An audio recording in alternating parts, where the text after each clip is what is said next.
there is a fifth dimension beyond that which is known to man.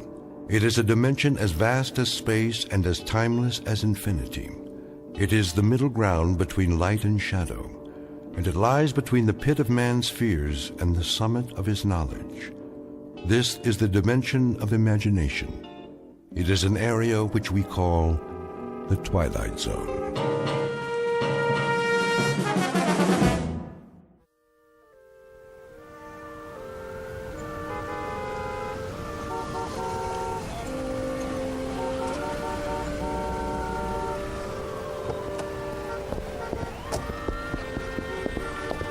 No double parking. Move it, son. Yes, I heard you. I said move it. Oh, but you see, I'm not double parked, not at all. Then what are you doing? That's a yellow zone, ain't it? So it is. But I won't be a moment. I just have to use the payphone. That one right there on the corner. All right, officer?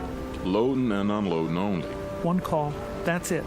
I've been driving up and down for blocks. 10 blocks, to be exact, in search of a phone. And there's phone booths all over the place. Yeah, and they're all out of order. Hard to believe. I know. In a city like this. Ain't my problem. No, but it's mine. I have a call to make, a very important call. Why don't you go home? You got a phone, don't you? Of course I do, but it can't wait. Layla might go out for the evening, and I gotta catch her first and tell her, ask her if it would be all right to. I'll give you 10 minutes. That's it. Or you get towed. You don't want that to happen, do you? Oh, no, not at all. $87 plus the ticket. Take my advice. Find a parking space. I tried that, but there aren't any. 2 minutes. You'll see. I'll be right back. Go on around. Keep it moving.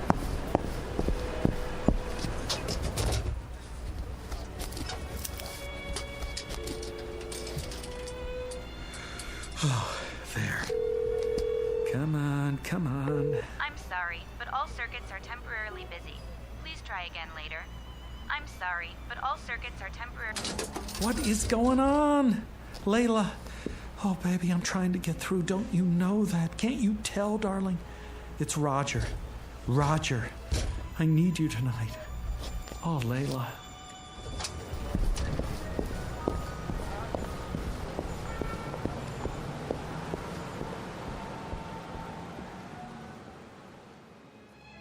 Mr. Roger Shackelforth, age, youthful 20s.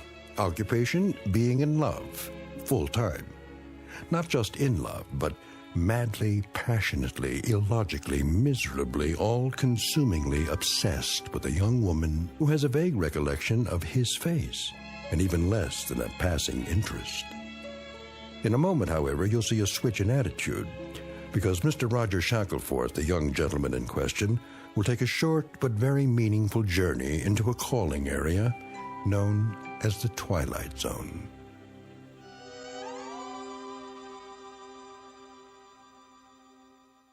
And now, the Twilight Zone and our story, The Chaser, starring Stephen Tobolowsky with Stacy Keach as your narrator.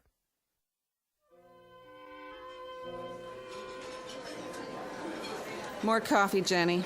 No thanks, Margie. Well, maybe just a smidge or it'll keep me up.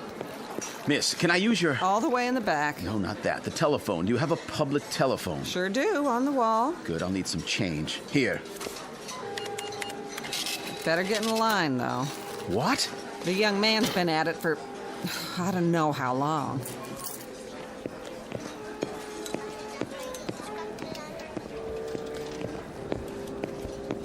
Man, are my dogs killing me. Tell me about it. Back of the line, pal. This is madness. Yeah, they call it New York. It's becoming impossible to make a call anywhere in the city. You can say that again. Thank you. This is an outrage. Watch your blood pressure, honey. Look, he's making another call. Same number over and over. I tell you, he won't give up. Doesn't even talk, just dials. Maybe he's got a dialect. Gonna have to soak his finger in Epsom salts. Oh, I simply can't stand this. I must use the phone. Well, la-di-da. Who are you, Mr. High and Mighty? I have a business appointment and I'm late. Stand aside. Oh, no. We're all in this together. Look, I'll buy your place in line. $1 to get in front of you. $1? Are you kidding? All right, $5. Well, since you put it that way. How about you? Got another $5 on you? Certainly. Who's next? Don't look at me. But I am looking at you. Have you ever made $5 so easily? That ain't the point. I should first pay the same as place and show. How much do you want? Nothing less than a sawbuck. 10. That's... Then take your business elsewhere. I don't come cheap. I can see that. Here we are. After you, sweetie. Time, young man. I've had quite enough.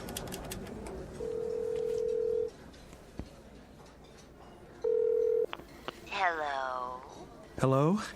Layla? Darling? Who's this? It's Roger. Oh. Hello, Roger. What is it? I was just wondering... Uh-huh. I happen to be in the neighborhood. May I come to see you? No, I can't. But, darling... It's out of the question. Why? I couldn't bear to see anybody tonight. I'm such a mess. Oh, Layla, you could never be a mess. Listen, darling, I have to see you. Roger, it's impossible. But I must see you. Fiercely must. I love you. I can't hear you. We must have had a bad connection. I'll have to hang up. But, Layla... Roger, you've got to stop this. You're acting like a baby. I can't see you now, and that's that. Well, then, talk to me. What do we have to talk about? I don't know. Say something. Say anything. Just let me keep hearing the sound of your voice. All right, Roger. I'll say something. Why don't you take a fly and jump at the moon? Layla! Now then, you've finished, have you? No. She hung up on me. It's a misunderstanding. Or she's sore. I better call back and make sure everything's okay. No, please. I have an emergency. So have I. It won't do any good to call. Take my word for it. How do you know? I understand. I heard it all. You can't do it over the telephone. Will you stop pushing me? If he won't, I will. Yeah. Me too. Time. But... Here, take this card. It'll solve your problem. What are you... Take it. Go and see this man right now. Believe me, there's no other way I know. Go and see this man at this address, and he'll help you, guaranteed. But I don't even know where that is. Not far, just a few blocks. Give it a try. You'll see it works. All your problems will be solved before the night is over. Hurry now. Thank you. Operator, I got an emergency. Have a nice night now here.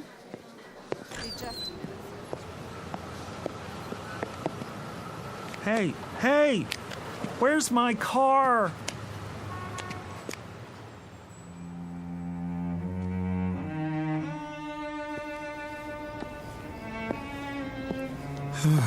Number 1822. This must be it. Pretty dark. Can't see a doorbell. Ugh, some door. Didn't even touch it.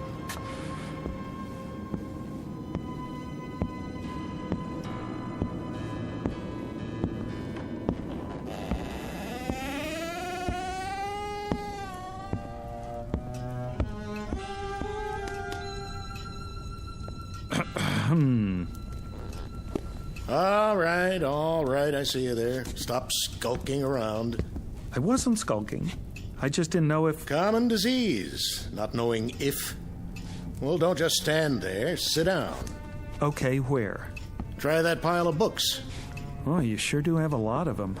I never saw so many before. Is this a library? You might say that. A private one. Have you read all these? Some of them. The others are for reference. You never know what people will need. No, sir. Do I know you? A man gave me your card. It says, Professor A. D-A-E-M-O-N. How do you pronounce that? Damon? If you prefer. And this address, I guess I'm in the right place? Oh, then you haven't come for a bottle of the glove cleaner. Glove cleaner? No.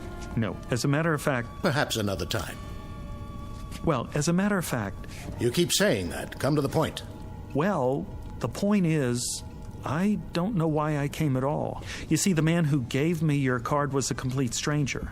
Oh, yes. Satisfied former customer, most likely. But I don't know why he gave it to me. I was standing there in the restaurant trying to make a call when... I know why you're here. You want what I've got. But how could I? I don't even know what you've got. A little bit of everything. Name your poison. Ointments, salves, powders, sovereign remedies, nectars, lotus blossoms, toxins, tonics, antitoxins, decoctions, concoctions, and potions. All guaranteed. Oh, well, I don't need anything like that. Well, don't be hasty. You're here, aren't you? Yeah, but I don't need any medicine. Son, you just might. You look feverish. Oh, that. It's sort of, nothing really. Nothing I don't supply. Something is my specialty, and anything is what you'll get here.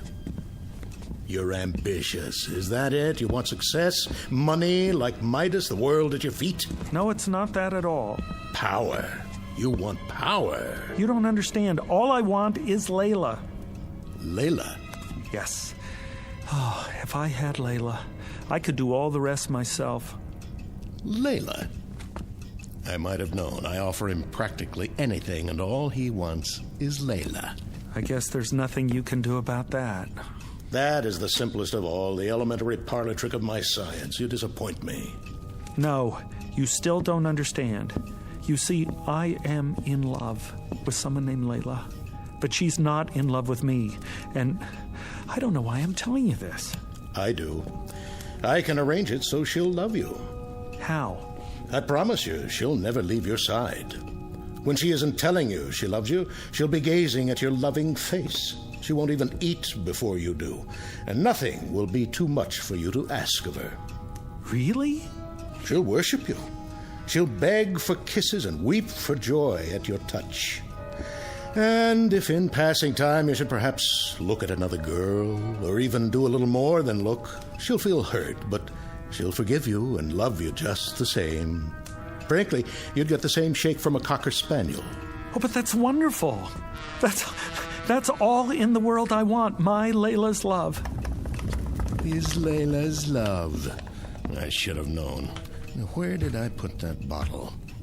If it isn't his Layla's love, it's his Dorothy's love, or his Rhea's love, or his Gwen's love. You keep it up there, on the bookshelves? Away from prying eyes. Tell me one last time. Are you sure you wouldn't be interested in the glove cleaner, as I call it? What is it? Well, there are many names for it, including the Eradicator. But glove cleaner is a nice, nondescriptive title. Clean, colorless, tasteless, unidentifiable, and sure.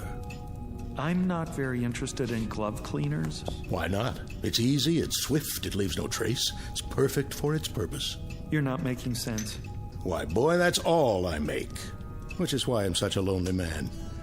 You're absolutely sure you don't want to try the glove cleaner.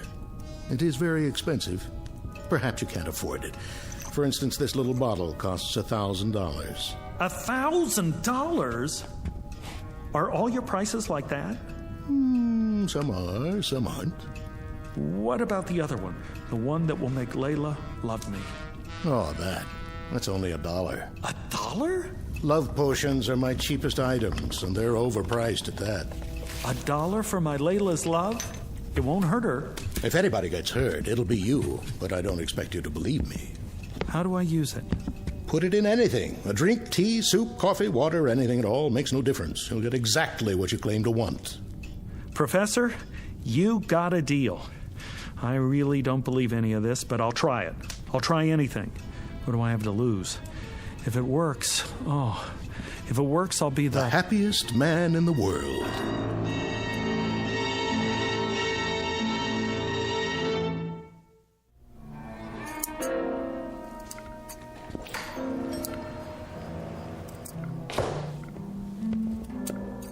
Yes? You're open. So it would appear. Lucky to find a flower shop open this late. May I help you? I certainly hope so. And the occasion? What? What is the event, sir?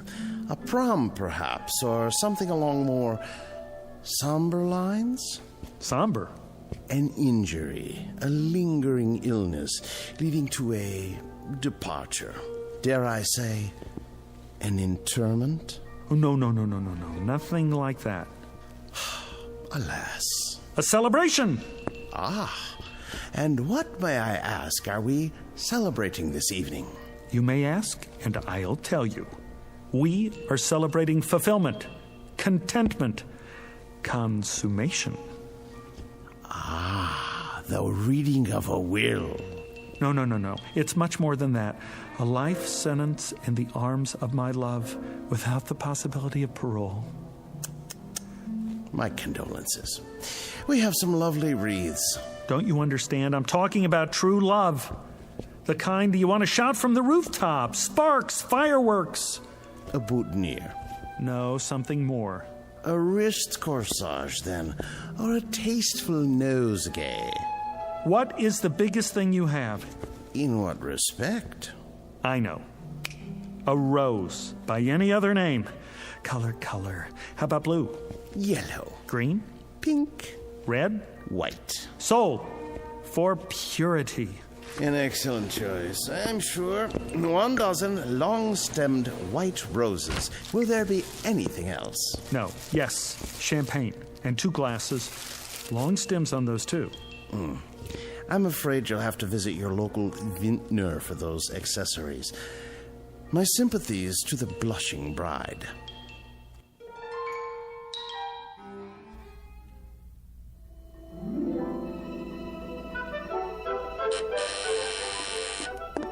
Who could that be?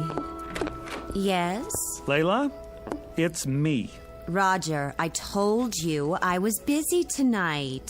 Busy? How busy can you be in a dressing gown? I'm just about to put on my dress. Call me. When? Tomorrow. Just a minute, just a little minute. Flowers, see? And champagne. That's very nice, Roger. Thank you. Now, if you'll just run along. I couldn't have lasted the evening without seeing you, Layla. I'm sure that's not true. You don't know what it's like to love somebody, to love anybody so much, so desperately. No, I suppose I don't. It's good champagne. Just enough for the 2 of us. Now, that's not asking much, is it? All you have to do is give me 5 minutes for 1 drink. Roger, you are acting like a clod. A silly, stupid, sophomoric clod. I love you. Stop saying that. But you don't know what I went through to get here. My car was towed. I've been walking for the past hour. How can you be so cruel? All right, 1 drink. 5 minutes, and then you go. You won't regret it.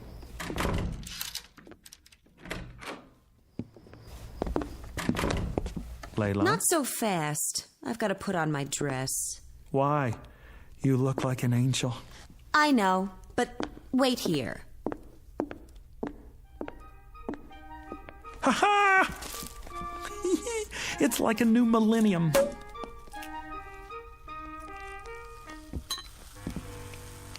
Don't be too long, darling. Just long enough to prepare one very special glass of champagne for you.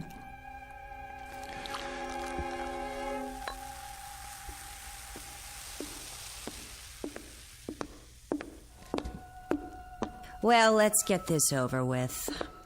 Wait, this one's yours. What's the difference? There's a little more in this one. If you say so. To us, darling. Well, time's up. Not so soon. Thank you very much for the drink and the flowers. Be sure to put them in water. Would you like me to do it for you? Goodbye, Roger. Excellent champagne, wasn't it? It'll pass. Very good year. No aftertaste. I suppose so.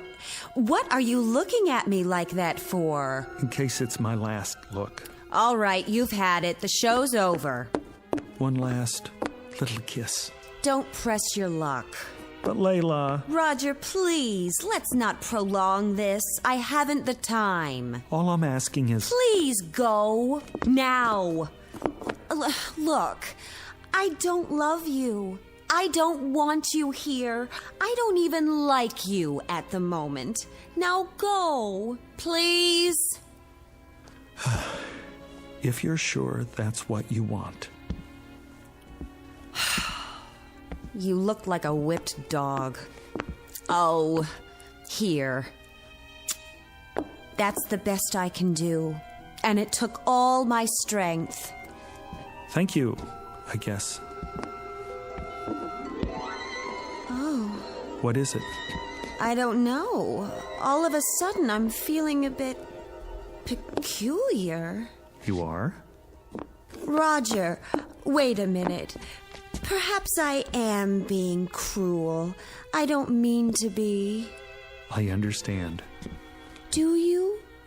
I'm sure I can do better than that. Let me make it a little nicer. If that's what you want.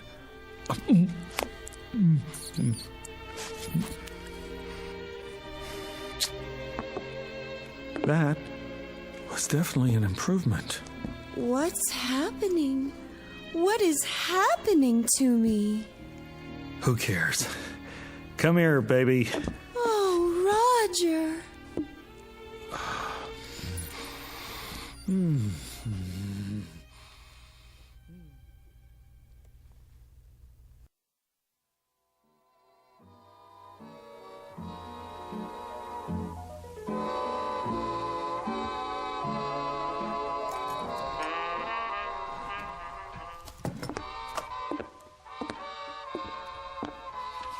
Can I get you anything, darling? No. Are you sure? Quite sure. Is the music too loud? No, it's fine. Let me turn it up for you. It's fine, I said. What are you doing? Reading. Oh. Is it a good book? Great. Because if it isn't, I can get you another one. Layla, would you sit down, please? Of course, darling, if you want me to. Here? Oh, I meant somewhere else. All right, my love, if that's your wish. I'm sorry if it bothers you. It's just that I love to kneel at your feet. Well, kneel in a chair. Okay. Which one, darling? Anyone. Doesn't matter. Darling? Yes? Do you want your slippers now? No, thank you. Are you sure? I got them especially for you. They're the best the store had. They make my feet hot. Oh, well, if your feet are hot now, I could soak my hands in ice water and then caress them. That might feel good. Do you think so? No, my feet are fine. You have the most beautiful feet, like a dancer. I've never seen a more perfect instep. Would you like to prop them up on something? I'm fine. I know. Do you want to smoke your pipe? I don't think so. Why not? It burns my tongue. I'd be happy to break it in for you. I could smoke it all day while you're at the office, and then when you come home... Thanks, Layla, but no thanks. You're welcome. Oh, darling, I'm so sorry. I'll get you a cigarette. Don't worry about it. I should have put fresh cigarettes in the box by your chair. Here, I'll light one for you. Am I doing it right? Fine. Would you like me to rub your back, darling? You just finished rubbing my back. I know. It's just that I adore touching you, and I'd be glad to rub it again. Maybe later. Am I disturbing your reading? No. Did I disturb you by asking if I was disturbing you? No, dearest, not at all. Oh, Roger, I love you so much. I'm so happy you're you. You're just perfect. I love to say I love you. I love to love you. I gotta get out of here. You do? I have an appointment. You do? Almost forgot. Hand me my jacket. Of course, here. I'm sorry I didn't press it for you. Will you be long? I don't know. You don't? I may be late. Would you like me to go too? No. No, won't be that late. Why don't you stay here and hug my pillow or something? Is anything wrong, Roger, darling? No, dearest. It's just I got an appointment and I'm late and I need a little air. While you're gone, my love will grow and grow. And when you get back, do you know what will happen when you get back? I promise you that... I promise you that when you get back, I'll make you the happiest man in the world.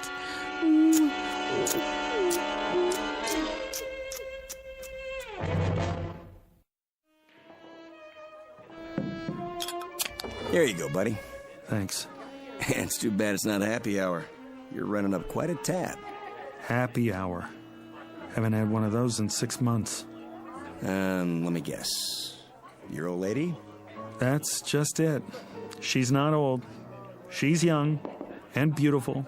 Perfect face, perfect figure. What's to complain about? I don't have any complaints, except that she's too perfect.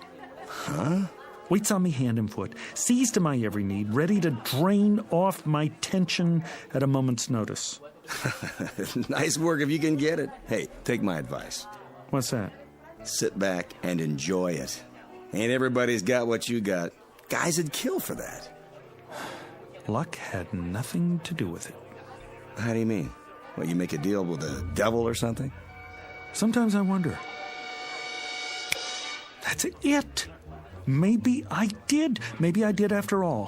Where is this guy so I can make a deal myself? Here's a piece of advice for you. If anybody says he's got the solution to your problem, tell him to get lost. Keep the change. Thanks, buddy. See you next time. I doubt it. With any luck, there won't be a next time.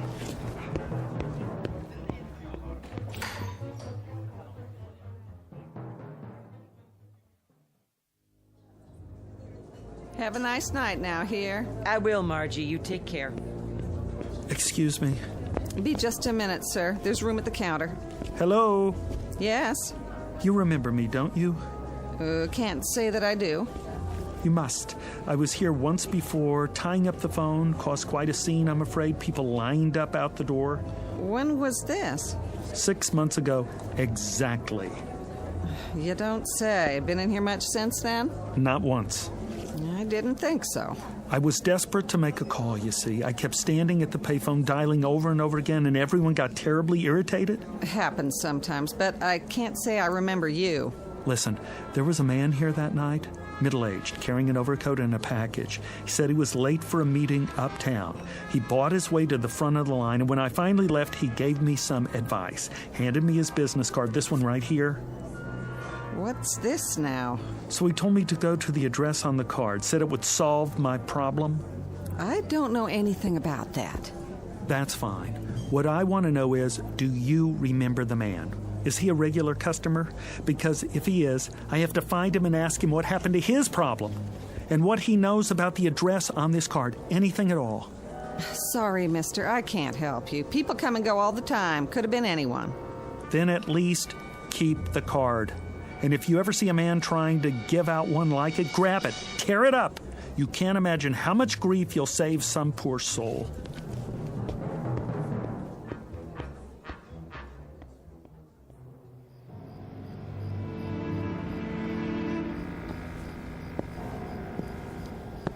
Here. Number 22. Yep, same as before. Now the second set of doors. Here we go.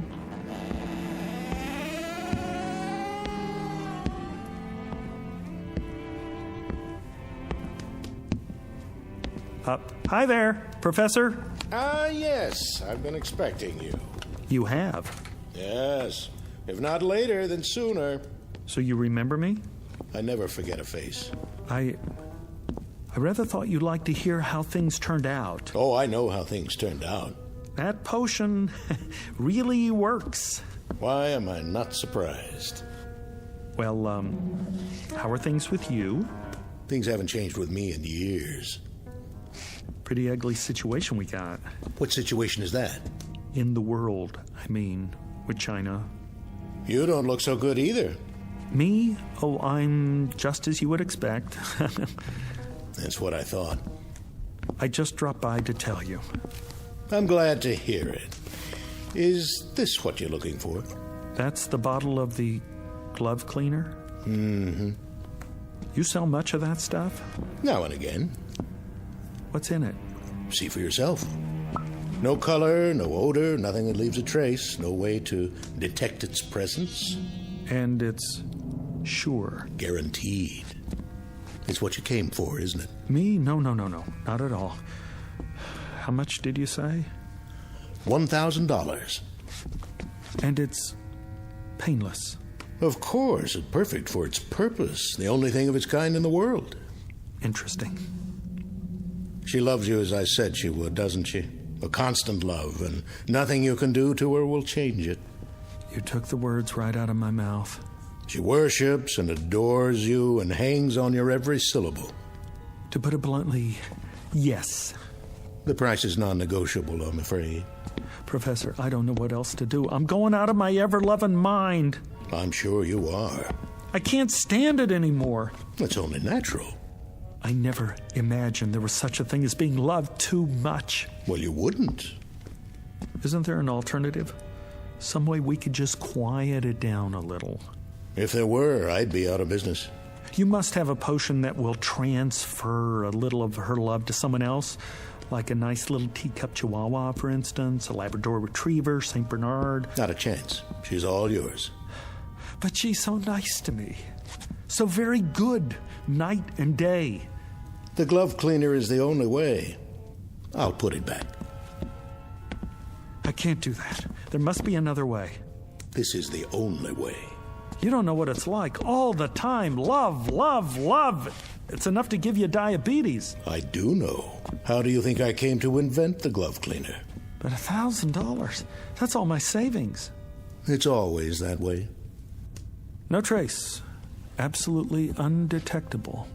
I take checks and credit cards. All right. Made out to... cash.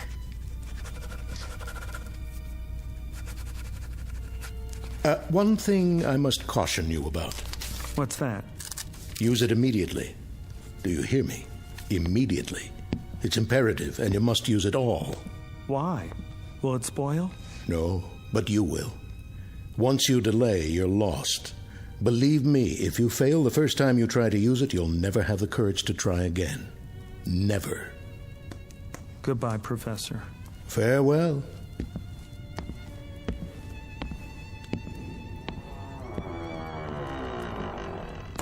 It never changes. First the stimulant, then the chaser.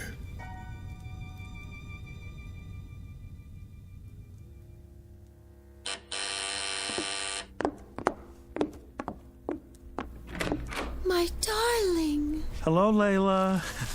Come on, take the chain off. Of course I will. Oh, Roger, I'm so glad to see you. I know you are. Why, look what you've brought me. Oh, I thought we ought to have a party. Just the two of us. After all, not every couple stays married for 6 whole months. Roger, what a lovely surprise. You said you might be late, and instead you come back with champagne and flowers. I'll put them in water. Later. I'll get the glasses. Can't have a party without glasses. It's just like the first time. Only tonight you don't have to beg to stay. Why don't you sit over on the couch? I'll open the champagne. Go on. If that's your wish. Do you want candlelight? It would be so romantic. Let's have candles, all right? Sure. Candlelight, schmandlelight. Anything you say. Oh, darling, it's so wonderful being married to you. I've never been so completely happy in my whole life. I live to love you. Only you. That's nice. That's nice. Really. Do you need any help? No. I'll serve you.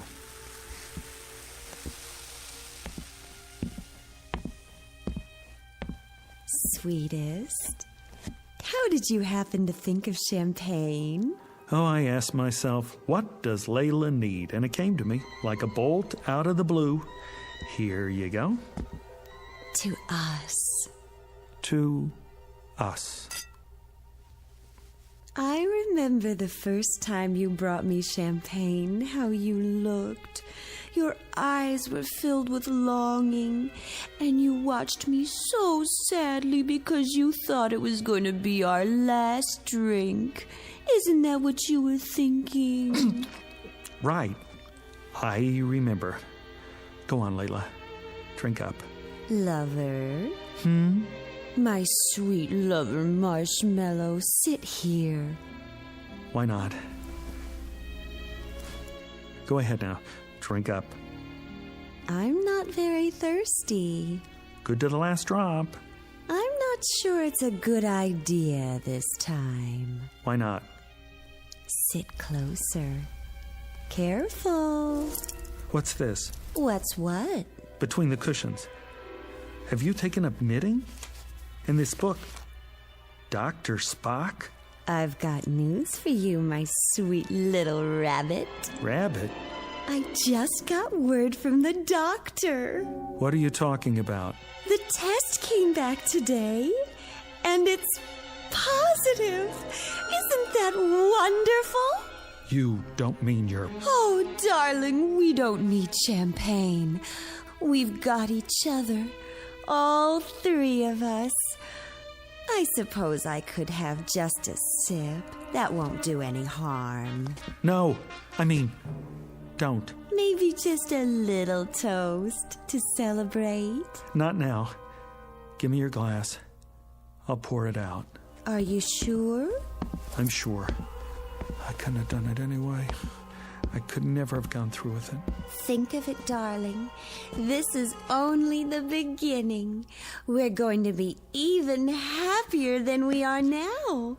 And it'll go on like this for the rest of our lives. Yes. The rest of our lives.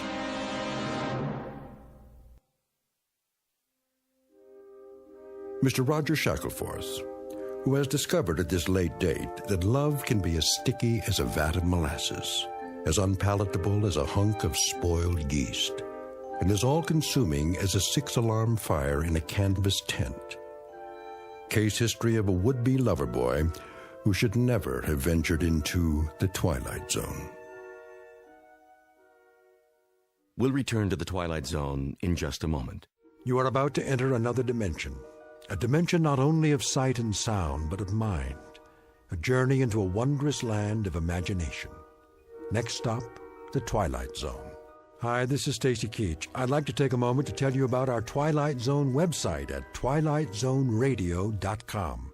At twilightzoneradio.com, you'll find the latest information on these Twilight Zone radio dramas, including behind-the-scenes photographs, plus the newest product releases, trivia contests, ways to contact us, other Twilight Zone-related info and merchandise, plus links to other fascinating websites. So make your next stop twilightzoneradio.com.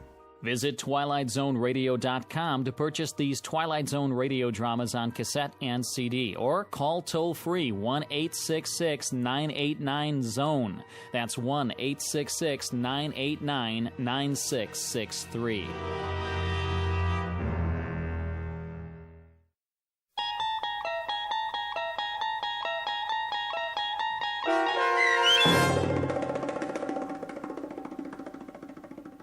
The Chaser, starring Stephen Tobolowsky, with Stacy Keach as your narrator, was adapted for radio by Dennis Etchison and written for The Twilight Zone by Robert Presnell Jr., based on a short story by John Collier. Heard in the cast were Michelle Graff, Roderick Peoples, Joby Cerny, Doug James, Jeff Lupetin, Carl Amari, Roy Melanzi, Meg Falcon, Jennifer Laterio, Linda Reiter, Peggy Roeder, and Craig Harris. The producers of The Twilight Zone wish to thank CBS Enterprises and the Rod Serling Estate for making this series possible. This copyrighted radio series is produced and directed by Carl Amari for Falcon Picture Group. Sound design and custom Foley effects for The Twilight Zone by Cerny American creatives Bob Benson, Craig Lee, Michael Slaybach, and Matt Sorrow. To learn more about the Twilight Zone radio dramas and to contact us, visit our official website at twilightzoneradio.com. Doug James speaking.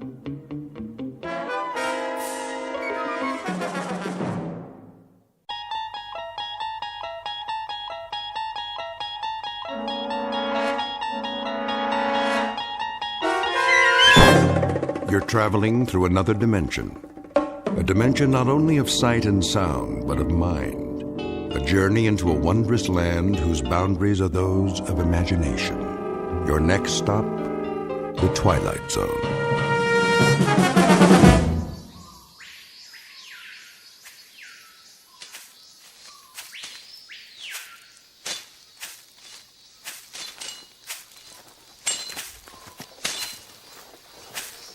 Go on. What is wrong with you? We are behind schedule. The jungle is too thick, Clemente. Use your machetes, all of you. We have used them. Now they are dull. Then sharpen them. The burros need water. He's right, Ramos. If we lose another animal, we cannot make it. Very well. Make camp here. Alto. We rest.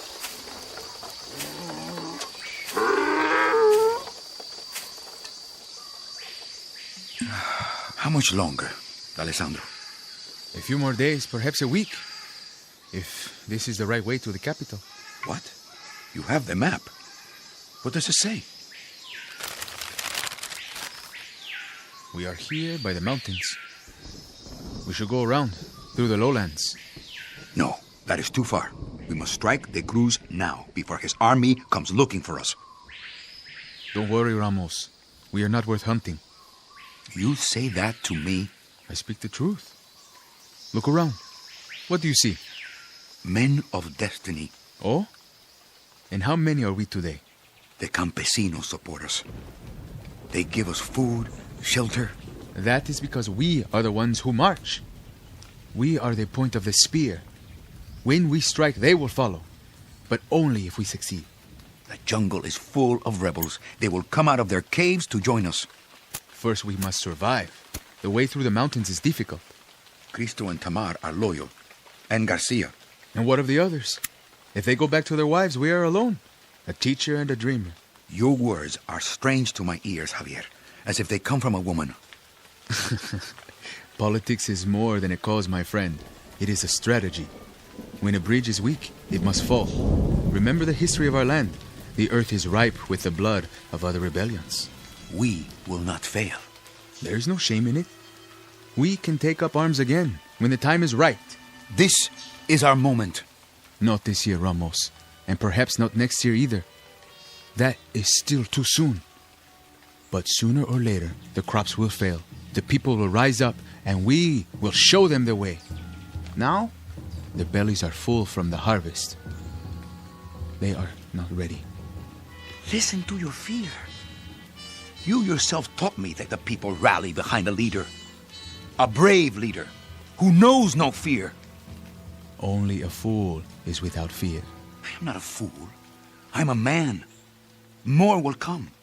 they will leave their villages and march with us, 10,000 strong. The Cruz's guard will not fire on us. They are our brothers. And how many brothers do we have here? 11? 12? Turn back now, my friend, before it is too late. Too late? Hear me well, because this, I swear, 1 week from now, we take the capital.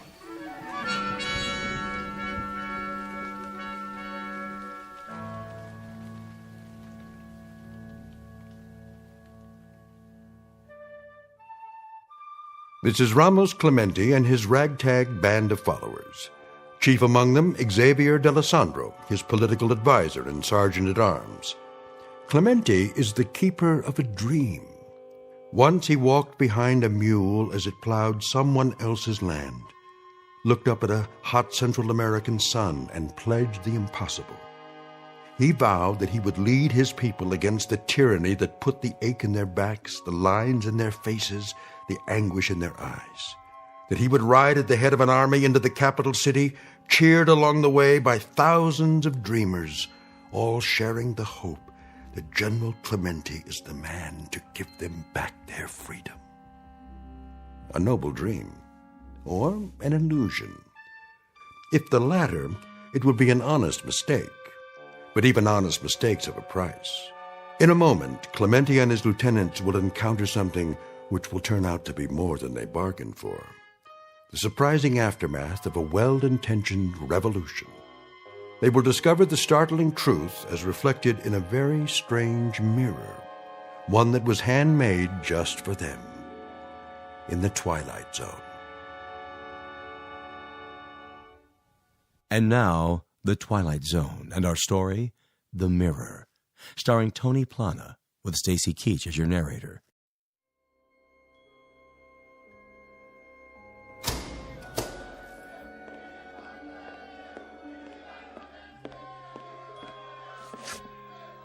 Do you hear that? See me, General. They are calling for you. They are. They are. Let them see you, Clemente. Yes, from the balcony. Perhaps I should.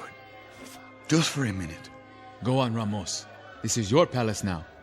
It is your right. Very well. Look, there he is. It's him. My countrymen, a new day. I promise you the time has come. The president has fallen.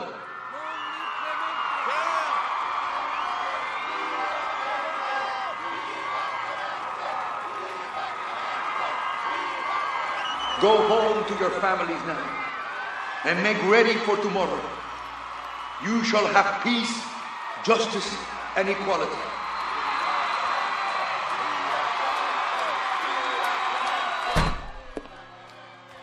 Do you hear? Viva Clemente! That is me. Viva, viva, viva! A toast! Yes, with some of the Cruz's precious wine. The glasses.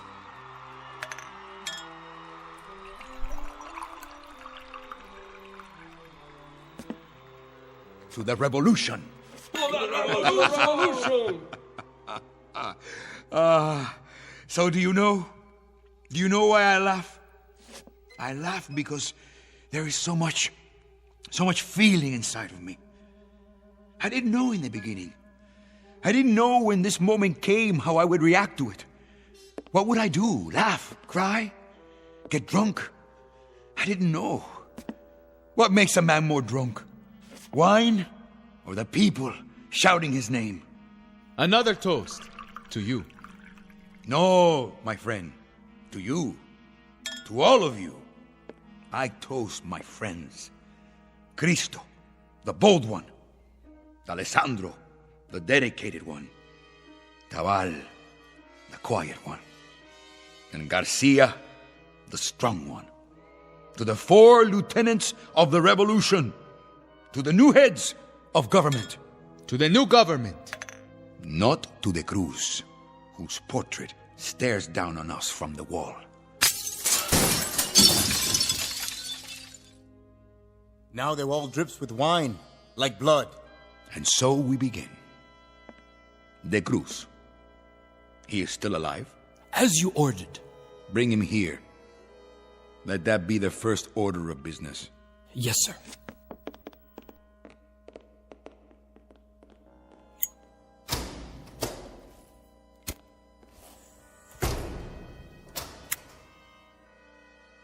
You will have to find another picture for the wall. Yes. One of yourself, perhaps? Oh, no. We will find something. There. In the corner. What is it? A mirror. Ah. To reflect the new leader. A beautiful frame. Hand-carved. General De Cruz had exceptional taste, huh? You should hang it up. Very well.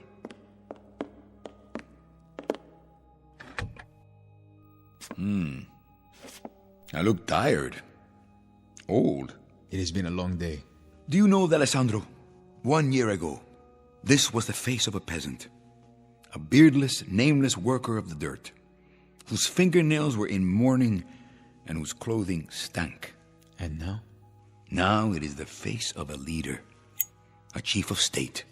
Yes, it is. 1 year. 1 year of starving, hiding, stealing weapons, and having the same dream every hour. And from the dream came an army, and from the army came a rebellion. And now I have liberated the masses of other nameless workers of the dirt. I have broken their shackles. And what of him, the one whose portrait you have taken down? The memory of him will soon be forgotten. What is your plan? A trial, Alessandro. Of course. A lot of trials. A lot of brick walls and a lot of firing squads. A lot of bloodbaths, you mean? To cleanse us of the past. Are you sure that is the way? It is only fair. Their blood now, in repayment of ours. In here, pig. The General is waiting. Take your hands off me. Now, show respect. You disappoint me, De Cruz. You are not like your portrait. Who are you to judge? I don't recognize him. The man in the picture had arrogance, a full braid on his uniform. Where is he now? I see only an old man in dirty, torn clothes. What do you want of me, Clemente? What I want? Not what I want. What they want. Look, the dictator! To the wall with him! To the wall! To the wall! To the wall! To the wall! You hear? To the wall, they say. But I won't stand you against the wall with a blindfold. That is a cheap death for underlings. Firing squads are for followers, not leaders. No. Old man, you are too good for that. You are a special case. You, I will strip naked and cover with honey. I will tie you spread-eagled on the ground under the sun, and then I'll let the ants eat you. And every time you scream, I'll drink wine. And every time you beg for mercy, I'll laugh out loud, because I want you to take a long time to die. 1 part death for every acre of land you stole. 1 part death for every morsel of food you took out of a peasant's mouth. And 1 part death for every voice you stifled by decree. Now, what is your plea? Or will it be a cry for mercy? I will not oblige you, Clemente, with a cry or a plea. You can strip off my flesh, because it is here for you and easily done by any animal. But my manhood,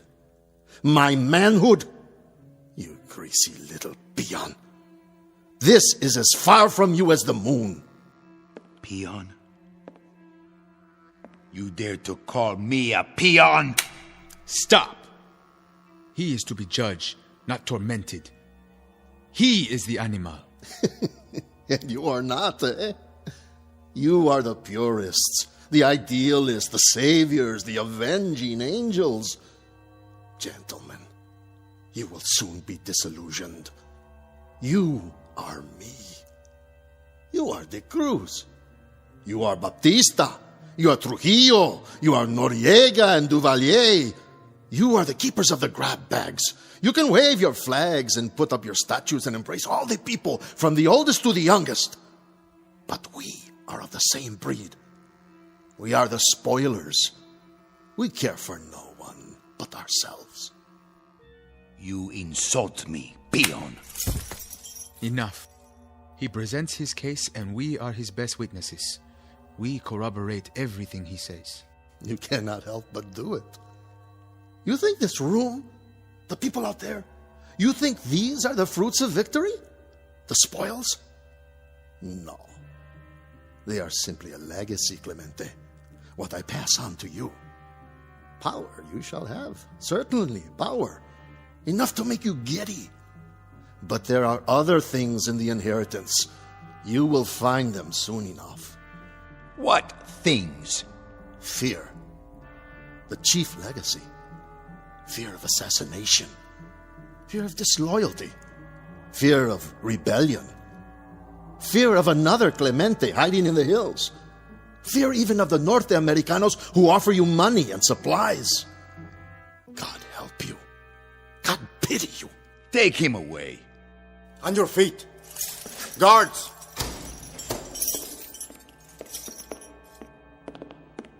I see you have found my mirror. It is mine now. Then it will serve you well.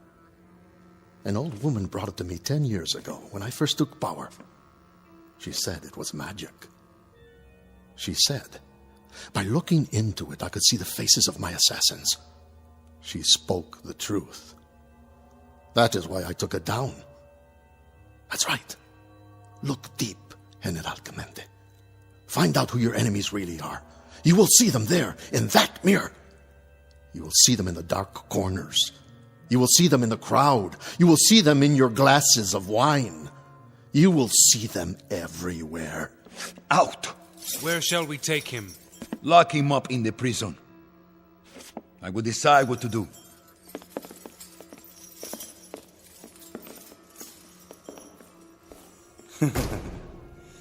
Assassins, come out wherever you are.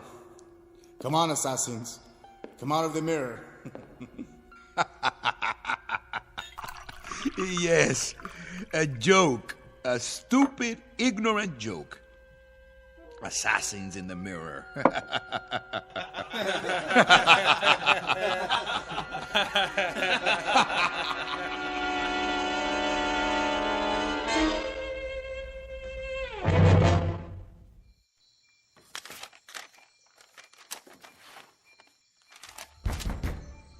Yes?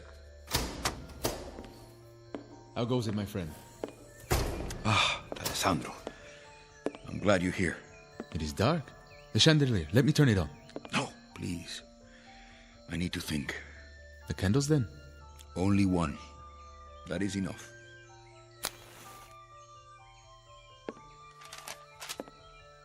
More plans, eh? For the new regime? Come to the windows, D'Alessandro. Look outside. What do you see? Fires in the night. Yes. Many fires. I see the old ways burning to make way for the new. The transition begins. What do you think he meant? Who? De Cruz. When he spoke of dictators. For once he spoke the truth. He is not deluded. He knows his role. But not ours. We will not make the same mistakes. No. But be cautious, my friend. It is easy to slip. Too much blood and the crops will not grow. We will know a season of poverty before the people are reborn. False friends will come to you, offering help. We must make alliances. There is always a price. Their influence, like fish hooks to bind us to them. From our neighbors to the south and the north. From lands across the sea. I will strike a bargain. With those who are so powerful? They will bring ships filled with goods, but also gunboats and helicopters and advisors with pacts to be signed. Their ways are ruthless. Deal with them, yes, but not as a puppet. I am no man's puppet. Then take care. Take care, Ramos. Choose the path of justice, not of revenge. What? You would have me forgive De Cruz and his army? They who have kept our people under the yoke? Not forgiveness, banishment. The prison is overflowing. We do not have enough bullets to liquidate them all. So they go to another land and rebuild their army. That is stupid, Javier. They are our enemies. Where will they live? In the mirror? Cristo. Sir. How many prisoners are there? In the capital, about 1,000. Start shooting them. When? Tonight. Yes, sir. Right away. I see. There is no time for trials. But for murder, there's plenty of time? What are you? A chameleon? The ease with which you strip off one color and put on another. You turn my stomach. I thought you were with me. I am. But not with mass murder. Murderers can never be murdered. They can only be eliminated. You clean your house with a reckless hand. Go, Cristo. Give the order. Gladly. You should look in that mirror and see what face looks back at you.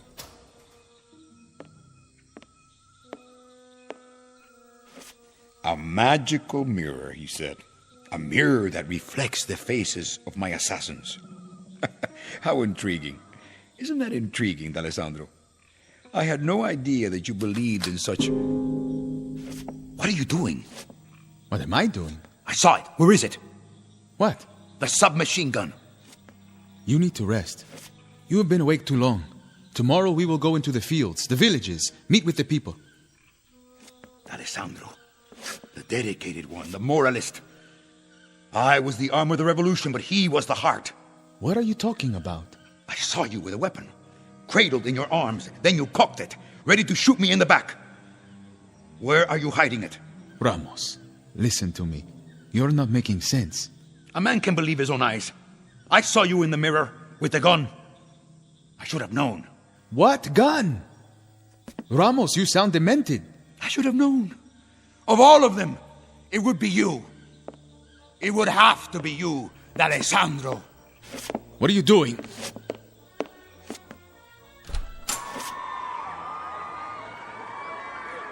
Yes, a traitor. Let go of me. See him with your own eyes.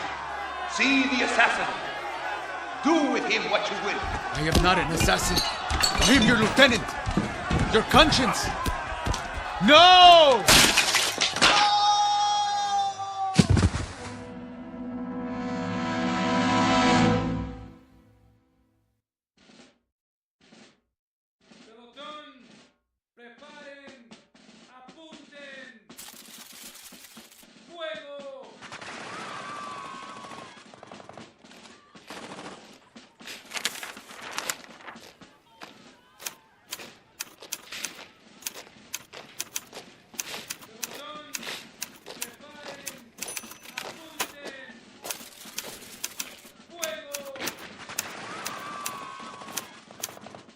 Work with that noise.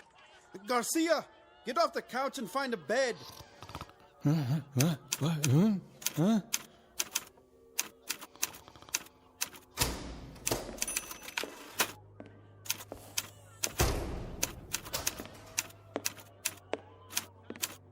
Did you hear that?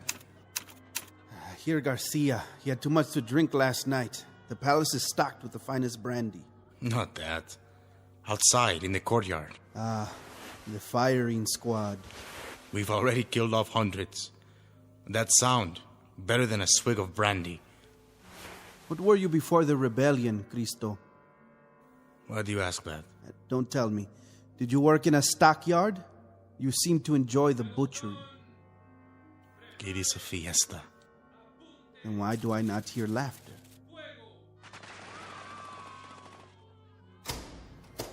The crowd is getting bored, I think.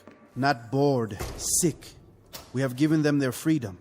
12 hours of it. And it is such a fine freedom, the right to watch a massacre.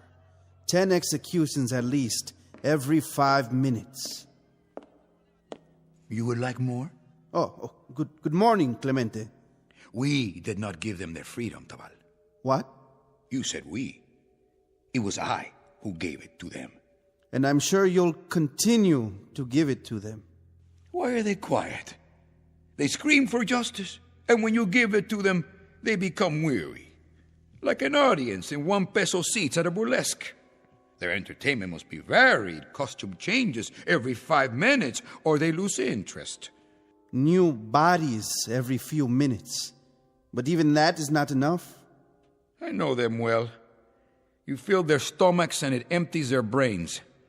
They have cheap tastes and short memories. Clemente. Something to say, Tabal? No. I have papers to check. The figures for De Cruz's treasury. Is there nothing more? Something that sits heavy on you?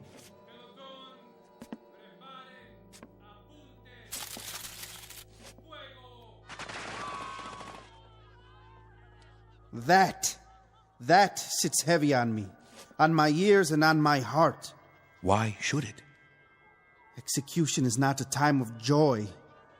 But even this is not as bad as the death of a man who was my friend. That is a sword in my chest. D'Alessandro? An assassin? And that's the worst lie of all. It was no lie. He was no assassin. What? What's the matter? What's going on? Oh. Still at it out there, huh? Yes, until their work is done. Good morning to you, Senor Garcia. How handsome you look in the mirror. What do you see there? I see only a tired soldier. A man who needs a change of clothes. Is there a bathtub? Many. Take your pick. Oh, I'll go then. And that is all? You don't see any assassins in that mirror? No. I see nothing but my ugly face. Even an assassin might be better.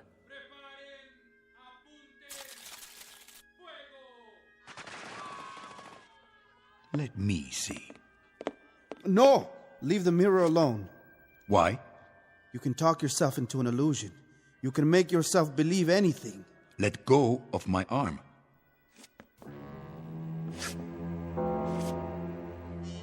What is that?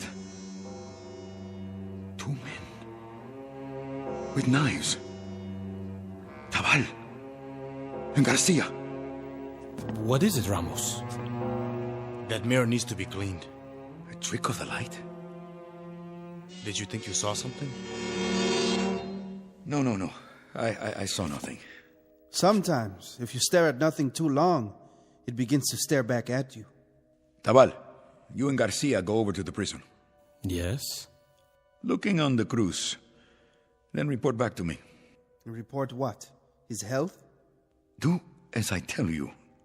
See that he's properly guarded. Yes, sir. Do you have a message for De Cruz? What sort of message? Should I tell him that he was right about the fear? That there are assassins under the bed and in the shadows and all around the room? Tabal, you have both your freedom and your life. But you have them through my sufferings. Don't throw them away. Of course not, General. Cristo, get me the prison. Sir? On the phone. Here, I'll do it.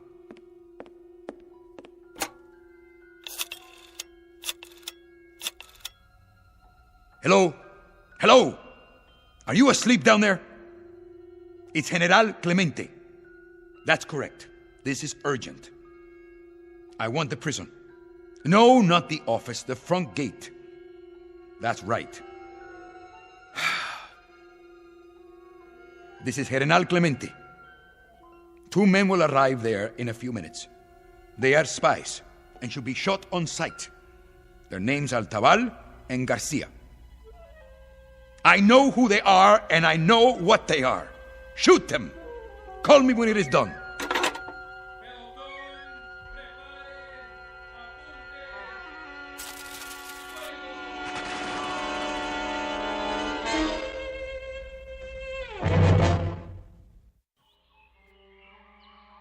Move the bodies out. Yes, sir. Right away. I think maybe I'm still asleep. I wish you were, and me as well. Did you ever have a dream that... never mind. Go ahead, say it. A dream where you try to wake up, but you cannot. You mean a nightmare?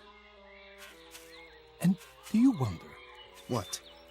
Well, if I hadn't joined Clemente, well, I would be home now with my woman, my little ones. I would be in the fields working the crops. I think now that it wasn't so bad. But it was. Half of your vegetables, your livestock, to the state, that is no way to live. No. Still, I do not like this slaughter. Nor do I. I guess it isn't ours to know. What do you mean? Clemente, he has his reasons. I am not an educated man. The ways of politics are hard to understand. Clemente is not educated. But the Alessandro was. A very smart man. A lieutenant, like us. Closer than that. And now we are 3. Clemente will need us even more. Garcia, listen to me. Watch your back. Huh? Clemente has not slept in 3 days. But he sees. Not with his eyes, with his mind. And what he sees is dark and strange. Like a house of many doors, and behind each door is more darkness. And the way into that house is the mirror. What? A piece of glass? The glass reflects what is before it. When Clemente stands and looks, he sees the doorways of his mind. I do not fear an old woman's gift. We are his lieutenants. Yes, like the Alessandro. Come, we will report on the Cruz. And then we must make a plan.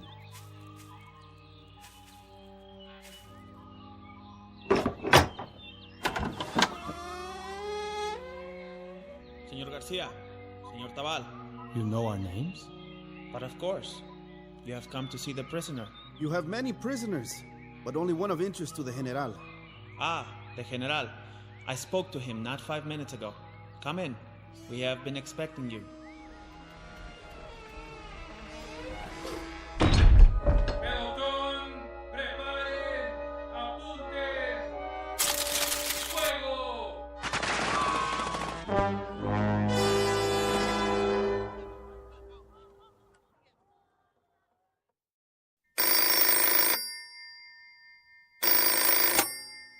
Clemente, are they there? Good. Tell me when it is done. The prison? You have any complaints? None. You are sure? Why should I? A pie cut into 2 pieces is better than one cut into 5. A drink of wine? Pie? But we do not speak of pie. Do we? These are the lives of friends. Are you sure? They were very close to me. Very close. You know that. Alessandro, Garcia, Tabal. They were like brothers. Or so it seemed. That is what I don't understand. How is it that they can change so? And even more curious, how can I crush them underfoot like ants and feel nothing? Men cannot be brothers and assassins. No. They must choose. It is to be expected. When a man has power, he has enemies. And now, you have enemies. Enemies, yes. I understand that. But are all my friends to be my enemies? From now on, Ramos, you have no friends. You have only followers and competitors. This is the breakdown of your world. You must live with it. And how do you classify yourself, Cristo? Myself? I am a follower, General. For how long? That is a strange question. For how long will you be a follower? Until some quiet moment when my back is turned? Oh, no. Only until that moment when you prove to me that you cannot lead. Only until the moment when I think that perhaps... Perhaps what? That perhaps I am stronger than you. You'll be eaten by worms before that moment comes. Besides, if my back is turned to you, I will see you in the mirror. As I do now. What is it? What do you see? Only you. At the desk. Holding out a glass of wine. Of course. Here is a glass for you. Now you pour it. Take a drink. It will make you feel better. But you poured it before. I saw you in the mirror. Your eyes are tired. Go ahead. It will help you sleep. It will help me sleep. But for how long, Cristo? How long will I sleep after drinking it? For all eternity? Why did you do that? What did you put in the glass? A powder? You point a gun at me? Only at traitors. But there is no reason. I have a desire to live out my life. I am allergic to poison. You have gone crazy. Mark your words carefully, Cristo.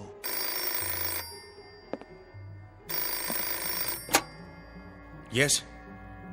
Yes, he is here. When? All right. I'll tell him. That was the gatehouse of the prison. The guards have shot Taval and Garcia. They are both dead. And what shall we do now? Mourn for them? If you wish. They were our friends, weren't they? But then again, they can't be friends and assassins. They must be one or the other. Wasn't that your point? Ramos, there was no poison in the wine. I swear to you, I had nothing like that in mind. Nothing of the sort. You are imagining things. Am I? Look, I'll show you. It was an illusion. This is just a mirror, an ordinary mirror, in an old frame. See? It's only glass, polished glass. I'm looking into it. I see myself and you behind me, nothing else. You are raising the gun and pointing it because you've let yourself see things that are not there.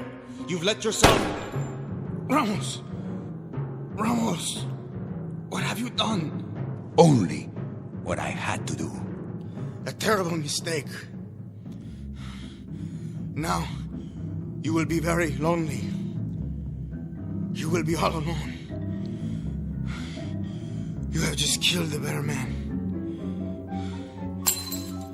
The better man. Ramos. General, I heard a shot. Lieutenant Cristo shot himself accidentally. But how? Did you hear what I said? It was an accident. Now get out of here!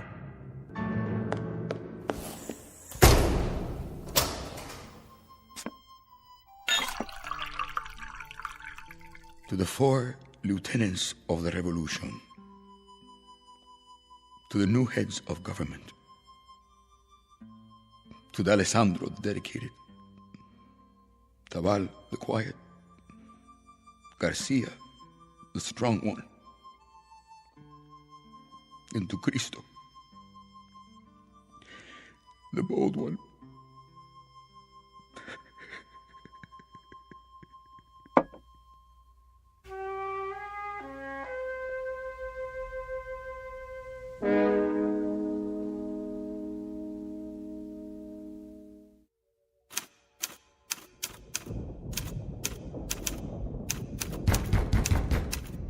Yes? Yes! Someone to see you, sir. Who? The Holy Father.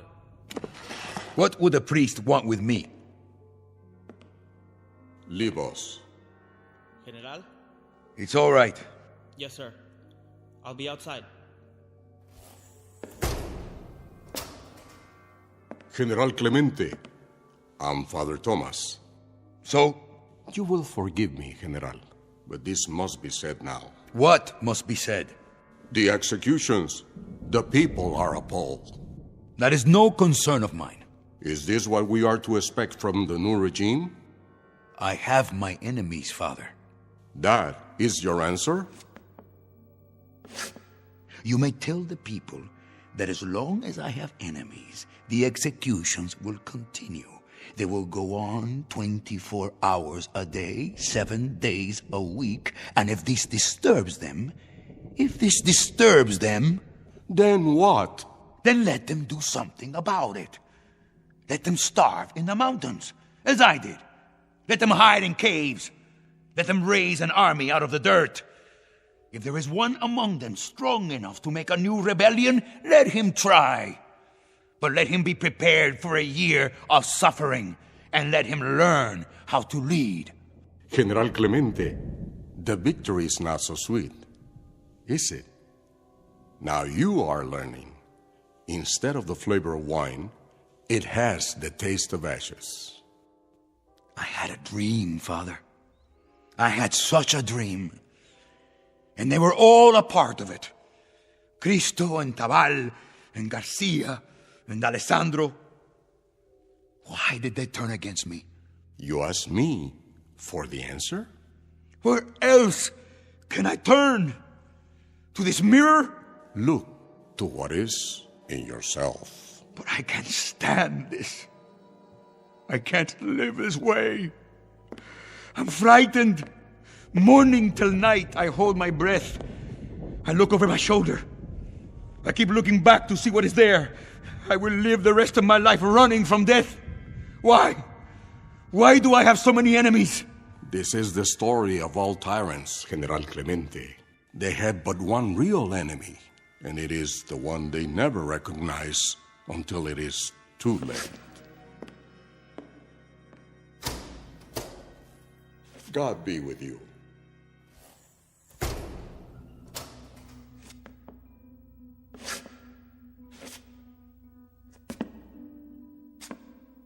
You. I see you looking at me. What do you see? What do you see?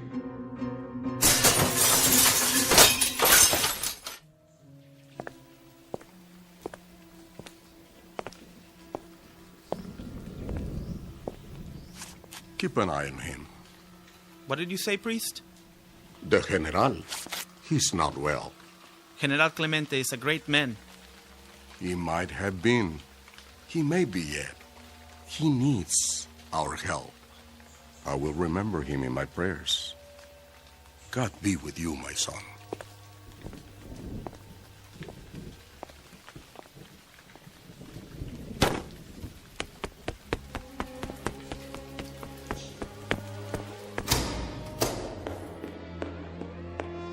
My General, the blood. Who has done this terrible thing?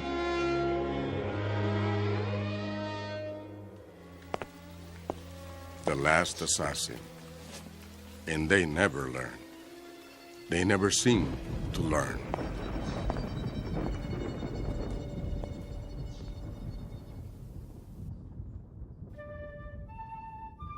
Ramos Clemente, a would-be savior in khakis, his brains blown out by an illusion, a mirage dangled before the eyes of all ambitious men, no matter how they begin. The most vulnerable are the dreamers, when they allow fear and paranoia to make them murderers. Which is not to say that ideals are an illusion, only that revolution requires more than songs and slogans. Courage helps, as does character, a touch of luck, and something along the lines of superhuman strength, whether it be found here or in the Twilight Zone.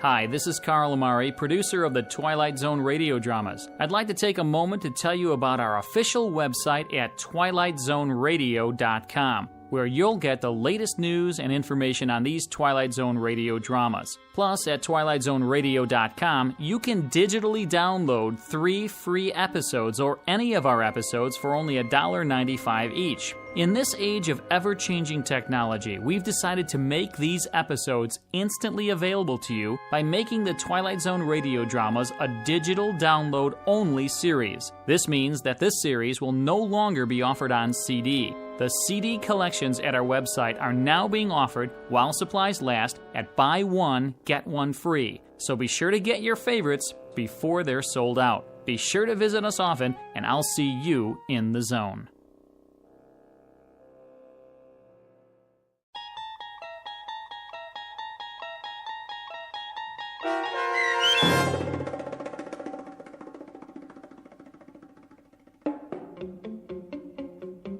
The Mirror, starring Tony Plana with Stacy Keach as your narrator, was adapted for radio by Dennis Etchison and written for The Twilight Zone by Rod Serling. Heard in the cast were Tony Sancho, Rick Vargas, Eddie Martinez, Tony Castillo, Ricardo Gutierrez, Ivan Vega, Florentino Mitchell, Arturo Montemayor, and Oliver Adalpi. The producers of The Twilight Zone wish to thank CBS Enterprises and the Rod Serling Estate for making this series possible. This copyrighted radio series is produced and directed by Carl Amari for Falcon Picture Group and Westwood One. Sound design and custom Foley effects for The Twilight Zone by Cerny American creatives Bob Benson, Craig Lee, Matt Sorrow, Tim Cerny, and Todd Beyer. To learn more about The Twilight Zone radio dramas and to contact us, visit our official website at twilightzoneradio.com. This is Doc James speaking.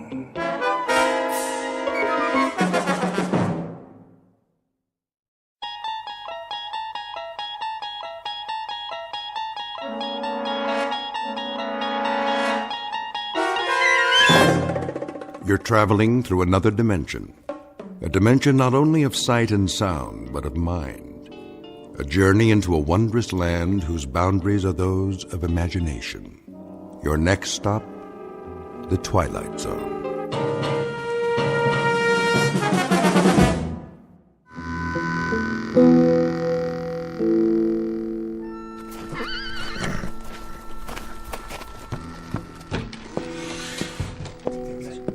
It's time, Mr. Mothershed. Well, boys, look what the wind blew in. Drink, Corcoran? Not now, Ira. I said it's time. Sykes? He's in the general store, but he's fixing to come out any minute.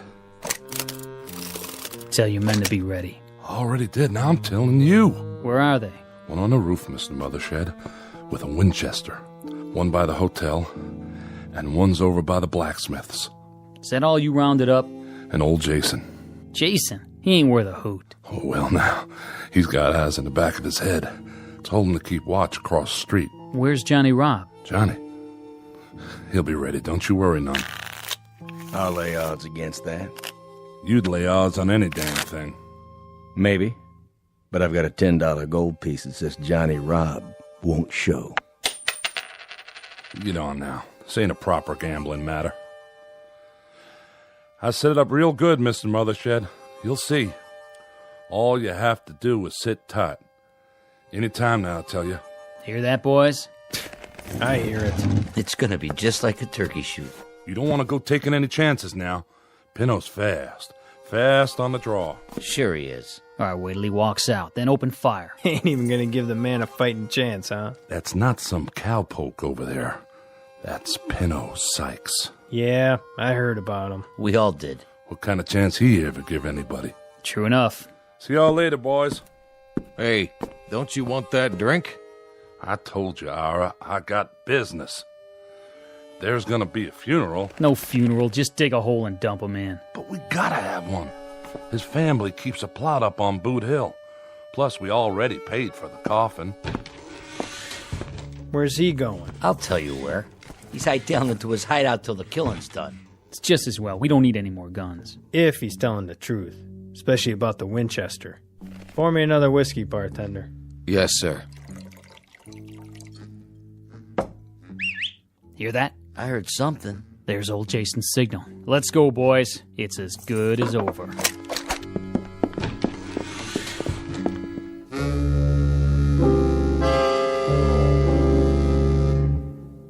Normally, the man would be correct.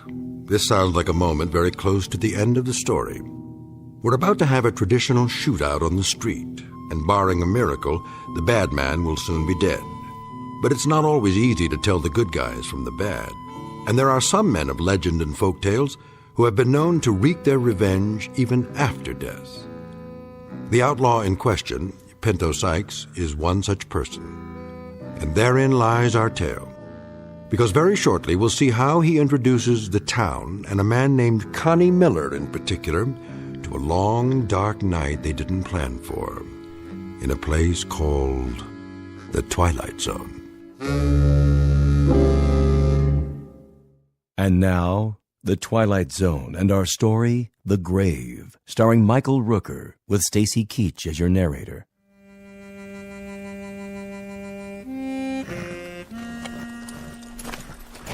Put it on my bill.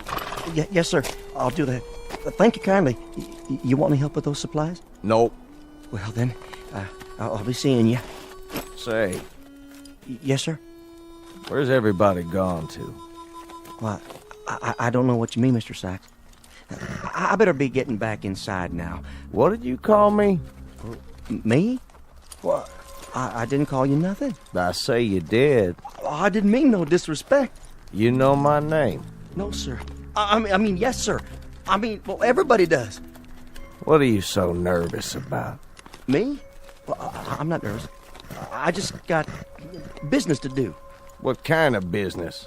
Ain't no customers waiting. Well, I know, but I... Good day to you. Come back real soon, you hear? Easy, Paint. Just tying this bag to the saddle, and we'll make tracks out of this jerkwater town. Freeze. Who's that? I got you covered, Pinto. Reach for the sky. Well, what do you know? Mother shed. You always was a low-down, egg-sucking dog. Still not man enough to draw on me. Keep your hand away from that gun. Easy now. What are you doing in this territory? I bought me a big spread. This town's got no room for your kind anymore, Pinto. Still scared of me, ain't you, Mother Shed? No need. I'm just passing through. Sure you are. Now, boys. Why, you...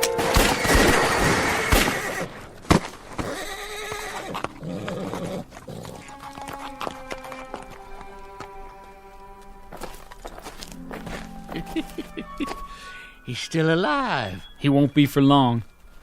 Go on. Get him to the old jail. What for? Town folks are watching. He's got people here. Lift his feet. Nah, just drag him. See that, Johnny Rob? Never even got his gun out. No, he sure didn't. That famous pearl-handled .45. Who gets to keep it now, you figure? Leave it, old man. Fetch a good price. Bury it with them. It's only right. They really did it. They? You was in on it too, Johnny Rob. Not me. I don't believe in taking a life. Even his. I put a bet on Pinto. A Guinness, you mean? Never thought they'd get him that easy. 8 shots. No man can stand up to 8 shots. Not even Pinto Sykes. You ain't got more than a few minutes left to live, Johnny Rob. Reckon you'd better fetch his pa and sister. Ain't there nobody else can do it? Well, I sure can't. I have to see if the casket's ready, now don't I? All right, Mr. Corcoran. Yes, sirree. This here's the end of Pinto Sykes.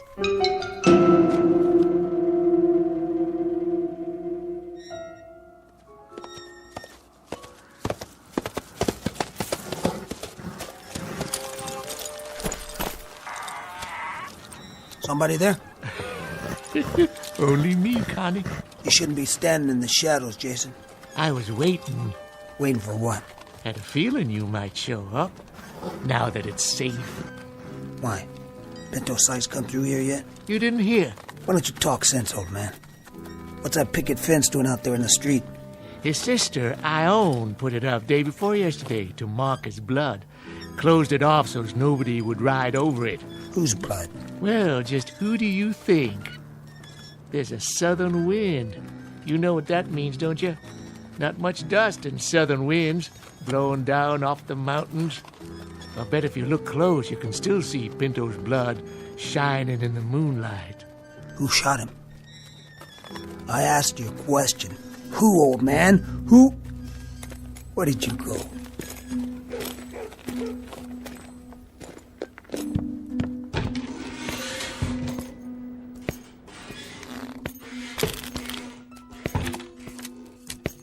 Who wants to open?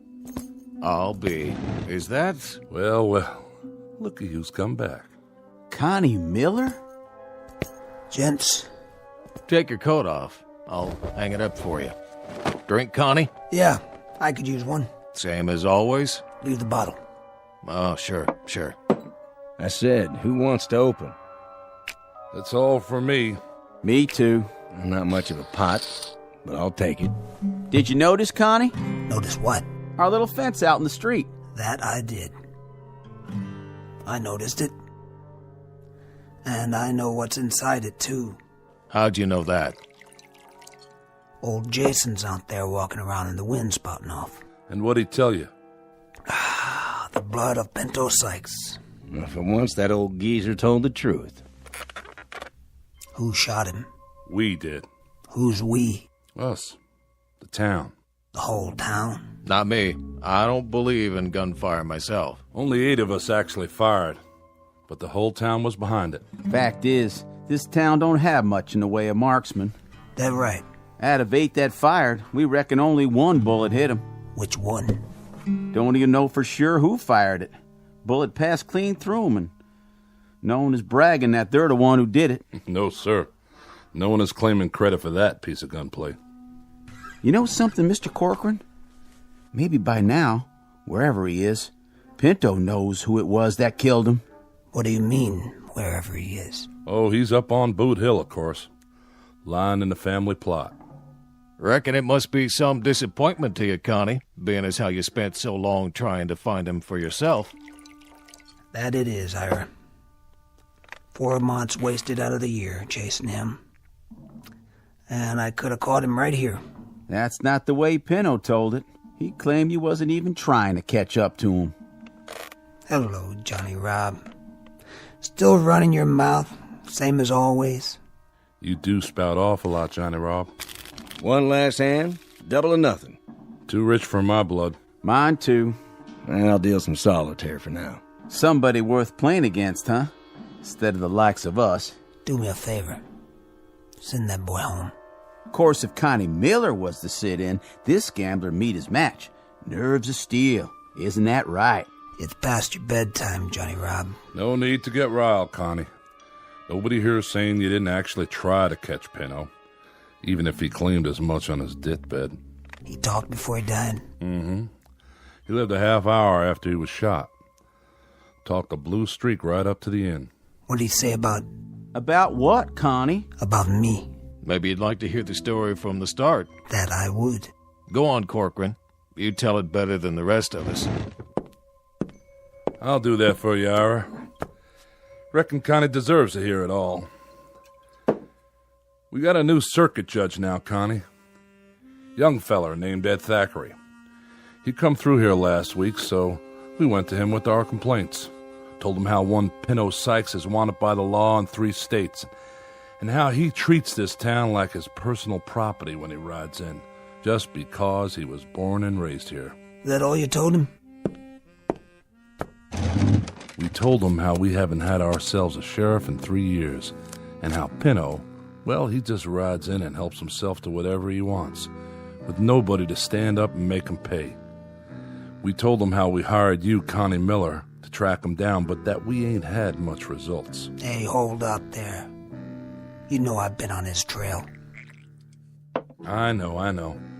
Well, sir, this Thackeray gets mad at us. Tells us to grow up and act like men, or else move on to where it's safe. He gets us kind of fired up. So we hold a meeting out at Mothershed's and we all agree to work as one. The next time Pinto shows up, we'd all join in and take him one way or the other. He rode in the day before yesterday. You want to tell the rest, Ira? Not much left to tell. He rode in and 8 of the town gunned him down in the street. That's about all there is. No, that's not all there is. What about the curse? All right. You tell it. When did he do all this talking? After we carried him to the old jail. We sent for Pa Sykes and his sister Ione. I know the names of his family. I was born here, too. Spent his last minutes talking to his people. Told his pa how sorry he was he hadn't turned out better, and his pa allowed that he turned out right well enough. He told Ione how he wished she'd marry a rich man, a rancher like Mr. Mothershed, and live on a proper spread. Then he asked to be buried near his ma, except not too near, as she was too true a woman to have the likes of him close by. Said he wants his family to do the burying, as he don't want anyone else to come near where he's resting, even though I'm the one that ordered the coffin. Said if we did, he'd come calling on us. Yes, sir. He put a right curse on the town. That's what you call it. What did he say about me? Well, now, he got real riled when your name came up. Said the slower he rode, the slower you chased him. Said he waited in Albuquerque, even sent word where he was, but you never showed up. Then he said you sure ought to be able to catch him now that he's dead and buried. But if you ever come anyways close to his grave, he'd reach up and grab you. Tell you one thing, since the burial, there ain't been no one from this town hanging around that graveyard. I'll tell you one thing. He lied. Even on his deathbed, he lied. I searched Albuquerque. Every saloon, every hotel. He wasn't even there long enough to rent a room for the night. What's that? Take it easy, Connie. Just the wind. Put your gun away. Well, now, what do you know? Somebody's out there, all right. Pretty harsh night, too. So I reckon we better let him in.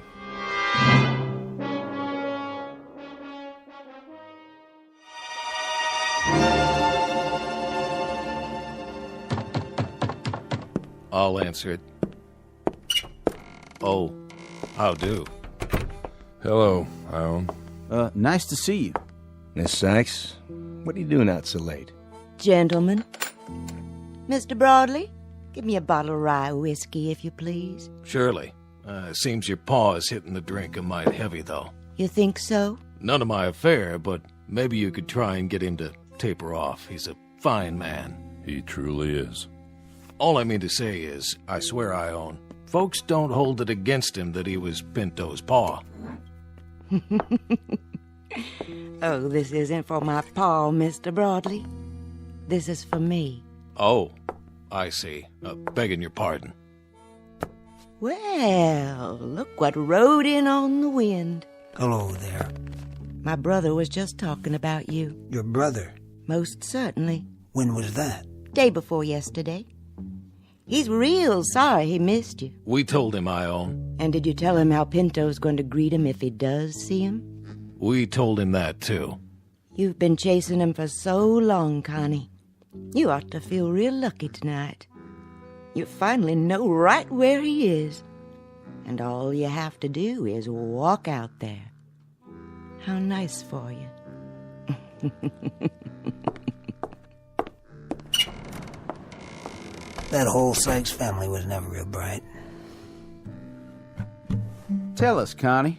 Tell you what? You afraid of Pinto's grave? What are you talking about? Because the rest of us are. How about you? I'll tell you something, Johnny Rob. I was never afraid of Pinto alive, and I sure as hell ain't afraid of him now that he's dead. Understand? Well, now, is that the truth? You know English, don't you? Because I don't exactly know as I believe you. Why, I'll bet... Hold it now, Connie. Simmer down. He deserved it. Maybe he did. But let's not have any bloodshed. Nobody calls me a coward. You didn't let me finish what I was saying, Connie. I don't think you're a coward. No, sir. Leastwise, I don't think you're afraid of anybody in this room, especially not me. For sure not you. I'm just a poor boy that works hard for not much. I'm not real strong, but dogs and kids like me. Follow me around all the time. Go ahead, why don't you speak your mind straight out? Have another drink, Connie. Come on. Sit down. Sure windy tonight, ain't it? I remember the last time we had a wind like this. I'm waiting, Johnny Rob. Well, like I was saying, no, sir, I don't believe you or anyone else is afraid of me. But whether or not you was ever scared of Pinto is something only you know. Johnny Rob, Well, I was about to say when you hit me and hurt me is, I'll bet, not that I'm accusing you, I'm just saying, I'll bet that you won't be calling on Pinto anytime soon. No. Anytime like tonight, for instance. Now, why don't you shut up before you really get hurt? Now, Connie. Look at the time. By golly, it's almost 12 midnight. What about it? Drop it, Johnny. I'm betting you won't go out of here at midnight sharp and climb all the way up the Boot Hill and visit Pinto's grave. Now, I got a $20 gold piece somewhere. Yeah, it took me nearly 20 weeks of odd jobs to save it. Here, I'm betting it all that you won't do what I just said. That a real bet, Johnny Rod? Boy just can't help running his mouth, can he? Never could, as I recollect. Well, he does have a point, though. What about it, Connie? What about what? You calling him? Of course not. Why make him save for 20 more weeks? I don't need the money. Just the same, you did state that you ain't afraid of Pinto, dead or alive. If I heard you right. Look, I'm a grown-up man, and I don't do little boy things anymore. Like playing in graveyards at midnight. You know I'm not afraid, don't you, Ira? Never take sides myself. Then you won't go. I don't like you, boy. I never have, and I reckon I never will. So, you've got a $20 gold piece. Well, I've got a $20 gold piece myself. And it just covers yours. I'd say the bet's covered. Well, now, looks like in about 20 minutes, one of us is going to have $40 instead of 20. That's right. And afterwards, while I'm spending it, I don't want you hanging around where I have to look at you. Got it? Don't you want to know where Pinto's buried, Connie? It's on the southeast corner of the graveyard, close to where Tom Santee's planted. Connie. Yeah? Haven't got another 20 you want to put up, do you? Are you saying you want to bet against me, Steinhardt? Betting's what I do, Connie. You know that. Oh, you're not looking so good tonight, Connie. When a gambler bets, he has to win, or else he go out of business. So, you don't think I got the nerve to go up either? I didn't say that. Then what did you say? I just said I'll bet $20 that you won't. You got a bet. With my 20, your turn. What are you asking? To see my money?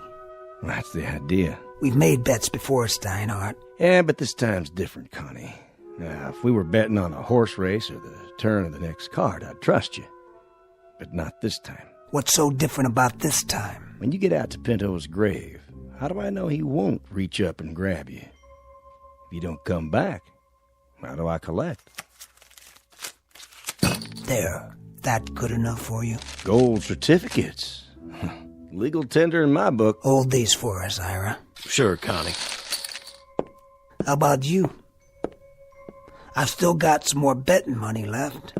Whose side are you on? Well, never bet myself, nor take sides. How about you? Can't afford to bet tonight. Steinhardt here took all I got to lose. If you hadn't lost to him, how much? And which way would you have bet? Reckon I'd bet against you. Nothing personal. I don't get it. You people know me. Why all at once you think I'm yellow? Because we'd be afraid. You can draw them guns of yours real fast, Connie. We've seen you. But out in that graveyard in the middle of the night, they ain't worth a copper cent. You'll have no more to fight with than a yearling on his first legs. I don't get my nerves from these guns. I had it way before I could pick 'em up. You'll find that out soon enough. Ira, get my coat. Right here. Just one thing before you leave. Yeah? Well, we've got a detail to work out, Connie, since this is a job you have to do by yourself. How can we be sure you did it? My word's good. Well, maybe so. But look at it from where I sit. What's to keep you from going, let's say as far as the edge of the graveyard, and then coming back and telling us you went all the way? You saying you don't trust me? Hey, business is business, Connie. This is my livelihood. Then it looks like you're going to have to go along with me to protect your interest. Don't it? Just to make sure I do what I say. He's got you there, Steinhardt. Yeah, that won't do. Even if I were inclined to go, which I'm not, it'd improve his chances by the simple fact that Courage comes easier when a man's not alone. And how'll we ever know? I have another way. Give me your Bowie knife, Ira, from behind the bar. If you say so, but I don't see... Just bring it over and put it on the table. There. Now, Connie, when you arrive at your destination, stick the knife into the earth of the grave. And then at daylight tomorrow, we'll be able to see the proof. That's a real smart plan, don't you think so, Connie? I don't like to disturb a grave, not even Pinto's. You backing out? I said I'd go out there, but I won't treat no grave with disrespect. Then stick it near the grave. If we see it within 5 feet of fresh earth, we'll concede the wager. One thing's for sure, there ain't gonna be no one sneaking out there to steal the knife once you've planted it. Keep the bottle on the bar, Ira. I won't be long.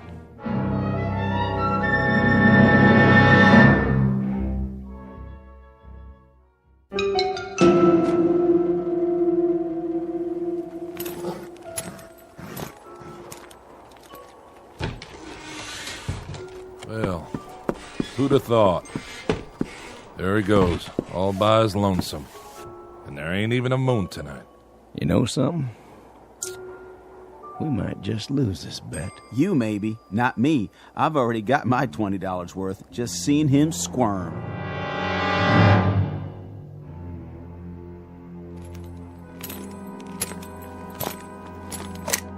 Who's there? Just me. That Connie Miller again? Jason, I told you once, don't be lurking around in the dark. A man could get his head blowed off. Yeah, same as in daylight. Gonna stay a while? What do you care? Well, that's your horse, ain't it? Tethered up by the saloon. A man shouldn't ought to leave his horse. Might catch a death all lathered up. I got one stop to make, then I'll be back. I could take care of her for you. Get her some feed and a blanket. No need. Can you spare me some change anyway, Connie? A 10-cent piece will do, so I can get me some grub in the morning. I'll take care of you later. If it's all the same to you, I'll have it now. You don't trust me? Sure, I trust you. But a lot can happen twixt sundown and sun up.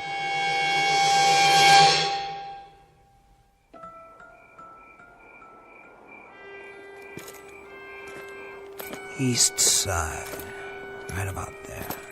Now all I have to do is...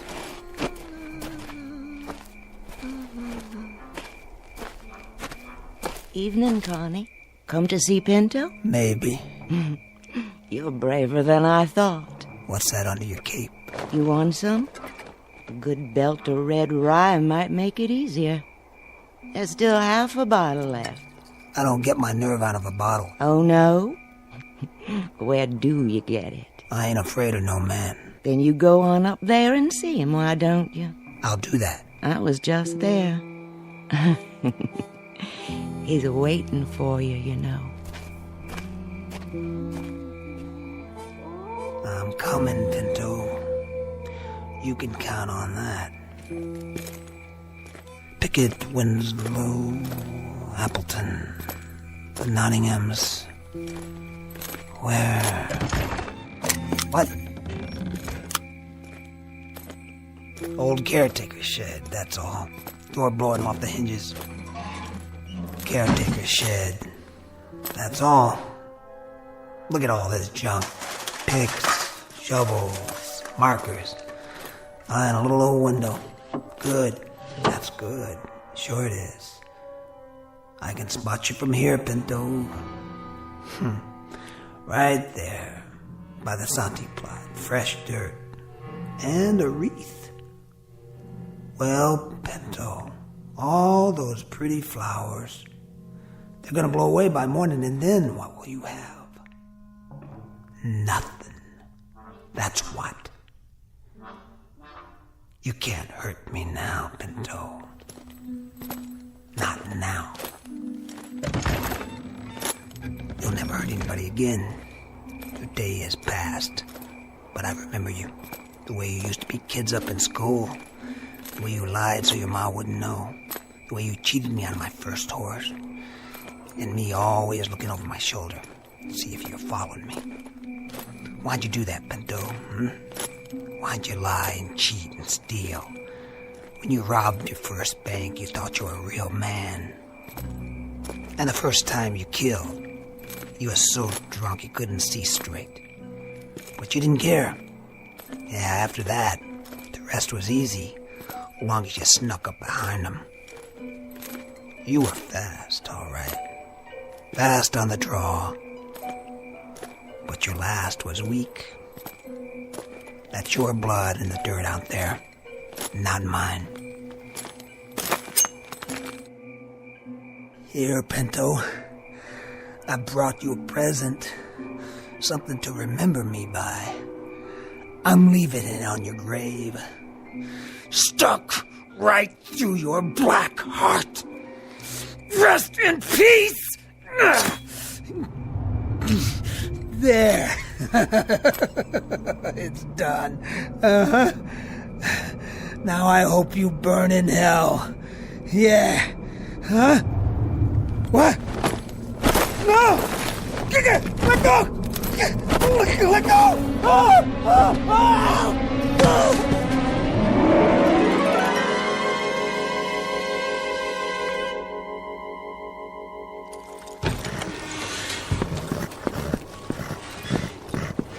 You seen him, Johnny Rob? I don't understand it. It's full daylight, and he ain't back yet. Well, maybe he didn't have the nerve to come back and face us after he turned tail and run. That's not likely. His horse and gear are still here. So he didn't just ride out of town, but he didn't come back to collect his bet, neither. I'm wondering if somehow I ain't got a man killed. Nah, that's no way to talk. I didn't mean to. I didn't ever mean to do that. It's daylight now, Johnny Rob, and we can think with clear heads. Deep down, we all know the dead can't really hurt nobody. You know that. I don't.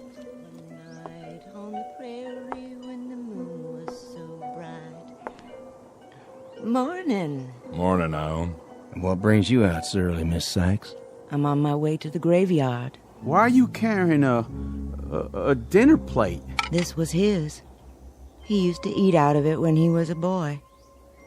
I thought I'd put it on the grave.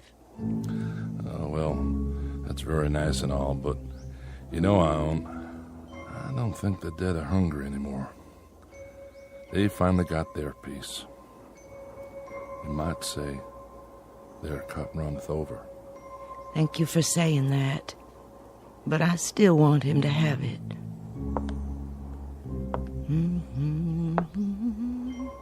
I'm going with you. Do you mind? You may, Johnny, if you like. Gotta see what happened. Well, reckon we can't spend the rest of our days being afraid of a dead man. I'll come too. I guess this is one hand I'll just have to play out.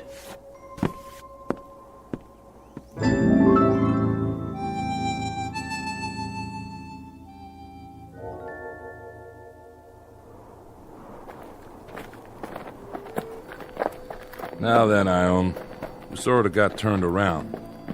Whereabouts is the southeast corner? There. I can see it from here. And I can see him in his long coat. Oh, Lord, I knew it. I knew it. I've gone and got a man killed. See? See? Connie Miller lying here by the grave, dead. Put it out, Johnny Rob. You're acting like a baby. It isn't your fault, boy. No? What happened? What really happened? The whole story's right in front of you.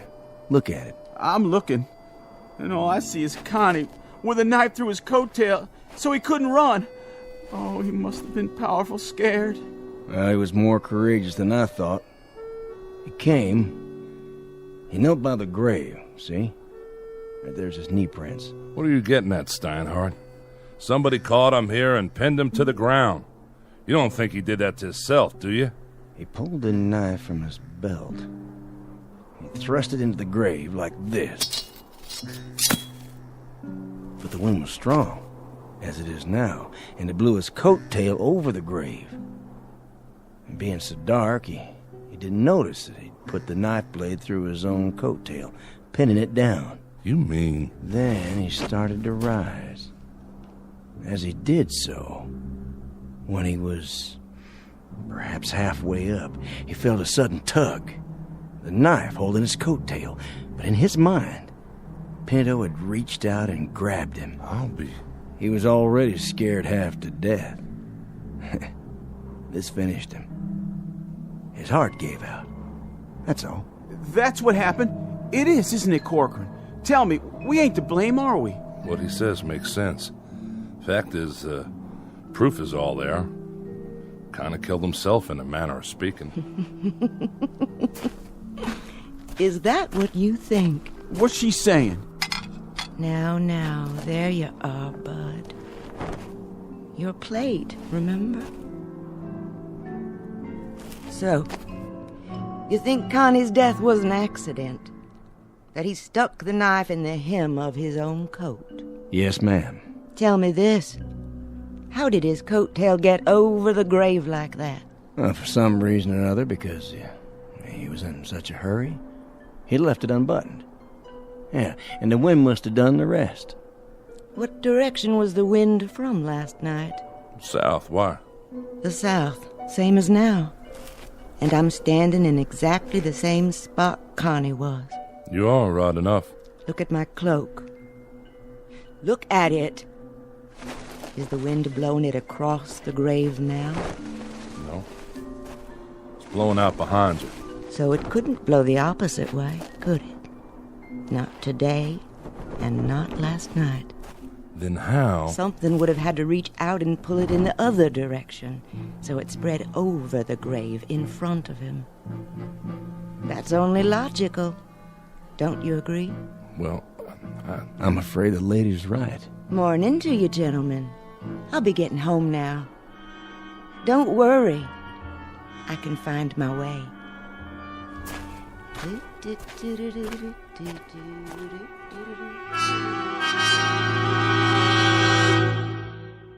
Final comment. You can take this with a grain of salt or a shovelful of earth, according to your preference, as either shadow or substance. We leave it up to you. And for those who are interested in a further search for truth, one suggestion. You might begin by checking under G for ghosts in the Twilight Zone. More from the Twilight Zone after this. Hi, this is Carl Amari, producer of the Twilight Zone radio dramas. I'd like to take a moment to tell you about our official website at twilightzoneradio.com, where you'll get the latest news and information on these Twilight Zone radio dramas. Plus, at twilightzoneradio.com, you can digitally download 3 free episodes or any of our episodes for only $1.95 each. In this age of ever-changing technology, we've decided to make these episodes instantly available to you by making the Twilight Zone radio dramas a digital download-only series. This means that this series will no longer be offered on CD. The CD collections at our website are now being offered while supplies last at buy one, get one free. So be sure to get your favorites before they're sold out. Be sure to visit us often, and I'll see you in the zone.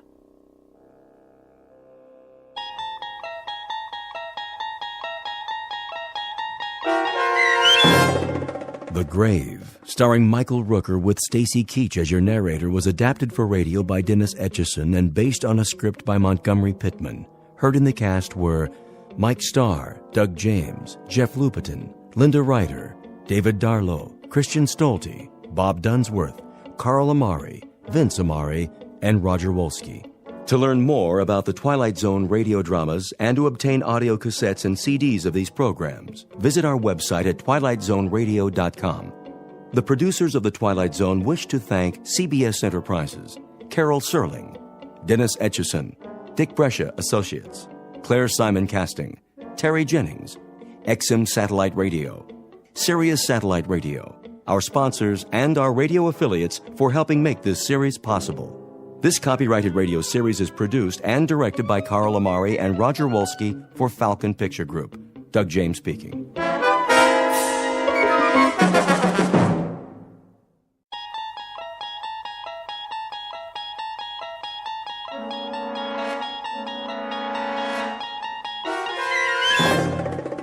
There is a fifth dimension beyond that which is known to man.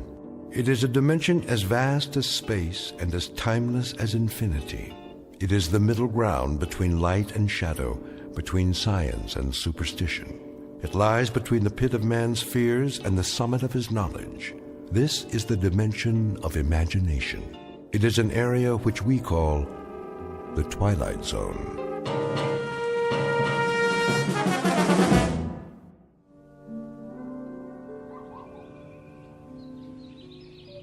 Welcome to Maple Street, USA, late summer.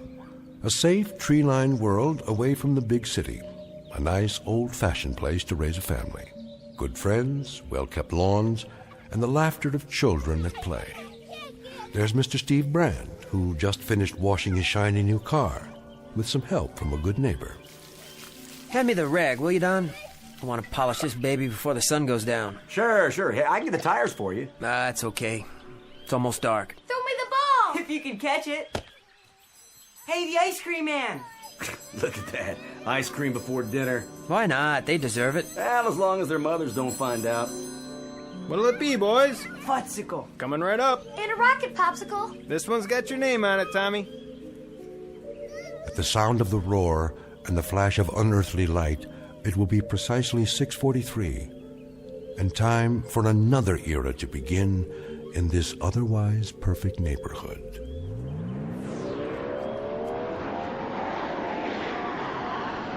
Whoa! Look at that! What was that? I don't know. What was it? Must be some kind of new jet. What was that? A meteor? That's what it looked like. I didn't hear any crash, though, did you? No, I didn't hear anything except a roar. Steve? What was that? Beats me, honey.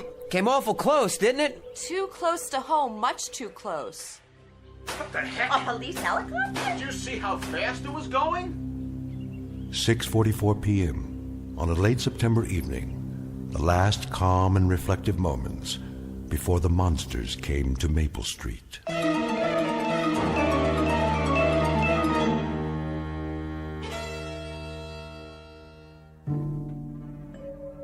And now, back to our story from the Twilight Zone. The Monsters Are Due on Maple Street, starring Frank John Hughes, with Stacy Keach as your narrator.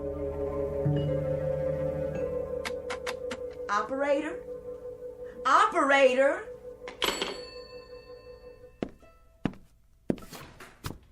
Bill, there's something wrong with the phone. What are you doing out there? Trying to start the power mower. In the dark? Well, I wanted to finish the lawn. The motor wouldn't work. Did you plug in the cord? Sure did. Steve, where are you? Right here, honey. I just washed my hair and the blow dryer stopped. Then I put soup in the microwave, but it's still cold. We must have blown a fuse. Can you fix it? I don't think so. Why not? It looks like the whole block. The power's off in our house, too. I can't get anybody on the phone, and the TV went out. Electricity's off. Phone's I dead. tried the radio, but... Computer doesn't even work. Who's that? Who is that? I can't tell. It's too dark. Hi, neighbor. Oh, hi, Charlie. Who's that behind you? It's just me, Pete Van Horn. Still dark down the street? Yep, all the streetlights are out. Where are you going? I thought I'd check it out. That's a good idea. Yeah, I'll cut through your backyard, Steve, if you don't mind. Hey, what for? See if they got power over on Floral Street. Sure. Go ahead. You need a flashlight? Nope, I know my way around. Well, good luck. Let us know. All right, be right back then. We've got some candles in the house. Maybe I should go get them. Not yet. Give it a few more minutes. Did you see what was on his belt? What? A claw hammer. Oh, he always carries that. How come? He's a carpenter. Yeah, but what does he need a hammer for at night? I don't know. For protection? From what? Steve, what's going on? I wish I knew, honey. You know, it just doesn't make any sense. How do you mean? Well, why should the power go off all of a sudden? And the phone lines. Maybe some sort of electrical storm or something. Nah, that don't seem likely. I mean, the sky was just as blue as anything today. No lightning, no thunder, no nothing. How could it be a storm? I can't get a thing on the radio. Not even the portable. So we can't call the power company. Well, why don't we check with the police? How? Well, you could drive downtown to that new car of yours. I suppose I could. They'll probably think we're nuts, though. A little power failure and right away we get all flustered and bent out of shape. It isn't just a power failure, Charlie. If it was, we'd still be able to get a broadcast on the portable. Well, we ought to do something. I'll run into town and we'll get this straightened out. Are you sure, Steve? Maybe we should all stay together. Just take a few minutes, and then at least we'll know. Do you want me to come with you? No, you wait here.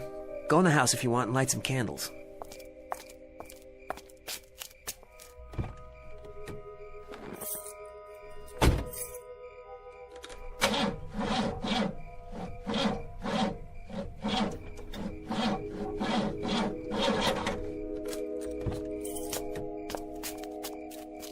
What's the matter with the car? I don't understand. It was working fine this afternoon. Out of gas? I just filled up.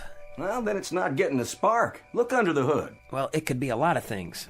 I wouldn't know where to start, especially at night. That could be the distributor cap. But it's new. It's supposed to be under warranty. What's it mean? Mean? All these things happening at once. It doesn't mean anything. It's just a coincidence.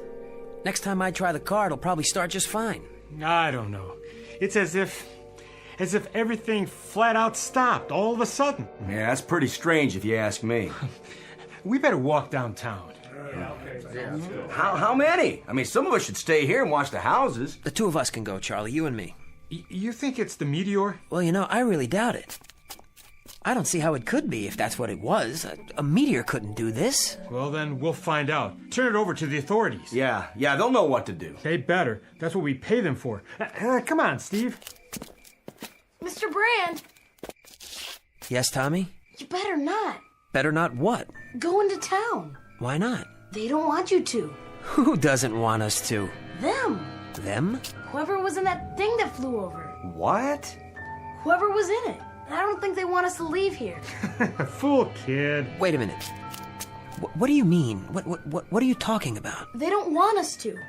That's why they shut everything off. What makes you say that? Now, isn't that the craziest thing you ever heard? Tommy, I asked you a question. Whatever gave you that idea? It's always that way. Always?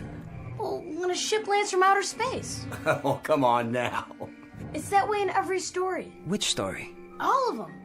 It could be the mothership or just, a scout. Yeah, you mean one of those smaller spaceships? Oh, sure. Yeah, a flying saucer, something like that. They watch everything we do. Why? I missed something. I don't know that either. But they're checking us out. All the way from outer space. Sure. That's where they come from. Don't you know anything? For what reason? Well, for the invasion. An invasion from space yet. Sally, you better get that boy of yours off to bed. He's been reading too many comic books or seeing too many science fiction movies or something. Tommy, come over here and stop that kind of talk. Go with your mother, Tommy.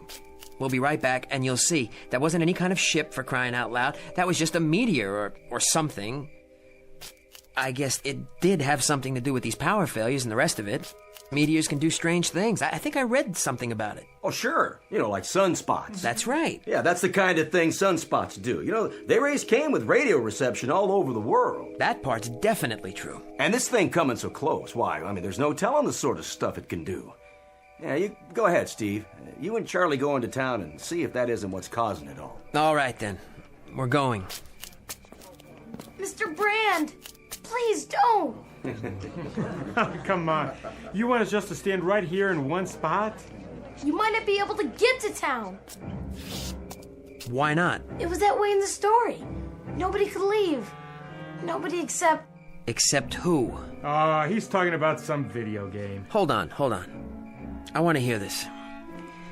Except who, Tommy? Except the people they sent down ahead of them. Well, they look just like people. You'd never know the difference. It wasn't until the ship landed Tommy, please, son, please don't talk that way. Right. The kid shouldn't say stuff like that. And we shouldn't stand here listening to him. Why, this is the silliest thing I ever heard. He tells us a comic book plot and we stand around listening like fools. Go ahead, Tommy. I want to hear what you've got to say. The whole thing. What kind of story was this? And what about the people they sent ahead? That was the way they got ready for the landing. They sent 4 people. A mother and a father and 2 kids who looked just like humans. But they weren't. Well, I guess that's it then. What we better do is run a check on the neighborhood and see which one of us are really human. How does that sound to everybody? There must be something better to do than just stand around making bum jokes about it. Well, like what? Well, for instance, I wonder if Floral Street's got the same deal we got. Hey, where's Pete Van Horn? Didn't he get back yet? Can't see a blessed thing.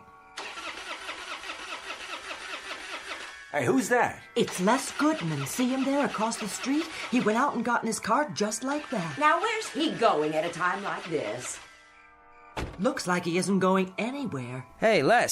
Can't you get it started? No dice. That sounds like the battery's dead. It shouldn't be. It's charged up. Ah, could be the starter. Oh, this car always works, like clockwork. I get behind the wheel in the morning and it goes. It never fails. Unless it's something electrical. Such as?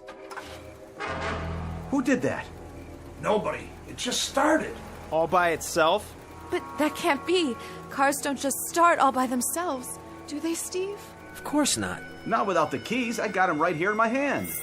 Well, this one did. How come his car just up and started like that? How could it? Yeah, how could it start by itself? He wasn't anywhere near it. And he never did come out to look at that thing that flew over. He wasn't even interested. He was too busy. Busy with what? Why? Why didn't he come out with the rest of us to look? He always was an oddball. Him and his whole family. Real oddballs. What do you say we ask him? Yeah, well, that's a good idea. Wait a minute. Just wait a minute. What for? Let's not turn into a mob here. Listen to me. Let him talk. I don't understand it either. I tried to start it. It wouldn't start. You saw me. All of you saw me. Sure we did. What are you telling us, Les? That there's something going on here? I'm not telling you anything. I don't understand it either. I swear I don't understand anything about tonight. What don't you understand? What's happening? Well, maybe you better tell us the whole story. What story? Well, here's the way I see it. Nothing's working on this street. Nothing. No lights, no power, no radio, no TV. Nothing except one car. And guess whose it is? Yours. Yeah, that's right. Now don't go jumping to conclusions. We don't have all the facts yet. He's getting back in his car. Well, why shouldn't he? It's his. No, you don't. We need some answers. And we need them now. Hold it right there. You keep your distance, all of you. Go ahead, let's hear it. So I've got a car that starts by itself. Well, that's a freak thing, I admit it. But does that make me some kind of criminal or something? I don't know why the car works. It just does. We're all on a monster kick, Les. Seems that general impression holds that maybe one family isn't what we think they are. Monsters from outer space or something. You never can be sure. Could have been a spy plane. On Maple Street? Right. How'd they get here?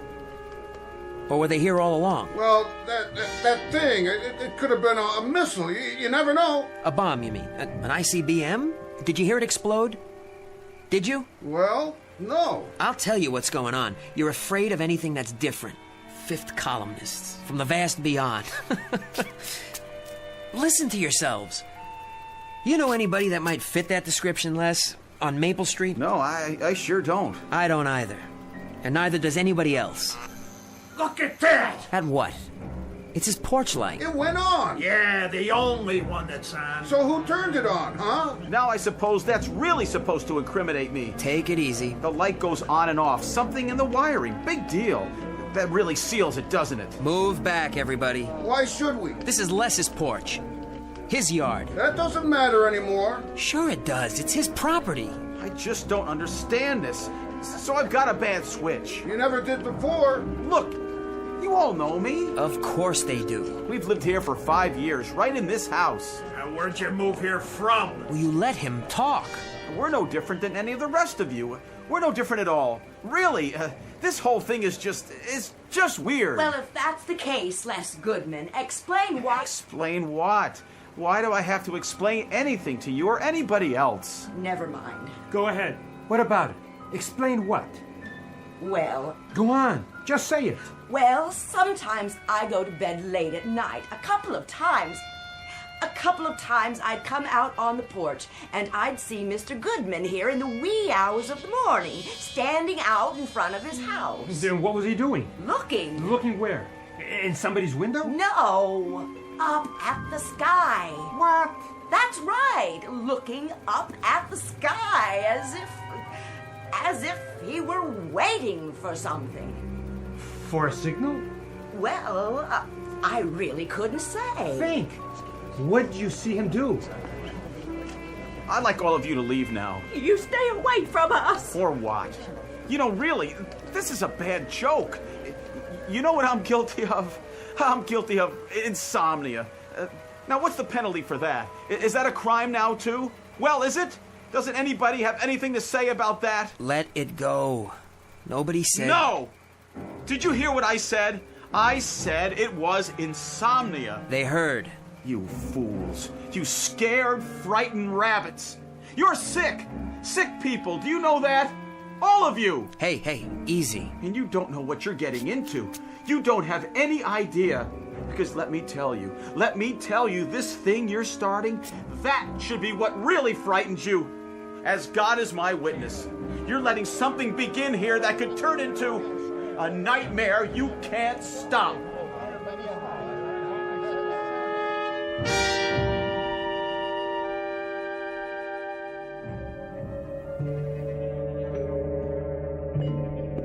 Les, I brought you a glass of milk. Refrigerator's off, but it's still cold. Put the candle out. Why? Just do it. What are all those people doing across the street? Why are they just standing there? I said put the candle out, now. Are they still watching our house? That's right. What do they expect to see? A red monkey. What? I remember a science article I read once. Which article? About an experiment. What made you think of that? It was in a laboratory. They set up a kind of zoo with all these monkeys. They made sure they were comfortable, had plenty to eat, let them go about their business. All different kinds of monkeys. And for a while, they all got along just fine. Les, what does this have to do with all And the... one day, the scientists painted one of the monkeys another color. Red or green or something. I don't remember. Just one of them. And you know what happened? All the other monkeys turned on it, and they tore the red monkey apart. Killed it right there on the spot for no reason. Oh, Les, that is a horrible story. No reason except it was a little bit too different. I suppose that was enough for the monkeys. Do we still have that gun? What? My dad's old service pistol. I had it packed in the attic. I was wondering, do you think it's still there?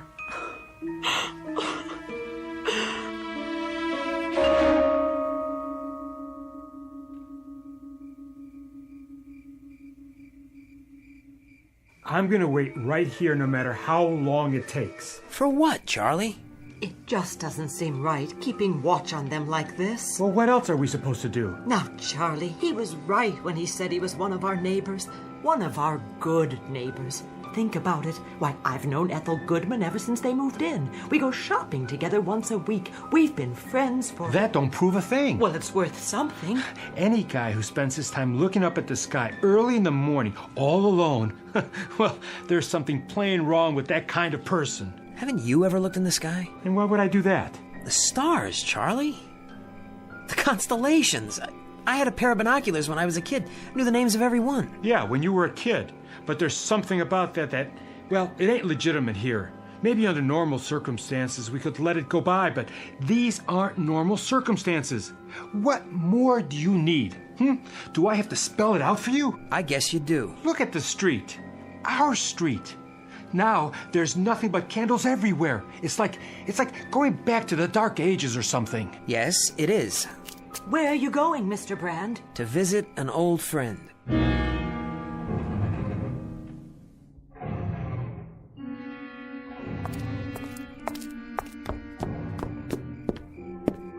Les? You don't have to knock. Anybody wants me, I'm right here. Come on, Les. Steve, is that you? Stay right where you are. We don't want any trouble. No trouble, I promise. Not if I have anything to say about it. But this time, if anybody sets foot on my porch, that's what they're going to get. Trouble. Look, Les. I've already explained to you people. You people? Is that who we are now? And I'm not going to explain again. You don't have to explain anything. I don't sleep very well at night. Sometimes I get up and take a walk, and I look up at the sky. I keep track of the meteor showers, shooting stars. They come at different times of the year, at odd hours. You can read about it in National Geographic. Don't you know that? Sure I do. That's exactly what he does. He always has. I understand. Why, this whole thing, it's been blown out of all proportion. It's ridiculous. I know. It's some kind of madness or something. That's what it is, all right. Some kind of madness. Then what can we do to stop it? At this point, that is the question. You best watch who you're seen with, Steve. Who's that? You ain't exactly above suspicion yourself. Or you, Charlie. Or any of us, it seems, from age 8 on up. Come inside, Steve. No. There's no reason to hide. What I'd like to know is, what are we going to do? Just stand around here all night? There's nothing else we can do. Till then, we stand watch. One of them will tip their hand. You'll see. They've got to. There's something you can do, Charlie. Oh, you're telling me what to do? You could go home and keep your mouth shut. Oh, yeah? You could quit strutting around like a self-appointed hanging judge and just climb into bed and forget it. You sound real anxious to have that happen, Steve. Oh, I am. In that case, I think we better keep a real close eye on you, too. You do that. I think everything might as well come out now. Good idea. Steve, your wife's done plenty of talking about you lately. She what? About your habits. You're plenty odd, too, it sounds like. And when did you talk to my wife? Go ahead. Tell us what she said. Yes, go ahead. What's my wife said? Let's get it all out. Yeah, let's. Why not? Let's pick out every idiosyncrasy about every single man, woman, and child on this street and put them under a microscope like bugs. Are you afraid of the truth, buddy? You think you know what the truth is? If you got nothing to hide... Then why don't we go all the way and set up some kind of kangaroo court?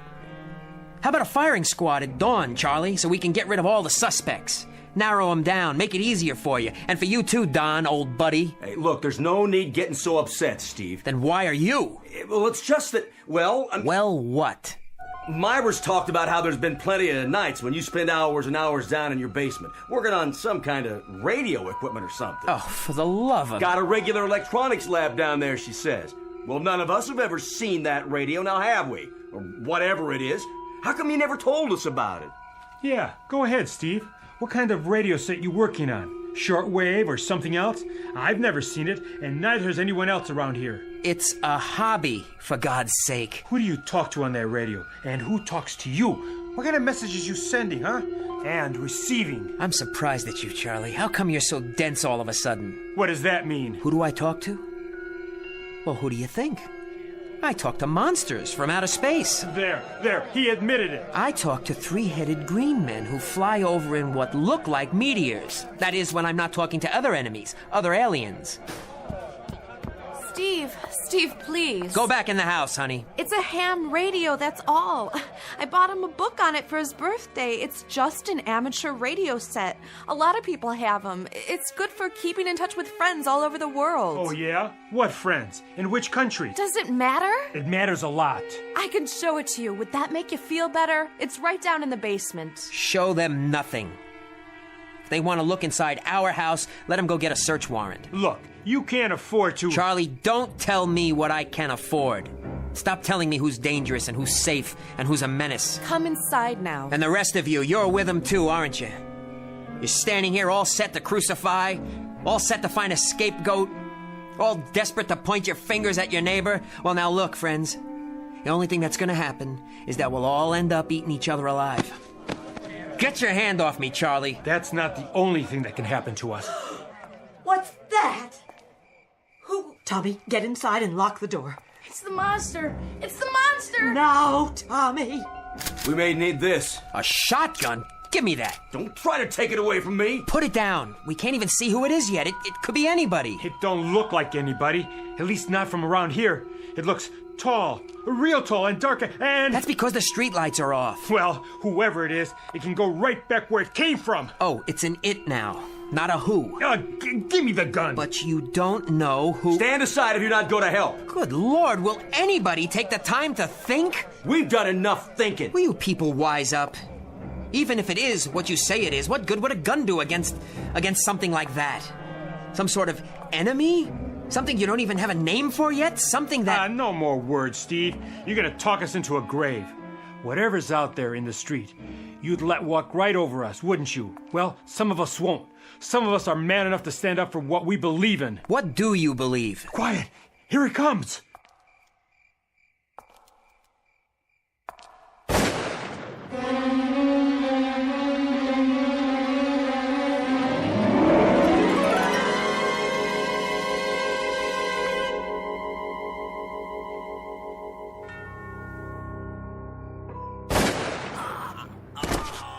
You got him, Charlie! One shot! Pretty good, huh? Take a look. No. Take a look. Take a good long look and see what you've done, you murderers. It's Pete Van Horn. I thought he was going to go over to the next block to see if the power was on. You killed him, Charlie. You shot him dead. But I didn't know who it was. I sure didn't. He comes walking out of the shadows like that. How am I supposed to know who he was? Then why did you shoot? Steve, you know why. Tell him, huh? How was I supposed to know he wasn't one of the monsters or something? You make me sick to my stomach. Dad, we're all scared of the same thing. I was trying to protect my home and my neighborhood, that's all, like anybody would. Look, all of you, that's what I was trying to do. Hey, you're the one, not me. You did it. I didn't know it was one of us. I swear I didn't know. Look, over there. What is it? A light just went on. Where? In that upstairs bedroom. Which one? Charlie. Charlie. The lights just went on. Where? In your house. I don't know nothing about that. Why did your lights just go on? Yeah, what about it, Charlie? Oh, back off. Hey, how come you're the only one with lights on now? Yes. Why don't you tell us? It's something I'd certainly like to know. To be honest, I'm curious. Hey, come on. You were so quick to kill, Charlie. It was an accident. And you were so quick to tell us who we had to be careful of. Well, come to think of it, maybe you had to kill. Had to? Maybe Pete there was trying to tell us something. What do you mean? Maybe he found out something and came back to tell us who there was amongst us we should watch out for. No, it's nothing like that. I don't know why the lights are on. I swear I don't. Look, somebody's pulling a gag or something. A gag? A gag, Charlie? There's a dead man on the sidewalk and you killed him. Does this look like a gag to you? No, please! I'll get him. Charlie, over here in the house. It must have been Charlie. We gotta get him. Well, we'll take care of him. Charlie, the glass, you're cut. Get behind me. I'll get a bandage. I don't need it. Quick, they're coming. Now, all of you, listen. Listen to what? Why should we? You said plenty already. I swear to you, I swear it isn't me. Then who is it? But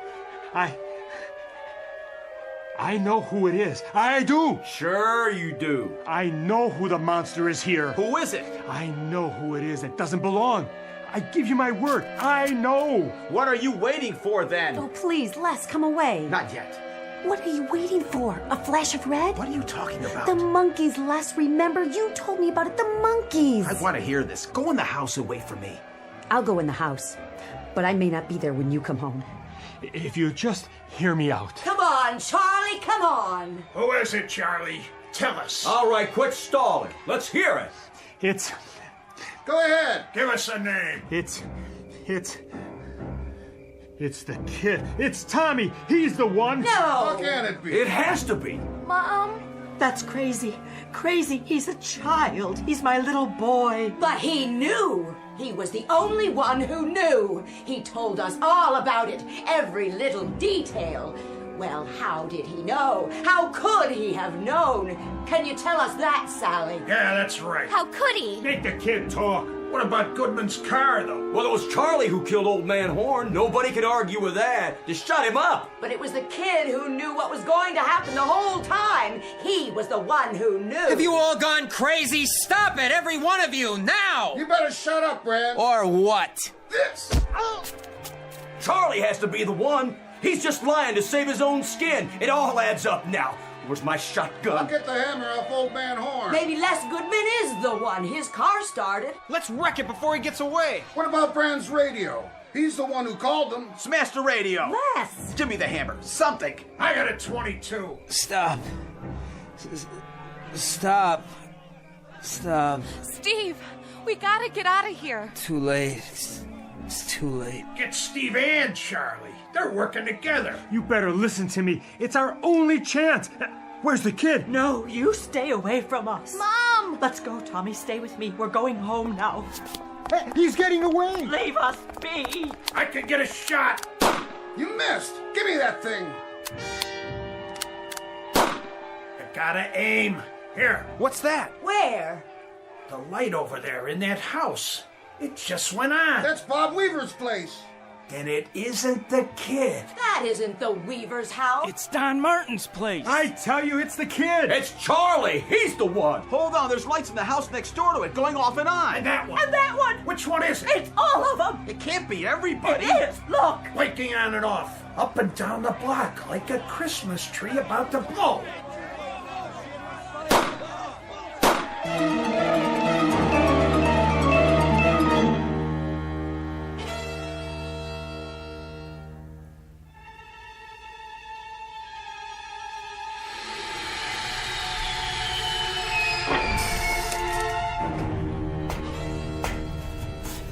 Look at them down there. They've started a fire. Humans. They didn't last long. They never do. No defenses. Then our job will be easy. Understand the procedure now? Clearly. We stop some of their primitive machines. Radios, televisions, telephones. And throw them in the darkness for a few Earth hours. A few minutes. Then observe the pattern. This pattern is always the same. With subtle variations. They pick the most dangerous enemy they can find. Their own kind. All we need to do is watch and wait. And I take it this place, this Maple Street, is not unique. By no means. Their world is full of Maple Streets. And we'll go from one to another, and let them destroy themselves. One by one by one. Time to return to the ship. For now. Tell the fleet we're ready. If we even need them.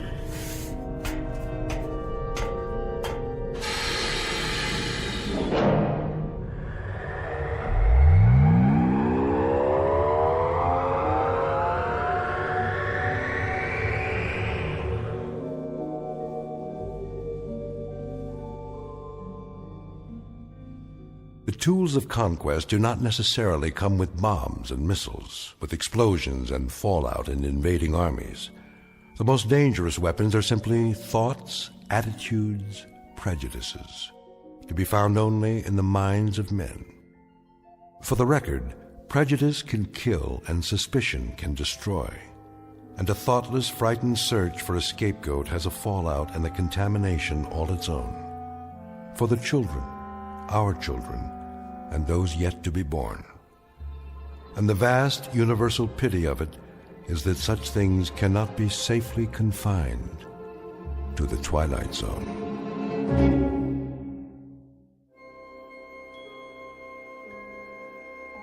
Hi, this is Carl Amari, producer of the Twilight Zone radio dramas. I'd like to take a moment to tell you about our official website at twilightzoneradio.com, where you'll get the latest news and information on these Twilight Zone radio dramas. Plus, at twilightzoneradio.com, you can digitally download 3 free episodes or any of our episodes for only $1.95 each. In this age of ever-changing technology, we've decided to make these episodes instantly available to you by making the Twilight Zone radio dramas a digital download-only series. This means that this series will no longer be offered on CD. The CD collections at our website are now being offered while supplies last at buy one, get one free. So be sure to get your favorites before they're sold out. Be sure to visit us often, and I'll see you in the zone.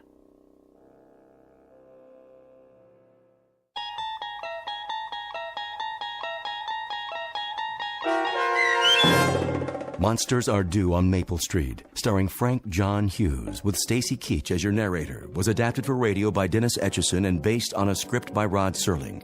Heard in the cast were Adam Tangway, Mike Aljadeff, Tony Castillo, Laura Russell, Linda Ryder, Turk Moeller, Rick Komanik, Peggy Roeder, Heather Ann Preet, Sammy Giampapa, Anthony Giampapa, Jeff Lubiton, Don Longo, Carl Amari, Roger Wolski, and Doug James. To learn more about the Twilight Zone radio dramas and to obtain audio cassettes and CDs of these programs, visit our website at twilightzoneradio.com. This copyrighted radio series is produced and directed by Carl Amari and Roger Wolski for Falcon Picture Group. Doug James speaking.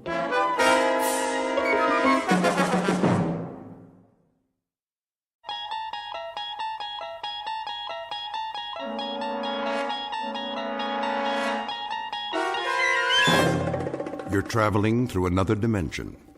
A dimension not only of sight and sound, but of mind. A journey into a wondrous land whose boundaries are those of imagination. Your next stop, the Twilight Zone.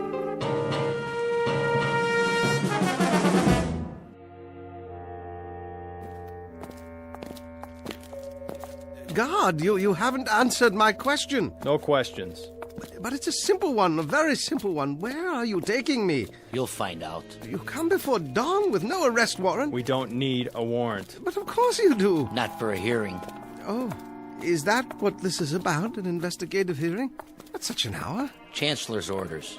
You mean the Chancellor himself wants to see me? Why on earth? Inside. Is this the Chancellor's office? Inside.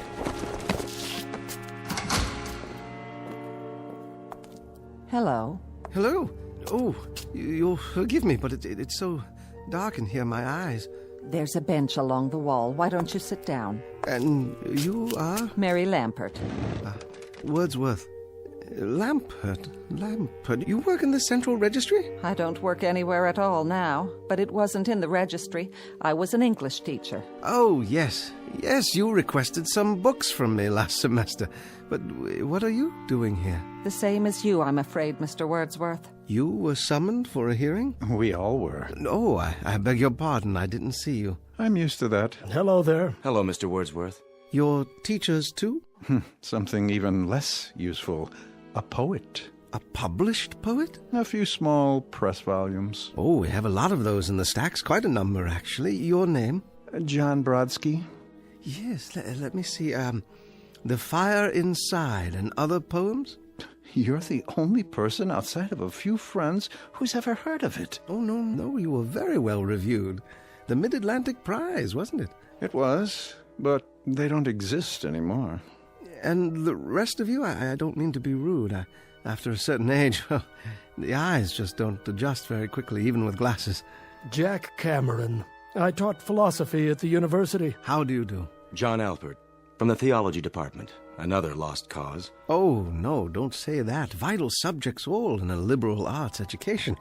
I'm sure you're here for some sort of a reassignment. Put out to pasture is more like it. They're closing the humanities wing. Are you sure? It's already done. The Chancellor signed it into law yesterday. To be replaced by what? Business law, medicine, computer sciences, perhaps.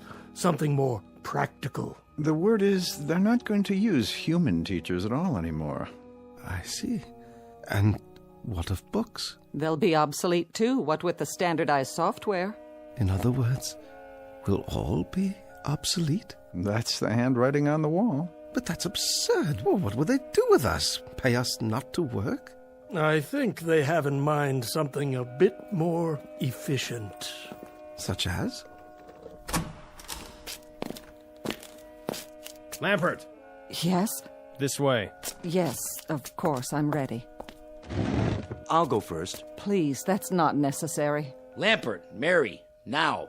Now, wait a minute. Where are you taking her? Goodbye, Mr. Brodsky, Mr. Cameron, Mr. Alpert, and you, Mr. Wordsworth. I've enjoyed meeting you, however briefly. Well, we'll talk more later. When will I see you? Why, on television, perhaps.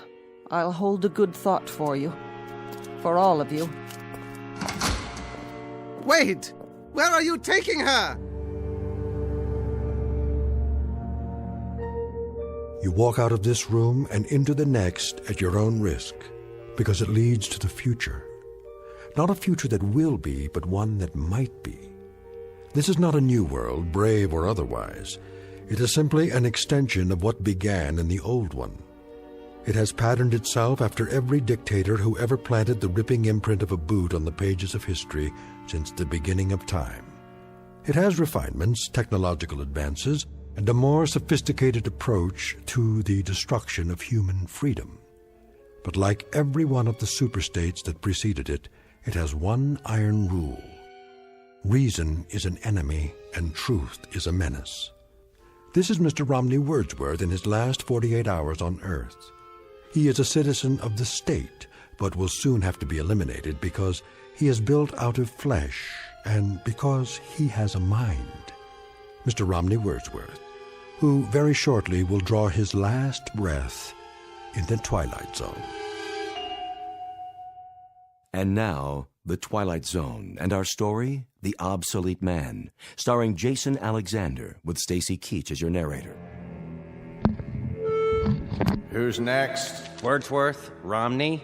Wordsworth. Ah, yes. You should have the file on your desk, Chancellor. Mm-hmm. Field investigation finding, obsolescence. Yes. Agreed. Correct. Send him in. Yes, sir. Guards! This way. Thank you. You may approach the desk. If you like. You know why you're here, Mr. Wordsworth? Not entirely, no. Ask him to speak up. I'd ask you to speak up, if you will. In general terms, yes, sir. But I do have a few questions. Your questions will be answered in due course. Now then, you've been under investigation, Mr. Wordsworth. I have? For the mandatory period of 1 year and 11 months. I was never notified of any investigation. Notification is not required under the new edicts. Really? I have the results before me. The determination is that you're obsolete. That's an interesting word you use. Therefore, the purpose of this hearing is to make a finding in the matter and sentence you accordingly. You understand that? Yes, sir. I suppose I do. Your occupation, Mr. Wordsworth? Librarian. They even have those anymore? A what? A librarian, sir. Has this man had counsel? Yes, sir, he has. Are you sure he knows his rights? He's been given orientation, sir. I'm told that you've had counsel and been given orientation, Mr. Wordsworth. Well, in a manner of speaking. Just prior to entering this room, I did have a brief conversation with someone or other. He was wearing a uniform, very much like your own. That would be one of the subalterns. So you've been instructed. However, I'm still not sure in my own mind that you understand the purpose of this hearing. I'm doing my best, sir. The field investigators in your sector have classified you as obsolete. This finding carries with it serious implications, legally speaking. Do you understand that, Mr. Wordsworth? Serious implications, yes. Now I ask you again. Your occupation? I am a librarian. I could lie to you and say curator of records or historian or data manager, but that's my occupation, my profession. It's an honorable tradition. If you people choose to call it obsolete... Ask him to clarify. Yes, clarify. Request clarification of the term. The term, Mr. Wordsworth, you people. You make reference to the state? I make reference to the state. And you persist in declaring your occupation as being that of a librarian? That is correct, sir. A librarian having to do with books? Yes, sir. Books of all types and description. Since there are no more books, Mr. Wordsworth, there is scant need for libraries. Oh, but there are books. Some going back decades, even centuries. The older ones are in constant need of repair. Even the newer ones require preservation. Well, do you know that books printed on paper containing wood pulp are in danger of deterioration? A kind of oxidation or slow burning, you might say, if there's so much as stored on wooden shelves. Not to mention the effects of light and moisture. Please, Mr. Wordsworth. No, the only safe method is to keep them in metal cabinets, in absolute darkness, if possible, in a temperature-controlled environment. Of course, rag or hemp paper doesn't deteriorate at the same rate. That's why some ancient volumes are unyellowed and still quite usable. What sort of books are you talking about? Oh, anything printed before the 19th century. The older, the better. The Gutenberg Bible is a famous example. To close the subject, with no further need of libraries, it follows that there is little call for the services of a librarian. Now, I must ask for clarification. Did you say no further need? Case in point, a priest or minister, he would claim that his function is preaching the word of God. But of course, since the state has proven that there is no God, that would make the function of such a person somewhat academic as well. Academic? Meaning theoretical, without practical function.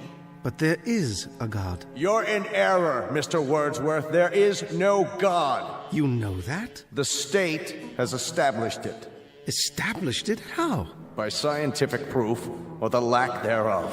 You cannot erase God with an edict. This is not a debate. It's not a matter of laws and proclamations. You are obsolete, Mr. Wordsworth. A lie. No man is obsolete. You have no function. You are an anachronism, a ghost from another time. I'm nothing more than a reminder to you that the state can't destroy words and the concepts they represent by burning pages. You're a bug, Mr. Wordsworth, a crawling insect, a bookworm, an ugly, misshapen little creature that has no purpose here.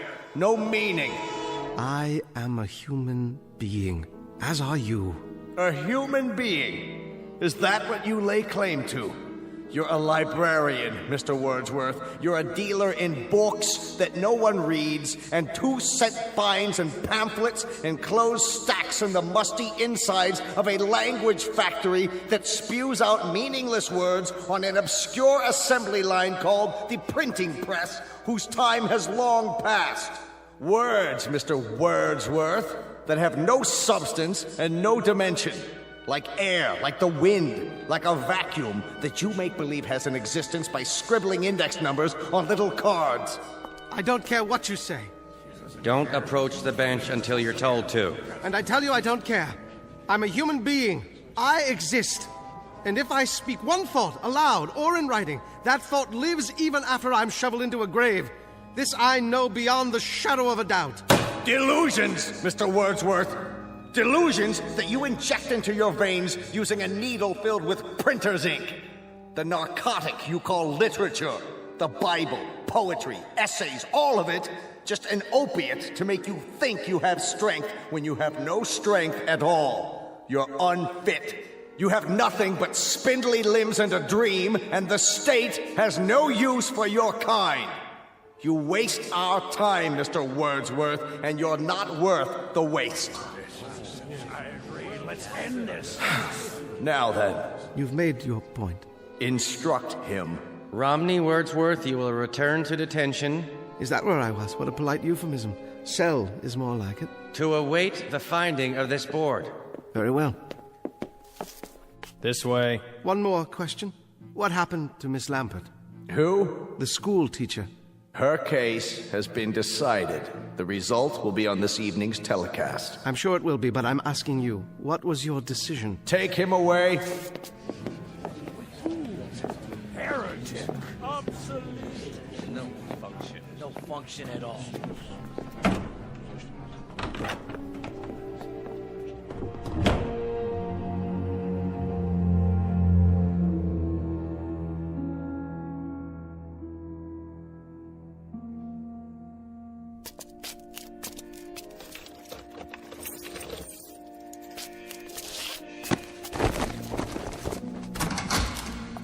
Mr. Wordsworth, how did your hearing go? Well, I'm not honestly sure, but I have a pretty good idea. At least it hasn't been decided yet. Oh, no, not yet, but I don't think it will take them very long. Ambiguity, the devil's playground, and my stock in trade. Miss Lampert hasn't come back yet. That means her case has already been decided. That's what they said. Where would they take her in that case? Back to her living quarters, I imagine, to await the carrying out of the sentence. As for myself, I'd rather carry it out alone. Not thinking about hemlock, are you? Don't tell me you are. That's not what they use nowadays. Too hard to measure the dosage. Get me a bottle of good scotch. I'd like to go out on a bender.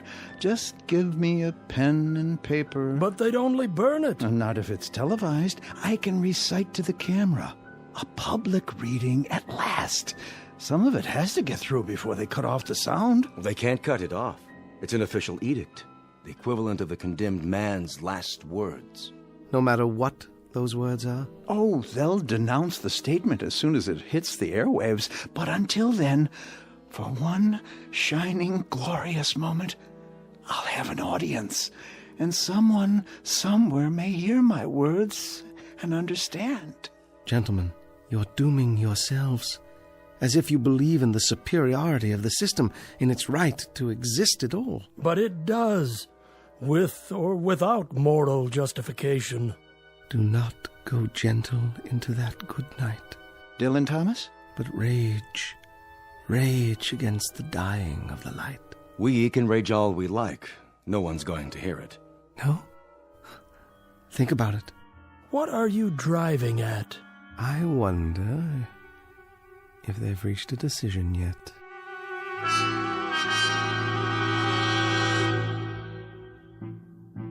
How do you find, gentlemen? Obsolete! Obsolete! Obsolete! Obsolete! Obsolete. I concur. In the matter of Wordsworth Romney, the board has made a finding. Bring him before me so I can pronounce sentence. Escort him from the detention room right away.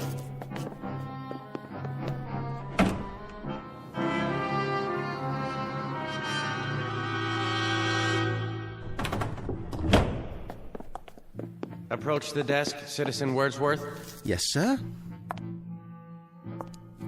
In the matter of your finding, the board declares you obsolete. Mm-hmm. Your rights are as follows. A comment, Chancellor. The lights, it's my eyes. Can some of the lights be directed at the desk so that I can see who I'm addressing? Your rights are as follows, Mr. Wordsworth. You are to be liquidated within a period of 48 hours. They still use that word? Liquidated? But you have an option as to method and precise time. Could you be more specific? There are several prescribed methods, Mr. Wordsworth, including pills, gas, electrocution, lethal injection. It can be done immediately, or an hour from now, or any other time that you request. Are there any other options? The most popular, Mr. Wordsworth, assassination, at a time unknown. This way, the subject is not aware of either the method or the time. Psychologically, it is somewhat easier. In terms of one's mental state, it's the most humane. Then I'd have to say, I'm a very rich man. Louder, please, and step into the light. I was merely saying I'm a rich man. I have such a luxury of choices. A few lines come to mind, perhaps you'll indulge me. Cowards die many times before their deaths. The valiant never taste of death but once. Of all the wonders that I have yet heard, it seems to me most strange that men should fear, seeing that death, a necessary end, will come when it will come. That's from Shakespeare, Julius Caesar. So, since you've given me the luxury of choice, I choose the following. To be given an assassin whom I will tell the method of execution. I don't understand. What does he mean? He will tell? Surely he can't be saying. Mr. Wordsworth, please clarify the nature of the request. You will assign me an assassin, Chancellor, just as you stipulated. But only he and I will know the way in which I am to die. I take it that's acceptable? That will be acceptable, Mr. Wordsworth, so long as your sentence is accomplished within the 48-hour period required by law. And one final request, Chancellor. What's that? I should like to die with an audience. I would like my death to be televised. That, too, can be arranged, Mr. Wordsworth. Thank you. It's not infrequently that we televise executions. It has an educative effect on the population. I have no doubt. Now, as to the time of the liquidation, Mr. Wordsworth? Midnight, tomorrow. And the place? In my room. Gentlemen? Agreed, Mr. Wordsworth. We will choose your liquidator and send him over to you, and he will be duty-bound, just as you prescribed, not to divulge the method you've decided upon. Done. Thank you, Chancellor. Whoever said the state doesn't have a heart?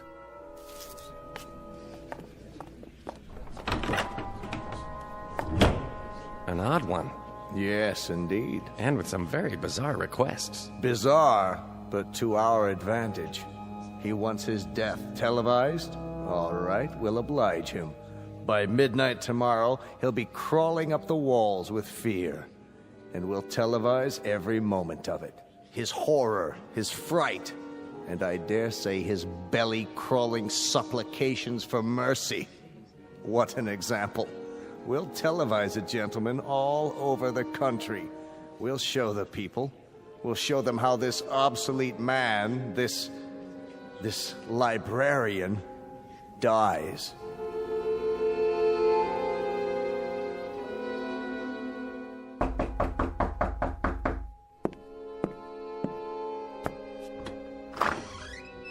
Yes? Wordsworth Romney? I am. I'm here to install a television camera. Oh, yes. Come in. Come in. Bring the equipment in, please, guard. Then wait outside. Yes, sir. I'll call you when I'm finished. Very good, sir. I'll be in the hall. Forgive the close quarters.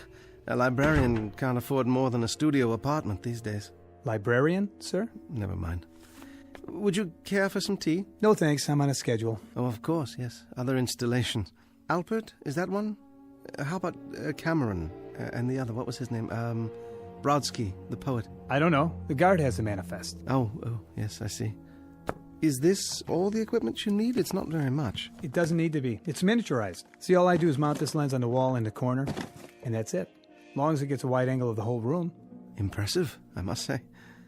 And what about sound? Sir? There'll be a microphone, won't there? Built right in. Full frequency. Broadcast quality. Splendid. Well, don't let me get in your way. Do whatever you have to do. Good idea. Not a lot of time left. Oh, a couple of hours more? I mean, you probably want some time to yourself for whatever. Yes. I'll be out of here in 20 minutes. Wonderful. I mean, very professional of you. Do you happen to know what happened to the school teacher? School teacher? A friend of yours? Not really. I hardly knew her. Not on my list. Oh. You ought to turn on the TV. That'll tell you. Why didn't I think of that? You know, I spend every evening reading. These things are your books, huh? You mean you haven't seen any before? I remember when I was a kid. They had pictures in them. Oh, they have much more than that. And with my collection grown so large, there hasn't been time for television in years. Even the state broadcasts? The state broadcast? Oh, you mean the chancellor's speeches and so forth. And on the domestic front, the economy is on an upswing. With unemployment virtually nil, corporations are tightening their belts in preparation for higher productivity next quarter when the trade deficit reaches zero.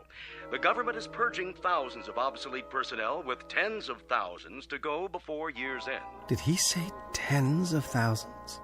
One example is Miss Mary Lamport, who was terminated early this evening. For those who missed the live broadcast, here is her final statement. I'd like to quote Saint Exupéry. What is essential is invisible to the eye. And it was a Welshman named Dylan Thomas who wrote of the force that through the green fuse drives. Well, I've spent my best years nurturing that life force, helping it break through the concrete and steel that seal us away. And I now know that there is no force in the universe that can crush. That's the drugs kicking in. Drugs? Her choice. She wanted to go out painless. They gave her an injection. Sure kept talking for a while, though, didn't she? All those words. She almost made it. Made what? I've seen enough. Go on with your work. I don't mean to distract you. All done? Surely not. There. Go ahead, turn your TV back on. See? There's you. There's me. You're right. Isn't that amazing? Sharp and clear for all the world to see. Fiber optics. Some picture, huh? Yes. I don't know how to thank you. What's the cost? No charge. A tip, then. Consider it a kind of bonus. One of my books, perhaps. No, thanks. You can take your pick. Any one at all. They'll only be burned afterwards. I don't have time to read. Thanks anyway. Guard. Trouble? No trouble. I'm finished is all. Let's go. Take it easy, Mr. Wordsworth. Don't fight it, okay? I'll do my best. It'll be easier that way. Well, now then, nothing left to do but wait. 1 hour and 15 minutes. I'll set the clock, then lie down, and wait. It won't be long now.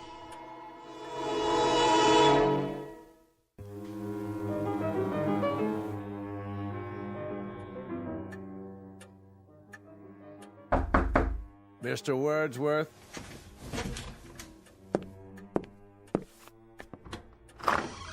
Come in, Chancellor. So, this is how a librarian lives. Have a seat, please. I'm sorry there's only the one chair, but with so many books. Thank you for coming. Very irregular, Mr. Wordsworth. Is it? Highly irregular. That you came at all? Do you know why I came? Do you? I invited you. By all means, you invited me. But why would I honor such an invitation? A cryptic note from a condemned man asking me to visit him during the last hour of his life. Not normal, I take it? Hardly the norm, Mr. Wordsworth. Hardly what I'm accustomed to. And somewhat suspect, too. How do I know I wasn't invited here for a last pitiful gesture of vengeance on the part of the condemned? Vengeance? After all, I'm more or less responsible for the finding in your case. Your demise in less than an hour. 45 minutes, actually. It can be attributed, at least in part, to my decision. Nonetheless, that was the finding. Do you mind if I smoke? No, not at all. You're my guest. I'll tell you why I came, Mr. Wordsworth. Please. Perhaps to prove something to you. And that is? To prove to you that the state has no fears. None at all. Well, you'll forgive me, Chancellor, but that has the elements of a joke. How so? Well, you come here to my room to prove that the state isn't afraid of me. What an incredible burden that must be, to prove that an obsolete librarian could have any effect at all on the state. I'll tell you why you came, though. I'll tell you the reason that you won't even admit to yourself. And what might that be? I don't fit your formula. Somewhere along the line, there's been a deviation from the norm. Your state has everything categorized, filed, and tagged. You are strength. People like me represent weakness. You control and order and dictate. My kind merely follows and obeys. But something's gone wrong. I don't fit, do I? Oh, you fit, Mr. Wordsworth. In a few moments, you'll be cringing and pleading just like they all do. Yes, indeed, you fit. You've got a miserable, worthless little life, but you've also got an instinct for survival. And very soon now, when you know that life is slipping away, when your survival is just a question of minutes, we'll see which is stronger, the state or the librarian. All the country will see. Yes, they will. I take it you've had a discussion with whoever is assigned to your liquidation. Whomever. What? Whom, object of the preposition. Midnight, isn't it? A mere 40 minutes from now. That's the camera lens up there on the wall. See it? They brought that in earlier this evening. Very efficient. One man set it up in less than 10 minutes. We're being televised now. That's not unusual. In the mass executions last year, we televised around the clock. 1,300 people were put to death in 6 hours. You never learn, do you? History teaches you nothing. Quite the contrary. It teaches us a great deal. Our predecessors, Mr. Wordsworth, had the beginnings of the right idea. Hitler. Of course, Hitler. Stalin. Him too. But in contrast with popular opinion, their error was not of excess. It was simply that they did not go far enough. Too many undesirables were left around, and undesirables eventually form a core of resistance. Old people, for example, clutch at the past and won't accept the new. The sick, the maimed and deformed, they fasten themselves on the healthy body and damage it. So, we eliminate them. Just like that. Or people like yourself. They can perform no function for the state, so we do away with them. Only makes sense. What a charming room, Mr. Wordsworth. Small, but functional. Lived here long. For over 20 years. I built the bookcases myself. So I understand. That, incidentally, has kept you alive, that particular talent. Carpentry is a skill, and the state provides considerable leeway for workers who possess certain skills. This chair, for example. You made it. I would have made more furniture, but there wasn't enough space with the books. Unfortunately, you went as far as you could go, which was insufficient. So in a little while, it will be the end of a rather fruitless life as Mr. Romney Wordsworth goes to his own private nirvana. That's what they call it in your books, isn't it? In some books. You're not facing the camera, Mr. Wordsworth. You're cheating the audience. They'll want to see how you die. Sorry? Please, Mr. Wordsworth, show the lens your best side. And don't stifle your emotions. If you feel like crying, go ahead and cry. Or if you want to plead, why don't you do so? Let it all out. Perhaps a high state official might take pity on you. You'd appreciate that, wouldn't you? A little chest-thumping, hand-wringing, some moaning, sobbing histrionics. Suit yourself. Unfortunately, I don't have the time to be enthralled when they do come. I have another appointment this evening. Chancellor. Make it brief, Mr. Wordsworth. You have plenty of time. Smoke as many more of your cigarettes as time allows. How's that? I haven't been entirely fair with you, Chancellor. I invited you here for a very special reason. Would you like to know the method I've chosen for my liquidation? I've had a bomb placed in this room. It has a time fuse set to go off at midnight, a few minutes from now. Thoughtful, Mr. Wordsworth. A relatively quick and painless death. Isn't it, though? And yet, knowing that you're going to be blown to smithereens is not the happiest of thoughts, is it? That depends on the individual. Yes, it does indeed. I'll bid you goodbye, then. What kind of idiocy is this? You've locked the door. Yes, I have. You're not going anywhere. You're staying here with me. Open this door at once! I'm not sure I remember where I hid the key. Question: how does a man react to such a situation? Answer: it depends on the individual. As for myself, I shall sit down and read my Bible. This is insane. Hidden for over 20 years, but the only possession I own that has any value at all to me now.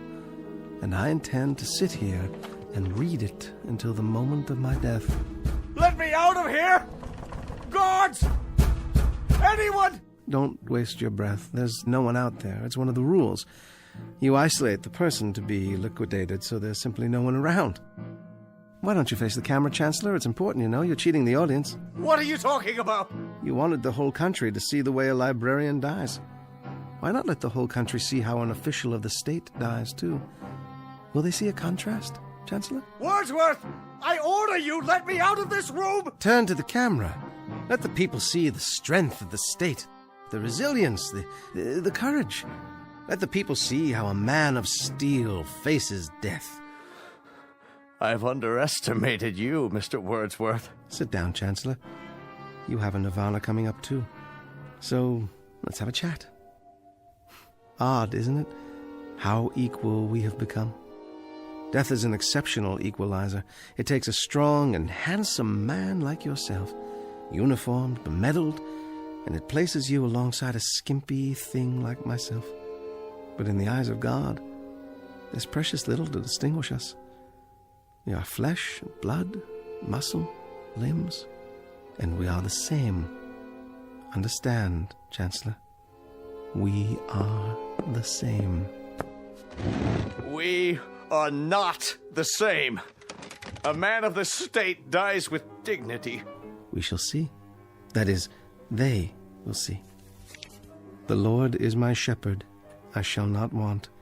He maketh me to lie down in green pastures. He leadeth me beside the still waters. He restoreth my soul. He leadeth me in the paths of righteousness for his name's sake. Yea, though I walk through the valley of the shadow of death, I will fear no evil.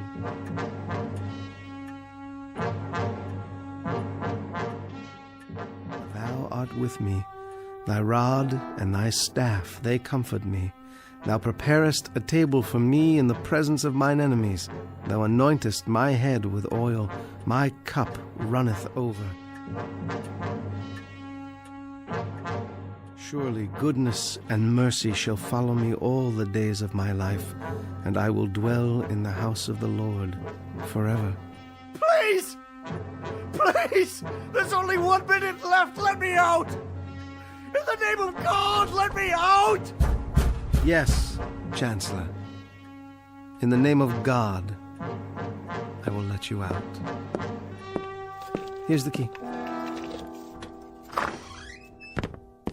Goodbye, Chancellor.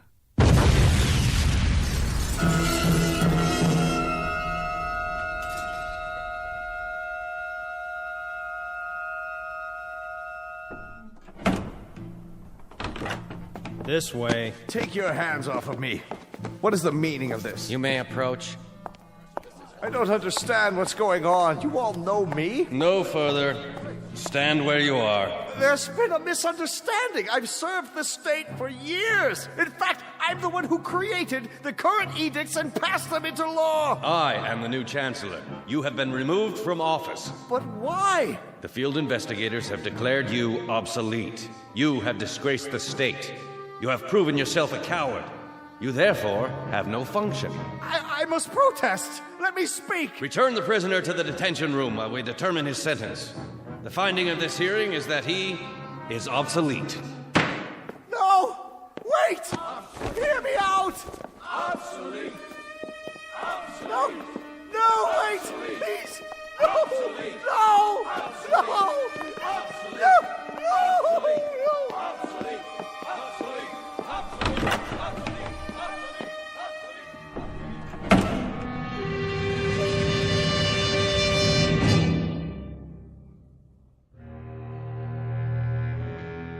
The time is the future. Not a future that will be, but one that might be.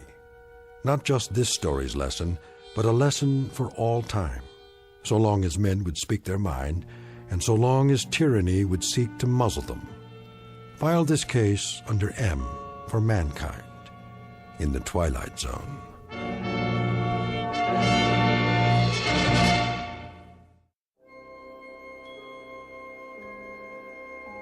Hi, this is Carl Amari, producer of the Twilight Zone radio dramas. I'd like to take a moment to tell you about our official website at twilightzoneradio.com, where you'll get the latest news and information on these Twilight Zone radio dramas. Plus, at twilightzoneradio.com, you can digitally download 3 free episodes or any of our episodes for only $1.95 each. In this age of ever-changing technology, we've decided to make these episodes instantly available to you by making the Twilight Zone radio dramas a digital download-only series. This means that this series will no longer be offered on CD. The CD collections at our website are now being offered while supplies last at buy one, get one free. So be sure to get your favorites before they're sold out. Be sure to visit us often, and I'll see you in the zone.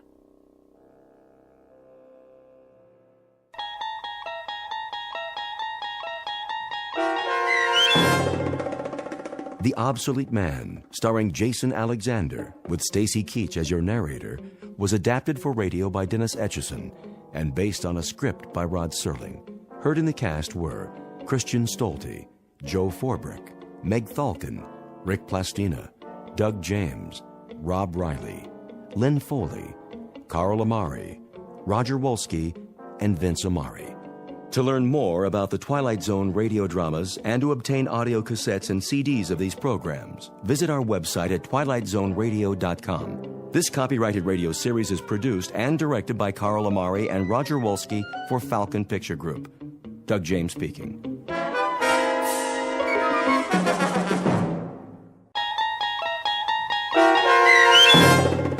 A Quality of Mercy, starring Robert Knepper, with Stacy Keach as your narrator, was adapted for radio by Dennis Etchison and written for The Twilight Zone by Rod Serling from a story by Sam Rolfe. Heard in the cast were Roderick Peoples, Kip Karstedt, Jeff Lupetin, Joby Cerny, Roddy Chong, Joseph Orunda, and Doug James. This copyrighted radio series is produced and directed by Carl Amari and Jason Mallow for Falcon Picture Group. Doug James speaking.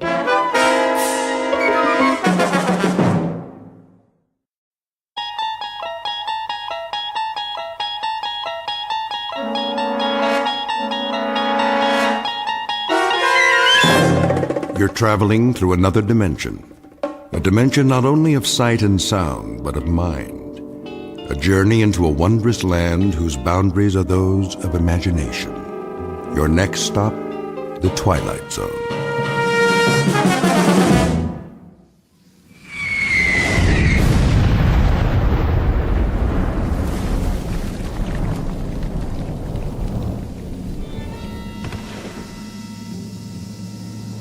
Man, oh man. They get it? Way off. What are they doing? Lobbing them in by hand? One more time.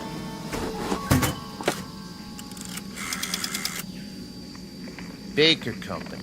Baker Company. You missed the target. That's what I'm telling you. Well, try it again. Short. 500 yards. Sergeant Casarano says it was 500 yards short. That's right. Still. Tell him to raise it up. Sergeant says to elevate it. They say they can't elevate it anymore. What are they using? A slingshot? Listen, if you can't aim higher, Give me that. how do you expect it? This is Baker Company, F.O. Good going, boys. Yeah, I've seen what you did. A big fat nothing. You wrecked 5 acres of rice paddies and you torn up a beautiful grove of palm trees, but that's it. What's it to me? Let me tell you. We're sitting out here on our duffs on a hill in the middle of nowhere, and you know what we're doing? We're having a little discussion. Yeah, that's right. Maybe you can help us out. We're trying to decide whether you got something in your religion against sending a shell into a cave. Or is it too hard for you? Because if it is... You tell him, Sarge. Oh, those jokers. What? Say again. Bypass? Oh, now that's more like it. Because all you accomplished today is to tear up 5 acres of real estate and keep a handful of Japanese soldiers from falling asleep. Yeah. Well, I got a question for you. Anybody know how long it takes an enemy to die from insomnia? Same to you. Oh, we'll keep in contact, all right. You sure they're on our side? Makes me wonder sometimes. Give me a light. Here you go, sir. So what's the word? Did I hear you say bypass? They're gonna keep firing till late this afternoon.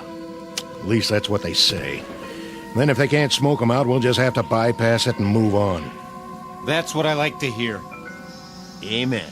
I'm feeling better already. Me too. I'm getting cross-eyed looking through these binoculars. When they say flanks, I say thanks. I don't know about the rest of you, but I got no big urge to run headfirst into anything anymore. Not at this stage of the game. That's for sure.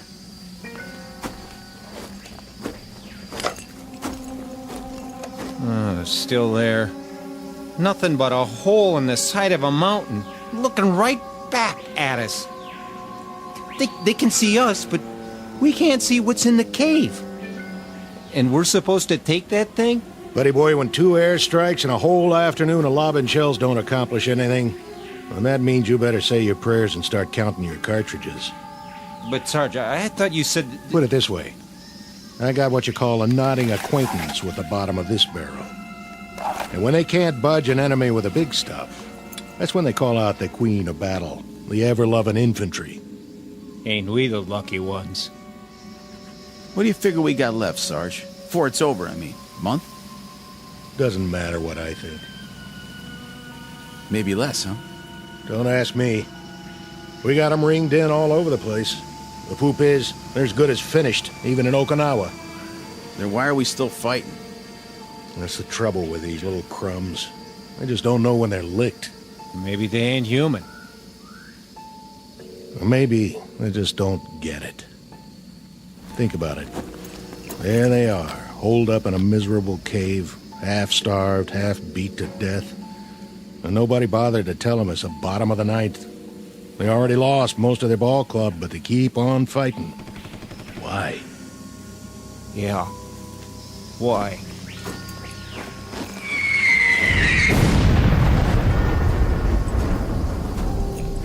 It's August 1945. The last grimy pages of a dirty, torn book of war. The place is the Philippine Islands. The men you've just met are what's left of a platoon of American infantry. Their dulled and tired eyes, set deep in dulled and tired faces, can now look forward to a miracle, the moment when the nightmare comes to an end. Or so it appears. For they've got one more battle to fight, a crazy, illogical standoff in the final days of a particular hell known as World War II. And in a moment, we'll observe that battle firsthand. August 1945, the Philippines. But in reality, it's high noon in a place called the Twilight Zone. And now, The Twilight Zone, and our story, A Quality of Mercy, starring Robert Nepper, with Stacy Keach as your narrator.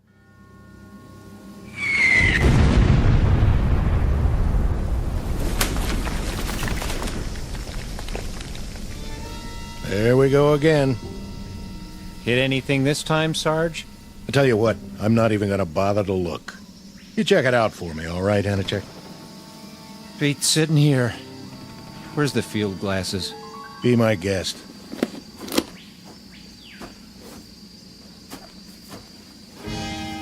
Well, well. What do you know? You see something down there? Sure.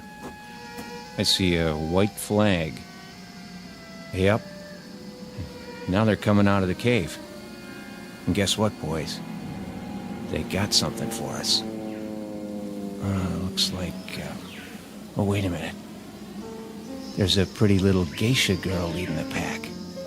And she's carrying a tray full of rice. And a hot towel. Go on. Gotcha. Hey, hold on. There is something coming.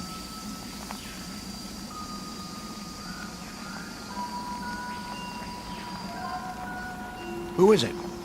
Don't know. Uh-oh. Think I see a gold bar on his helmet. Give me those glasses. Oh, man. Just what we need. A brand new Louis. All spit and polish. Ain't he handsome, though? All right, men. Try at least to look like Army. What for? He won't last long.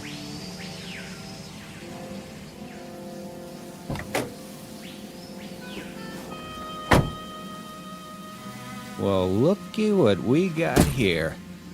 That uniform's so new it ain't never been washed. Brand new holster, too. Well, that's what I call a pistol. No kidding. Pearl handle and all. Sent us a real tiger this time. $5 says it's never been fired.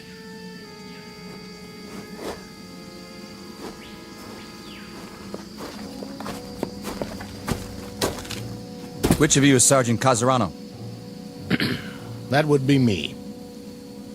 I'm Lieutenant Cattell. Sir? I'm taking over your platoon. Matter of fact. What's your situation here? We're observing for a mortar company, Lieutenant. So I've been told. That cave down there, bunch of the enemies holed up. Been trying to get them out for 2 days. No luck? Nothing doing. Your binoculars, please, Sergeant. Here you go. Tough situation. I guess you know what that means. Sir? We have some mopping up to do. We? Yeah, you heard me. I'd say we do best to go at it frontally. Frontally? Yeah, just move right in and wipe them out. Hey, Lieutenant, you sure you got the right platoon? What about it, Sergeant? Well, now, Call the rest of the company together. The rest of the company? On the double. Where are they? Back at the CP. This is it? All 6 of us. In that case, we'll have to go it alone. Say again? Something wrong with your ears? Go it alone? With a half-dozen men? No, I'm begging the lieutenant's pardon. You've just inherited a good group, but not that good. This is infantry, sir, not kamikaze. He doesn't have the wrong platoon. He's got the wrong army. Your name is what? Watkins, Lieutenant. Andrew J. Are you accustomed to talking to an officer on your back? Matter of fact, sir, I'm not accustomed to talking to an officer in any way. And why is that, soldier? We've lost our last 3 platoon, Louis, and I guess you could say there's been a space of time in between. Well, you've got another one assigned now, and you're going to have to learn to live with that. Starting with this reminder. When you address an officer, I want to see you stand up on your feet like a man. We've been on the line 33 days, Lieutenant. Your point is? Not much sleep. You know what that's like? You have my sympathy, Sergeant. But my job is to lead this platoon, and I plan to do exactly that. My way. Then maybe you'd better tell us. Just what is your way? When I tell you boys to jump, you'll jump. When I tell you to stand up on your feet, you'll do so. And if I tell you to head toward that cave, guns port and bayonets fixed, that's exactly what you're going to do. Double time. Any more questions? Begging the lieutenant's pardon. Any more questions? No, sir. Good. What are your orders, Lieutenant? Since we don't have a clear line of sight into the cave, and since there's no cover between here and there, we don't have a choice. We'll have to move down into the open, just go ahead and take it. Full frontal. What about it, Sergeant? You want my opinion? I'm willing to discuss it, in terms of military strategy. In military terms, Lieutenant, it goes like this. First off, you better muddy up that gold bar on your helmet so it doesn't shine too bright. Otherwise, you got yourself a target they can shoot at right in the middle of your head. Then you better take off the one on your collar and stick it in your pocket. I'm asking you for a chronology. And I'm giving it to you. The enemy happens to be half starved and half on its knees, but they're not dumb. They're tough, shrewd, and they got eyes. We lost 3 platoon officers already because they made a motion of command with one of their hands. That's what the Japs look for, a person in command. I'd intended to remove the insignia. But what about the cave? What do you know about it? Not much. We saw some of them run in, holding each other up. They're in bad shape. No telling how many were already in there. But they got a machine gun, and somebody's pretty good with it. But not good enough to stop a full-on attack. Well, maybe we'll have to do that, eventually. But as far as I'm concerned, the war don't have to end by dinner time. I'm aware of that, Sergeant. I say we sit on it for the rest of the day, and see what some 105s can do, before we make a final plan. You might be right, for someone who's used to taking his time. But it strikes me that we could move in there right now and wipe them out inside of an hour. Get close enough to lob grenades and pulverize them. If you want to get the job done instead of loafing, that seems to be the one thing this platoon is extremely good at. Lieutenant, how long have you been out here? What's that got to do with it? Oh, not a whole lot, I guess. But you make it sound like a football game. It ain't a football game, Lieutenant. It's one long gut ache with some torn up, mangled boys fresh off the farm, and it's going to take a long time to forget. You ain't been shot at yet, Lieutenant. Remember that. How would you know? And you ain't shot nobody either, have you? You beat me over here, Sergeant, I'll give you that.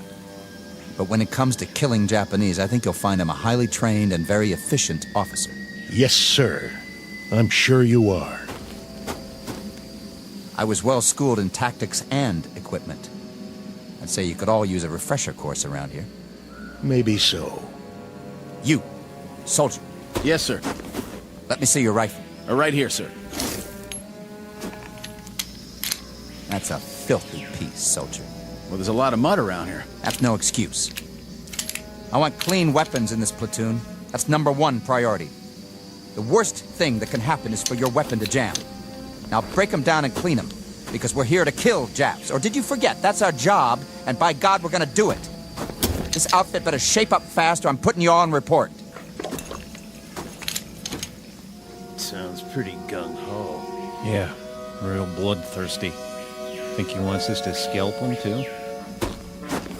You have something to say? Me? No, sir. What is it with you, men? No sleep? Or no guts? You tired of killing Japs, is that it? Or don't you have the stomach for it? Listen, sir. Let it go. No, when I got something to say, I'm gonna say it. Go ahead. Let's hear it. We're 24 months up on you, Lieutenant. We've seen a lot of blood and heard a lot of screaming from both sides. You've got a big deal about doing some killing. We'll fall in on that order, don't you worry. But you can't order us to like it. We've seen enough dead men to last us for the rest of our lives. The rest of our lives and then some. We'll do some more killing for you, Lieutenant. All you want.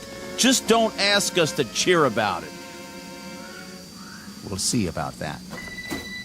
Radio operator. Here. Get me base camp. Sir? Tell them to hold mortar fire, on my order. For now, prepare to attack. We're going to take that cave head on, whether you farm boys like it or not.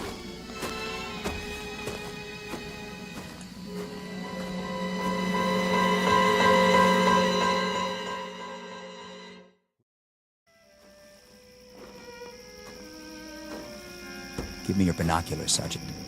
You can't see anything down there. It's too dark. It won't be dark when the shells hit. I want to see how close they come. You think they're going to make it this time? I'm betting on it. I told them to elevate exactly 3 degrees. Oh, why didn't I think of that? With the side of that mountain blown out, they won't have any place to hide. The cleanup will be easy, Sergeant. Even for you. Piece of cake, Lieutenant. Piece of cake.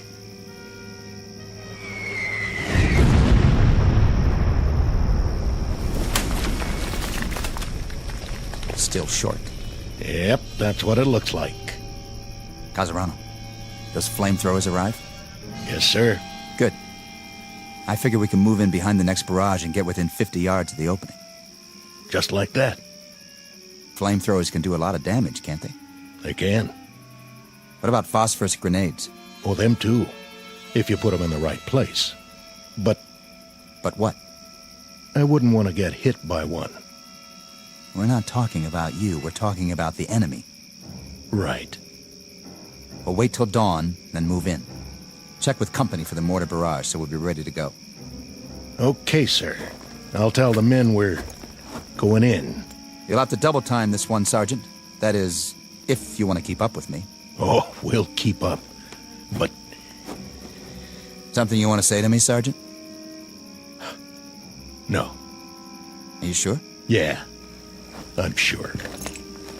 I'm not your cup of tea, am I, Sergeant?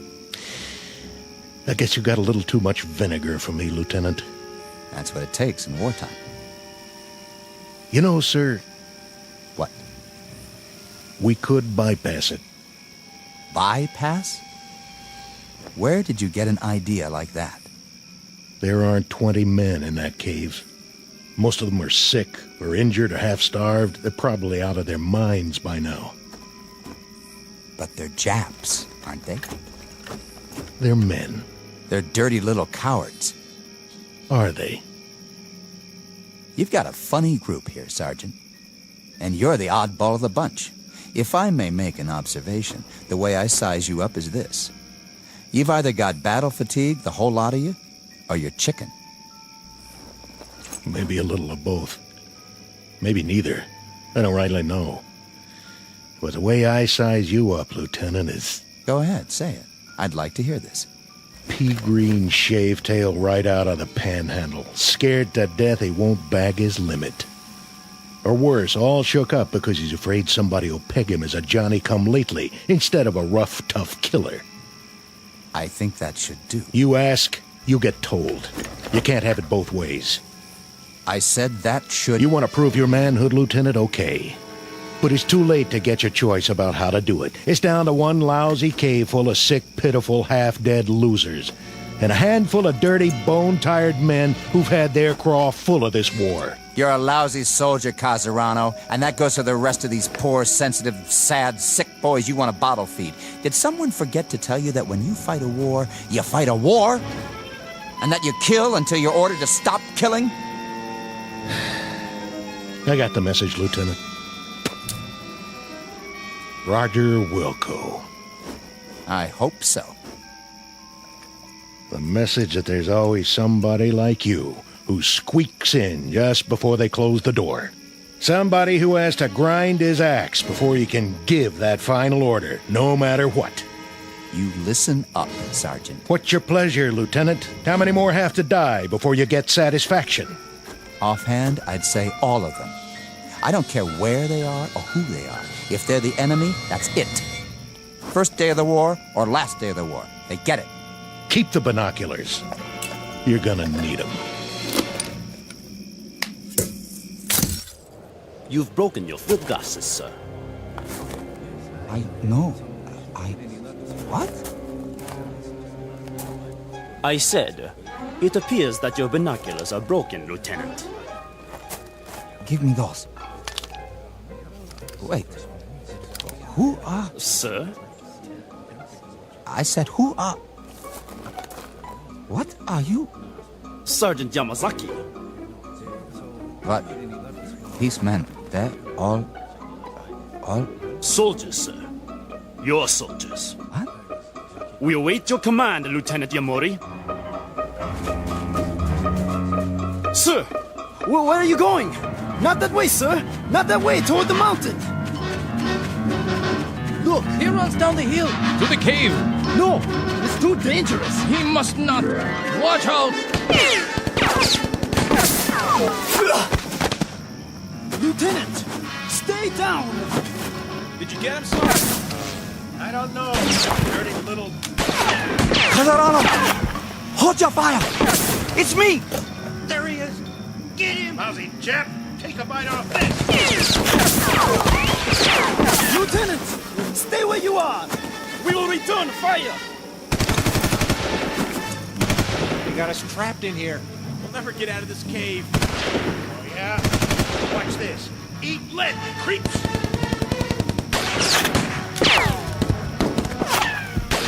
Lieutenant Yamori, run back now. Keep your head down. Which way? Can't tell. Which way do I...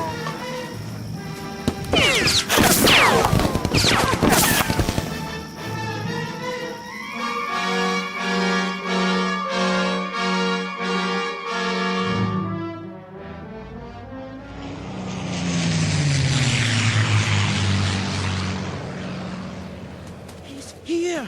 He made it back! All the way up the hill! Is he hurt? Lieutenant Yamori? What? That was exceedingly brave, sir. To attack the Americans single-handedly. Americans? What are you talking about? The Americans in the cave. 20 or 30 of them. Most of them wounded, but nonetheless armed. Very dangerous. Like animals. There aren't that many. Are you all right, sir? Where are we? In the clearing, sir. At the top of the hill. I've seen you before, but I can't... Who are you? Who am I, sir? Sergeant Yamazaki. Are you all right, sir? Are you feeling well? I asked you a question. Question? What are we doing here? What is this place? Why Corregidor, sir? Corregidor? When? When, sir? You mean... What is the day's date? May 4th, sir. May 4th.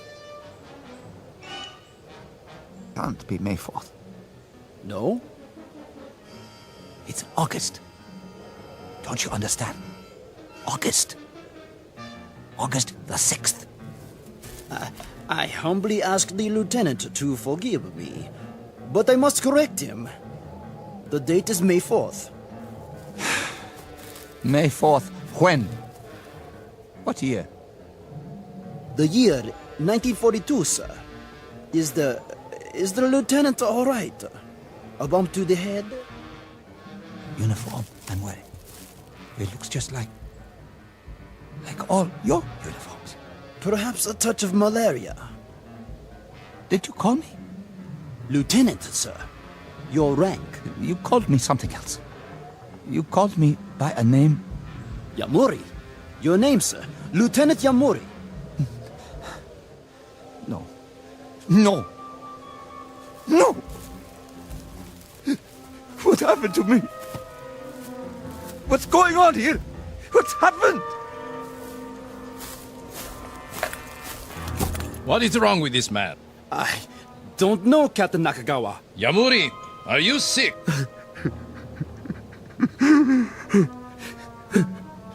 No.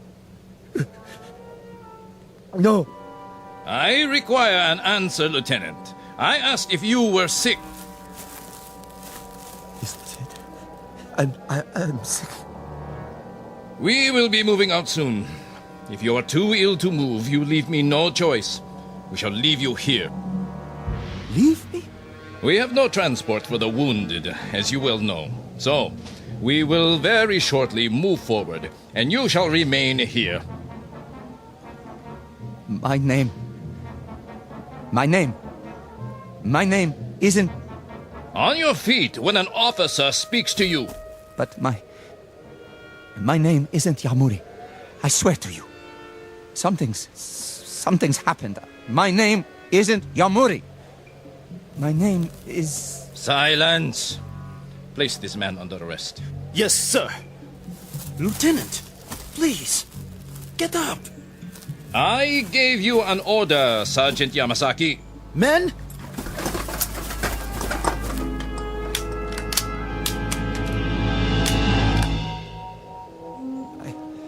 I'm all right.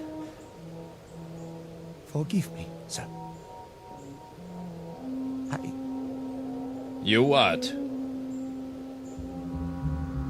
I was feverish for a moment. I forgot where I was.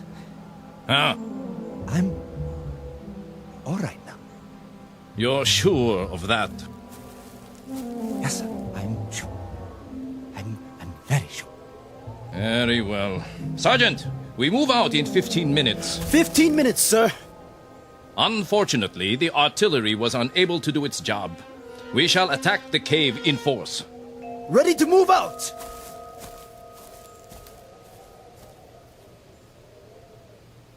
Sergeant. Yes? The cave he mentioned. Are you feeling better now? Yes, but the cave. He means the one where I was just... The cave with the enemy. Put a new clip in your rifle. Let me help you.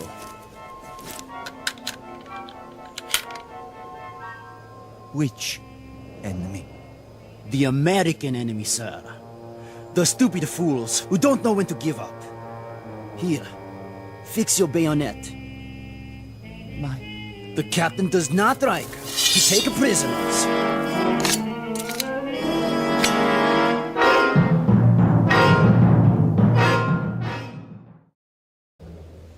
Captain?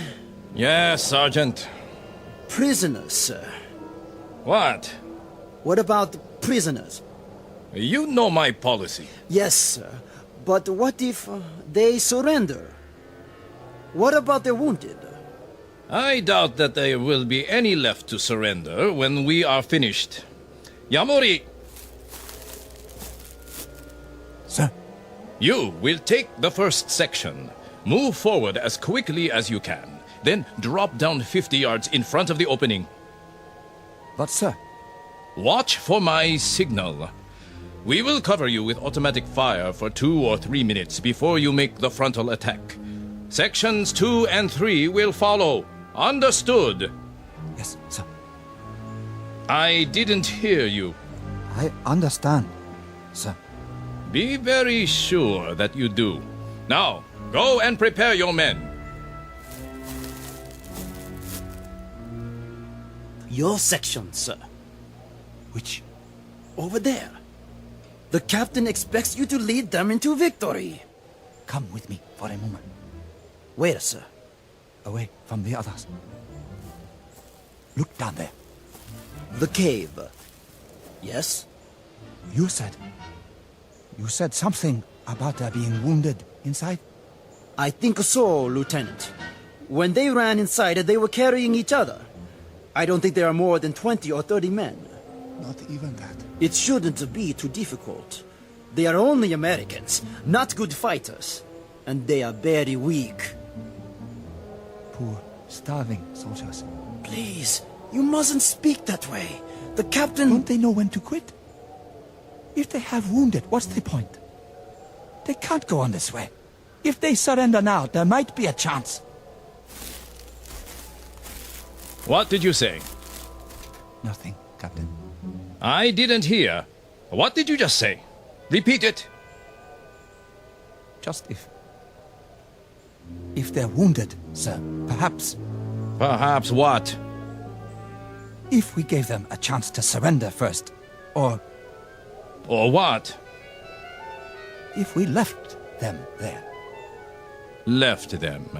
Bypassed the cave completely, and moved on. Bypassed them. Is that a tactical judgment? I think it is.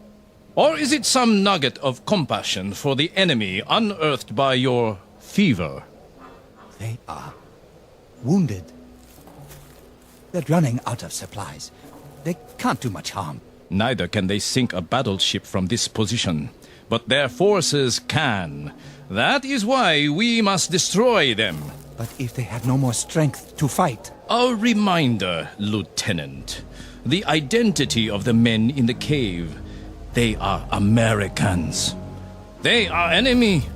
Wounded, healthy, walking or lying down. They are enemy. The Japanese army does not bypass. The Japanese army attacks. The Japanese army wipes out its opponents to bring an end to this war. They're wounded. They're beaten and they're wounded. Their forces have suffered heavy losses.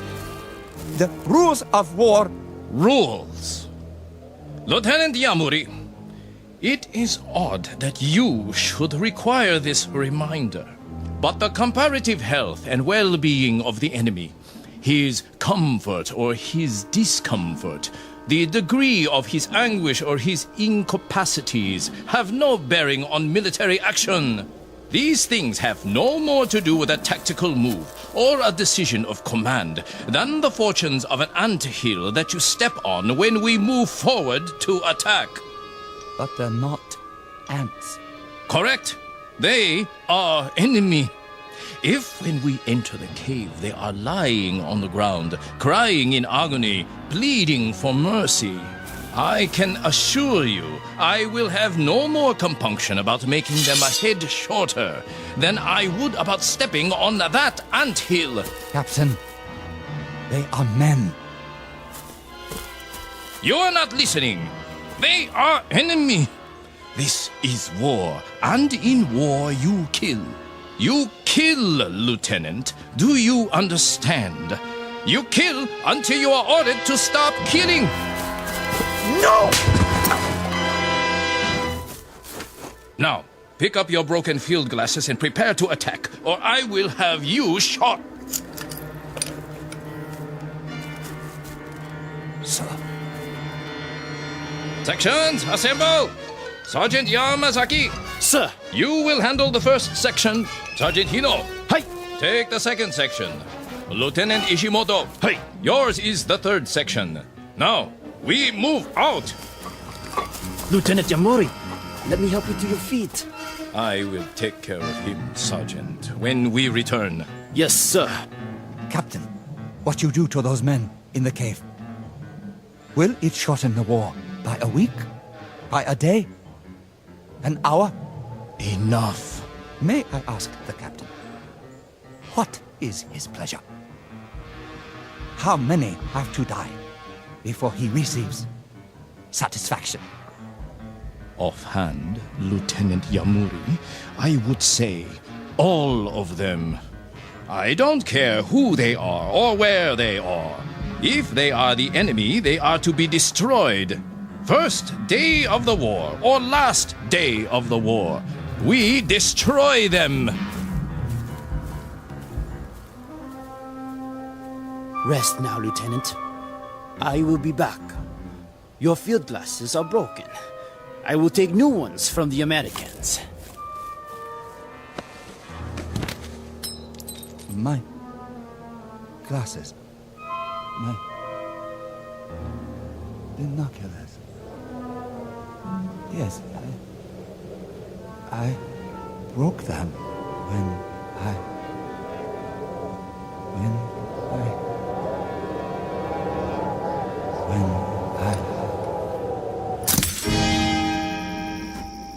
Anytime you say, Lieutenant. What? What did you... Looks like you can't use those binoculars now, though. Binoculars? To help you with the duck shoot. No, we'll just have to follow your orders blind. Blind as a bat. Sergeant. Casarano? Of course, when we start firing, there'll be flashes. Wait a minute. Maybe that'll be enough for you to lead the charge, just like San Juan Hill, huh? Of course, we'll be going down, not up. Wait. Hold on. Maybe he wants to put it off. You want to hold the attack till later?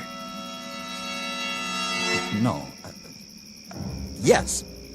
I mean... What do you mean, sir? Casarano,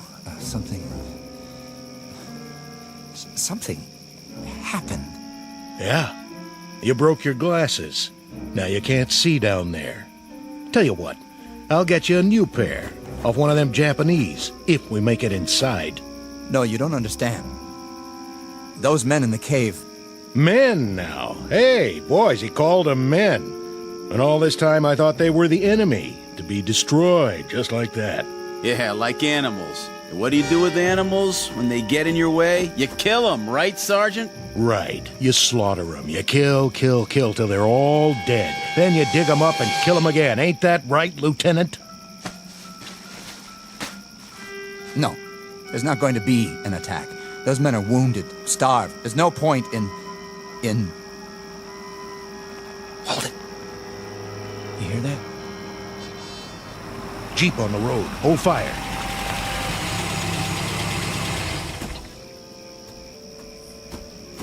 Lieutenant Cattell here? He's right here. I have your orders, Lieutenant. Orders? You're to pull off the hill, sir. Who says? Colonel Hagen, that's who. Why would he say that? Considering he just sent a new lieutenant to lead the charge. Don't you guys know? Know what? Guess you haven't heard. Air Force dropped a bomb on Japan this morning. So? A big one. I mean, the granddaddy of every bomb ever made. I think they call it an atomic bomb. What about it? Well, they figure this is going to end the war inside of a few hours. The Emperor's ready to give up. Well, ain't that something? All units are to pull back to base camp and wait it out. See what happens. Some kind of announcement coming any time now. I'm gone. Is this it? All right, boys, you heard the man. Get your gear and move out. Oh, man. I'm gonna get me the biggest steak you ever saw. First thing I'll head for is a hot bath. How about it, Lieutenant? You with us? Or do you want to stay here and fight it out all by your lonesome? With you. Something on your mind, Lieutenant? Yeah, something. I'll bet. But I wouldn't fret it if I was you. There'll be other wars sooner or later. Other caves. Other human beings you can knock off. I hope not. God help us. I hope not. The quality of mercy is not strained. It droppeth as the gentle rain from heaven on the place beneath. It is twice blessed. It blesseth him that gives and him that takes. Shakespeare, The Merchant of Venice. But applicable to any moment in time, to any group of soldiery, to any nation on the face of the earth, or, as in this case, to the Twilight Zone. We'll return to the Twilight Zone in just a moment. You are about to enter another dimension, a dimension not only of sight and sound, but of mind, a journey into a wondrous land of imagination. Next stop, the Twilight Zone. Hi, this is Stacy Keach. I'd like to take a moment to tell you about our Twilight Zone website at twilightzoneradio.com. At twilightzoneradio.com, you'll find the latest information on these Twilight Zone radio dramas, including behind-the-scenes photographs, plus the newest product releases, trivia contests, ways to contact us, other Twilight Zone-related info and merchandise, plus links to other fascinating websites. So make your next stop TwilightZoneRadio.com. Visit TwilightZoneRadio.com to purchase these Twilight Zone radio dramas on cassette and CD, or call toll-free 1-866-989-ZONE. That's 1-866-989-9663.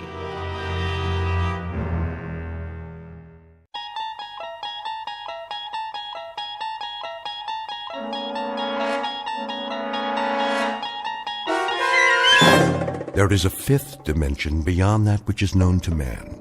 It is a dimension as vast as space and as timeless as infinity.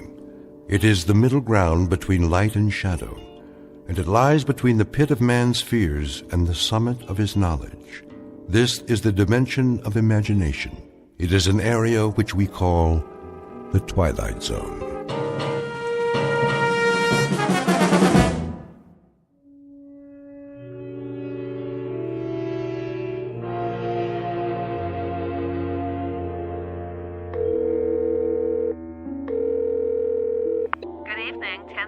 Hi, this is Joey Crown. Who? Joey Crown. I called before. Can you speak up, sir? I called a couple of times and I left a message. Do you have a reservation? Me? No, not exactly. I mean, this is Joey Crown, the trumpet player. I'm having trouble hearing you. Did Baron get my message? I don't know about any message. The band's on now. I can hear that. Boy, can I... And the second set is at 10:30. Do you want a table? I don't need a table. Tell Baron I'll fall by if I can. You know how it is. I got a gig all the way across town. How do you spell your name? Just tell Baron that Joey Crown's coming, okay, sweets? Man, oh man. Just wait till he sees me.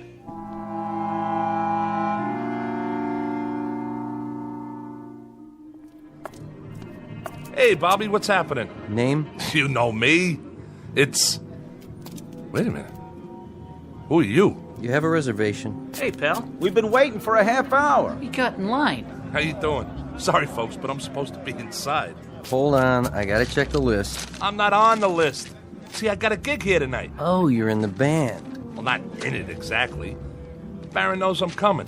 He'll let me sit in, I'm sure of it. First show's sold out. If you want to put your name down for 10:30... Just tell Baron, all right?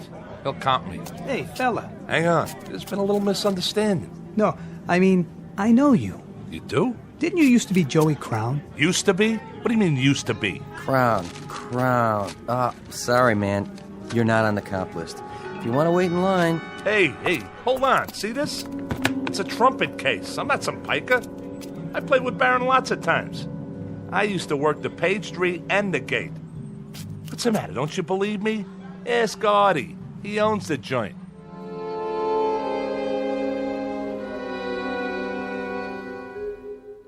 Meet Joey Crown, a man who made music, or used to. A little man with a funny rubber face whose life is a quest for decent billing and other impossible things, like flowers in concrete or trying to pluck a note of music out of the air and put it under glass to treasure. Because it is a treasure to him, and if the truth be told, to a lot of people who heard him play when he was hot, when he could take a tune and turn it inside out with a dented, beat-up golden horn. His solos were the stuff legends are made of, until he took a turn for the worse. For a while now, the only notes to come out of his trumpet have been, well, slightly sour and off-key. Joey Crown, who in just a moment will decide to leave the earth for a steady gig in another kind of club, one located in an out-of-the-way place we call the Twilight Zone.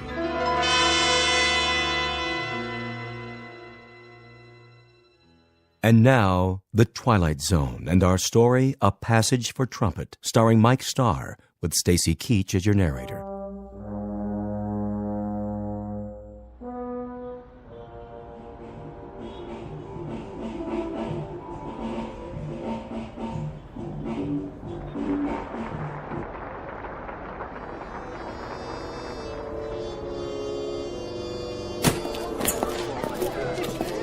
You could take 5 out here if you want, Mr. Barron. Sure thing, Artie. You guys just played a smoking set. Thanks. Yeah, thanks. I came in early on the bridge. You did all the changes. Nice set, boys. Was it okay? I couldn't tell. That sounded good to me, just the way I like it. Sure was. Man, you guys know how to swing. Who's that? Too dark to see. I think it's... Hey, Joey. What do you say, Baron? What are you doing here? Well, what do you think? I brought my axe. What for? I thought you might need somebody with a horn. I already got my sideman, Joey. Sure you do. But I was thinking I could sit in, for the second set. Not tonight. Just a few choruses. Maybe some other time. Why not? You know how good I can play. Easy, Joey. But why? The last time you played trumpet for me, you loused it up. I did? I had to share you with a bottle. Bottle? Me? Oh, you got the wrong guy. You and that horn don't belong together on the same stage anymore. You mean 6, 7 months ago? That was just a bad night. I forgot what it tastes like. I'm on the wagon now. Way up. That right, Joey. Who's your brass section? Right here. Meet my new trumpet player. Yeah? That was him? Yeah, that was me. Don't get me wrong. He sounded great in there. Really cooking. But what do you think I am, some kind of a lush? Listen, Baron, I know what that stuff does to me. I ain't an old man yet. Me and my horn got a lot of years left. I could be a #1 boy again. Club dates, sessions, the whole bit. Hey, take it easy. What do you think I'm gonna do? Chuck it all away in some bum habit? Be serious. Listen, man, this is one mellow horn, and I got sweet music in me. A whole lot of it. You know yourself, when I open the case and pick that thing up and blow, I can make them cry. That you can, Joey. I remember. So what's the big deal? I can come in behind your man on the bridge. Then I sit out while he takes his solo. Then we trade choruses, and I... You dropped something, Joey? That's not mine, honest. I never saw it before. It was in your coat pocket. I saw it the minute you walked up. Come on, boys. Let's go back in. No, you come on, Baron. What are you trying to do to me? All I need's a chance. Okay, it's showtime. Go on. I'll be right there. All I need's a chance. One shot. That's what you need, all right. A shot. Better make it a double. That's not what I mean. Oh, don't worry about the mess, Joey. Somebody will clean it up for you. They always do. I'm sorry, Baron, but if you knew what it's been like to... One thing I don't know. When a guy has so many friends, why would he hang out with his worst enemy? All right. I get it. I shouldn't have come here. We've been doing all right at the club. Sold out most every night.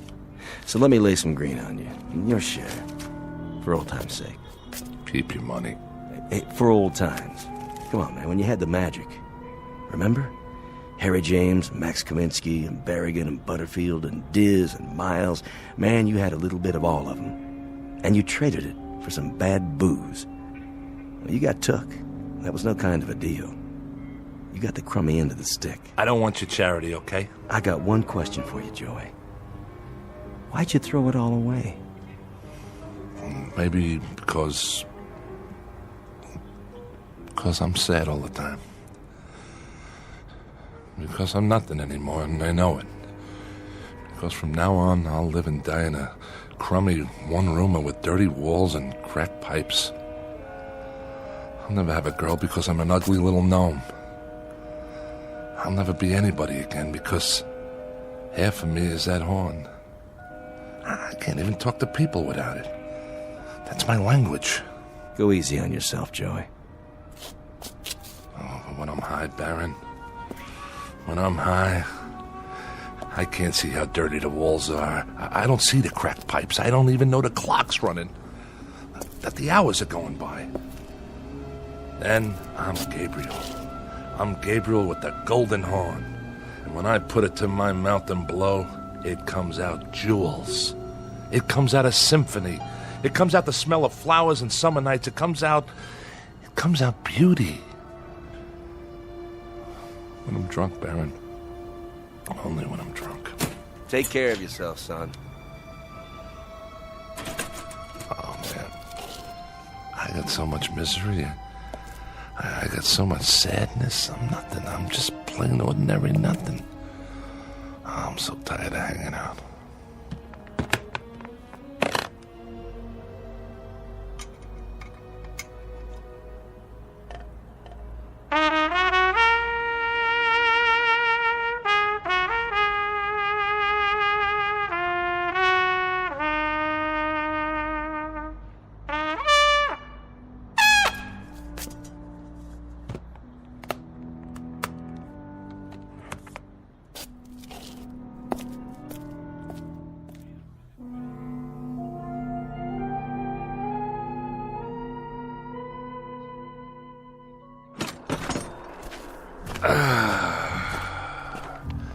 Smell that good old polluted city air.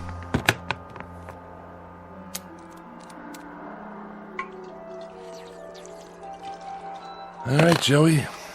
It's showtime.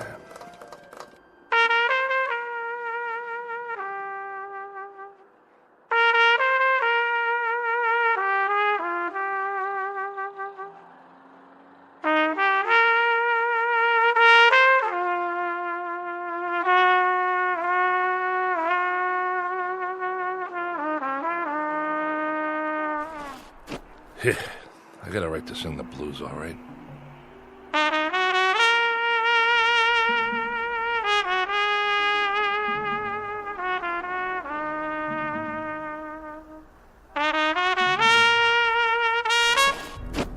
Don't stop.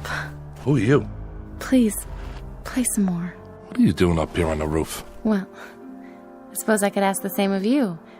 I wanted to be by myself. Don't you know it's the middle of the night? Yes. Couldn't sleep either, huh?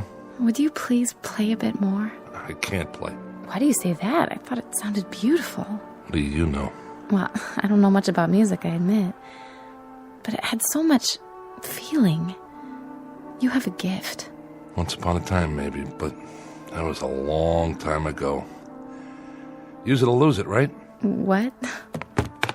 You wanna... Of course you don't. You look like a nice girl. A real nice girl. You haven't answered my question. What is this, a quiz show? Why can't you play? I just can't. Got it? Is it because that bottle's empty? Not yet, it's not. You want to know why? Okay. The reason I can't blow that horn anymore is that too much of me is in there. Too much of Joey Crown. Is that your name? It was. Oh, it's a nice name. I like the sound of it. You don't know who I am either, do you? You don't know anything. I'm sorry, I just like the way you play. Well, I had played my last note. Yes, ma'am. My very last note. No more. Well, I think that's what's sad. Then I'm sorry. I'll just have to disappoint you. It's been very nice making your acquaintance. You look like a nice person. A very sweet person. Thank you. You're new here. You come out from Iowa or Cincinnati or someplace like that, and you don't know anybody. I could have shown you around. I could have taken you places where they play some nice jazz, you know?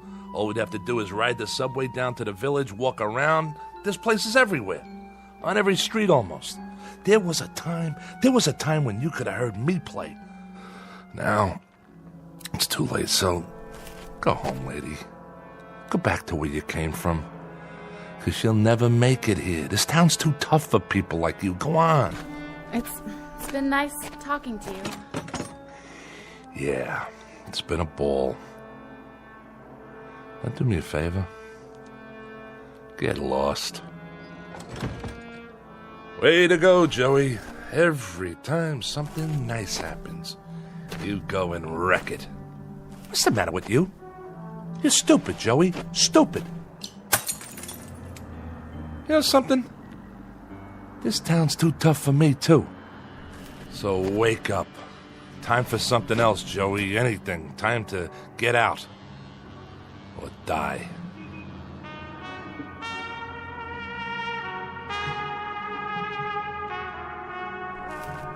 Oh. Wait a minute. The heck is that? Nobody ever played that good, not even Joey Crown. Nobody on this earth.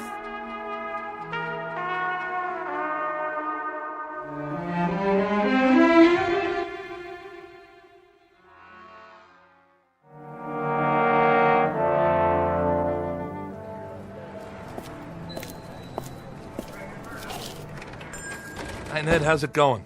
Back again. I need some cash. You and me both. Look, Joey, I can't keep loaning you money on that beat-up old trumpet. What do you mean? You know this horn. It's got a tone you wouldn't believe. That's the trouble. They all sound great when somebody's playing them. Look around. I got enough instruments to equip Sousa's band. I need another bugle like I need my taxes raised. But this horn's been around. It's got character. I played it at Newport. I played it on so many sessions you couldn't count them all. Go over there and flip through those records in the box. I bet you got 20, 30 albums I'm on. You name it, this is the horn, the same one. Trumpet is a trumpet, Joey. It's the man who plays it. That's what counts. Otherwise, it's just a pile of brass. $20. What? You gave me 40 last time. Like you said, it's been around. The case has got dents in it. Listen, Ned, I'm serious. So am I. What I need is enough to get a bus ticket out of the Port Authority. Taking a little vacation, huh? Atlantic City? Not this time. I'm leaving for good. $20 won't get me out of Jersey. Then you're not coming back. Not in your life. This is the new Joey Crown. I'm turning over a new leaf. If you're selling, 25. That's my best offer. Take it or leave it. Okay. 25. All right. Sign here. Just think, Ned. After today, you won't have Joey Crown to kick around anymore. This is the last time you'll see my ugly mug in here. You can count on that. Now hurry up before I change my mind. You want to kiss it goodbye? I already did that. Changing jobs, huh? Yeah. I'm going to start a new career. Digging ditches. So you don't need it anymore? That's right. Like I don't need lungs. See you in the funny papers. Then if you're sure... I'm sure. I'll go ahead and put it in the window. Wait a minute. You put a sign on it. $75. Nothing personal, Joey. Business is business. A man's got to make a profit these days. Sure, but you only gave me a third of that. Guys like you just don't get it. I mean, what's money to somebody who plays jazz all night, sleep until noon? What kind of responsibilities you got? Nothing, right? Not a thing. Yeah, nothing. A big fat zero.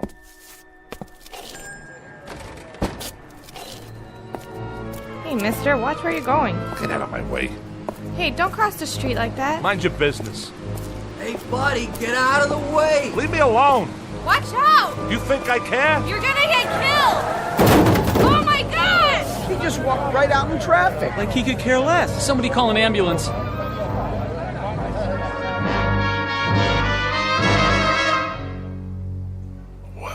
What? Stand back, folks. The paramedics are on their way. Oh, I'm sorry about that, officer. I don't know what happened, but I can assure you I'm not what you'd call drunk. He's not breathing. Give the policeman room. No rush on that ambulance. He's gone. What are you talking about? I'm not going anywhere. I'm right here. There was this big truck that went by, and man, let me tell you, it gave me a kiss. I don't see it now, but I'm not drunk. You can ask Officer Flaherty. This is his beat, and he'll vouch for me. I'm not the kind of guy who goes around walking on red lights. Okay, folks, party's over. What is going on? I'm okay, I tell you. Something like that, it shakes a guy up. I need a smoke. Hey, man, you got a match? What's the matter? You can't hear me? I'm not a bum. I just want a light, that's all. Excuse me, buddy. You wouldn't happen to have a light, would you? Hey, fella, do you have a... Some town, all right. Real friendly. I gotta sit down someplace. Step right in, folks. First show starts in 10 minutes. Hey, Mac. What's playing at the Bijou today? Anything good? Tickets, please. I asked you a question. What's the movie? Everybody inside. Snack bar straight ahead, seating to the left and right. Okay. I'm buying a ticket, see? I'm no freeloader. You want to sell me a ticket, miss? I got money. Hey, where's the girl that always works here? I gotta tell Gracie what happened to me. I just tangled with a Mack truck, and the next thing I knew... Yeah, 2 tickets, please. Yes, sir. Here you are. What, am I invisible? You don't want to sell me a ticket? Why not? My money's as good as the next guy's. If you don't want to sell me one, then I'll just go see the manager. What do you think of that? Where's Vincent? He's an old friend of mine. Vince? Where are you? Anybody? That's what's wrong with this town. Nobody's got manners anymore. You'd think I was someplace that nobody ever heard of, like I'm some kind of untouchable. I mean, at least when you talk to people, they could say a couple of words when you ask them for a match or a ticket or something.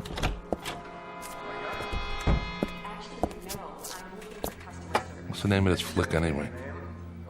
Really Scary Stories. Looks like a winner. What is this, a horror movie? No thanks, I gotta get out of here. Excuse me, if you could move your feet a little. Sorry, I didn't mean to step right through your leg. Hey, what's going on? Where is everybody? You, behind the counter, can't you hear me? Are you deaf? Those people in there, they couldn't see me, feel me. I stepped right on one guy's toe. Pinch me, I'm real, ain't I? Wait a minute, is somebody pulling a gag? Vince trying to shake me up? Well, now look, miss, is somebody trying to... Look at me! Right behind you in the mirror. It's my reflection. I can't even see myself.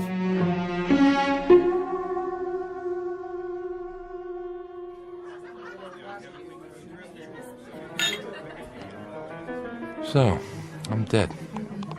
Can you beat that? I'm DOA. Just plain old deceased. 2 margaritas, Nick. Coming right up. And another round for table number 2. You got it. Could you pour one for me while you're at it? Guess not. How does that go? Water, water everywhere, and not a drop to drink. You get it, don't you? I'm a ghost, see? That truck must have done it after all. Understand? I'm haunting you. Ain't that something? At last, for the first time in the short, miserable life of Joey Crown, he was finally successful at something. Hey, Nick. Hey, how you doing, Mr. D? Yeah, how about a Manhattan transfer? No ice. You got it. Nick, huh? Charlie must be off. Of course, if he was here, he couldn't hear me either. None of you can hear me. And nobody can see me. I used to come in here a lot. I don't recognize any of you people. And you wouldn't have noticed me. I mean, I'm not the kind of guy anybody'd notice. Guess I'm kind of like a little blob or something. But Charlie used to give me a little drink now and then on the house. He was a real nice guy. You know what he did one time? You know what he did? He went out and got an old Buddy Rich record from way back when I was playing with him. And on the record, there's this long solo with me on the horn. And Charlie goes and orders it like a big surprise for me and puts it on the jukebox. Oh, would you believe it? Nice thing for old Charlie to do. When I was still alive. Thanks, Nick. My pleasure, Dollface. Funny thing, though. I mean, if this is it, what happens next? I just go walking from place to place till it gets dark? Then this could wear a guy down. I mean, nobody to talk to, nobody to listen to, not even a horn to play. Not anymore. Oh, excuse me. Am I in your way? Not that you care, huh? You can walk right through me, because I'm just a ghost. Plain old nothing little man and a plain old nothing little ghost.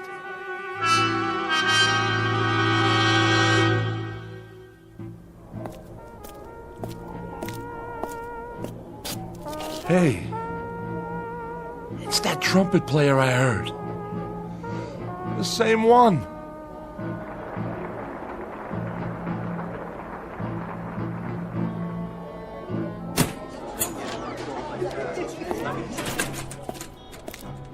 You're good. Real good.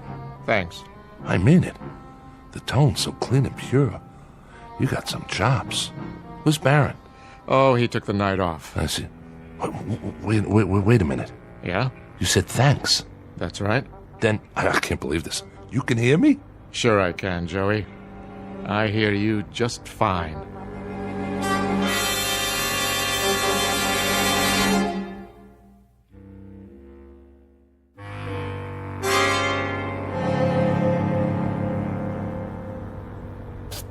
You really hear me?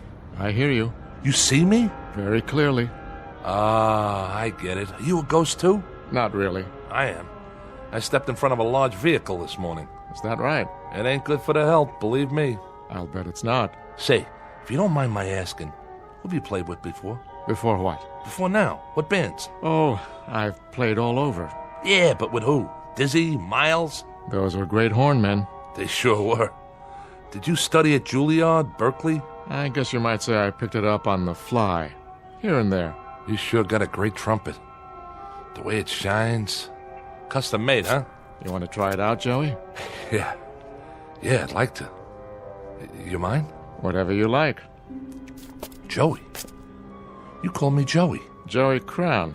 That's the name, isn't it? Yeah. But we ain't never been introduced. Not formally. But I know who you are. You play a nice trumpet. I know. I'm an expert on trumpets. You ain't no slouch on it, that's for sure. Go ahead.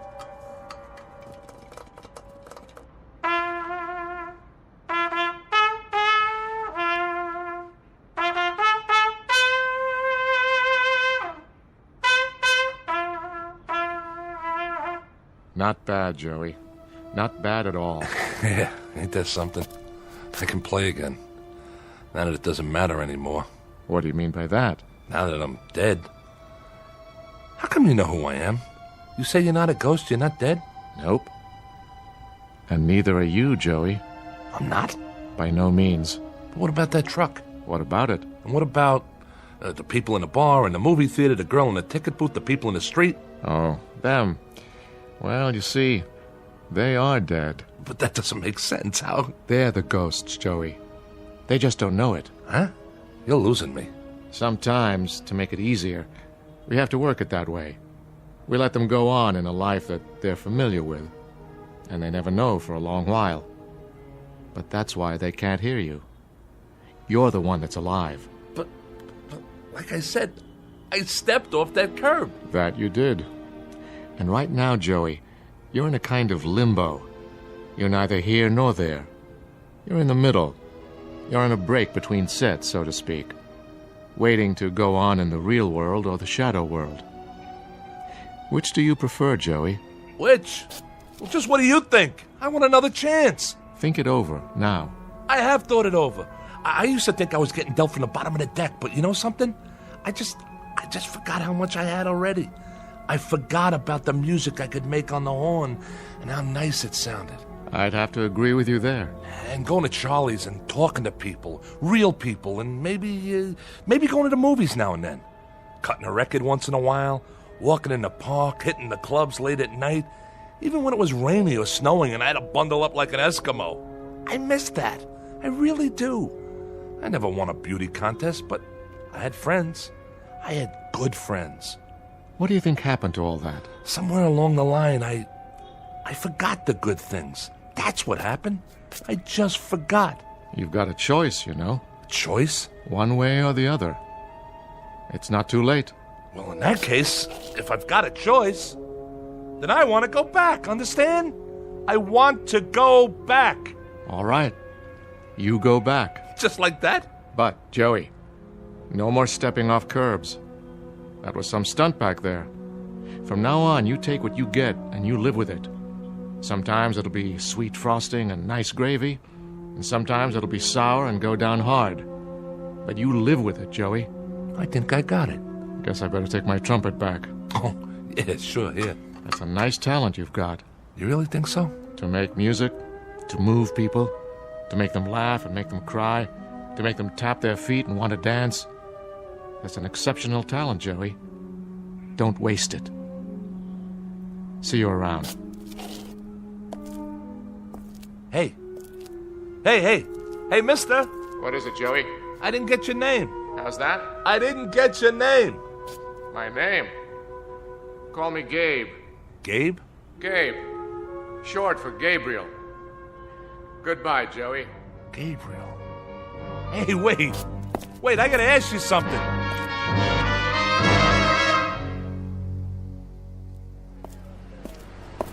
Hey, mister, watch where you're going. Get out of my way. Hey, don't cross the street like that. Hey, buddy, get out of the way! Watch out! You're gonna get killed! Oh my god! He just walked right out in traffic. Like he could care less. Somebody call an ambulance. Wait, he's breathing. I'm all right. Just let me get up. You okay, pal? I think so. Let me help you up there. Oh, you know you shouldn't ought to do that. Stepping off the curb like that. It's lucky I just grazed you. Don't worry about it.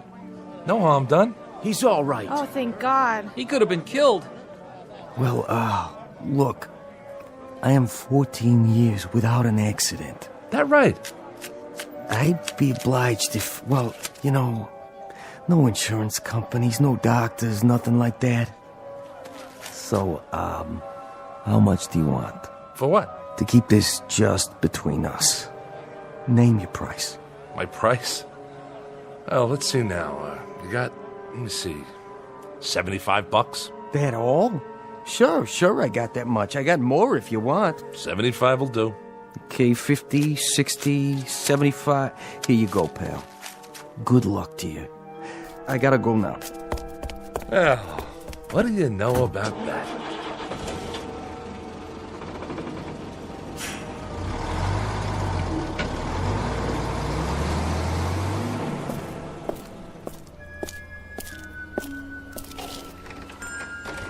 Hello, can I...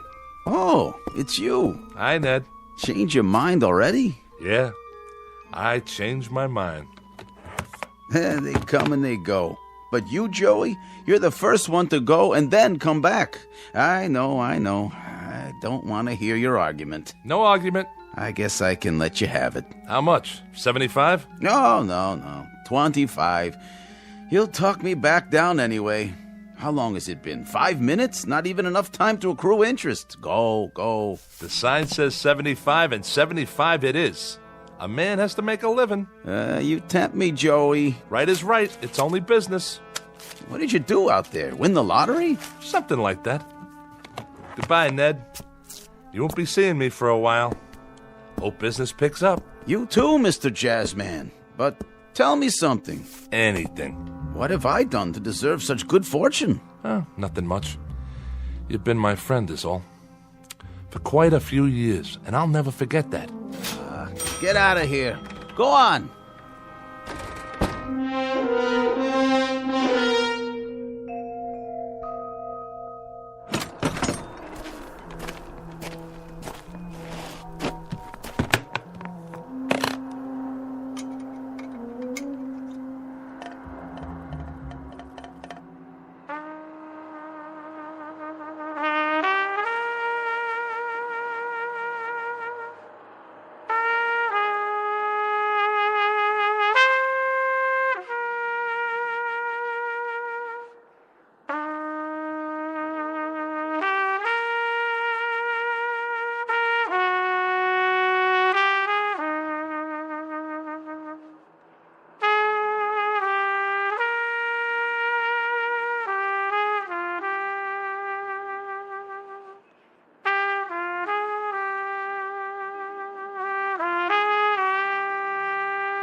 You play beautifully. What? Oh, hi. Hi there. I mean it, you know. Thank you. I gave it up this morning. And I'm taking it back. Me and the bugle, till death do us part. I'm glad you changed your mind. So am I, you don't know. Still can't sleep, huh? I'm not used to the city. All the noise. I know. Like a regular symphony, isn't it? I guess so. I've never been to New York before. I just moved in. Yeah? You'll get used to it. It's an okay building. Better than the other ones I've lived in. Sometimes you have to bang on a radiator to get the heat going. Why do you do that? Why? Because the super hears you and then he fixes it. If he doesn't, just let me know. I'll talk to him for you. Name's Joey, by the way. Joey Crown. I know. How? You told me before. Oh, yeah. Listen, I'm sorry for that stuff I said. Don't be. My name's Nan. Pleased to meet you, Nan. I was hoping you'd come back. You are? You're the most interesting person I've met in New York. Yeah, sure. There's a lot of guys around here. Most of them ain't little apes like me. I mean it. The most interesting. And the nicest. I love your music. Honest? Honest. Will you play some more, Joey? Sure, I'll play some more. I'll play whatever you like, for as long as you like. What's your favorite song? I don't think I have one. Well, I know a couple you might like. Well, that would be nice. You know, you might get to like it here. It's not a bad town. I'm sure it isn't. Maybe you could show me some of it, Joey. If you have time. Me? Oh, I got time, all right. I got nothing but time from now on. I'll show you everything. The Battery, Central Park, the Village. I'll show you 52nd Street, and we'll hear some good jazz. I mean good. I'll take you to Charlie's. You'll like Charlie's. It's a great place. And you know what? You're not going to believe this, but he's got a record of mine when I was playing with one of the big bands. At least I think he still has it. If he doesn't, there's a little pawn shop I know that has all kinds of records in back, and we can pick up a copy and bring it home and listen to it.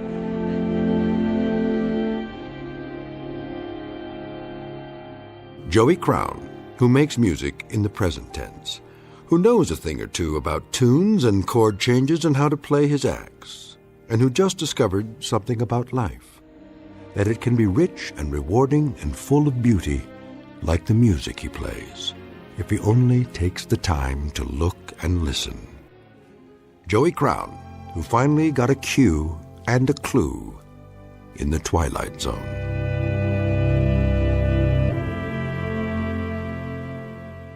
More from the Twilight Zone after this.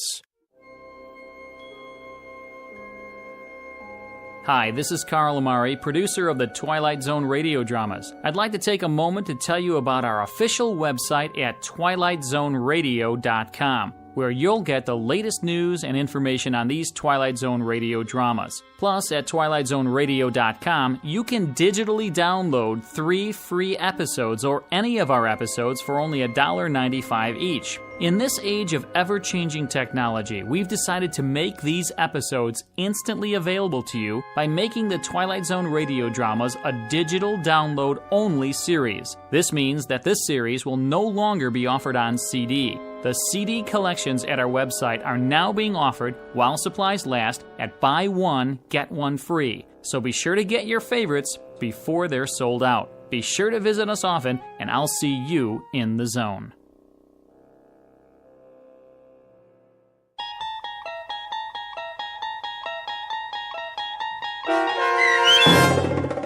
A Passage for Trumpet starring Mike Starr with Stacy Keach as your narrator was adapted for radio by Dennis Etchison and based on a script by Rod Serling.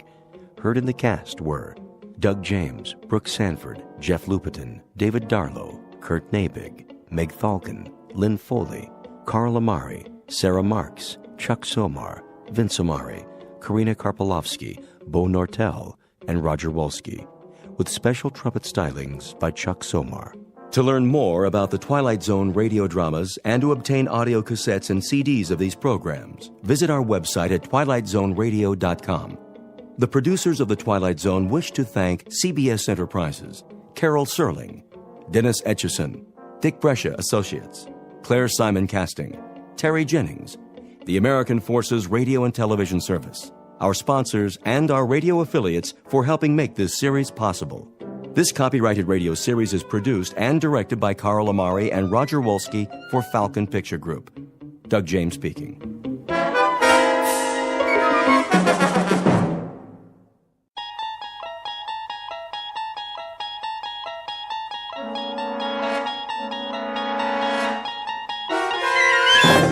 There is a fifth dimension beyond that which is known to man.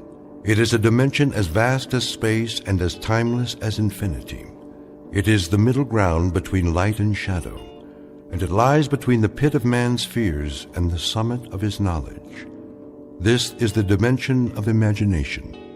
It is an area which we call the Twilight Zone.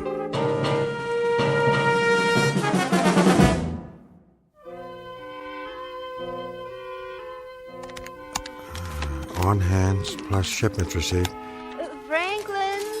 equals a total inventory. Franklin, dear, would you like something to eat? Not just now. Minus the number of products scanned. And we have a total sales from the period from... It's no trouble. Flora, please. I have to bring the books up to date before I go back to the store. The auditor's coming this afternoon. The period from the previous quarter through... But it's almost lunchtime. Take a break, Franklin. You know what they say, all work and no play. All right, make a sandwich if you want. Just let me finish this. I'll get it, dear. For the quarterly sales period ending... for the quarterly sales period ending... Yes? Yes, this is Mrs. Gibbs. Do you want to talk to my... Oh, my. If it's for me, tell them I'm busy. Are you sure? Why, I can hardly believe it. When? You'll send all the information? Yes, that would be wonderful. But how... It was? You did? Well, I didn't think I had much of a chance. Oh, for the love of... I suppose that will be all right. I'll have to ask my husband. Oh, how exciting. Thank you so very, very much. Goodbye now. Ask me what? Franklin, you are not going to believe this. That was the salesman, wasn't it? No, Franklin. Well, not exactly. It was a sales representative. I'm going to report this to the phone company. They call it all hours, and the misguided believe that we can be talked into anything. What was it? Swampland in Florida?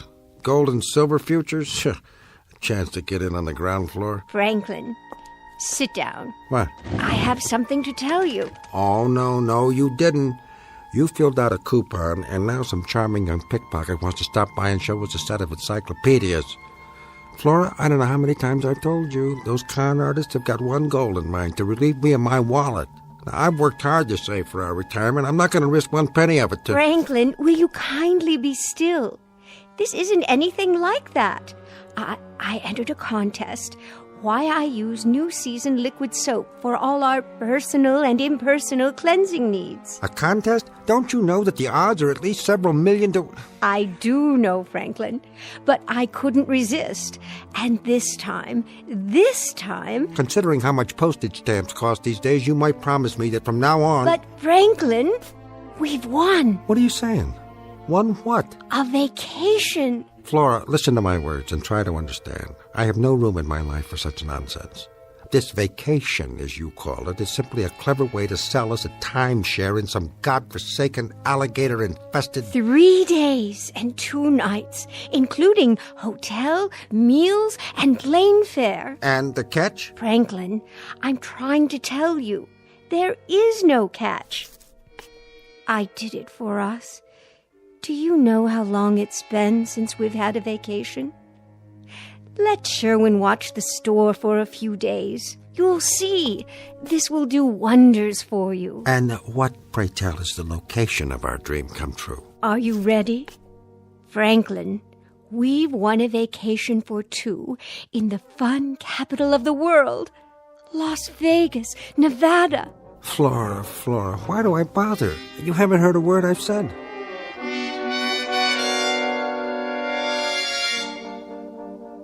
Mr. and Mrs. Franklin Gibbs, 3 days and 2 nights, all expenses paid, at a Las Vegas hotel, won by the lady's special talent, her knack with a phrase. But unbeknownst to either Mr. or Mrs. Gibbs is the fact that there's an additional item in their prize package that was neither expected nor advertised.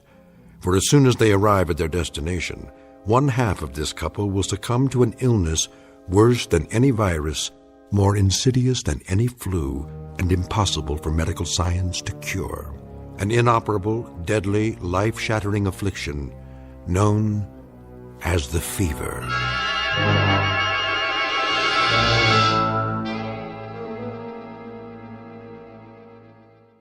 And now, The Twilight Zone and our story, The Fever, starring Stacy Keach and Kathy Garver.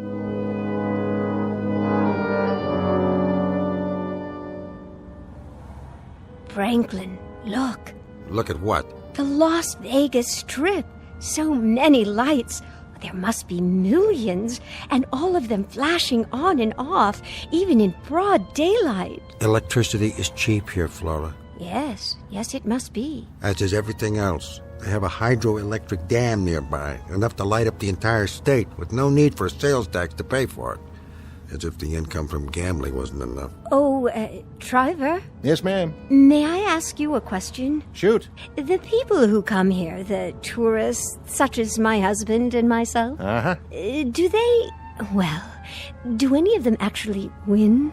When they gamble, I mean? Flora. Sure, some of them. That's why they keep coming back. Ridiculous. The percentages always favor the house. If it were otherwise, none of these towers of Babel would exist. Of course, you don't have to gamble. This town has plenty to offer. All you can eat, fabulous entertainment. Your taste runs to half-naked showgirls. Franklin, please. Strictly class now, sir. There's something for everybody. Stage shows, magicians, even a circus with lions and tigers, stuff for the whole family. I'm sure. This is the first time for you folks? Certainly is. We won a trip here as part of a contest we entered. As you entered, Flora. That's so. Well, yes. I've never won anything before in my life. Sweepstakes Central? I beg your pardon? Or the other one, what's it called? Publishers Cleaning House?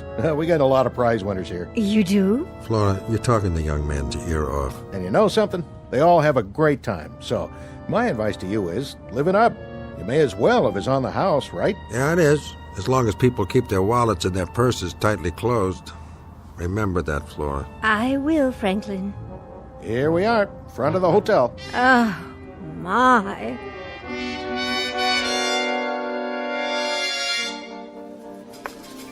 Drinks? Drinks, anyone? One more Scotch Rux. Yes, sir.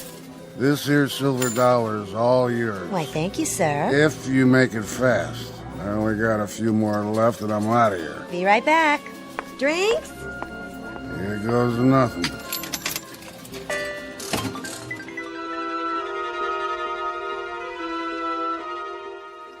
Joe? Yeah, boss? Get your camera ready, the couple over there. Which ones? The old guy with the pointed shoes and the part in his hair. Looks like the president of the Rotary Club. And his wife with the corsage. More contest winners, huh? You got it. Why I love something or other in 25 words or less. Couple of real charmers. The last of the big-time spenders. Come on. Oh, Franklin, isn't it exciting? If you like Sodom and Gomorrah. Well, well, Mr. and Mrs. Gibbs. All checked in, I see? Oh, yes. Yes, we are. Is your room comfortable? It's lovely, Mr. Henson. Just lovely. You make us feel... well, you make us feel... important. You are important, Mrs. Gibbs. After all, it's not every day we welcome a celebrated contest winner. No? Just every other day. I've brought our hotel photographers so we can get a picture of you and Mr. Gibbs for your hometown paper. That's so considerate. Isn't it, Franklin? Positively magnanimous. Can you stand closer together? Move right in, Mr. Gibbs. That's it. How about this, Joe? Looks good to me. Go ahead and take it then. Watch out for the flash. This is so exciting. You said that, Flora. I see nothing but spots in front of my eyes. If there's anything else I can do... It's the Elgin Bugle, Mr. Henson. How's that? Our newspaper, the Elgin Bugle. Of course. We'll send a copy right out to them. Enjoy yourself, folks. There's such a flavor to this place. Don't you think so, Franklin? This is one flavor I can do without. You know I've never approved of gambling. But this is different. It is no more different than it is moral. Gambling is gambling. However, Flora, it's your vacation. You want it. In good conscience, I must repeat to you what I've been saying all along. It's a miserable, terrible waste of time, but it's what you wanted, so... Franklin, try to enjoy it, won't you? For me, we haven't had a vacation in such a long time. That's quite correct. And isn't it a shame that we have to spend it this way? In a roadhouse whose chief stock in trade is semi-clad chorus girls and the sound of one-armed bandits. I must tell you, Flora, at this given moment, I feel somehow unclean. Oh, Franklin. Now what? Why, I don't know. I won! She did it! You sure did, Marge! Some sort of commotion. Wait here, Flora. The jackpot! I just knew she had her lucky rabbit's foot. Well, it sure was! I gotta get one of those. Over here, Mr. Henson. Which machine? Number 13. Excuse me? Yeah? Oh, hello, Mr. Gibbs. Exactly how much did the young lady win? 3 specials in a row. That's 5 G's. 5? 5,000. 5,000 what? Dollars. What'd you think? For doing nothing but standing here and pulling the handle of this mechanical contraption? You got it, pal. Could be you next time, huh? Have a good one. I don't believe it. Surely it's some kind of publicity stunt. Flora? All bets down. Play the combinations. Red and black. I need it. Flora, where... Place your bets. Who wants insurance? Flora, where have you gone? What do you think you're doing? It's just a nickel machine, dear. We go to Las Vegas. We waste 3 days and 2 nights. We do it because that's your silly way of enjoying yourself. And it doesn't cost us anything. All well and good, but now you're spending money. Not even spending it, you're just throwing it away. This is when I have to take a firm hand. You're obviously not mature enough to... Please, Franklin, don't make a scene. I won't play. I promise. Very well, then. The nickel's already in. All right. Go ahead. Throw it away. There. You see? Nothing. Not very lucky, am I? I'm going back to the room. Franklin, it was only a nickel. 20 of them to make $1, and I work hard for those dollars. Kindly watch where you're going. Sure, buddy, sure. Hey, come over here. I want to show you something. I'm on my way to my room. You want a hot tip? Look at this machine. I've been working it for an hour and 30 minutes. This miserable, crummy, money-grabbing... here. You want it, you can have it. Really, I'm not a... It's all set to pay off. Only thing is, I'm tapped out. So I'm turning it over to you. I'm in a hurry. Go on, give it a try. It's a sure thing, I tell you. Please, I wouldn't even know how to. It's easy. Here's my last $1. You put it in the slot right here. Hey, let go of my hand. And drop it in. Then you pull the handle. I tell you, I'm not interested. Good. I'm giving you a gift here. It's all yours. Drinks? Anyone? Drinks on the house? Hey, sweetheart. You got one more for the road? Now, what's this supposed to mean? 2 cherries, indeed.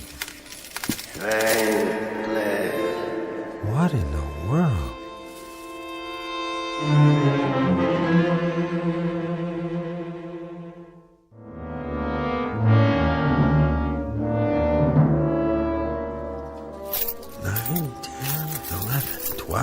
There you are, Franklin.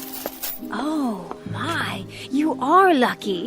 Now, Flora, I want you to watch this. You're about to see the difference between a normal, mature, intelligent man and these wild idiots around here. Of course, dear. These baboons would throw it away. They'd compulsively put it right back into the machine, all of it, but not the Gibbses. No, we know the value of money. We're going to take these and put them safely in our room and go home with them. Come along, my dear. It's late afternoon already. I'd like to shave for dinner. Yes, dear. Yes, there's my machine. Your machine? Oh, hi there, buddy. I thought you were finished. But I went and cashed the check. Gotta get my money back, right? Thanks for watching it for me. Let's go, Flo. Come on, baby. Yeah. Yeah! Franklin. Did you say something? What, dear? Just now. Did you call my name? Why, no, dear. That's odd. I thought I heard... Heard what? Oh, no, nothing, Flo. No, nothing at all. Come along.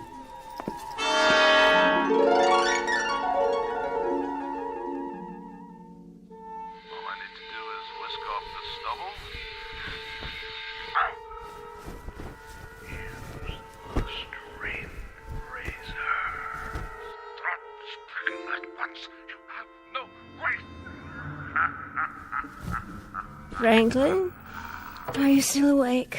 Just watching a little mindless television, Flora, to calm my nerves. Did I wake you? No, that's fine. Put on your pajamas and get under the covers. You need your sleep. Of course, dear. In a moment. See you in the morning, Franklin. Franklin. What?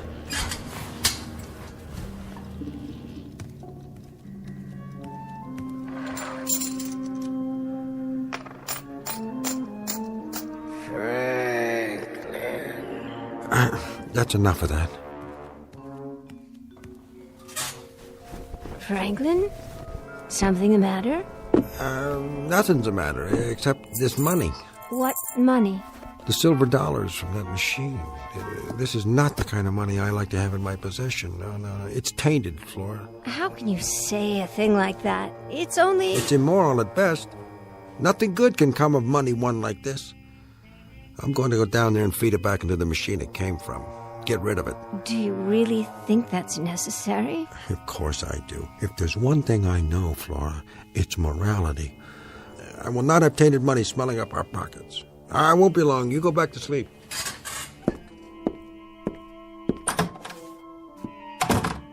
Oh, Franklin. Franklin.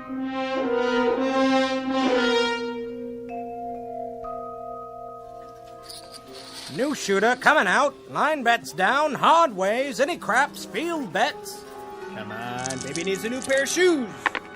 Yo, 11. Winner, winner. Pay the line. Front line winner. New bets down. 7 follows 11. Same shooter coming out.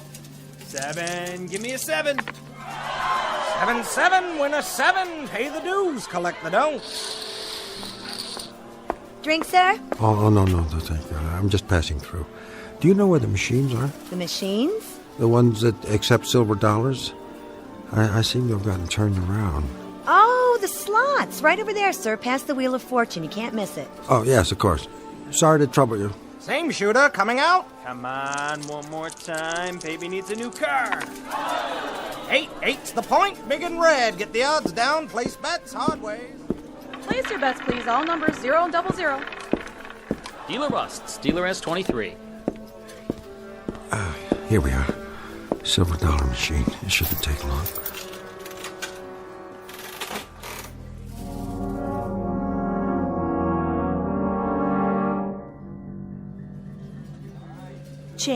Change right here. Miss, I'll take some change. How much this time, sir? Let me see. Another $20 worth, please. No, make it 40. Yes, sir. Oh, wait. I don't seem to have anything more in my wallet. I'll write you a check. Well, you can cash a personal check at the cashier's cage. Well, why can't you take it? I assure you I'm good for it. Here's my identification. You'll have to see the cashier about that. But I can't leave this machine. I put so much money into it already. You see, it's a matter of mathematics, the law of probability. If you'll just show your ID to the cashier. Franklin, there you are. Oh, Flora, thank God. You stand right here. Don't let anyone touch this machine. When you didn't come back, I got dressed and came downstairs. Never mind that. Stay here and guard my machine. Your machine? I don't understand. Trust me, Flora, this won't take long at all.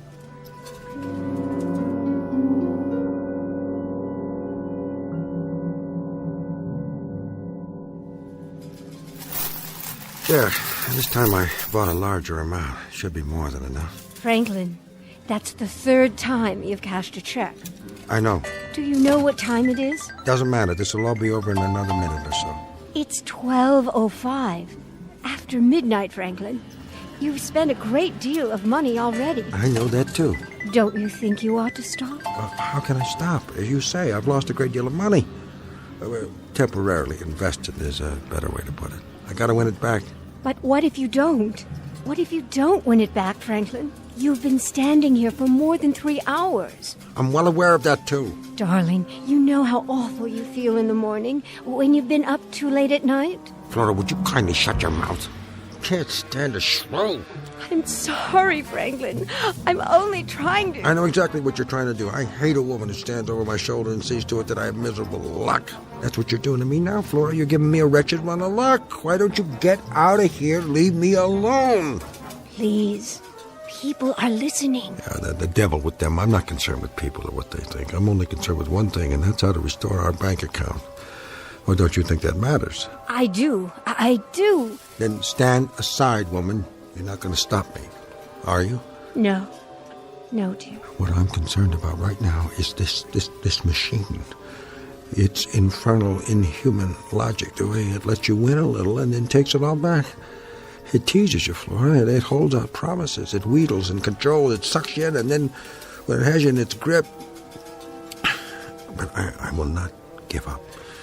It thinks it can wear me down? Well, perhaps it can with the rest of these buffoons, but not Franklin Gibbs. No, sir. This is a battle of wills between man and machine, between the human and the inhuman, and the machine will not win.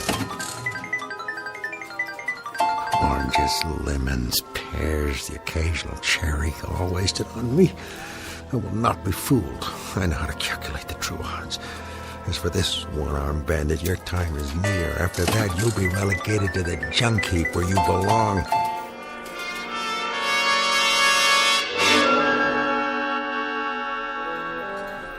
Another stack, quickly. Silver dollars again, sir? That's right, silver dollars. Certainly, sir. Only, Only what? Well, you've reached your limit. If you want to cash any more checks after this, you'll have to talk to the floor manager. That won't be necessary. It's a mathematical certainty. What do you make of that one, Julie? The old guy? Give him till dawn, maybe. It's already been 5 hours. He was here before you started. I believe it. Did you see his eyes? He's running on empty. Man, oh man. When those straight arrow types get hooked, they really get hooked. He tells me he's got it figured out mathematically. He's bound to hit the jackpot if he just keeps at it long enough. Poor old fella. Him and his wife. He should pack it in and go back home while he still has a home to go to.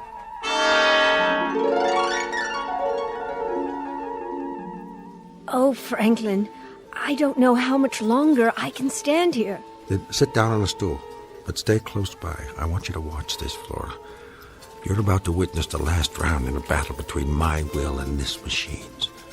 It's almost over. And when it is, only one of us will be left standing. This I swear.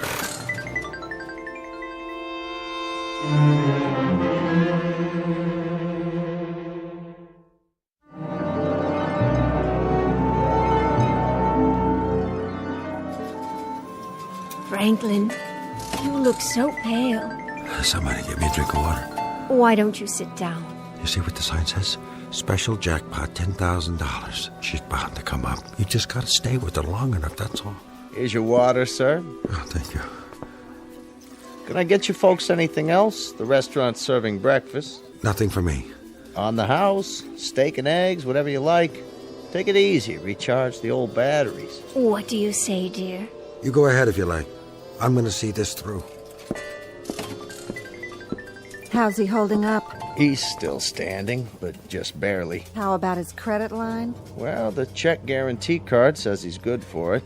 To tell you the truth, I don't mind taking the man's money, but if he stands there another hour, we may have to take it out of his estate.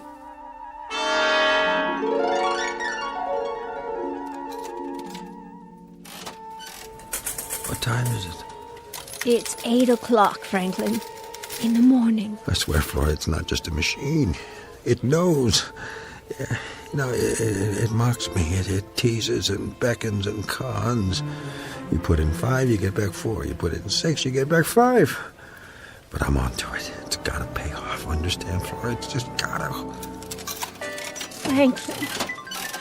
Franklin, darling, please. Give me back my dollar. That's my last one, you miserable, dirty.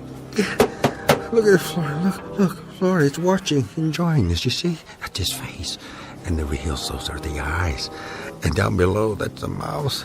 I tell you, it's not just a mechanical thing. It knows. Give it back. Give it back. Give it to me. Don't, Franklin. You'll hurt yourself. Yeah, well, we'll see about that. Franklin, watch out. It's going to tip over. Franklin! Get him off that thing. Sure, boss. Be careful with him. He put a pretty good dent in it, Mr. Henson. It's all right, folks. Just a little accident. This machine's out of order till further notice. He took my dollar. Get him out of here. He needs a doctor. You want I should help him to his room? Bring him to my office. Find a doctor and tell him to meet us there. He don't want to go, boss. Monster, it owes me $1. My last dollar.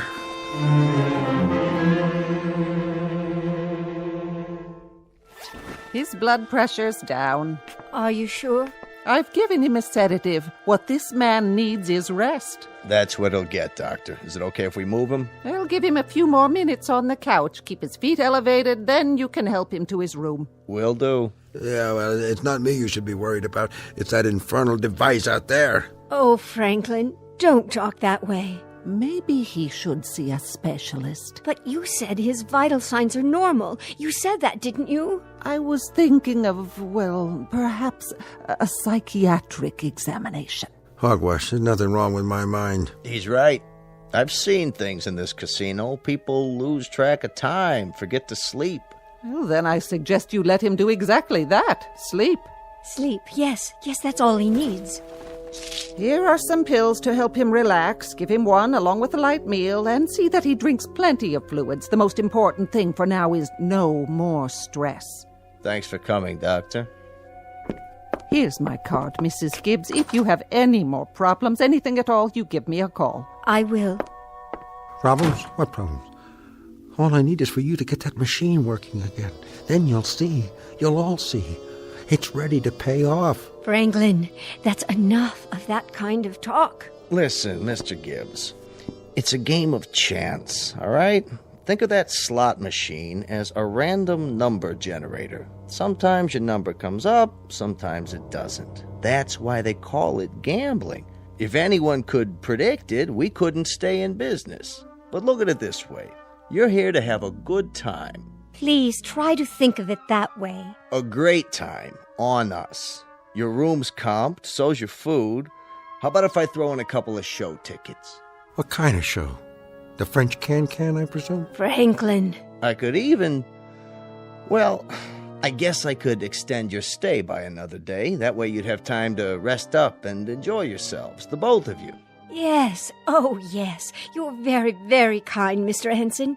Now, Franklin, as soon as you're ready, we'll go up on the elevator to our lovely room and have a real night's sleep. For as long as we like. Won't that be wonderful?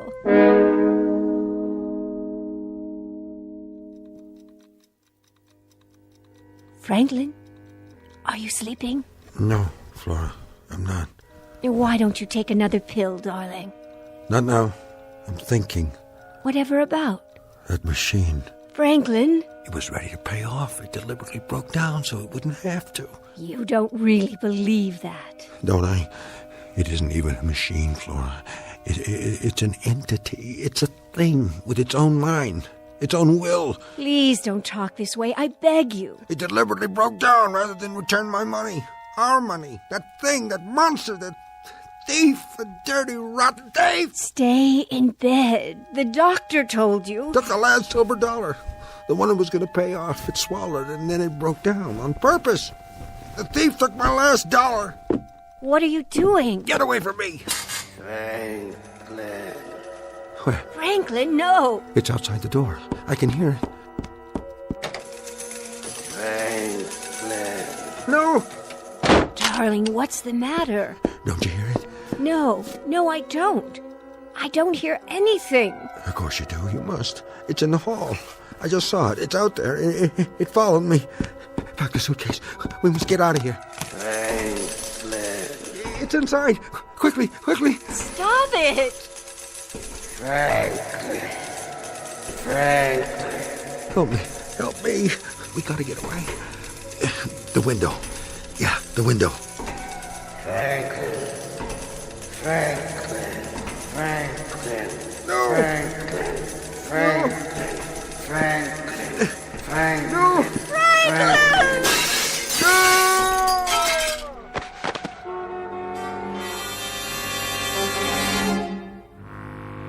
That man! Somebody get help! Call an ambulance!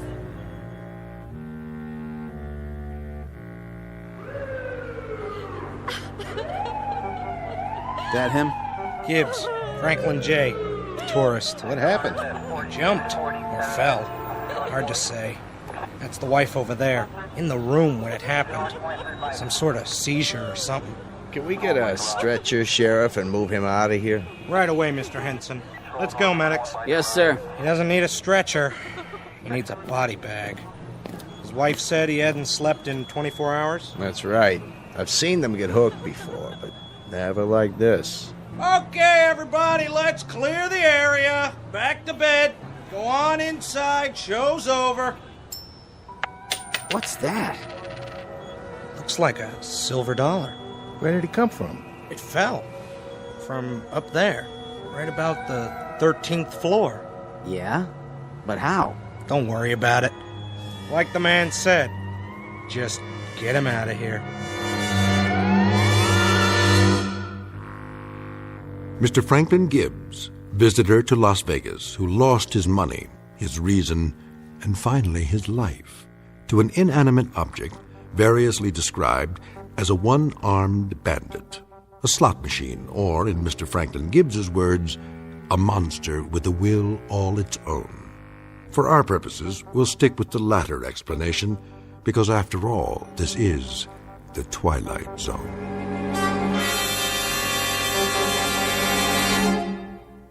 More from the Twilight Zone after this.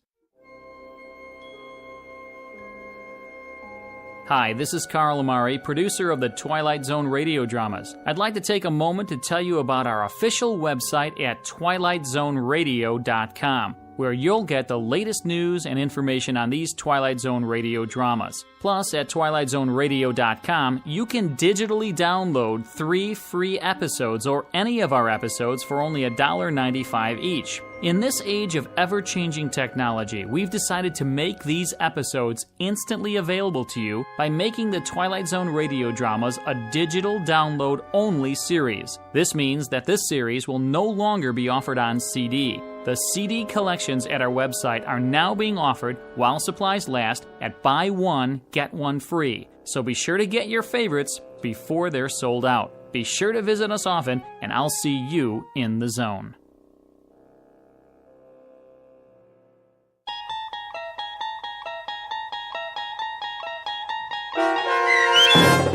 The Fever, starring Stacy Keach and Kathy Garver, with Stacy Keach as your narrator, was adapted for radio by Dennis Etchison and based on a script by Rod Serling.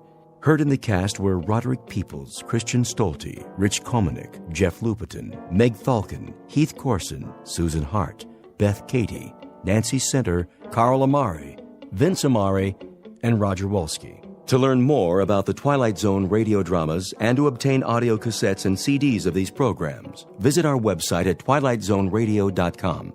The producers of The Twilight Zone wish to thank CBS Enterprises, Carol Serling, Dennis Etchison, Dick Brescia Associates, Claire Simon Casting, Terry Jennings, XM Satellite Radio, Sirius Satellite Radio, our sponsors, and our radio affiliates for helping make this series possible. This copyrighted radio series is produced and directed by Carl Amari and Roger Wolski for Falcon Picture Group. Doug James speaking.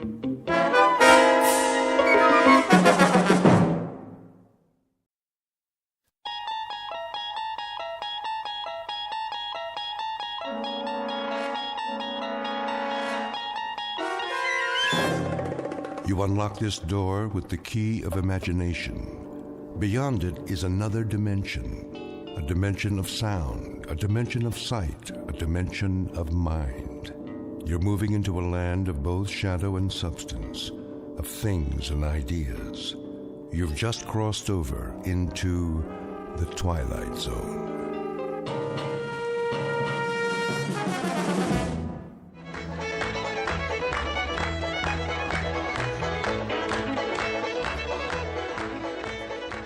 What's the matter, Elwyn? Don't you like to dance? I need a breath of fresh air is all. Well, don't stay out here too long.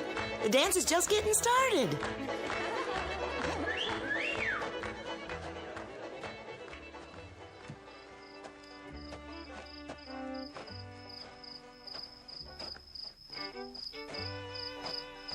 Billy Ben, that you? Who were you expecting? You're late. Sure, I'm late, pretty thing. I've been to town today. Why didn't you take me with you? I did the next best thing. Thought of you every step of the way. You got a sweet and lying tongue. And you are a fair young thing. What did you do in town? Stop trying to kiss me. What will folks say? There's nobody here. Just you and me and the man on the moon. You're a right high-spirited man to have walked to town and back. I was there for a right high-spirited reason. Looking at all the pretty girls, I'll bet, in their fancy clothes and high-heeled shoes. None as pretty as you. Close your eyes. What are you putting on my finger? You can open them now. Why, that's the prettiest ring I ever did see. It sparkles even in the light of the moon. It's a genuine zircon. Oh, Billy, I'm proud enough to cry. I love you with all my enduring life. And I the same for you. Can I show it to everybody? If that would pleasure you. Oh, how the girls will envy me. Come on, let's go in the barn.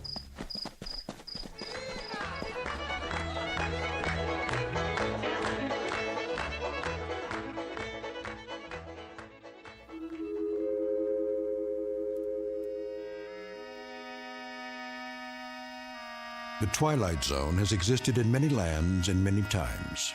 It has its roots in history, in things that happened long ago and got handed down from one generation to another. And in the telling, The story gets added to and embroidered on until what might have happened in the time of the Druids sounds as if it took place yesterday in, say, the Blue Ridge Mountains. Like the story you're about to hear. Even though such tales are best told by an elderly grandfather on a cold winter's night by the fireside, if possible, in the southern hills of the Twilight Zone. And now, The Twilight Zone and our story, Jess-Belle, starring Stephanie Weir, with Stacy Keach as your narrator.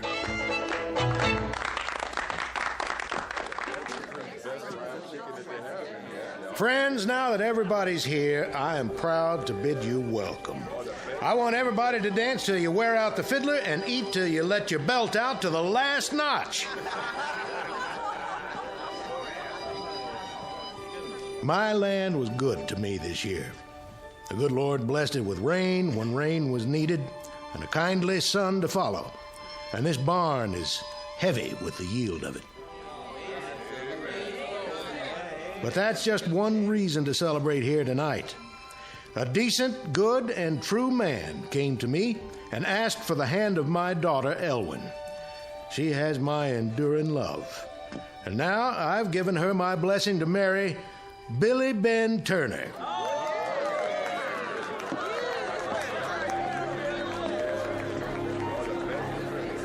Oh, Elwyn, I'm so glad for you. Thank you. You must be so proud. I am. Excuse me for a minute. Billy? Yes, honey? What's wrong with Jess-Belle? Huh? Well, look at her. She's walking out. Going home early, I reckon. See if you can talk her into staying. She'll come back if she's of a mind to. Night's young yet. Ruin my party if folks start leaving early. Go on. Okay, I'll do what I can.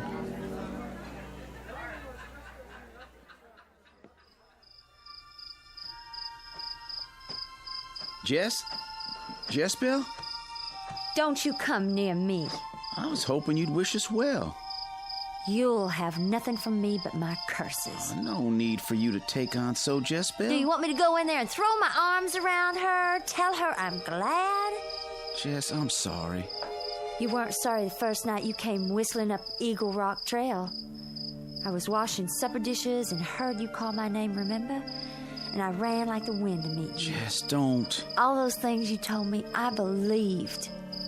Remember when we clung together in the sweet night grass on Eagle Rock Mountain and the moonlight made the sea of silver mist on the fog below? I remember. And the day we ran together through the Scotch broom field and the sun was blazing down and we fell together and you touched me and the fire in me burned as hot as the white sun. The fire has gone to ashes now, Jess-Belle. It still burns inside. It's different with Elwyn and me. Her pretty clothes and her daddy's land. Is that the difference, Billy Ben? No, that's not the difference. I love her in a quiet way. I don't want to know. You tell your love a thing for me, will you, Billy Ben? What's that? Tell her not to start making her wedding dress right away. Why tell her a thing like that? Because she ain't married you yet, Billy. Maybe she never will. Fair was Ellie Glover, fair was Jess-Belle. Both they loved the same man, and both they loved him well.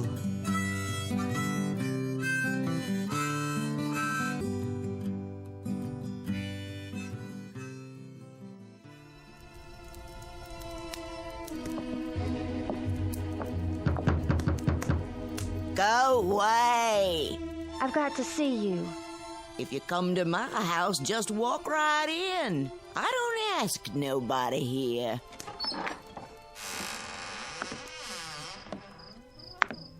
Granny Hart? What do you bother an old woman for this time of night? Folks say you got power. Folks say a lot of things.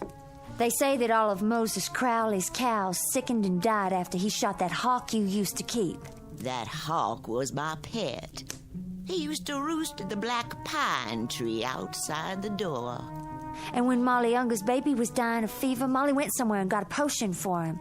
Folks said she came here. She did. And that baby lived, too, didn't he? Lived, but he's cursed with fits. His mama don't let him out of the house. What else do they say of me? They say you're a witch. Sugar, if I was a witch, I'd be flying around on my broom instead of sitting here at home minding my own business. Whatever you are, will you help me? Depends, sugar. I want to win a man's love. Womankind's got her own kind of witchcraft for that. He was mine for a while. Came sneaking off at night and kept it quiet what went on between him and me. Never took me any place for the world to know. He made me promises. Made them when his face was hot as blood and forgot them just as soon as he was 10 feet from my door. Don't know much about men, do you, sugar? Only him. What man? Billy Ben Turner. Ooh, a pretty one he is, with strong, round arms to hold a girl. And a fickle heart like the whole race of men. How you want him to love you, gal? There's lots of ways of loving. Tell me some kinds. As many as there are people. Could you make him love me like he did? When he couldn't let a night pass without seeing me. When he'd fight if any other man so much as looked at me. How much money did you bring me? I don't have any money. Then how do you expect to pay me? I'll give you my pearl hairpin. The pearl is real, brought back from across the seas by my daddy in one of the wars. And the stick is made of silver. Ah, silver! Put it out of my sight. That all you got to offer me? That's everything on earth I own, save the clothes on my back. You better go home, gal. Live your life without Billy Ben Turner. I won't have any life without him. You've got to help me. There's something I can give you, but the price is high. I told you I didn't have any money. Tain't money. If it's in my power, I'll pay it. Oh, it's in your power. What is the price? You'll know in the midnight hour of time. Whatever it is, I'll pay. Take this little bottle. Drink. All right.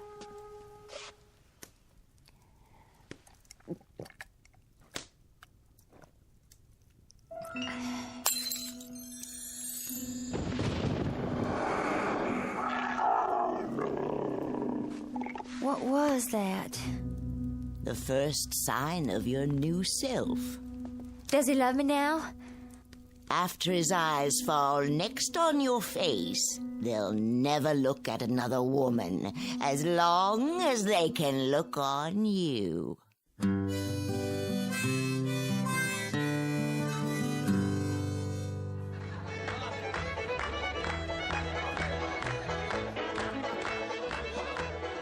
Billy?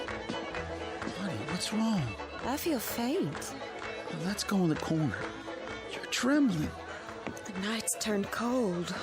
Seemed cold to me. I felt a cold wind, and something on the wind, like my own voice crying far, far away. I wish our wedding were already done. And me. Give me a kiss. Is kissing all you think about? Everybody choose your partners. I'm a fool for dancing, too. Then let's not keep the fiddler waiting.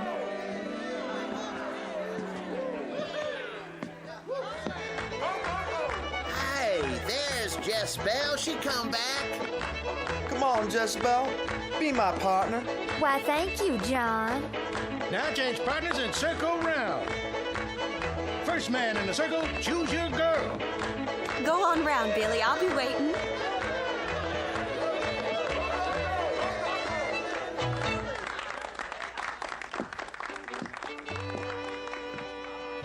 Hello, Billy Ben. Jess, you look different. Dance with me. Just us two. Well, all of a sudden I don't feel much like dancing. Let's go someplace. Billy, are you going to dance with me or not? In a little while, Elwyn. I gotta go outside. Come on, Jess-Belle. Where's he going? Come along, Elwyn. You sit with Mother for a while. Maddie? Oh, Daddy. I never in my life. What come over the boy? Whatever it was, he better get over it, or he'll answer to me. It's a shame and a disgrace. If Billy Ben expects you to marry him after this, he'll have to think again. He won't be marrying me. I'm glad you got spirit, child. I'd still have him if I could. If this very minute he would come back in that door and call my name, I'd go running to him. I'd not let you shame yourself so. But he'll not be back. I won't even get the chance. Jess-Belle bewitched him. Just before she took him away, he turned and looked at me. It was like he'd never seen my face before.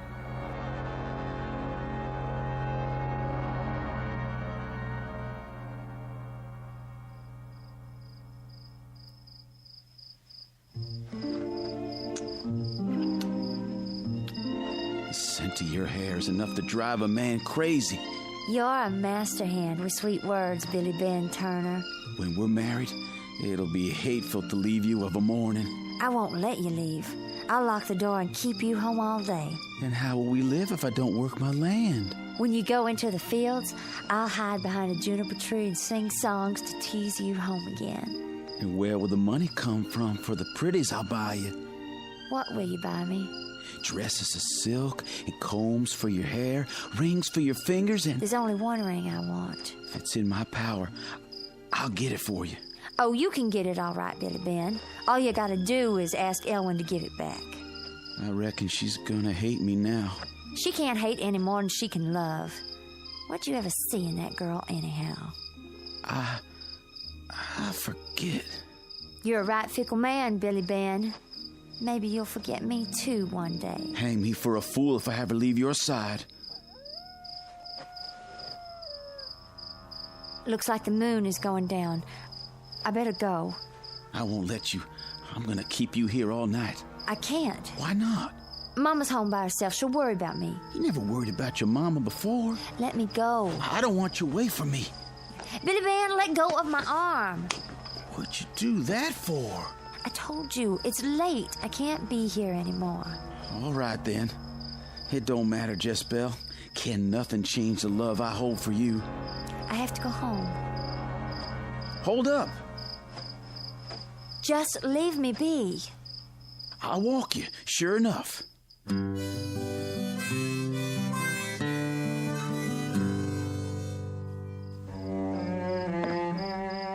I said good night. Just one more kiss. No!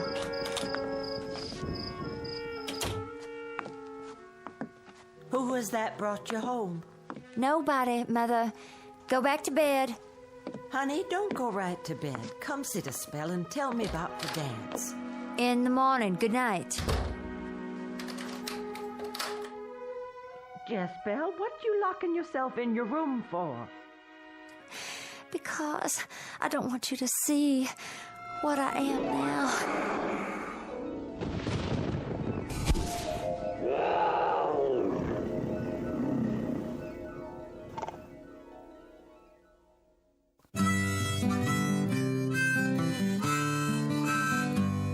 By day she knew a woman's form, by night a witch's spell.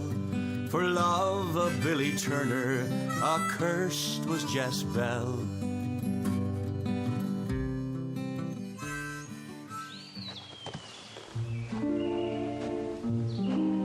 Honey? Oh, Billy Ben. I didn't mean to scare you, Jess. What are you sitting out here in the woods for? I was just thinking. I got something for you. Hold out your hand. Ellie's ring. Jess's ring now.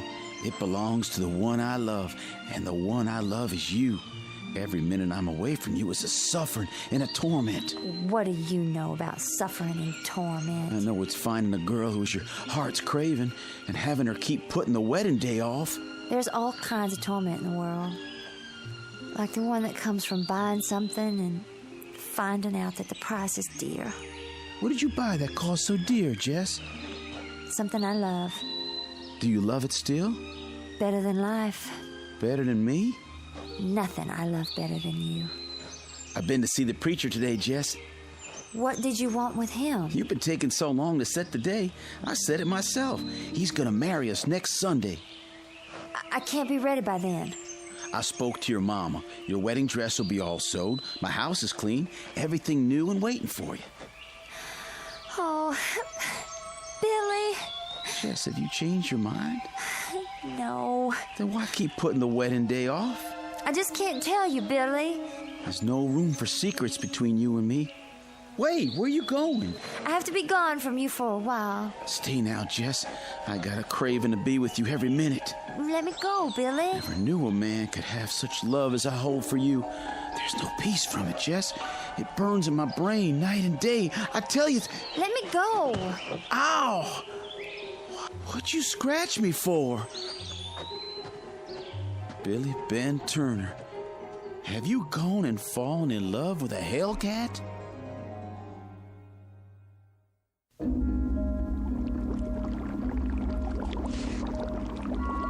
Womb of frog and heart of bat, tongue of sparrow, blood of cat, grasshopper's eyes and lizard skin, yolk of egg from a strangled hen, cud of cow and poppy seed, snout of swine and adder's weed, graveyard dust and breast of dove, bubble, bubble, wine of love.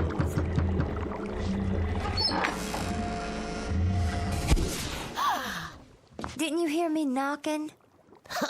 Never let trouble in the door if I can help it. How do you know I'm in trouble? Child, there's little I don't know. Then maybe you can help me. You change your mind, now you got what you want? I haven't got what I want. Don't tell me, child, that you haven't got the love of Billy Ben Turner. Oh, I've got his love, all right. But I can't take it, for fear he'd find out the price I paid. It's the same as if my heart's been cut out and a stone put where the heart was. It ain't your heart, gal. What then? Oh, everybody's got a different name for it. Some call it a soul. That was in the bargain, too? That's always in the bargain when you barter with witches.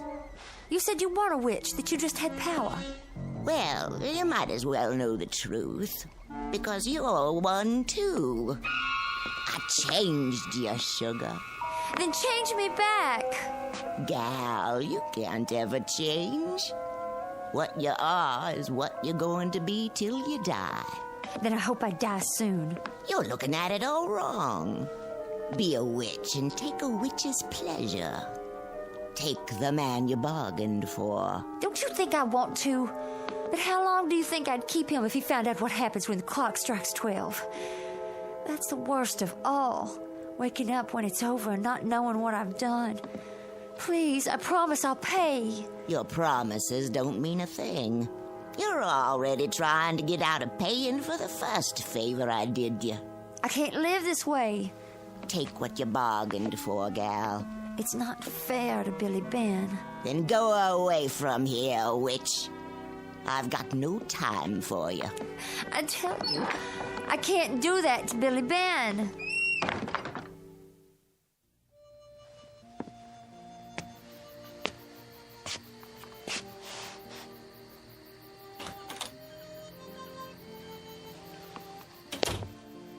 Billy Ben? Jess, I've been out of my mind. I've searched the county over for you, cursing myself every step of the way. Jess, where you been? I went off by myself. Did you think about me? You were all I thought about. And did you think about me with love? Yes, Billy. I won't try to talk you into a quick wedding anymore. Whatever it is that's on your mind, you don't even have to tell me. You set your own day for the wedding. There will be no wedding, Billy Ben. Oh, don't say a thing like that. Not between you and me. I'd as soon hear my death bell is what you're saying. I'd as soon hear my own death bell as say it. To forget it was said. I love you, Jess-Belle. I want you for my wife. You wouldn't want me long. One night and you'd turn away from me. Curse me for a fool if ever that day should come. Your flesh would crawl and you would hide your face from me. I set you free, Billy. Take this ring back.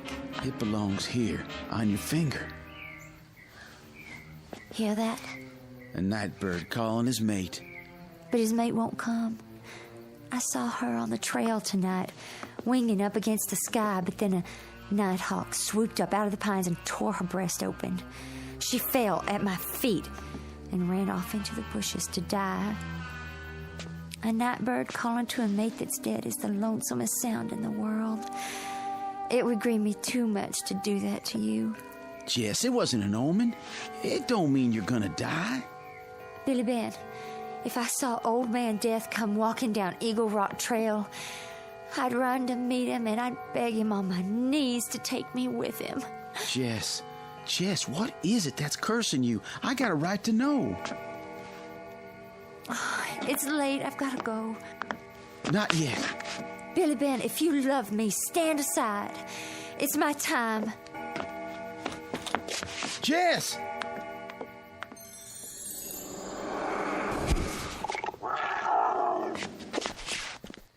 Jess-Belle! An awful night was spent by all. On Eagle Rock did dwell. Strange things were seen by moonlight's fall, but none saw Jess-Belle.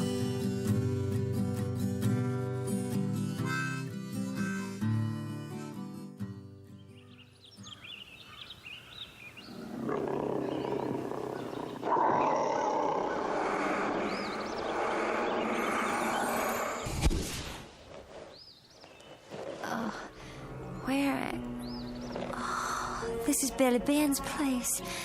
But how? Take the man you bargained for. Give him a witch's love. No. Nothing can change your sugar. Witch you are and witch you'll always be. No. You've paid the price. Take what you've paid for. Take what you've paid for. Take what you've paid for. Billy Ben! What? Jess-Belle. Morning. You all right? Of course I am. Sorry about last night. Me too. I never saw such a night. Fell asleep at the kitchen table. The animals in the barn kept crying out. The cow got fractious and nearly kicked the stall down. Sheep bleating like they were seeing wolves. I had to go out 2 or 3 times to quiet them. Let me fix you some breakfast. Now there's my girl. I'll start the fire. I'll fix it for you every morning, and your dinner and your supper too. Then go up on the hill and pick wildflowers to make the place nice. Honey, ain't I been begging you to do just that? I made up my mind. Next Sunday, come what may, I'll be your wife. Oh, Jess.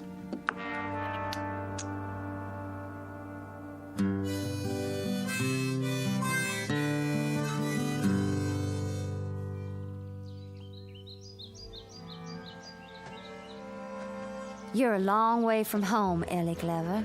Oh, hello, Jess. What are you doing up here on Eagle Rock?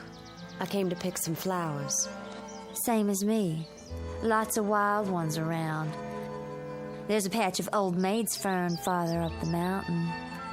I notice a lot of vixenwort around myself. I just come from seeing Billy Ben. Fixed his breakfast for him. I reckon that's no concern of mine. He's going to marry me when the circuit preacher comes next Sunday. I wish you happiness for his sake. You still love him, Ellie? Still dream about his strong arms and his sweet talk?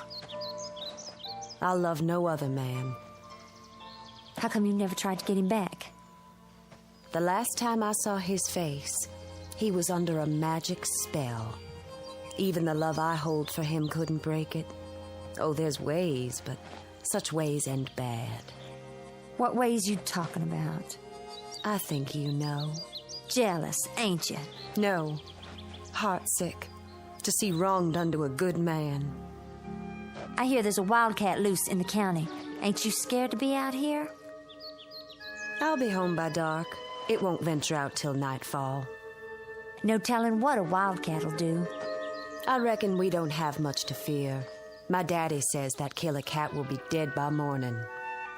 Since when can your daddy look in the future and tell what's gonna be? He's going hunting for that cat tonight. Him and Obed Miller and Billy Ben, all the men in the county. Billy Ben didn't say nothing to me. My daddy's gone over to ask him right now. If that cat's smart, it'll stay home tonight.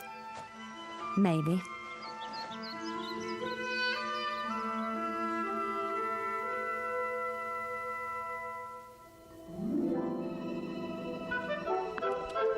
Stand still, Jess. You're as nervous as a fox in a forest fire. Mama, is it going to take you all night to fix that helm? You never would have had such a fine wedding dress without Billy Ben hadn't give me the money, you know that? I saw Ellie Glover today, up on the mountain picking wildflowers. How did she look? Sickly, like she might die soon. Why, I didn't even know the poor thing was ailing. I ought to fix some of that tonic I used to make and take it to her. You and your tonics. You're worse than Granny Hart. Granny Hart? Everybody knows she sells old potions and things. She ain't sold any to you, has she? Don't talk crazy. It always struck me peculiar how Billy Ben turned from Elwyn on the very night their betrothal was announced. Turned from Elwyn and gave his love to you. Loved me long before he ever loved her. Loved her enough to want to marry, then turned away from her. Why, Jess? Don't ask me. Men are strange people. Sometimes they do strange things because of potions and powders. Is that what made him blind to every other woman? Oh, where would I get the money for potions and powders? That old woman don't always ask for money. Jess, how did you pay her? Oh, God, Jess, how did you pay her? With my flesh, my blood, and my soul, and my heart, and my head, I paid dear for Billy Ben. Kneel down with me. Let us pray. It's too late, Mama. My prayers aren't heard in heaven anymore. Then I'll find a way to help you. If you want to see me alive again, bolt my door tonight. And no matter what happens, don't open it till morning comes.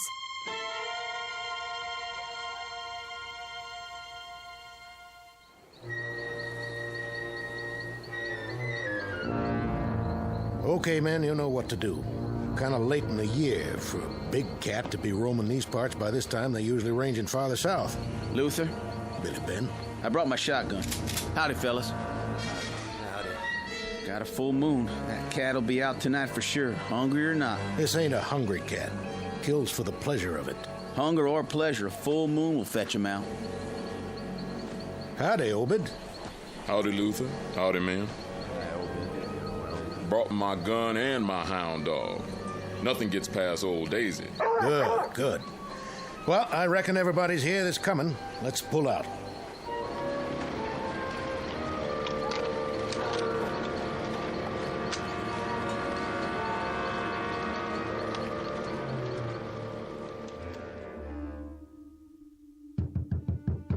You okay in here, Jess-Belle?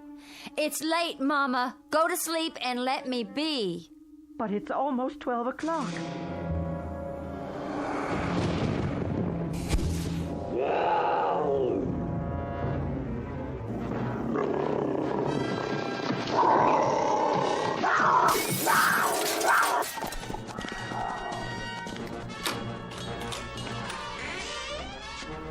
Jess! How'd you break the window? Where have you run off to?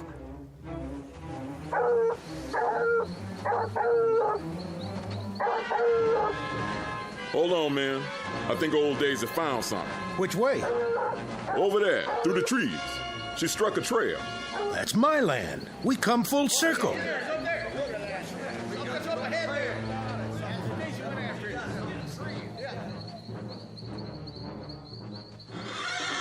Quiet, Blue. What's the matter with you? What's the matter, Blue? Having a bad dream? Nothing's gonna hurt you. What are you looking at? Something up in the loft? What is it? An owl? Why are you scared of it? Ellie! Ellie! Up there! Look out, Daddy! Daisy, come here. Raise the lantern. Never seen no cat like that. Black as night it is. Shoot, men!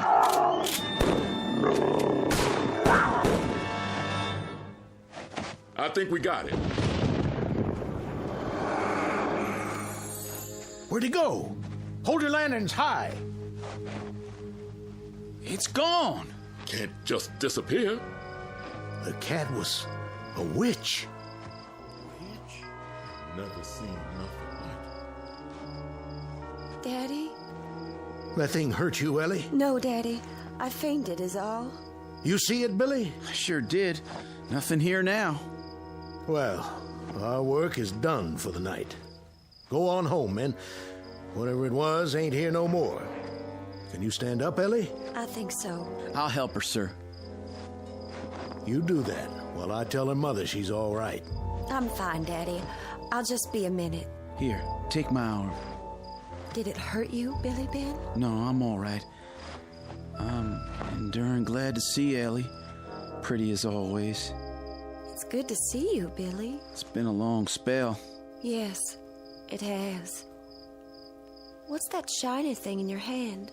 It was right next to you where you fell, like it dropped down from the loft. Looks like the ring. It sure is. The same one I gave to you once. Only how did it get here? Maybe it's an omen. Elwyn, I'd appreciate it if I could come and sit up with you again some night. That would pleasure me right fine, Billy. Come whenever you feel like it, and make it soon.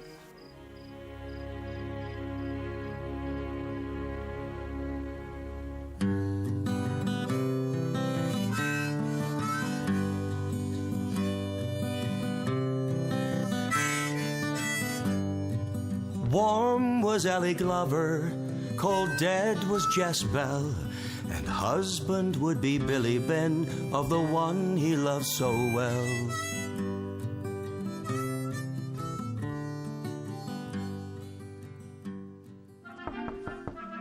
Come on in. Hello, Billy. Miss Ossie, what are you doing here? I won't stay but a minute, Billy Ben. Just wanted to wish you all the happiness in the world on your wedding day. I appreciate it, Miss Ossie, but won't you be at the wedding?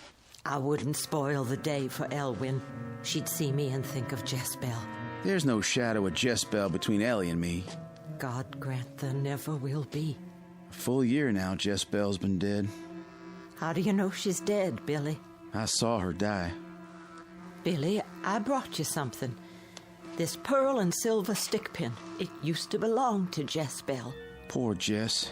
I appreciate it, Miss Ossie. It's made of silver, and silver is one thing a witch is scared of. What witch could want to harm Ellie?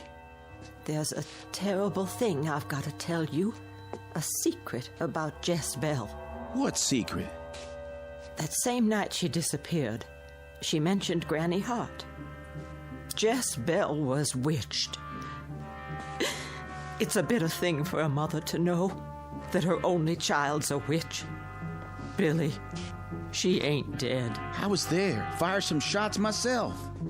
Billy, some months back, I went into Jess-Belle's room. Sitting on her pillow was a wart toad. I grabbed a broom and brought it down with all my might. That toad disappeared in a puff of smoke. It could have been a cloud of dust. It was the spirit of Jess-Belle. Another night, a bat flew in the house. I tried to kill it, but it turned to smoke too. Miss Ossie, I saw her die. Don't you know you can't kill a witch? They just change into something else. If a person is good and strong, then a witch can't harm them. Ellie will have nothing to fear from Jess-Belle.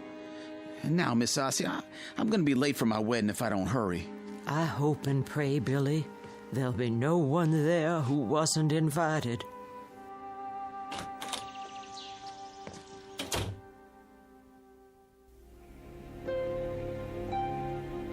love and to cherish till death do us part. To love and to cherish till death do us part. According to God's holy ordinance, and thereto I plight thee my troth. According to God's holy ordinance, and thereto I plight thee my troth. Those whom God hath joined together, let no man put asunder. I now pronounce you man and wife.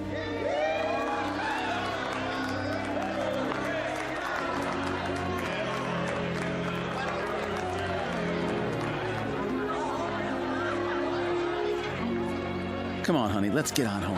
Yes. Billy Ben looked a mite nervous, like he was going to pass out. Well, I remember feeling the same way when I married you. Oh, you get along now.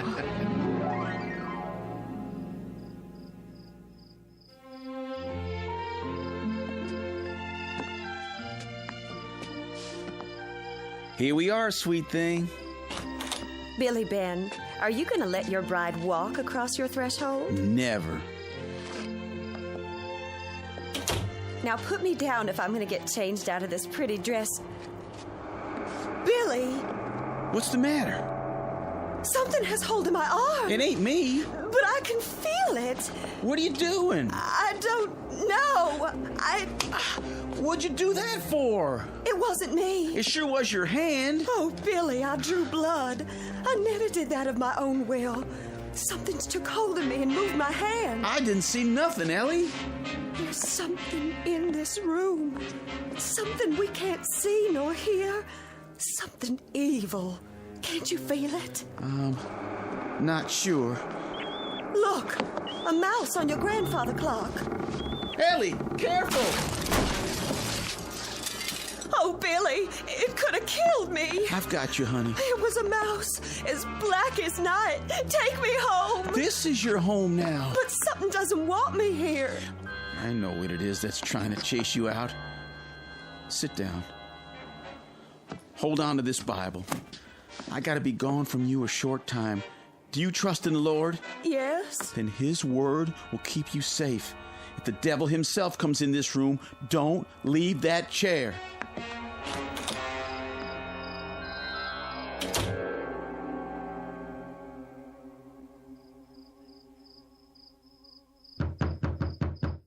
Doors open.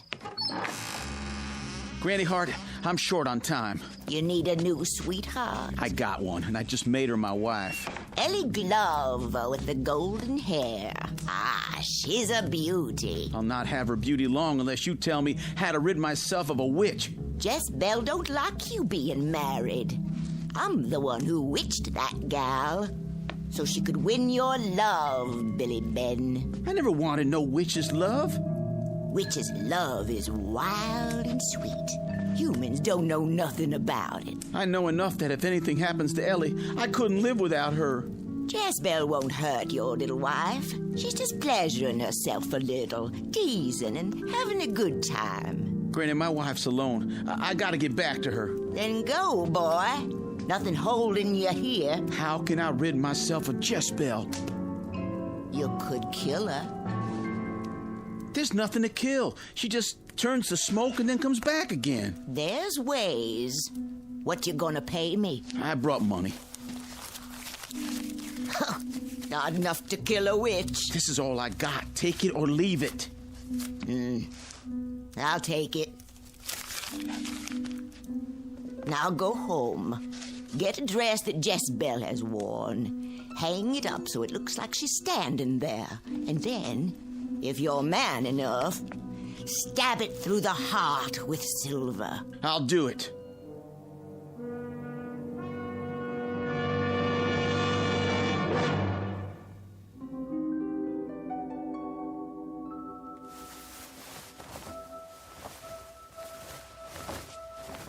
It's got to be one she wore. This was to be her wedding dress. She put it on once when I was making it.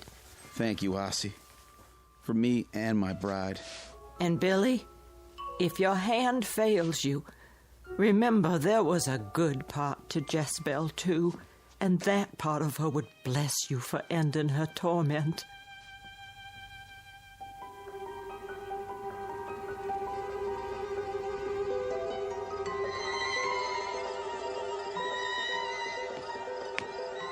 I told you not to leave the house. I wanted to wait for you out here.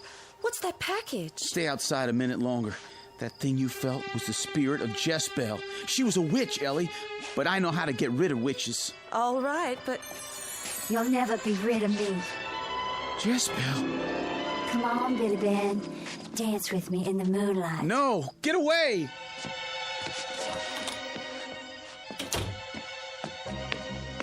Let me in. Take the dress. Hang it up like she's standing here, okay? Now, the stick pin.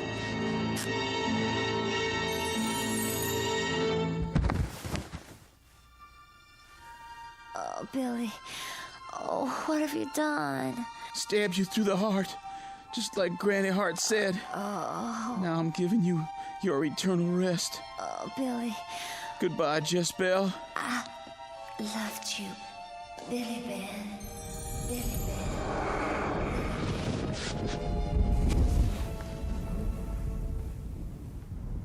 Nothing left but the dress. Ellie!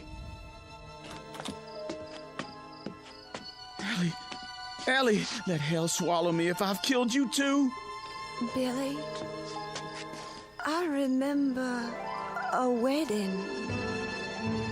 Did I dream that? No, you are my pretty little wife. Then I should be cooking you some supper. Help me up.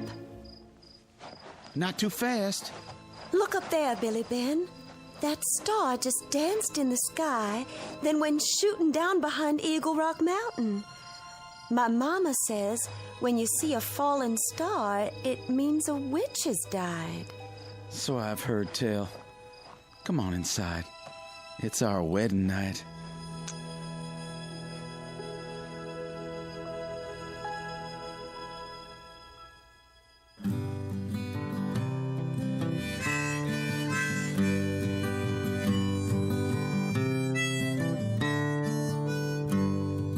Fair was Ellie Glover, dark was Jess-Belle. Both they loved the same man, and both they loved him well.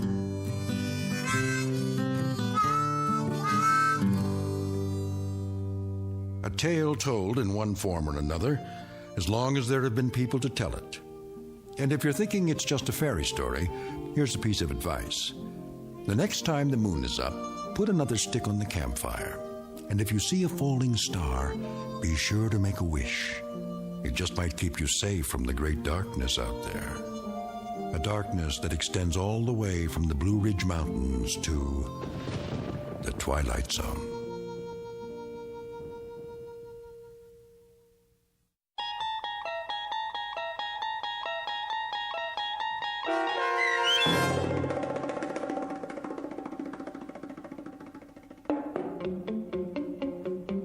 Jess-Belle, starring Stephanie Weir, with Stacy Keach as your narrator, was adapted for radio by Dennis Etchison and written for The Twilight Zone by Earl Hamner, Jr. Heard in the cast were Jeff Lupetin, Michelle Graff, Linda Ryder, Roderick Peoples, Meg Falcon, Peggy Roeder, Doug James, Craig Harris, Jennifer Laterio, Chobi Cerny, Carl Amari, and Roy Melanzi. Musical bridges for this Twilight Zone radio drama sung by Doug James with guitarist Roy Melanzi and harmonica by Jeff Lupetin. The producers of The Twilight Zone wish to thank CBS Enterprises and the Rod Serling Estate for making this series possible. This copyrighted radio series is produced and directed by Carl Amari for Falcon Picture Group. Sound design and custom Foley effects for The Twilight Zone by Cerny American Creatives Bob Benson, Craig Lee, Michael Slaybach, and Matt Sorrow. To learn more about the Twilight Zone radio dramas and to contact us, visit our official website at twilightzoneradio.com. Doug James speaking.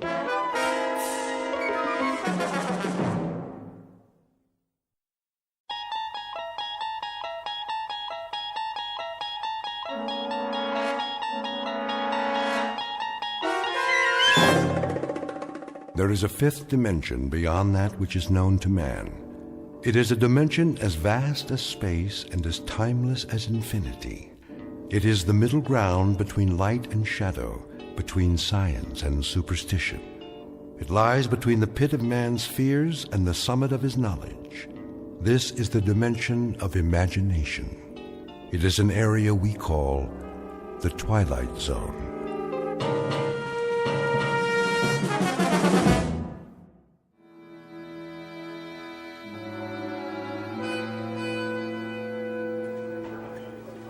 Where is he? We should start anyway. Pass me the coffee, Bob. How long are we supposed to wait? Gentlemen, I called you here for a meeting, but I don't have all day. You try my patience, Mr. Williams. Yes, sir. I want the figures on the account now. I'll try to reach him again, sir.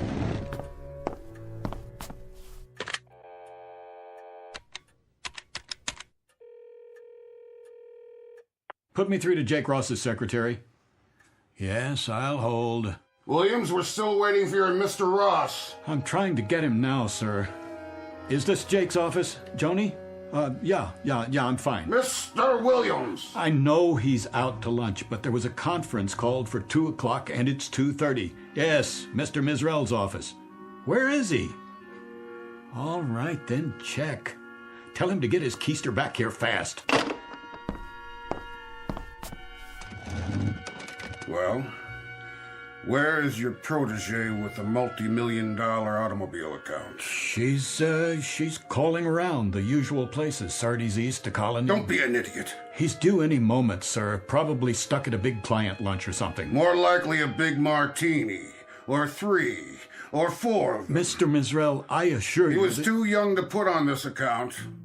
I told you that, Williams. Much too young for so large and important an account. See? I knew it. Here's Jake now. Message for Gert Williams? Give me that. We have been here now for 34 minutes, Mr. Williams. This is a note from Jake Ross. Would you be so kind as to share its contents with us? I can tell you the sense of it very quickly, Mr. Mizrell. It's Jake's resignation. He's moving to another agency. And he's taking the automobile account with him. That account represented a gross billing of millions of dollars a year. And how many times have you promised it to me? This is as much a shock to me as it is to you, Mr. Mizrell. Don't con me. It was your pet project, yours. And it was your idea to give it to that little college greenie. Get with the program, Williams. Get with it, boy. I'm sorry. So what's left? Not only has your pet project backfired, but it sprouted wings and left the premises. I'll tell you what's left for us in my view. A deep and abiding concern about your judgment. Please. This is a push business, Williams. A push business. Push and drive, but personally hands-on. You don't delegate responsibilities to little boys. I don't feel well. You should know that better than anyone else. I have to leave now. It's a push all the way, all the time, right down the line. Hey, you don't look so hot. What's the matter with him? Why don't you just shut your mouth, fat boy? And who precisely are you addressing? Who do you think, you ugly, bloated, self-important old...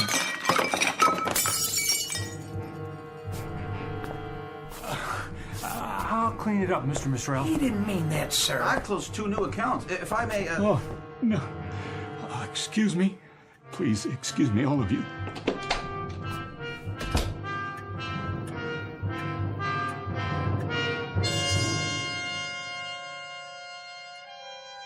This is Gart Williams, age 38, a man protected by a suit of armor all held together by one bolt. Just a moment ago, someone removed the bolt, and Mr. Williams' protection fell away and left him a naked target. He's been cannonaded this afternoon by all the enemies of his life. His insecurity has shelled him. His sensitivity has straddled him with humiliation. His deep-rooted disquiet about his own worth has zeroed in on him, landed on target, and blown him apart. Mr. Gart Williams, ad agency exec, who in just a moment will undertake a desperate search for survival in the Twilight Zone. And now, back to our story from the Twilight Zone. A Stop at Willoughby, starring Chelsea Ross, with Stacy Keach as your narrator.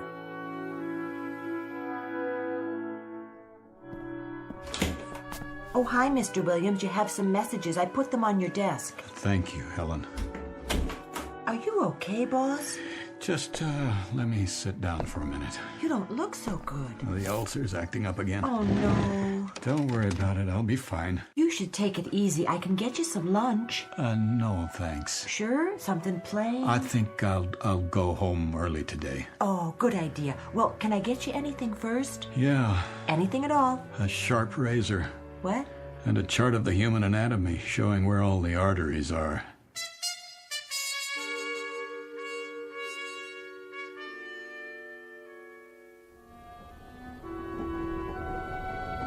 Tickets, please. Ticket? Oh, right here. How are you tonight, Mr. Williams? In the absolute pink. Cold winter this year. Seems to get darker earlier than it ever has. That's the way of the world.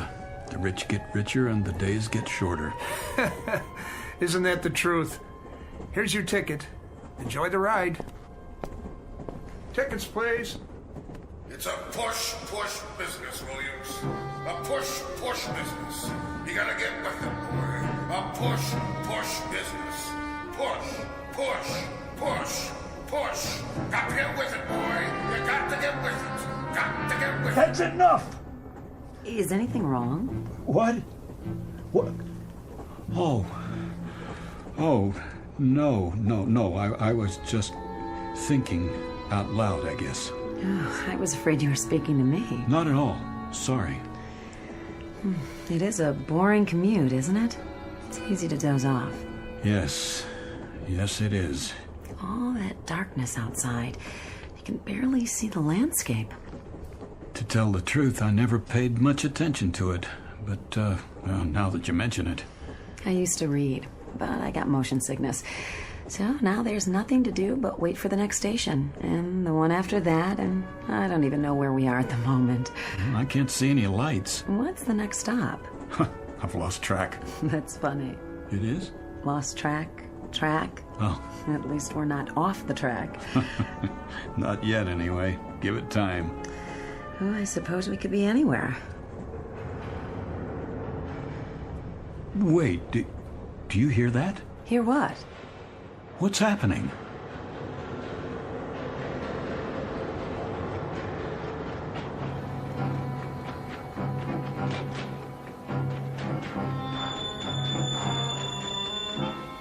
Miss? Where are you? Willoughby! This stop is Willoughby! What do you mean, Willoughby? Where's Willoughby? That's Willoughby, right outside. There's no place called Willoughby on this line. I've taken this train hundreds of times. Where's the woman I was talking to a minute ago? Woman, sir. This car's empty. And the light. Why is it so bright outside? Well, why wouldn't it be? Sun's out. The sun? It's summer. That's what she is. Mid-July. And a real warm one, too. No, it's not. It's November. What is going on? Why are you dressed that way? That ridiculous old hat, the uniform. Where's the regular conductor? Willoughby, 5-minute stop. Wait. What is this place? Already told you. Willoughby. But that's impossible. Take a look for yourself. But those clothes... The horses. What is this, a practical joke? No, sir. It's Willoughby, July 1888. Nice place, don't you think? And there's the woman I was talking to. Where did she get that parasol? You'd have to ask her. Getting off? Well, this isn't my stop. Miss, you there? Why, hello, Mr. Williams. Good day to you. Hold on. Can you tell me... Shall I open the door? No, You ought to take a look around sometime. Peaceful, restful, where a man can slow down to a walk and live his life full measure. If you're not getting off, you'd best take a seat. Yep, right on schedule. All aboard!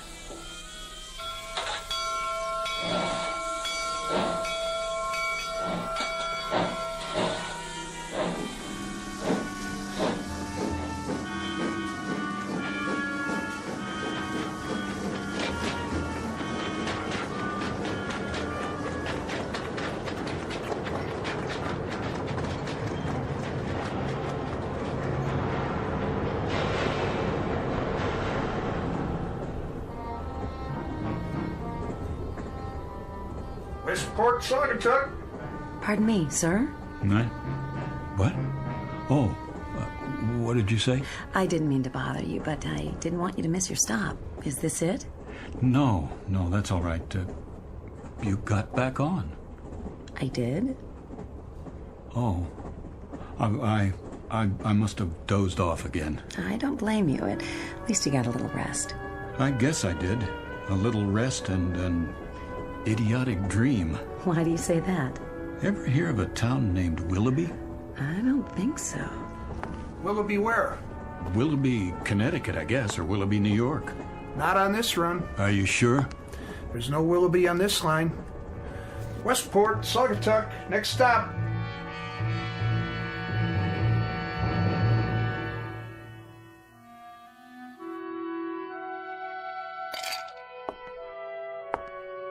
Hello, Gart. Jane? I didn't hear you come home. That's all right. I figured you'd notice sooner or later. Oh, I see. So that's how it's going to be. If you say so. What are your plans this evening? Do you care?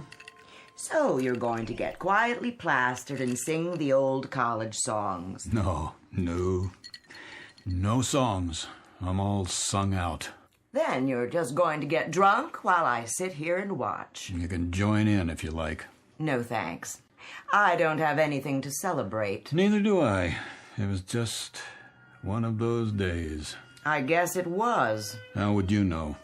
Bob Blair's wife phoned. She said he'd been in a meeting with you. You got hysterical or something. She called to find out how you were.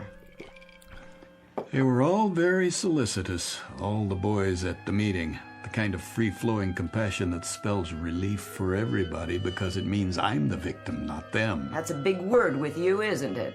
Victim. Pour me another drink, will you, Jane? Would you spare me your little homilies for once and just give me a simple, honest answer? Did you throw away your job this afternoon? Did you wreck your entire career? It appears not. Mr. Mizrell phoned before I left the office. And? He has found it in that giant, oversized heart of his to forgive me. Forgive you for what? What's the difference? That gracious, somewhat obese gentleman will allow me to continue in his employ simply because he's such a human-type fella. Real people person. And one small additional reason. If I were to go to a competitive agency, I might take a lot of business with me. Go on. That's it. That's all of it. I'm tired, Janie. I'm tired and I'm sick. Then you're in the right ward. We specialize in people who are sick and tired. Gart, I'm sick and tired of a husband who lives in a permanent state of self-pity. A husband with a bleeding heart sensitivity. He unfurls like a flag whenever he decides the competition is too rough for him. Some people aren't built for competition, Janie, or big, pretentious houses they can't afford like this one, or rich communities they don't feel comfortable in. Comfortable? Let me get this straight. You're not comfortable here? That's the one thing. Country club memberships that they wear like a badge of status. And you would prefer... I would prefer, if anyone cares, a job, any job at all, where I could be myself. And who's that? You know, where I wouldn't have to climb on a stage and go through a masquerade every morning at 9 and mouth all the dialogue and play the executive and make believe I'm the bright young man on his way up. Because I'm not that person, Janie. You've tried to make me that person, but it isn't me. You're right. It isn't. It isn't me at all. And I'm not very young. I'm a soon-to-be old, very uncompetitive, rather dull, quite uninspired, average type of guy with a wife who has an appetite that won't quit. And where would you be if it weren't for my appetite? I know where I'd like to be. And where is that? A place called Willoughby. A little town I chartered inside my head. A place I manufactured in a dream. An odd dream. A very odd dream. Willoughby. It was summer. Very warm. The kids were barefoot. One of them carried a fishing pole. Oh, please. And the main street looked like a Currier and Ives painting. Bandstand, old-fashioned stores, bicycles. I've never seen such serenity. It was the way people must have lived 100 years ago. Crazy dream. Gart. You should have seen it, Janie, this Willoughby. It wasn't just a place or a time. It was like a doorway that leads to sanity. Nothing serious, Gart. It's just that you were born too late, and your taste is a little cheap. You're the kind of man who could be satisfied with a summer afternoon and an ice wagon pulled by a horse. My mistake. My error. My miserable, tragic error. To marry a man whose big dream in life is to be Huckleberry Finn. That's what you want, isn't it? Something like that. A place, a time, where a man can live his full measure. And what does that mean? I don't know, but I'd like to find out. It's what that conductor said. A place where a man can live his full measure.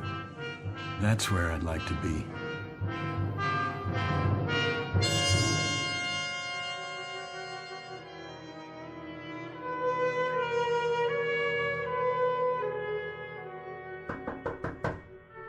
Yes? Mr. Williams? Yes, Helen. You've got a 2 o'clock, a 2:30, and a 2:45. Is that right? So I was wondering, should I cancel the 2:30 or the other one? What? The 2:45. Which? Oh, the 2:30 is the man from the baby food company. He's got an idea for an ad campaign, remember? And the one after that is about the frozen fish account. Uh-huh. Tough call, huh? No. Well, I mean, it is. No, I was just wondering. Which one to cancel? Not that. What would happen, do you suppose, if I weren't here? When? For the meeting. Either one. Take your pick. Me? Or both. You want me to cancel both meetings? It's a hypothetical question, Helen. Oh, but you are here. Of course I am. But what if one fine day I just wasn't? Well, I guess they'd have to wait around till you got back. And if I didn't come back? Then they'd reschedule. And if I never came back? Never? Ever. Not in 100 years. Well, in that case, somebody else would get the account. Is that all that would happen? And I'd miss you. You would? We all would. It's almost 2, so should I tell them you're not back from lunch yet? Who? The 2 o'clock and the 2:30. No, I'm here. You have their files? Somewhere. I brought them in. I'm sure you did. But if you haven't had time to look at them yet, maybe I should tell them to reschedule. That would be a lie. Not exactly. I can say you were at a long lunch. No more lies, Helen. Not in this office. I don't have the stomach for it.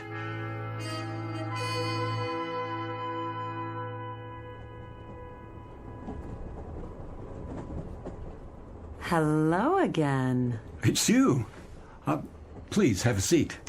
You look like you caught up on your sleep. Feeling better? Oh, tolerable. And you? No complaints. It is a bit of a grind, though, isn't it? These long commutes. Well, actually, I only take this train for the scenery. Some view. Mm-hmm. The scenic route. I feel like miles and miles of pitch-black fields. You can't even see the towns. So there's nothing much to do but grin and bear it. It's an opportunity. It is? For conversation. Do you know, I've never spoken to another soul on this train.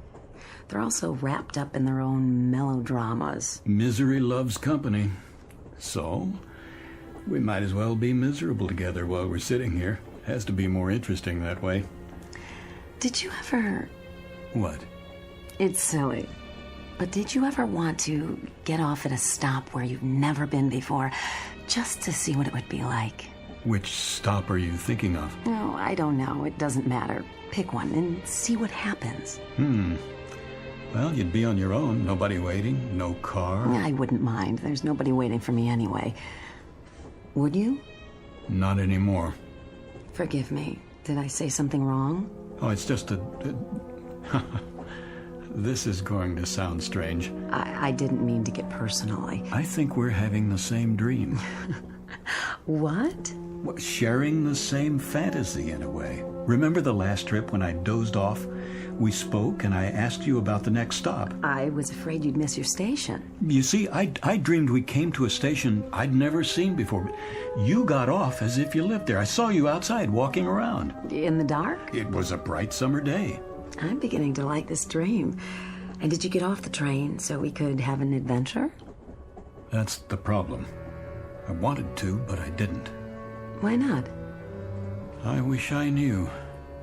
Willoughby. What did you say? Well, last week you asked me about a town called Willoughby, Mr. Williams. Oh, yes. I looked it up. No such place as far as I could see. You're sure? Every old timetable I could find. Nothing with that name. Not even close. Thanks anyway. Where did you hear about it? Oh, I must have dreamed it. Probably did. Old-fashioned name. Sounds nice, though. It does, doesn't it? Nice place to visit, maybe. Don't know if I'd like to live there. You never know. No, you don't. Take it easy now, Mr. Williams. Next stop, Stamford. Stamford, next stop. Is that the name of it? Willoughby? It was. You know, it seems familiar. They used to have different names, these towns, a long time ago. It could be you read about it in a book. Could be we both did. I don't have much time to read. It's almost as if I'm remembering something. Don't tell me you believe in past lives. That's nonsense. No, it's not that. But the name does sound familiar, and I do like the sound of it. I do too. Willoughby. Willoughby.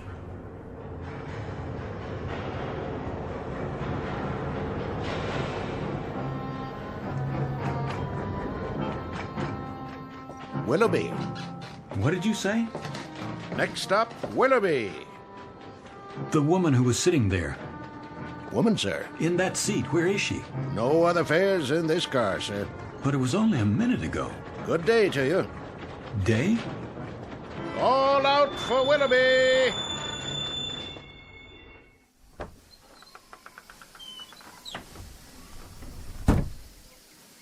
It is day. Getting out, sir? Quick, what year is this? Why, 1888, sir. What else would it be? I don't know. I've been away for a while, have you? Lost track? Yes, in a sense. How long is the stop at this station? Long enough to drop off and pick up. You have a ticket for Willoughby? No, Then you'd best take your seat, though it is a fine, balmy day. A place where a man can live his life full measure. Yes. Hello there. Hi. You did it. You got off. Of course. This is where I live. It's such a lovely afternoon. And I do believe I'll take a walk in the park with some of my friends. You're quite welcome to join us if you'd like. All aboard! Wait, the train started moving. Goodbye, Mr. Williams. If I can jump to the platform... Oh, no, don't do that. I can make it. Too late. I can make it. Don't. It wouldn't be safe. Another time. Yes, another time. We'll make a day of it.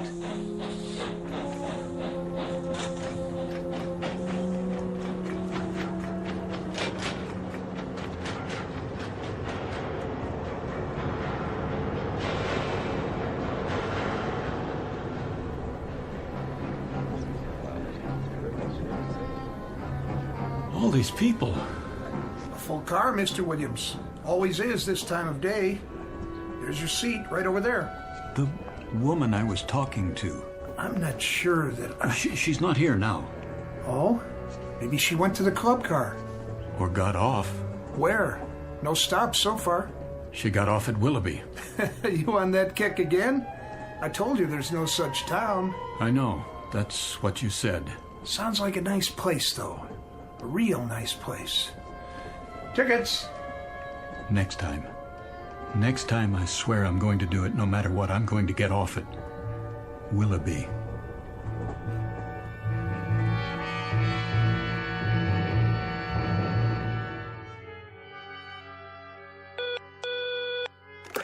Yes, Ellen. It's the big man on line 1. Should I tell him you'll call him right back? Don't bother. I'll take it. Mr. Mizrell, morning, sir. I wanted to remind you, entertainment. You've got to take the audience by the ears and give them a yank. Rock 'em and sock 'em. Give them the old push, push, push. My thoughts exactly. Got to be bright, Williams. Bright with patter, hipness, and the whole thing push, push, push, push. That's what the client wants. I'm working on it. Tomorrow morning, I'll need at least a preliminary storyboard. You know what I want. A solid format with some pops for the product, leading up to one big pop at the finish. And not just any pop this time. Light, color, explosions. I see it as a field artillery attack. We shell the audience with mortar fire, lay down some tactical air support, and establish a beachhead in their cerebral cortex. Then we send in ground troops and occupy the territory. There. What do you say to that? I'll do what I can. Do more than you can. With me, Williams, aspire. Dream big and then get behind your dreams big time. Push. Push. Well, I haven't seen the ratings on the show. No, but it was the time slot the sponsor wanted. Hold on a second, will you? Yes? They were what? No, wait. Helen? Yes? What film outfit did the commercials on the Bradbury account? The negatives are all scratched. They're screaming bloody murder at me. I'll send a fax. Oh, and Mr. Misrell would like to see you in his office. I'm gonna have to check it out for you, okay? Mr. Misrell, sir, he got disconnected. He seemed rather insistent. Are you all right? You look so pale. Oh, I'd like to be alone now. Not the ulcer again? Oh, please, just go. I'll be right outside if you need me.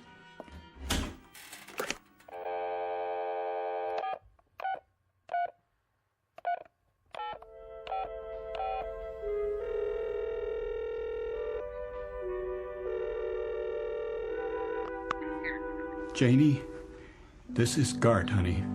Stay there, will you? Things are going to be different from now on, you'll see. I just want you to stay there. I'm coming home. Janie, please listen. I've had it, understand?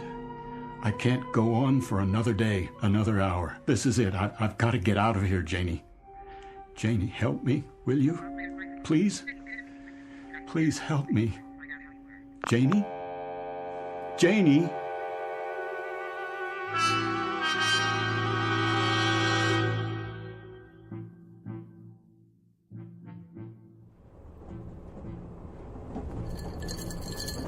Another scotch, Mr. Williams? No, thank you. Pretty empty in here today. Well, that's because it's too early. Most people don't hit the club car till after work. Wait till the commuter run. They'll line up like kids in a candy store. I bet they do. You going home early today, Mr. Williams? Yeah, my wife's waiting for me. Oh, she is, huh? That's nice. At least I think she is. You call her and tell her? That I did. I just hope she got the message. Oh, I bet she did. Gonna take her out for dinner and everything? If she's there. Well, if she's not, you can just kick back and watch the game. Have the place to yourself. You win either way. That's right. I'm the winner, not the loser. That's the way to look at it. Let me ask you something. You know that woman? Which one? She rides the train the same time I do. Except today because I'm running ahead. Uh-huh. What does she look like? Well, she wears an old-fashioned long dress and she carries a parasol. In here? Oh, no, I'm sorry. Not in here. That's not what she wears on the train. Only in Willoughby. Willoughby? Where's that? That's just it. I don't know. Oh, forget about it. I don't know what I'm talking about. I just thought she might have come in here. Just till she gets to her stop.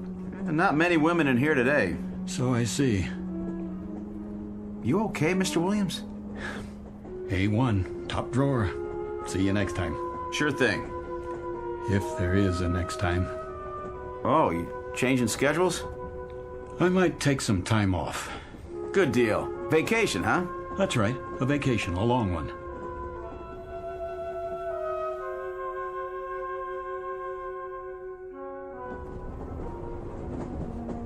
Ticket? Hey, you're early, Mr. Williams. What? Decided to call it a day, huh? Yes, yes, you could say that. Well, enjoy the trip. Oh, conductor. Something else? You wouldn't happen to have a light, would you? You want a cigarette? They have matches in the club car. No worse than a drink, I guess, if that's your poison. But you can't light up here. You have to wait till we stop at a platform. Of course. I was just wondering if you could bend the rules this time. It's been quite a day.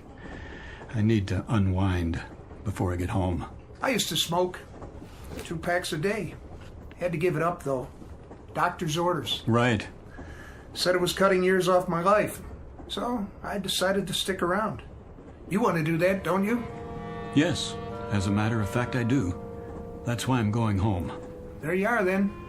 I have another question for you. Yeah? That woman, the one I talked to. Which woman is that now? Have you seen her in the other cars? Can't say as I have. Would you take a look? If I see her, I'll let you know. Thanks. I appreciate it. Some people didn't go to work, though. Cold day. Yeah, maybe that's it. Be colder tonight. That's what they say. Looks like snow. You keep warm now. I'll try. Next stop, Stanford. Stanford.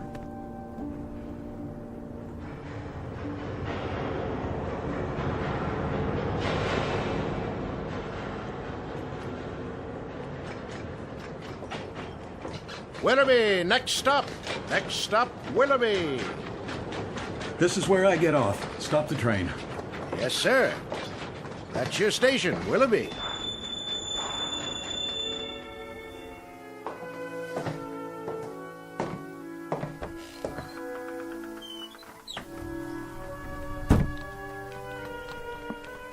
Need a hand with your baggage? I don't have any. Nothing at all?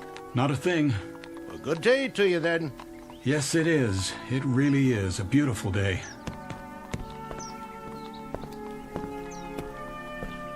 All aboard!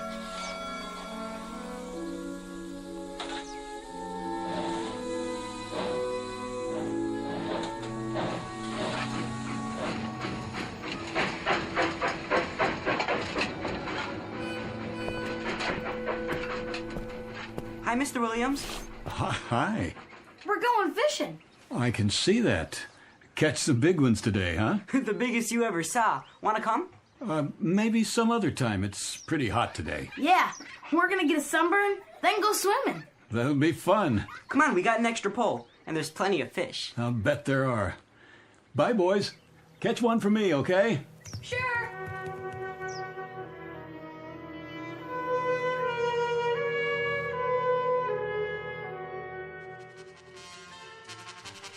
Such a lovely day. Too nice to stay indoors. I want to hear the band. Yes, the band. I love the sound. So do I. Beautiful. Did you say something? Not really. It's you. Hello. Oh, it is you. I'm glad you decided to join us. I was on my way down to the park. Where? Oh, that's right. You just got here. Come with me. It's not far. I'll introduce you to all my friends, just as I promised. Then they'll be your friends, too. I'd like that. I feel as if they already are. Then later, perhaps we'll take a stroll by the lake. It's truly splendid with the moon and the stars and... I like it here right now, with you. The trees, the stores. The shops are my weakness, I must confess. You've got some wonderful antiques here. Antiques? That beautiful grandfather clock in the window, for example, a classic. I wonder how much they're asking. It's quite reasonable, I'm sure, even though it's new. But it can't be. Come along now. We'll be late.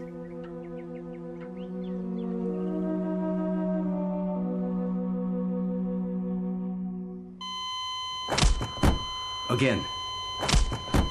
Again. It's no use.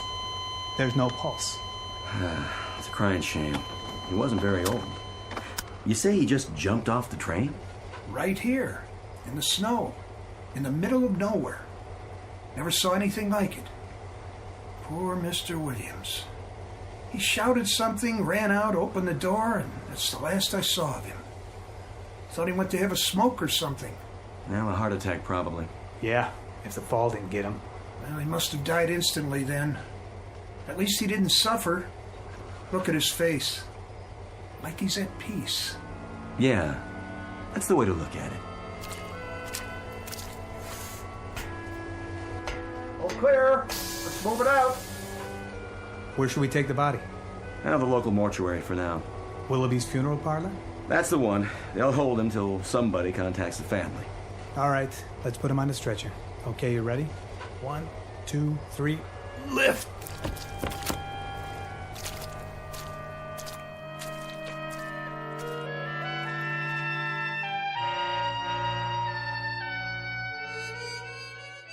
Mr. Gart Williams, who withstood the slings and arrows that come with life in the fast lane for as long as he could bear them, and eventually sought respite for his torment in the only place left open to him, under a gravestone, who climbed onto a world that went too fast for him and then finally jumped off. Mr. Gart Williams, who might now tell us what really awaits us in the great beyond, because this too is very much a part of the Twilight Zone.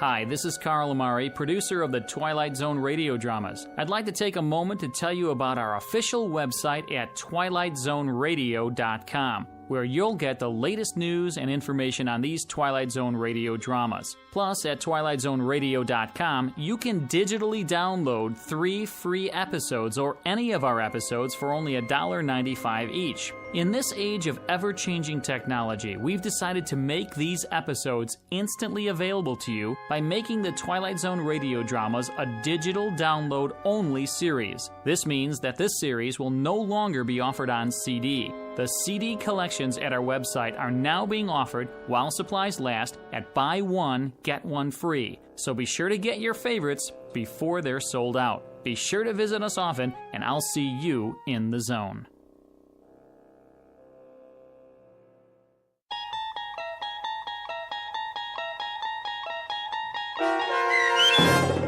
A Stop at Willoughby, starring Chelsea Ross, with Stacy Keach as your narrator, was written for The Twilight Zone by Rod Serling and adapted for radio by Dennis Etchison.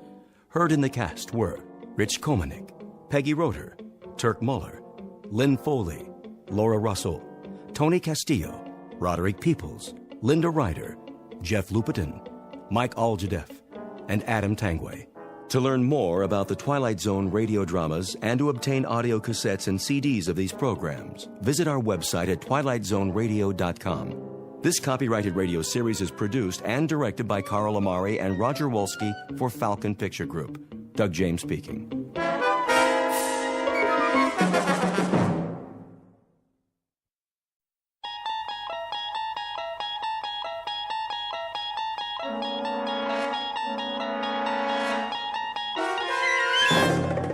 You unlock this door with the key of imagination. Beyond it is another dimension, a dimension of sound, a dimension of sight, a dimension of mind. You're moving into a land of both shadow and substance, of things and ideas. You've just crossed over into the Twilight Zone.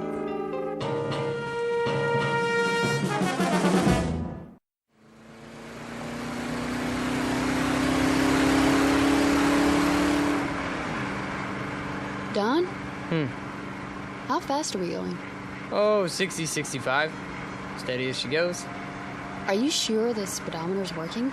I think so. Why? It's just that those hills over there, they haven't moved all morning. Hills don't move, you know that, honey. But we've been driving for hours. Shouldn't we be a little bit closer? This is the wide open spaces. Objects are not closer than they appear. You can say that again. What you have here, ma'am, is the great American Southwest. Desert to the right of us, desert to the left. Amber waves of cactus and all that. Where are we, anyway? Well, if it's Tuesday, this must be New Mexico. Where's the map? I got it. You're wrong. Me? I'm never wrong. First time for everything. Actually, it's Arizona. You're kidding. Nope. Nope? Yep. Could have fooled me. There should be a town pretty soon. I'll watch the signs. You need a rest stop? Oh, It might be nice to stretch our legs. Get some lunch, don't you think? I think that's a capital idea, Mrs. Carter. Say that again. What? Mrs. Carter. I like the way it sounds. So do I. How long has it been? Let me see. 238 hours and 17 minutes. Wow, you're good. You're right, I am. Don't forget it. Not much chance of that. You want a soda? There should be some in the back. All gone. I already checked.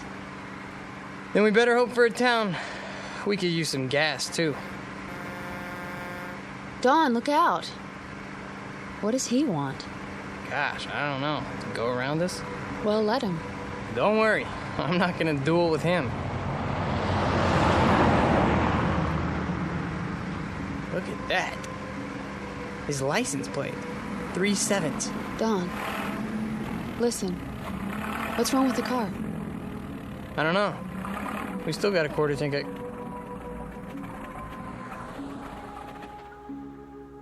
Oh, great. There'll be a tow truck anytime now, you'll see. How do you know? 3 7s. You don't really believe that. Watch.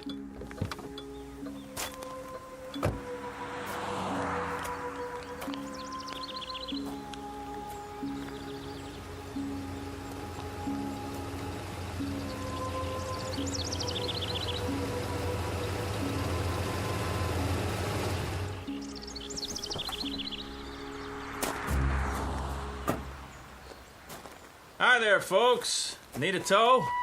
As a matter of fact, we do. Oh, come on then. Hop in the front seat. Gas station's about 20 miles.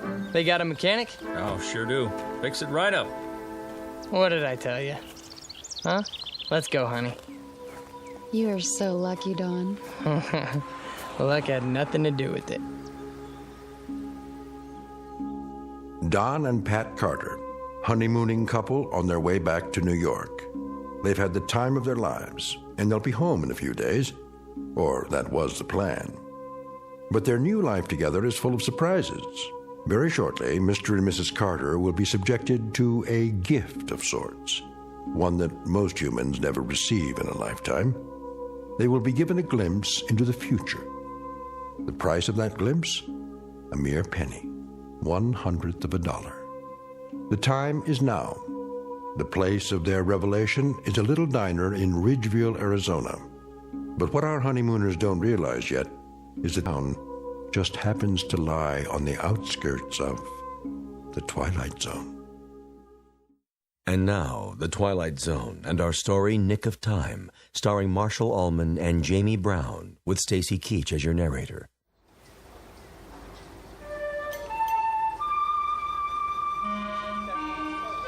How long is he gonna take? Relax, honey. He just put it up on the rack. How can I relax in this heat? You could fry an egg on the sidewalk. Well, that's not a bad idea. I'm getting pretty hungry. I'd settle for a cold drink. There's a water fountain at the side of the station. Fine. I hope it works. Go ahead. I'll talk to him and see what's going on. You do that. Don, all I want to do is go home. Me too, baby. There's a lot of miles between here and Manhattan. And you have to be back at work next week, remember? How could I forget? There's a promotion hanging in the balance. Look, I'll see what's up, then we'll have some lunch. Okay? Okay. I don't mean to complain. Good luck. Hang in there a little while longer, we'll make it. I know we will. I'm just impatient to get on with our life. Me too.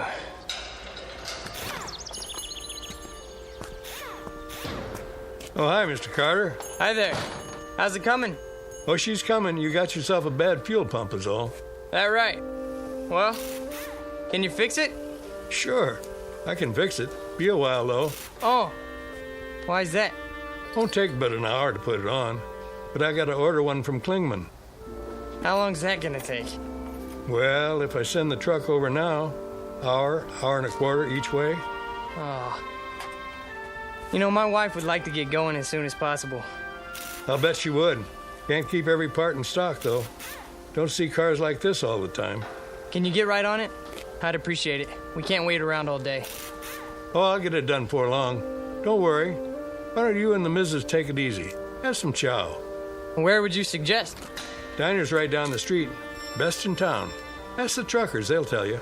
Thanks, I'll do that. We'll be at the diner then. Let us know when you're finished. Sure thing.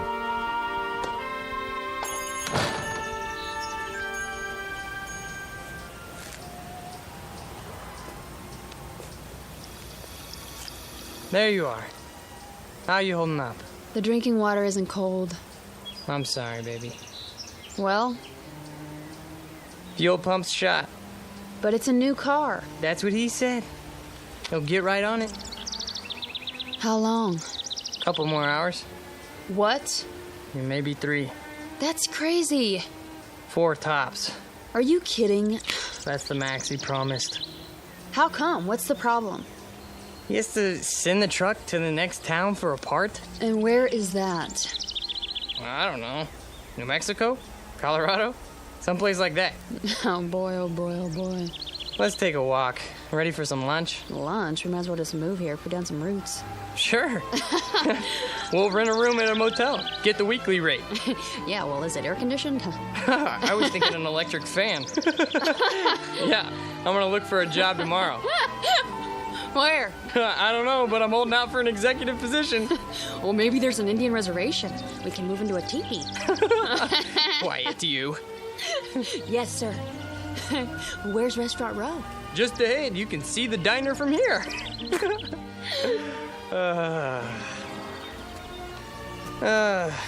Speaking of jobs, you think I should phone the office again? Easy, lover. You're going to lose that promotion if you keep pestering them. I'm probably gonna lose it anyways. Oh, that's a fine attitude. I thought I married a man on the way up. Who's the best man for the position? Me. There you are, then. Thompson has seniority. Doesn't mean a thing. Take it from me. Little Mary Sunshine, huh? That's my name. Whoops. What's wrong? Don't step on the cracks in the sidewalk. Why? Or I'll break my mother's back. I'm only trying to save her life. Thank you, dear. Here we are, the best coffee shop in town. The only coffee shop in town.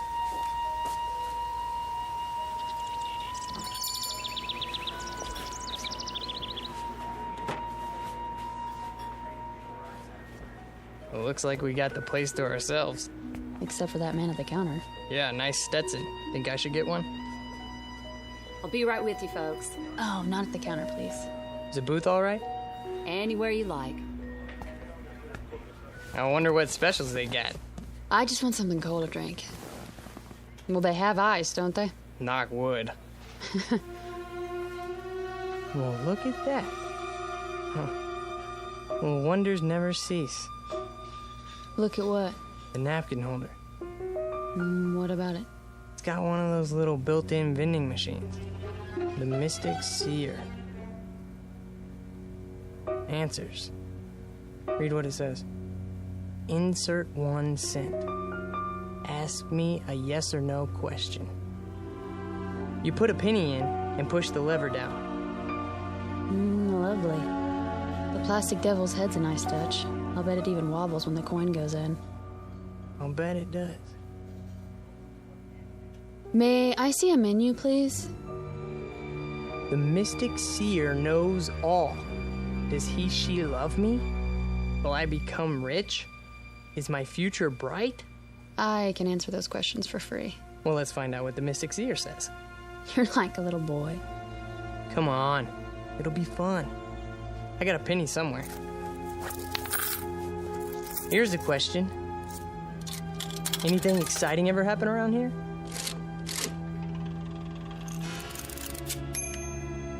How exciting. Like those little pieces of paper you get in fortune cookies. Things are not as they seem. Now that's interesting. Is it? Menu, darling. Oh, right. Here you go. Oops. What's the matter? I knocked over the salt shaker. Well, I better throw some over my shoulder. Don, really? There, that's better. Just to be on the safe side. Soup of the day, fresh garden salad. I wonder how fresh. Honey. You think I should phone the office in New York? Do you? I guess not. Breaded chicken fried steak with country gravy. Doesn't that sound yummy? Very low-cal. Howdy. Howdy. Some water for you folks, or you made up your minds yet? I'll have a lettuce and tomato sandwich on whole wheat, iced tea with lots of ice. You, sir? I'll have the same. Coming right up. How's the water? Ugh, yuck. He must have siphoned it out of a mud hole. Not that good, huh? Hold on.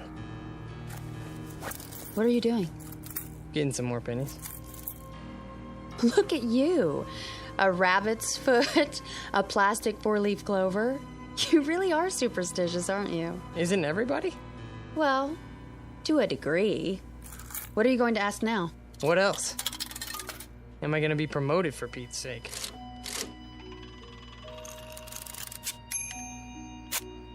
Ha! What does it say? It has been decided in your favor. See? Your worries are over. I think I'll phone, though. Honey. I was gonna call anyways, wasn't I? There's a phone by the restroom. I'll be right back. Well, you'd better be. Here you go. Thanks. You need any ketchup? This'll be fine. Well, if you want anything, you just let me know. Thank you.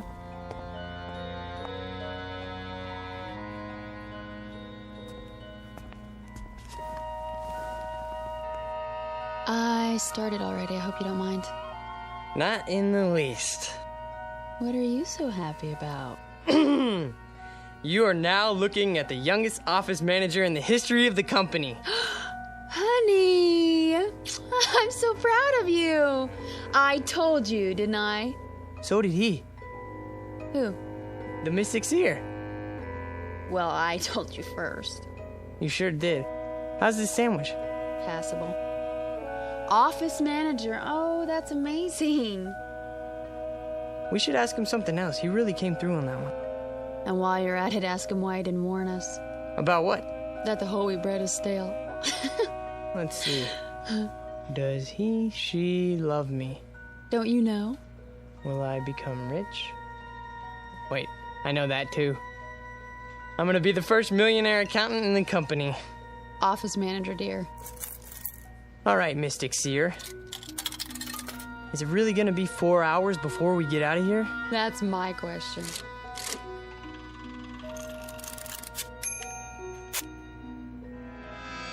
You may never know. What does that mean? Who knows? He does. Look at that winking eye. Devilish creature. I gotta know more. Well, it'll cost you another penny. So, I'm an office manager now. What do you mean we may never know? Wait. It's not a yes or no question. You mean something could keep us from knowing? Something could happen to us?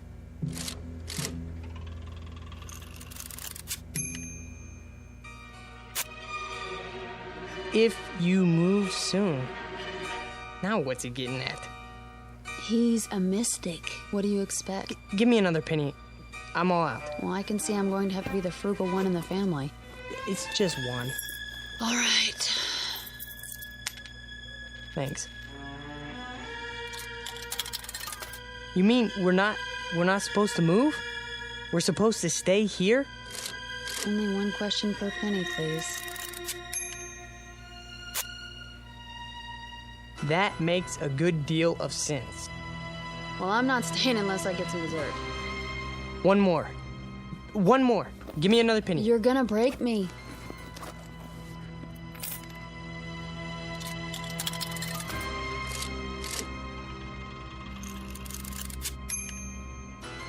Try again?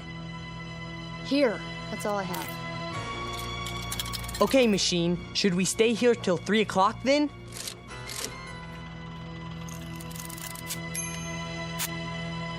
Look at the slip. There is no question about it. Let's go for a walk. Funny. Every answer seems to fit. You're joking, aren't you? I mean, Dawn, no more. Okay, if we don't stay here until 3 o'clock, will something bad happen to us? Honey, for heaven's sake. Read it. All right, let me see that. Go ahead. This is silly. What does it say? Do you dare risk finding out?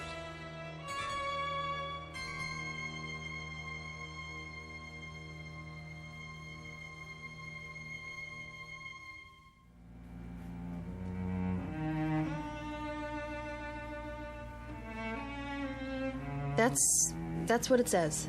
Do you realize what it means? Do you dare risk finding out? It doesn't mean anything. Can we go now? No, it's not 3 o'clock yet. I asked if we don't wait until 3, will something bad happen? And it said... That's exactly right. It. You're talking about a machine, Dawn. We're not talking about... Okay, let's order some ice cream. Are you stalling?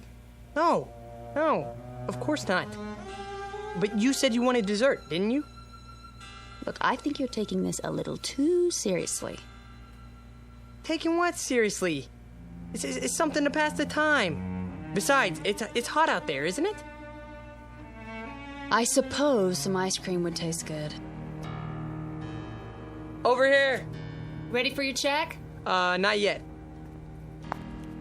2 dishes of your best ice cream, please. 1 vanilla, 1 chocolate. Yes, sir. Now, we'll sit here and enjoy a cool dessert. Then we'll both feel better. Do you agree? If that's what you really want.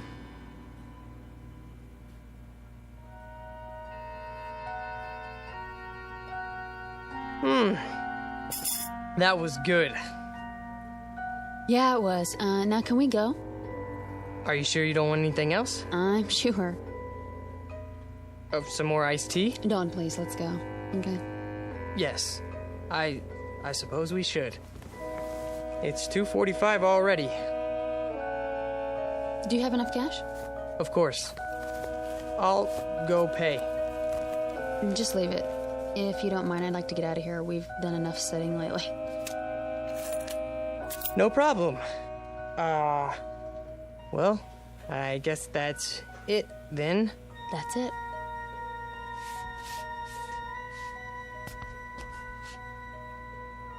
The money's on the table with the check. Well, thank you kindly. Now you come on back now.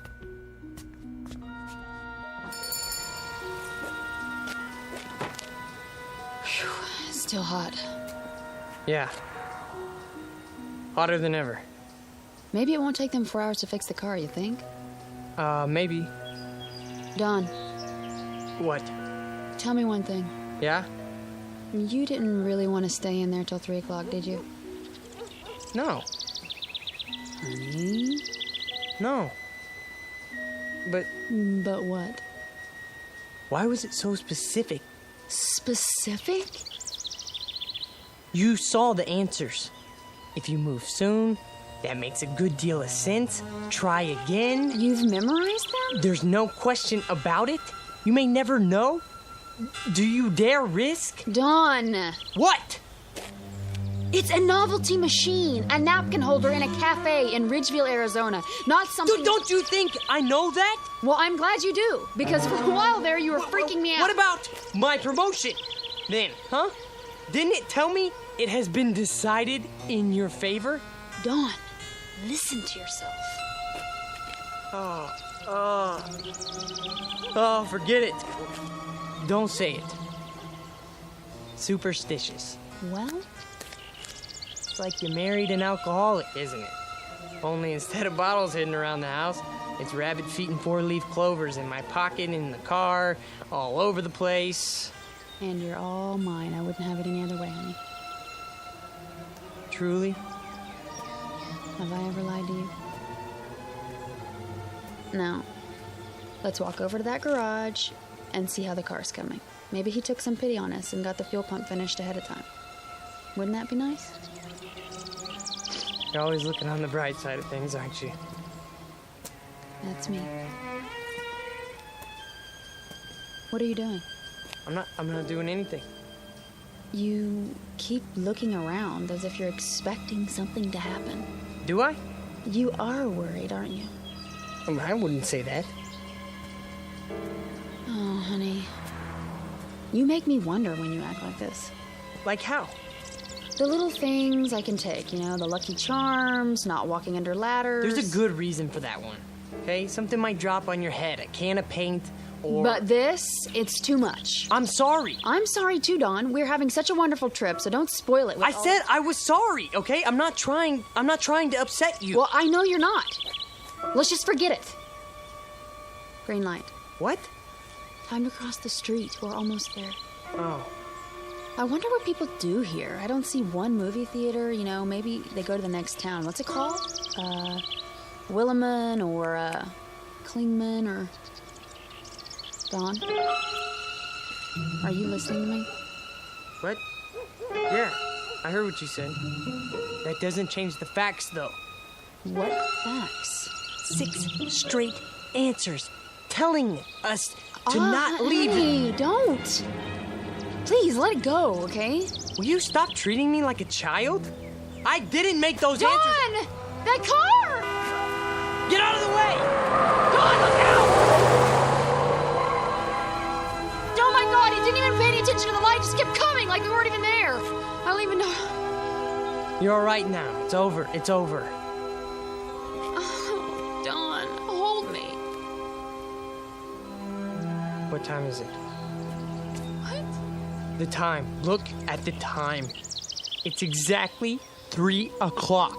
Really, Dawn, I'm all right. No, you're not. That was quite a moment. Amen. If you hadn't pulled me out of the way, you'd have one squashed honeymooner on your hands. You should sit down. Honestly, I'm fine. We both should. Where are we going? In here. The diner. Just for a moment. Dawn. Well, why not? Well, there must be someplace else to sit down. Well, I don't see one. Do you? I know what you're thinking. All right? I admit it was a strange coincidence, but So? If it was a coincidence, then why are you worried about going back inside? I'm not. I just want to... You have to admit, it was a pretty far-fetched coincidence. Maybe. Then we'll sit for a minute. Have some more iced tea.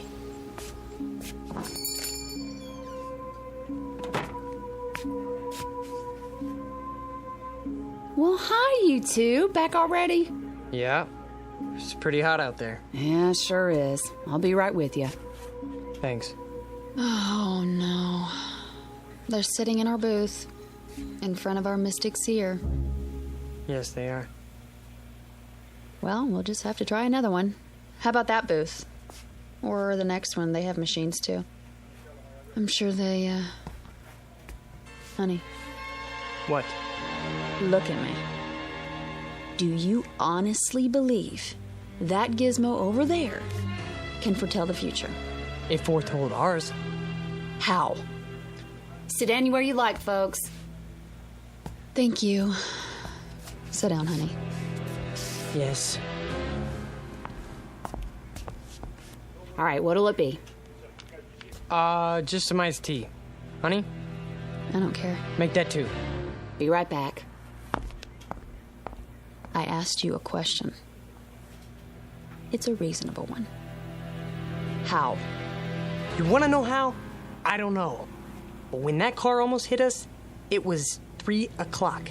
That's exactly when the fortune... Dawn, you said 3 o'clock, not that machine. You decided to sit here until 2:45. What did I do? What did I do? Oh, this is ridiculous. Ridiculous. What are you so upset about? You can't even consider the possibility that... Here you go. Great. Anything else for now? No. Wait, yes. Can you bring me some more change? What kind? A quarter's worth of pennies. Make it 2 quarters if you can spare it. Well, I can give you a roll. That would be great. Sure, just a minute. Dawn, what are you doing? What any logical mind would do. Before we do anything else, I'm gonna get the answers we need, and I'm gonna get them now.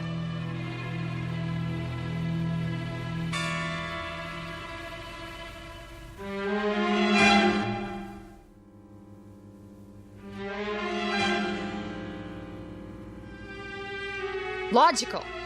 How can you call this logical? Could you keep your voice down? If you can't see that you made up all the details yourself, and all that thing gave you back was generalities, then I don't know what to do. Honey, would you listen to me? Will you listen? Go ahead. I have nothing more to say. I'm not going to argue with you. Sure, I filled in the details. What does that prove? Could the machine make them up? All it has inside are answer slips that are already printed. Then we agree. What are you? Let me finish. You heard me talk 100 times about mathematical probability, right? It's my job. It's what I work with. I know that. There are probably thousands of these machines in diners all over the country. There are at least 10 of them in here alone. And every one of these thousands of machines are hundreds of little answer slips arranged in some kind of order. Probably a different order for every machine, right? So, it's mathematically possible that the way the slips are arranged in just that one machine at this particular time might apply to our future. How can you say that?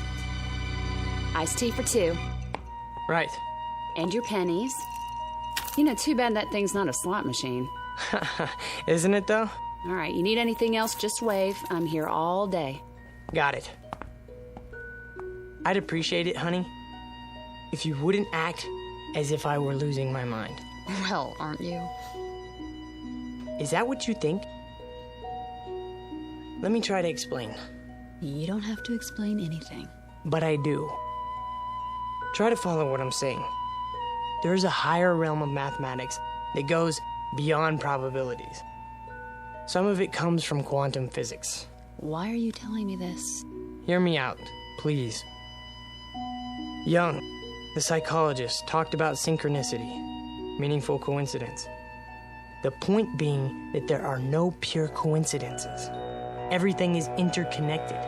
If we can just spot the connections, it's what the Chinese I Ching is based on. The one where you throw 3 coins and look up your fortune in a book. Dawn, please. It's not fortune telling. It only seems to be. The idea is there are 64 hexagrams. Each one represents a pattern that reflects our place in the world at a given moment. Find the right one, and all else follows. It couldn't happen any other way. But the coins could come up in any combination. No, that's just it. Given everything else, at a particular point in time, there is only one pattern that fits. The Qing is just a means of identifying that pattern. So, you do believe in fortune telling? You're not listening. I said... How can you let yourself be controlled by such a thing? Can't you see what you're doing to yourself? What am I doing? What about the questions you asked? Were they mathematically determined too? I don't know. All I know is that the answers matched them. They would have matched any questions you asked. Does he love me? You may never know. Will I become rich? If you move soon. Is my future bright? There is no question about it. Ask anything, okay? It will always seem to fit. Honey, that's not the point. What is the point? We're about to find out. They're leaving. We can have our old booth back. Oh, Dawn.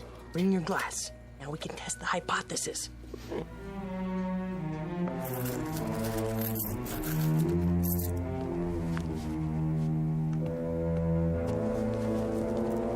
Here we go. First question.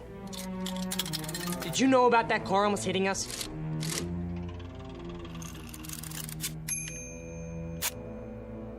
What do you think? Oh, that's conclusive. Will we reach New York City all right now?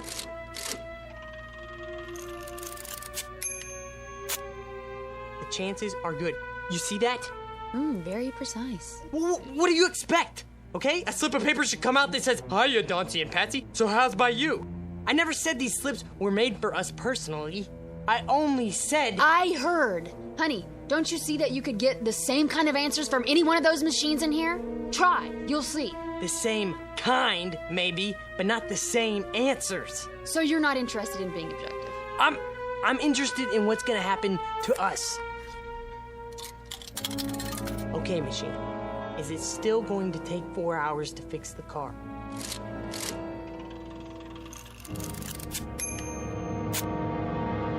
It has already been taken care of. Swell, that's it then, let's go. Wait! Maybe it doesn't mean... Mean what? Mr. Carter? Yes.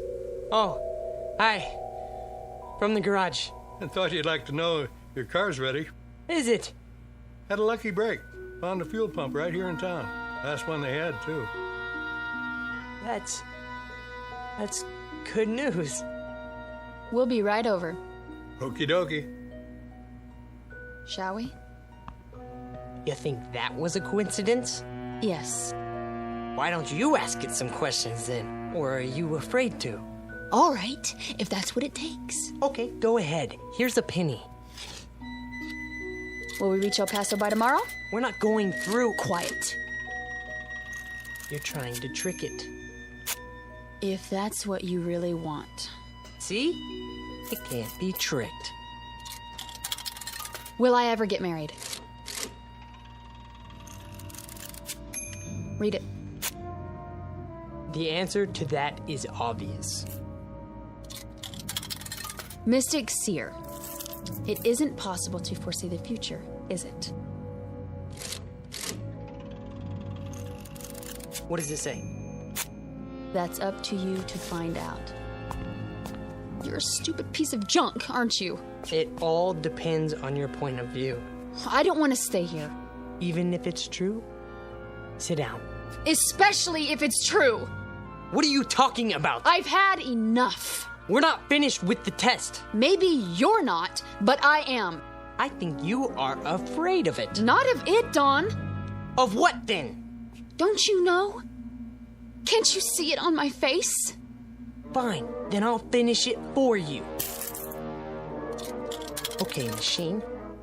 Are we always going to live in New York?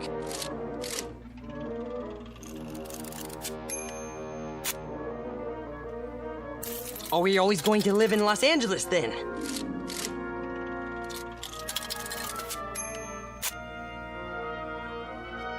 Well, then are we going to live in the Midwest? Then are we going to live in this country? Dawn. Dawn! No more. What? Let's go. No! Put those down. Are we just going to stay here? I don't know! Sweetheart, listen, please. If you love me, listen to me. No, you listen to me! I believe that this machine can tell what's going to happen to us. I believe it, Pat. Based on empirical evidence. Do you think I'm just gonna leave it behind? We can't afford to do that. There's too much at stake, but you won't even admit it's possible. All right, it's possible. Is that what you want to hear? I'm not talking about that anymore. I'm talking about you. Us, Pat! Us! I know, but are you just gonna sit here and let this machine run your life? Run my life? Well, isn't that what you're letting it do? Dawn, it made you phone the office before. It made you stay here instead of leave. It made you afraid to walk down the street. Now it's telling you where you're going to live. That's not true. Honey! It's as if every superstitious feeling that you've ever had is all wrapped up in this one machine. It isn't just a matter of whether it can foretell the future. It's a matter of whether you believe more in these predictions than you do in yourself. Honey, you can decide your own life. You have a good mind, a fine mind. Don't waste it trying to justify a penny fortune machine to yourself, okay? We have such a wonderful life ahead of us, but only if we depend on ourselves to make it wonderful. Not if we, you know? Oh, Pat. Shh. Come on. I don't want to be told what's going to happen to us. I want us to make it happen. Together. All right, baby. Don't cry. Something wrong, folks? No. We're okay. It's all right, baby. We'll go now. We'll go. I'm a jerk. You're not. You're wonderful. Sure I am. Come on. I'm the world's biggest jerk. You want my handkerchief? Come on. We'll go get the car, all right? Don't do it just for me, Don. Honey, that's the best reason I have right now. Just give me time, huh? I'll shape up. I love you so much. I love you too.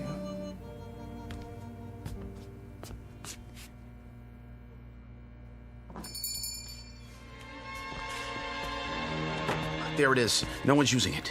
Thank God. Sit anywhere you like, folks.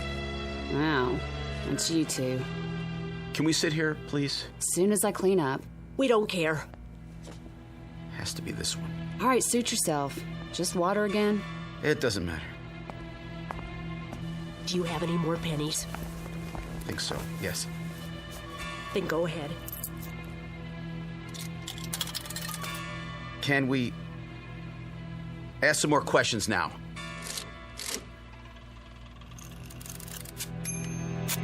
What does it say?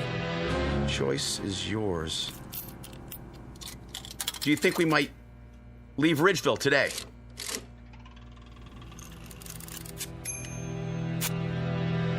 Let me see. Oh. Well, where are we going to get some money to live on?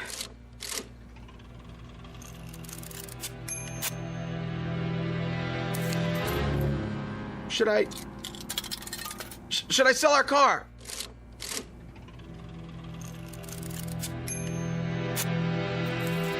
What? Then?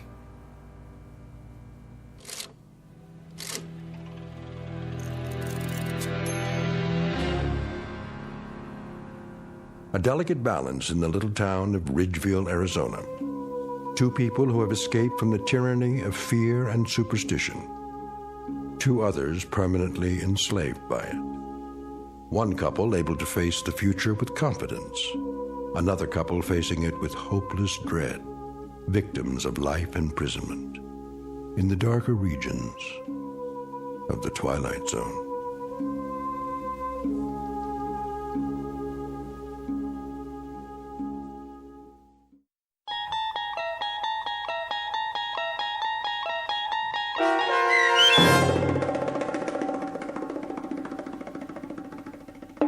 Nick of Time, starring Marshall Allman and Jamie Brown with Stacy Keach as your narrator, was adapted for radio by Dennis Etchison and written for The Twilight Zone by Richard Matheson. Heard in the cast were Paul Cook, Craig Brawley, Amber Lake, Jeff Lupetin, Kate Johnson, Doug James, and Elizabeth Lido. To learn more about the Twilight Zone radio dramas and to obtain audio cassettes and CDs of these programs, visit our website at twilightzoneradio.com.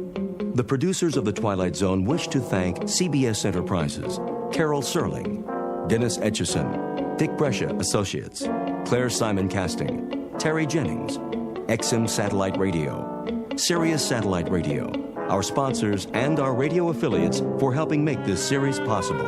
This copyrighted radio series is produced and directed by Carl Amari for Falcon Picture Group.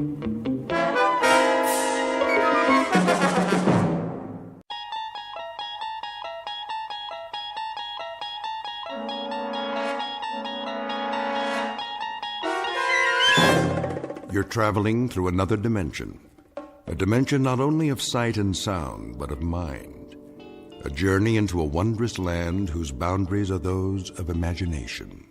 Your next stop, the Twilight Zone.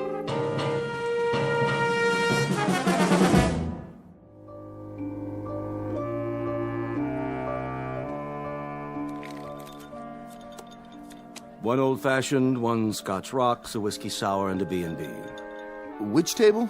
Number 3. Miller, Jackson, and Whitaker, right? That's right. The usual. Got it. Oh, and make the Scotch a double. For Mr. Jackson. You're learning.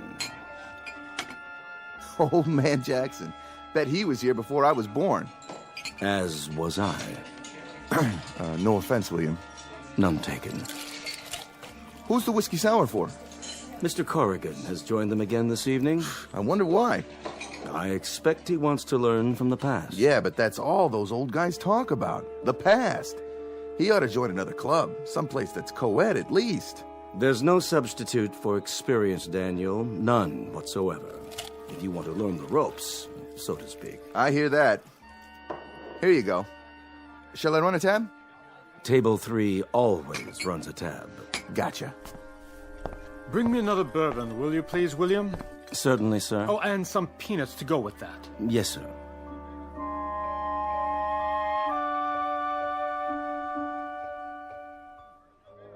Well, that trumps me. No more cards, gentlemen. You've picked my pockets again.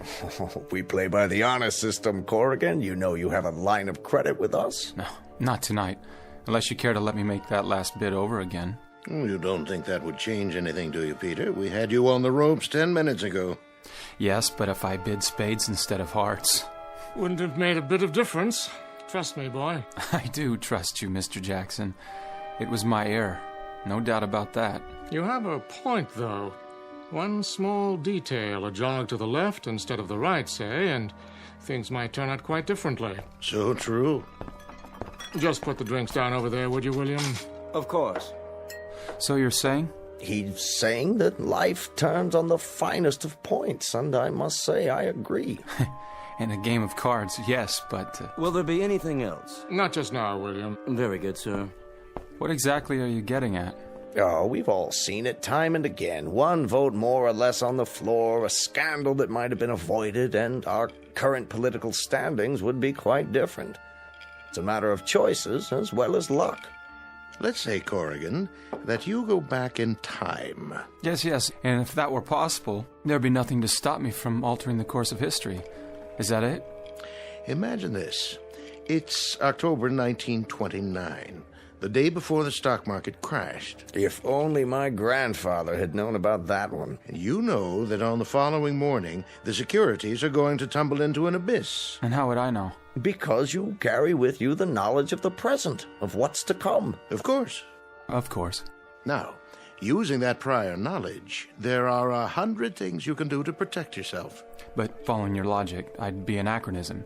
They'd spot me right away, probably lock me up, because I don't really belong back there. My clothes, my speech. It doesn't matter. You'd find a way to pass. The important thing is, once you were there, you could sell your holdings the day before the crash. As my grandfather should have. All right, but what if I did, and that very act started the crash a day earlier? He does have a point. Though even that's unlikely. How so? Hear me out. History tells us that on October 24th, 1929, the bottom dropped out of the stock market. That's a fixed date. October 24th, 1929. It already exists as an event in the history of the 20th century, in our own past. The forces that made us as we are. Ergo, by definition, it can't be altered, not by those of us who are products of those very events. You see? And I say it can. What's to prevent it? What would be the mechanism to make it occur? A time machine? Some technology that hasn't been invented yet? What's the mechanism for human life? Birth and death? Do we understand that? No. But it's real, I assure you. Jackson's right. What's to prevent me, say, from going to a broker on the morning of October 23rd or October 22nd? Why go back that far? Yesterday would do nicely. Go to the racetrack with a list of winning horses. That would be entirely for personal gain. A matter of manipulating numbers. When you're dealing with matters of life and death... Why else go back to 1929 then? Unless you can think of a reason other than money. Well, there was a certain little flapper named Louise Brooks. Well, that was before even your time, Walter. Alas.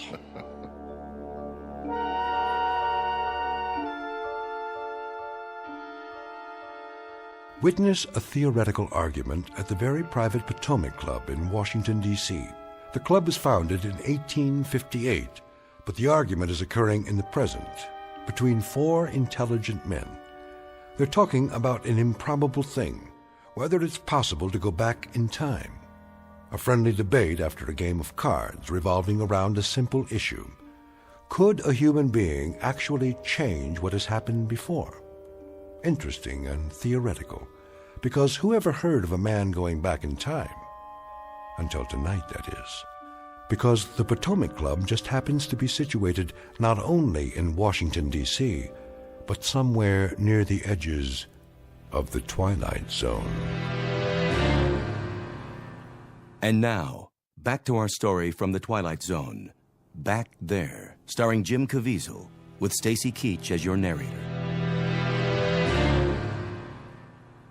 There can be no such device according to science. Don't be so sure. The answer may lie within, rather than from a deus ex machina. Ever hear of black ops? I've heard of men in black. Same thing. There's secret funding going on right now, strictly off the books, you understand, to project the minds of CIA agents to other locations. Now, if they can do that, using only brainwaves... Who says they can do that? Gentlemen, we've strayed from the subject. The topic is the paradox of time travel. Oh, we don't even know if it exists. Care to place a friendly wager on that?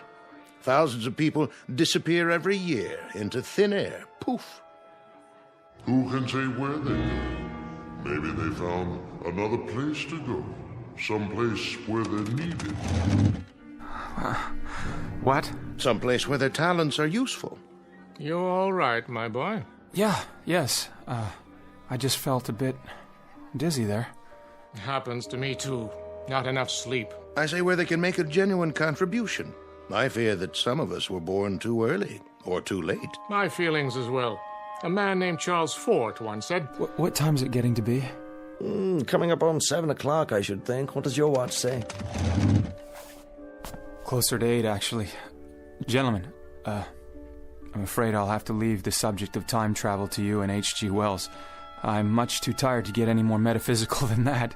And since nobody has ever gone back in time... Care to place a friendly wager? Then the whole blame thing is much too theoretical, as far as I'm concerned. See you over the weekend? If you don't get lost back there, Peter. Where? Why, in time, of course. I'll try not to. Good evening, everybody. Leaving, Mr. Corrigan? That's right, William. Good night. Oh, I'm desperately sorry, sir. I've spilled coffee on your sleeve.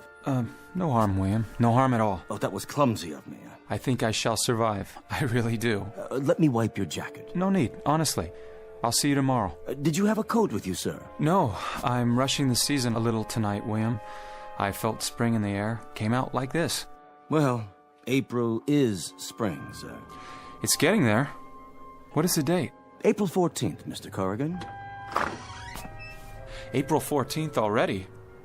And the year? I beg your pardon, sir. I'm just kidding, William. I know what year it is. Of course, sir. Well, good night, William. Take care of yourself. I'll do my best, sir. Taxi, mister? No, thanks. I think I'll just walk. Okay, Mac.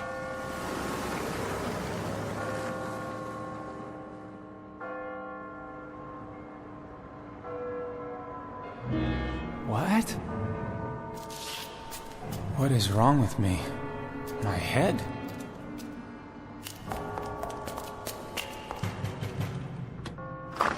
Who is it? What do you want? I need to sit down for a moment. I don't feel well. And you are? Peter Corrigan, a guest of Mr. Jackson. Mr. Jackson? I was just inside. No, you were not. Of course I was. We are closed this evening. This is the Potomac Club, isn't it? It is. Then let me in. I left something inside. Now see here, you. The club is closed. But I just left here a minute ago. The devil you did. Are you drunk, young man? Is that it? I am not drunk. I want to see Mr. Jackson. There is no Mr. Jackson here. Or Whitaker, or Millard, or William. Let me talk to William. Where is he? William who? I don't know his last name. William, what's the matter with you? Where did you come from? And what's the idea of those clothes you're wearing? As good as your clothes, sir. Now be gone with you. Hey, come on, open up! You best get away from here. I'll call the police. Go on. Get out of here.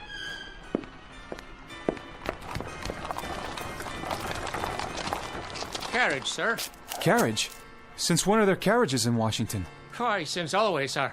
May I take you somewhere? Get away from me. I'll go home. That's it. And sleep it off. I'll go home.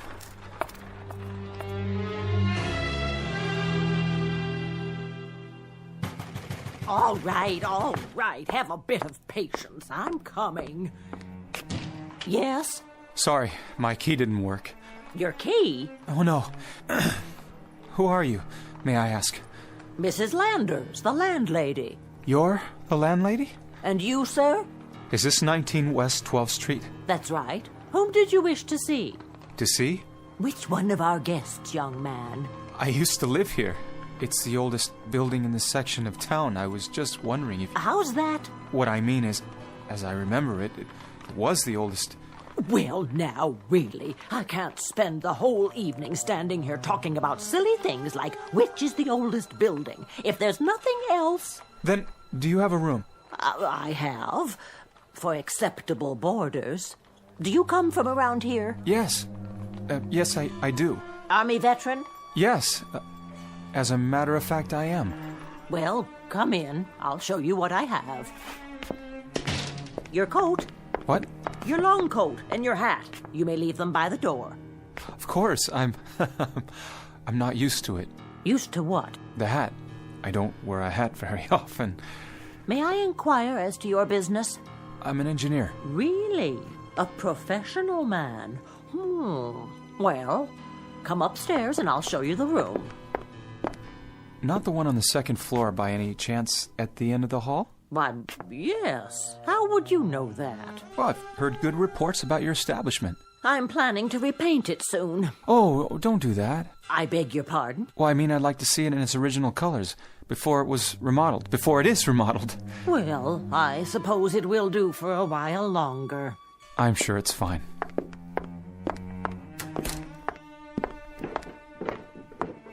Off to the play? That's right, Mrs. Landers.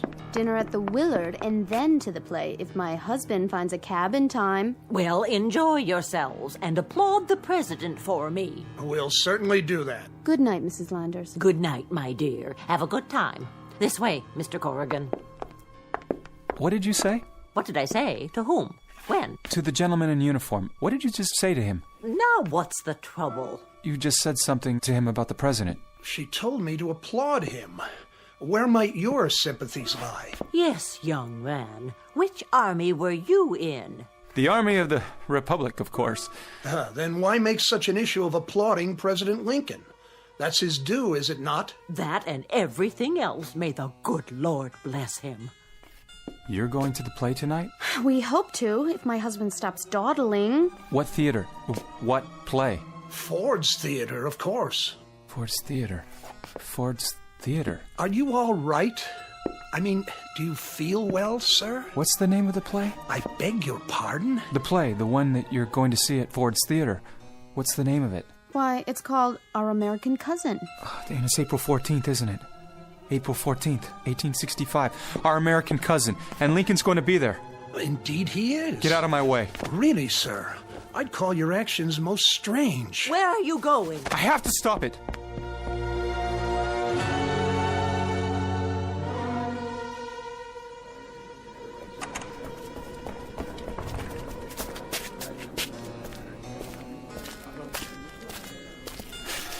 Is this Ford's Theater? It is, and who might you be? It doesn't matter. You have to let me in. Are you the new understudy? No, I need to get a message to... Now, you just give me your message and I'll pass it along. You don't understand. This is a matter of life and death. I'm sure it is, but only the cast can get through this door. I'm sorry, I misspoke, you see. I am the new understudy. Name? Peter Corrigan, but you won't find it on the list. I'm a last-minute replacement. Sure. Now, why don't you just tell me your message, and I'll see to it then. Let me in before it's too late. You stay back. I have to get through. President Lincoln is going to be shot tonight. Oh, President Lincoln, is it? Be gone with you now before I call the police. You've got to warn him. Tell everybody or the president is going to die. You shut your lying mouth about the president. It's going to happen unless you tell the guards. There. That'll hold you. Now somebody call the police and get this lunatic out of here.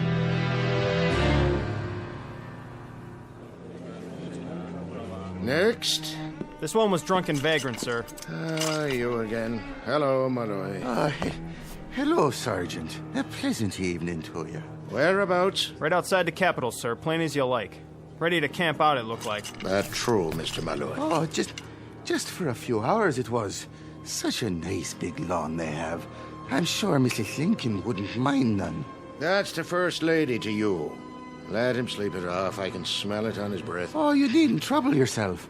I can sleep out just fine on a spring night like this. The moon and the stars. If certain people would mind their own business. Come along.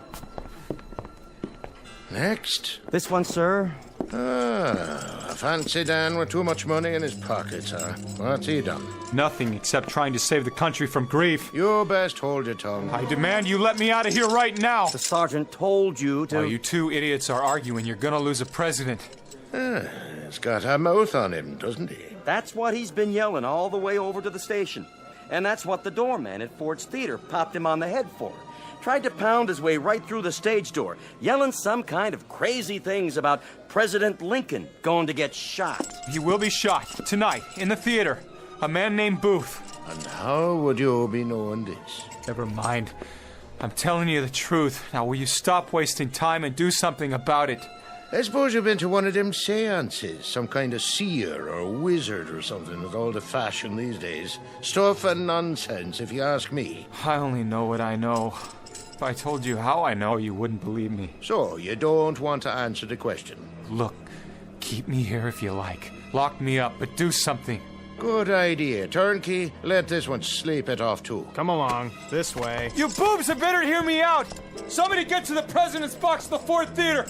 Either keep him out of there, or put a cordon of men around him! A man named John Wilkes Booth is going to assassinate him tonight!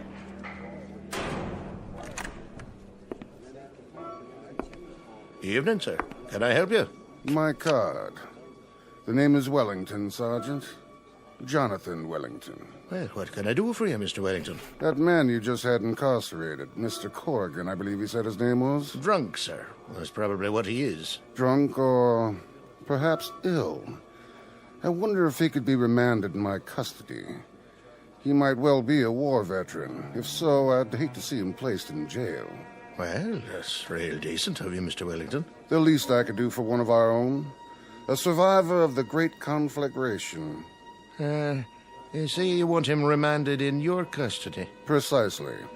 I'll be fully responsible. Fully? I think perhaps I might be able to help him. I myself am a veteran, you see. I know the torment that lives on in a man's soul after returning to civilian life.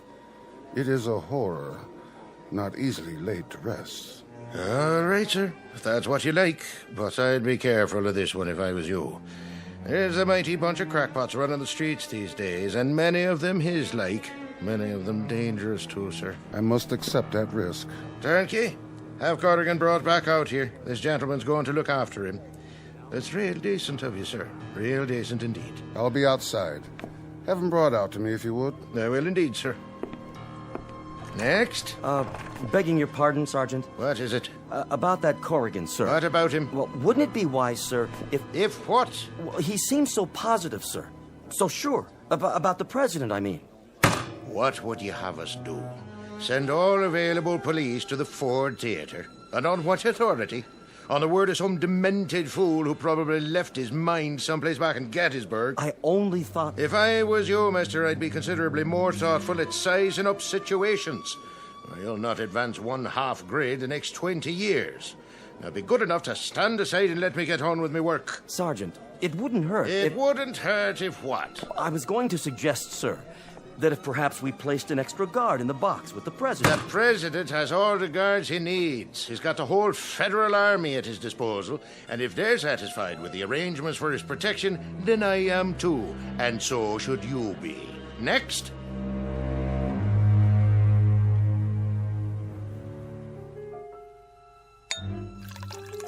Take this glass of wine. It'll help you relax. Thank you. Feel better? One question. Yes? Who are you? At the moment, I'm your benefactor, and apparently your only friend. Turkish cigarette? I don't smoke. Why did you take me out of the police station?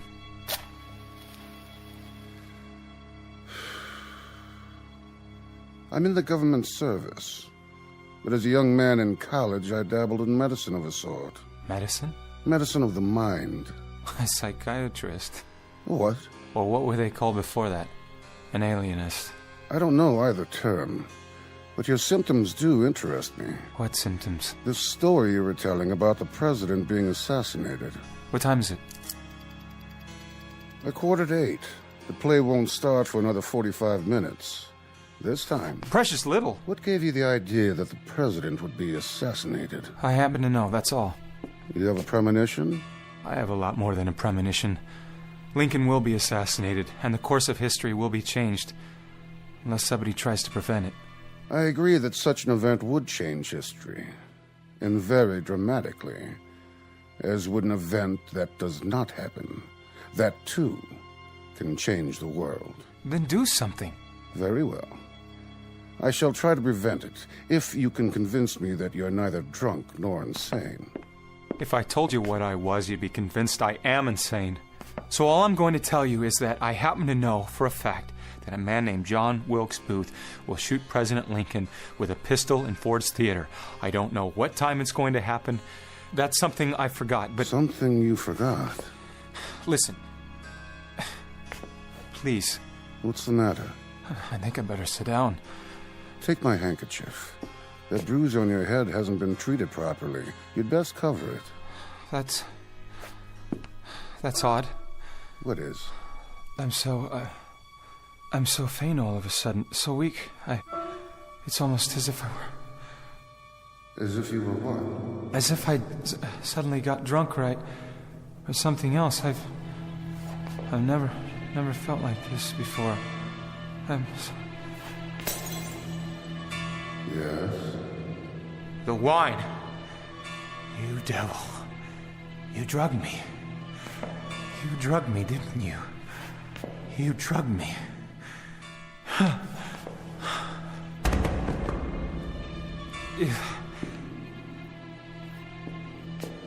I was forced to, my young friend.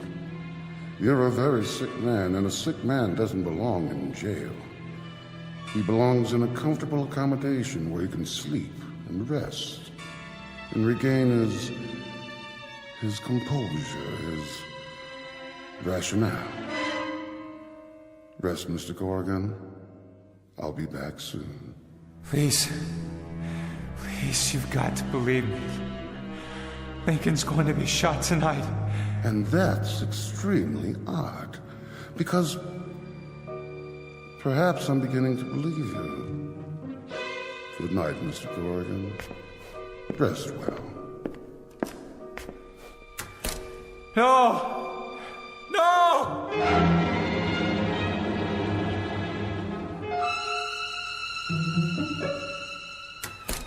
Please. Let me out of this room. It's true. All of it. I know that the President of the United States is going to be assassinated tonight.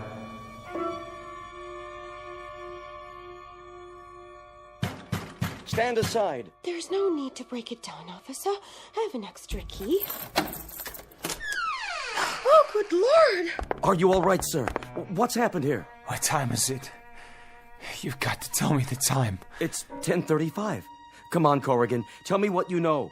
You may be a madman or a drunk. I'm neither. But you convinced me. I've been everywhere from the mayor's office to the police commissioner's home, trying to get a special guard for the president. And do they agree? Not one. Then go yourself. But I don't have the authority. Find out where he's sitting and get right up alongside him. That's the way it happened. Shot from behind. And then the assassin jumps from the box to the stage. And he runs out of the wings. You're telling me this as if it has already happened. It has happened. It happened 100 years ago. And I've come back here to see that it doesn't happen this time. Where's the man who brought me here? Where's Wellington?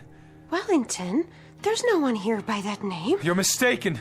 Well, I'm the chambermaid, and if he lived here, I'd know about it. Tell me there's no one here by that name. He brought me in here. He lives in this room. Look, this is the handkerchief he gave me. Let me see that. No Wellington. I'm positive. I tell you, his name was... See for yourself. The initials on the handkerchief. J.W.B. That's right. Mr. John Wilkes Booth lives in this room, and that's what brought you here. Booth? He said his name was Wellington. That's why he drugged me. Drugged, sir? He gave me wine and drugged me. He didn't want me to stop him. He's the one who's going to do it. Surely not, sir. Not Mr. Booth. Listen, officer, you've got to get to that theater. You've got to stop him. John Wilkes Booth. He's going to kill Lincoln. Will you leave here at once and stop him? Will you, please? Wait, what's that outside? The president's been shot. President Lincoln's been assassinated. Lincoln is dying. Oh, saints, preserve us. Oh, dear God. You were right. You did know. Oh, my dear God. I tried to tell you! I tried to warn you! The one most important thing I've ever tried to do in my life. God, I failed. I failed. Why didn't anybody listen? Why? Why didn't anyone listen to me?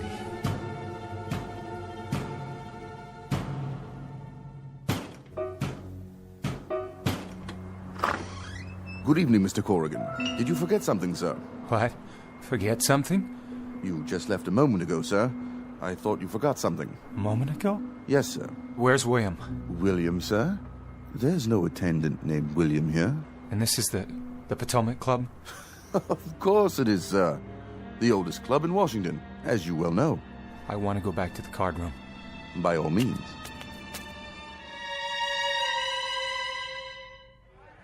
Well, invest in new technology all you like, but I stand by a traditional portfolio. Nonsense. The digital revolution has rendered the old methods obsolete. As am I, gentlemen, and yet I keep on ticking. Diversifying is the key. Muni bonds, long-term certificates, real estate holdings. Ah, back so soon, Pete. Couldn't stay away. Come on over and join this bull session. It has to do with the best ways of amassing a fortune. What are your tried and true methods? We were talking about time travel, about going back in time. Oh, that's old hat. We're on a new tack now. Money, and the best ways to acquire it. Listen, all of you. I want to tell you something. Of course, old man. Are you all right? Yeah, I'm all right. Then sit down and listen to a lot of palaver from some self-made swindlers. Who's the fourth man? Why, I think you know him. You most certainly do. Turn around so Corrigan here can see you. Hello, Peter. William? Is that you? William here has the best method of all. Oh, yes. My method for achieving security is by far the best, with an absolute minimum of risk. Not at all, in fact. You simply inherit it.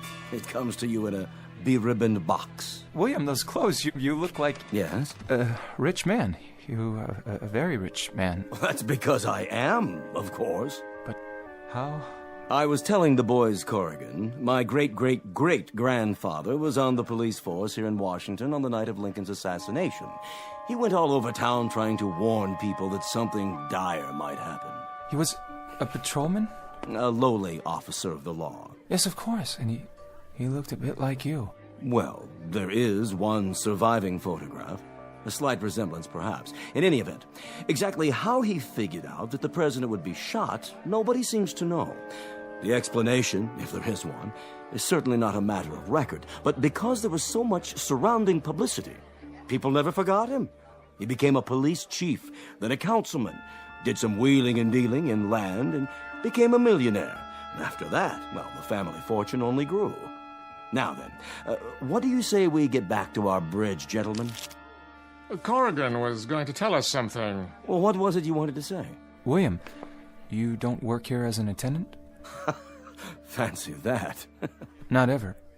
And didn't you spill coffee on me? Spill it? Where? On my jacket. Here. But there's no spot on your jacket. You're right, there's not. Listen, old chum, I was a member of this club while you were still going to prep school. I'm certainly not a snob, but, well, sir, an attendant? I really must protest. Your cards, gentlemen. In the matter of time travel... Not a very fruitful subject. I just wanted to say that I've made a discovery. Some things can be changed, and others can't. The most important ones, the ones that alter the world too profoundly. It must be that such matters are in hands greater than ours, because otherwise the present couldn't exist. Not in any form that we might recognize or even be a part of. Just as you say, Pete. I bid one spade. Excuse me, gentlemen, I must get back home. Of course. Till next time. Take care, boy. I bid 2 hearts. Strange mood he's in tonight. Looks peaked, doesn't he? A bit. I wonder what's the matter with him. Gentlemen, I'm sure it has nothing to do with us. Now, let's get down to business. The bid?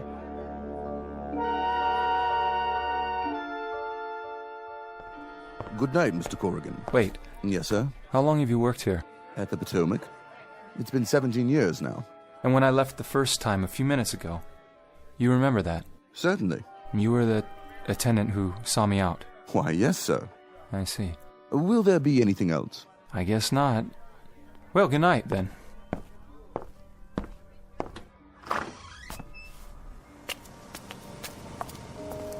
Need a cab, mister? What? Oh, no. I'm afraid I'll have to find my own way home tonight. Whatever you say, Mac.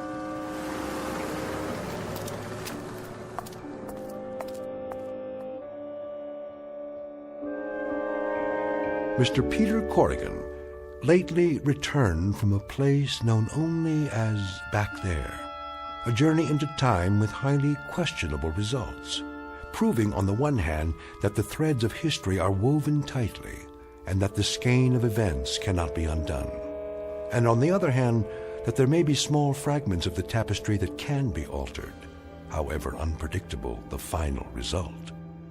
Our thesis to be taken as you will in the Twilight Zone.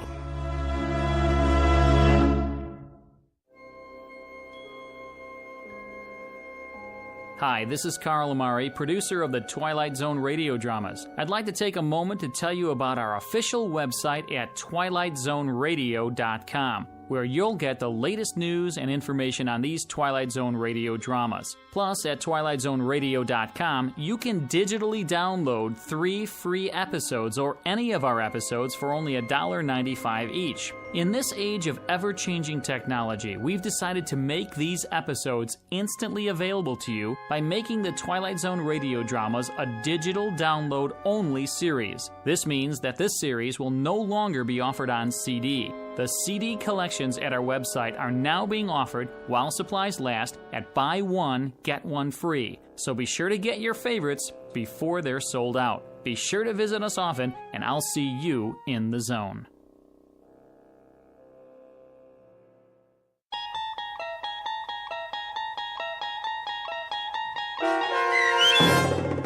Back There, starring Jim Caviezel, with Stacy Keach as your narrator, was adapted for radio by Dennis Etchison and based on a script by Rod Serling. Heard in the cast were David Darlow, Rich Kominick, Roderick Peoples, Doug James, Peter DeFaria, Peggy Roeder, Turk Muller, Maria Stevens, Tony Castile, Roger Wolski, Christian Stolte, Carl Amari, and Natalia Reed. To learn more about the Twilight Zone radio dramas and to obtain audio cassettes and CDs of these programs, visit our website at twilightzoneradio.com. This copyrighted radio series is produced and directed by Carl Amari and Roger Wolski for Falcon Picture Group. Doug James speaking.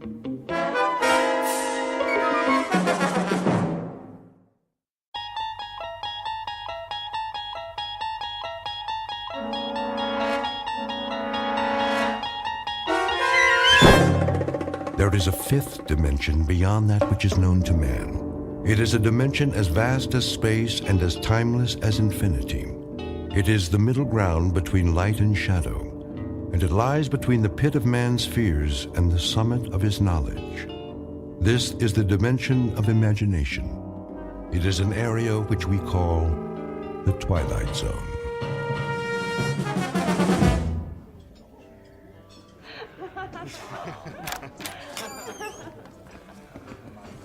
Welcome to Pirate's Lair, gents. What's your poison? Pirate's Lair?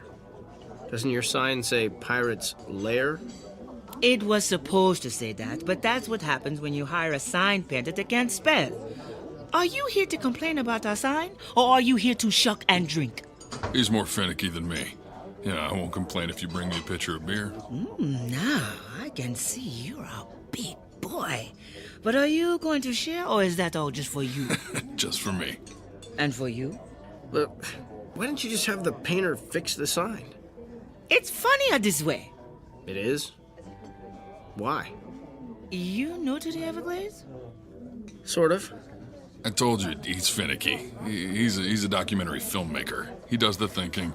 I'm his cameraman. I do the hauling and shooting. So, you're a working man, and that's why you're doing all the talking, too, so you can get to shucking and drinking. Yep. So, what's your movie about? The plight of the Everglades? I got a feeling you're the sensitive sort. Shall I bring you a Shirley Temple? Yeah, and put an umbrella in it.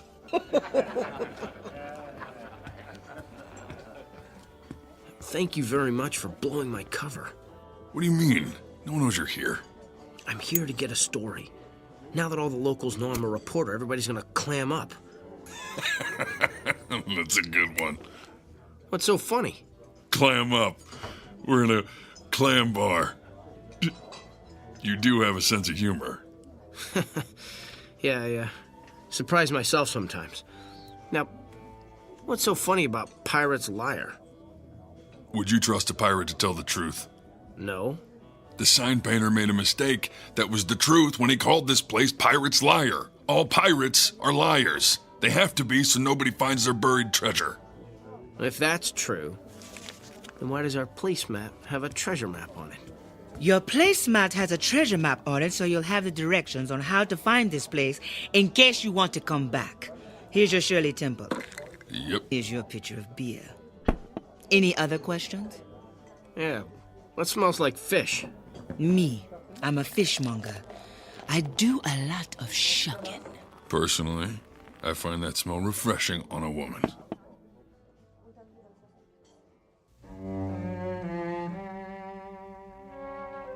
Pirate's Lair, an out-of-the-way clam bar on the edge of the Everglades, a battleground for one of nature's last great struggles for survival.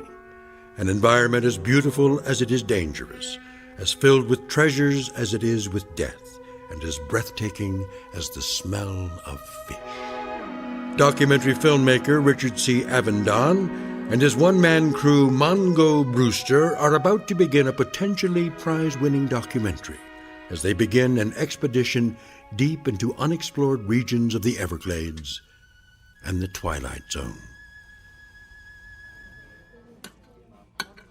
Here's your bill. Who gets it? I do. I'll be outside heating some fresh air when you're ready. Are you Charlene? Yep. What's this phone number under your name? That's my phone number for the big guy, just in case he loses his treasure map. Catch more flies with honey than vinegar.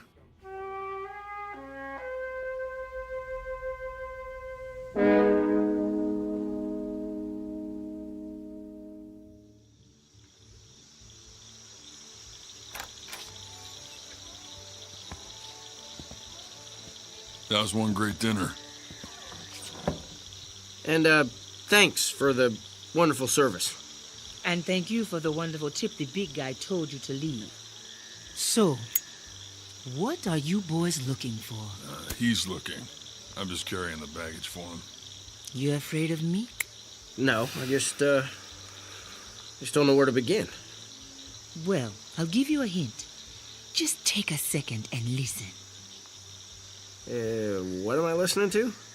Nature. It's out there calling your name. Listen.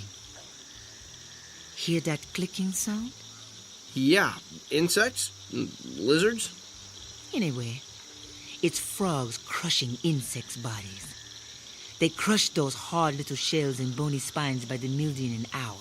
Then the snakes eat the happy, fat little frogs. As they slither off, the birds of prey swoop down out the sky and eat the snakes. When the birds get too full to fly, they land on a log floating in the water, which usually turns out to be a nasty gator, which gobbles up the bird. Gators are sloppy eaters, and they leave little pieces of the bird fall to the bottom of the water, which feeds the clams which you just ate. Good. What you are listening to is Mother Nature perpetuating a vicious cycle that you want to save with your little documentary. Was that what you were thinking when you came here?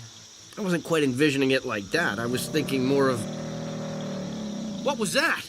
A big old bull alligator just got lucky. You want to go down there and tell him don't eat the pretty birdies? You're going to ask him if he'd like a Shirley Temple to wash it down. Stop! I know just what you're doing. You're trying to discourage me from making my documentary. You're trying to keep people away from here to protect this swamp.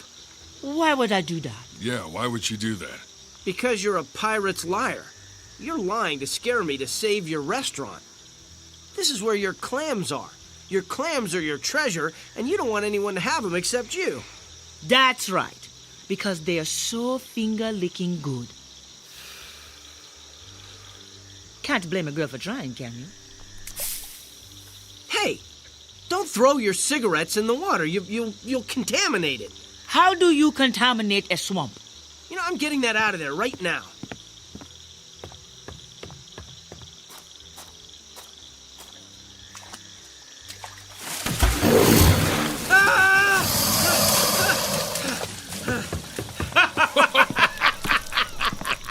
Don't say I didn't warn you.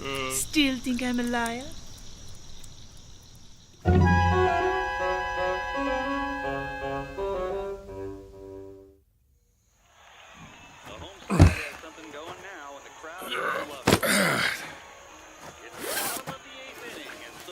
Two flash, camera bag, nightstand, microphone, cables. You got everything? Yeah. Now you're finally gonna tell me what we're looking for? The Beewinjapeedee. The what? There was an Indian tribe that lived in the Everglades centuries ago. And? They disappeared. Well, if they disappeared, how are we gonna find them? I don't think they're gone. I think they're still out there. That sounds like a story right out of Pirate's Liar. You're right. The last sighting was reported at that bar by my brother 17 years ago. It was the last place he was seen alive. What happened to him? Well, that's what I'm hoping we'll find out.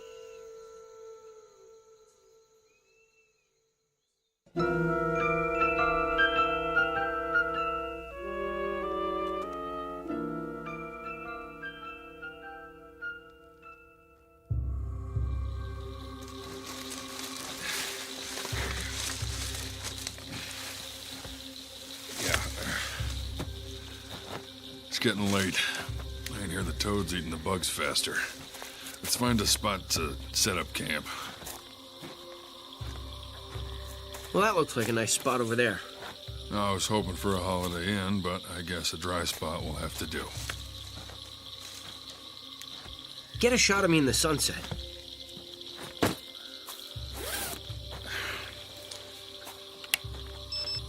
There. All right, are you gonna say anything? No, I want some brooding shots. Pensive stuff to show my inner feelings. Your nose is shiny. You want me to powder you down? Nah, real is good here. I want me to look like I'm suffering on my first leg of the journey. Capture me ignoring the suffering because I care so deeply. Sure. Move a little to the right. Like this? Yeah, that's good. Now, care more. How's this? You look constipated. Well, how about now? That's cliche ennui. Maybe you didn't suffer enough today. Let's just forget it. The moment isn't right. Let's set up camp.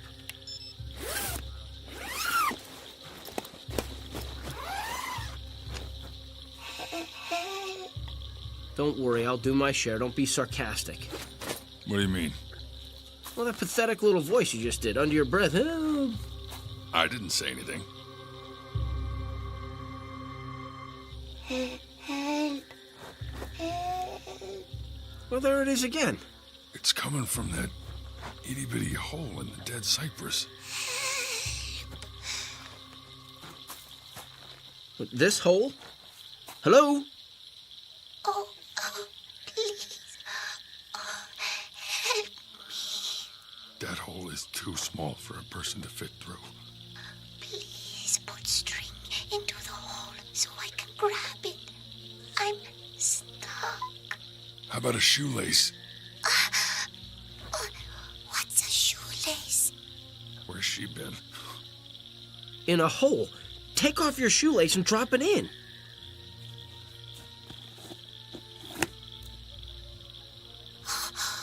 Got it.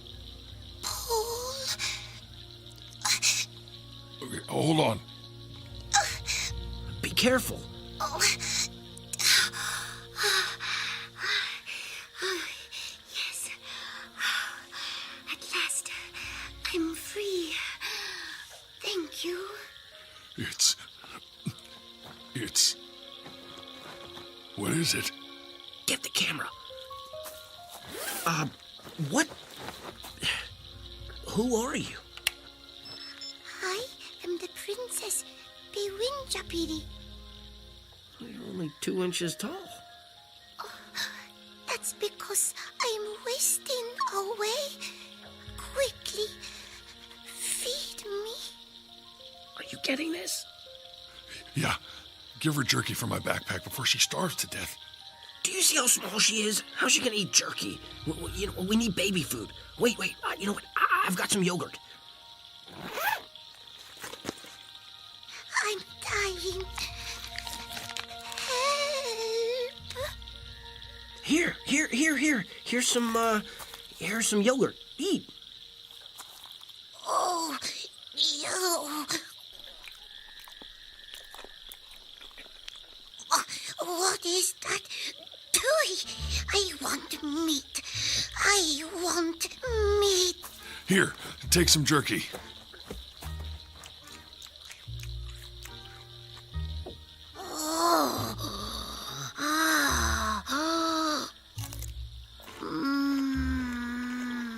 That's what I figured. Indians invented jerky.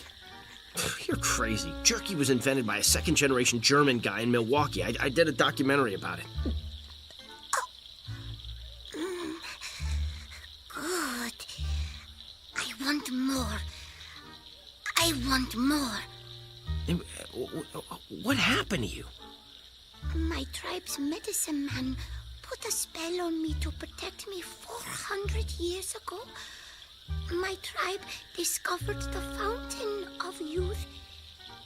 Bad men tried to steal the water. Our medicine man gave me the power of the shape shifter. I made myself invisible so the bad men would not find me. It is hard to see when you are invisible, and I accidentally fell into the water of the fountain of youth, and it shrunk me. Food! Did you get that? The fountain of youth? It's for real? Yeah. You live forever, but you get smaller. Everything is a trade-off. Give me jerky. Beewinjapeedee likes jerky. How long have you been in that tree?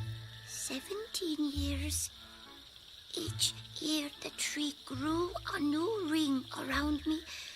I thought I was going to be crushed. I was saved by a brave man who looked like you. Wait a minute. That was my brother. Your brother was a good man. A very good man. He saved me from certain death. He sacrificed his life to save me. And now you have saved me. Are you a good man too? Hey, boss, we're losing daylight fast. It's getting too dark to shoot. Quickly, make a fire. The glades come to life at night, and death stalks from the shadows. Hide me. I am bite-size. I'll set up a tent and hide her. You make the fire. Soda, soda, soda, soda, soda, soda, soda, soda. Is that an Indian prayer? No, I'm thirsty. Your brother gave me soda. I liked it. Do you have soda? Give me soda, soda, soda, soda, soda, soda.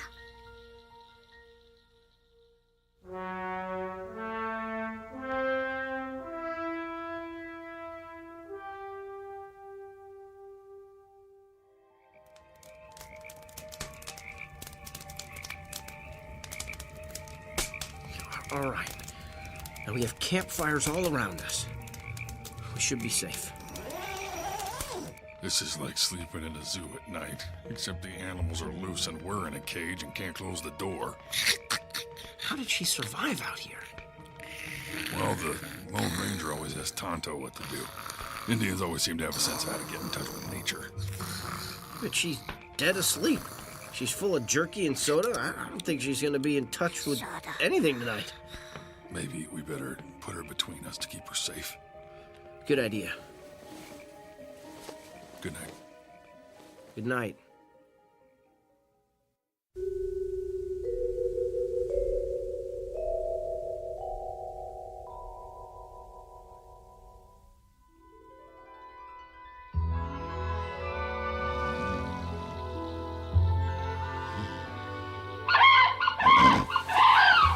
What was that? I don't know, but I heard it too. I guess we're still alive. Where's the little princess? Still under the covers. What did you put around her? Nothing. Whoa. There's something pretty big under there. Yeah. Let me grab a stick. You pull off the covers. All right, on the count of 3. 1, 2, 3. What the? Huh? Where am I? Huh. Who are you? Beewinjapeedee. You're a full-size woman. Yeah, a beautiful, full-size woman. Mongo, get the camera. She grew. Yep.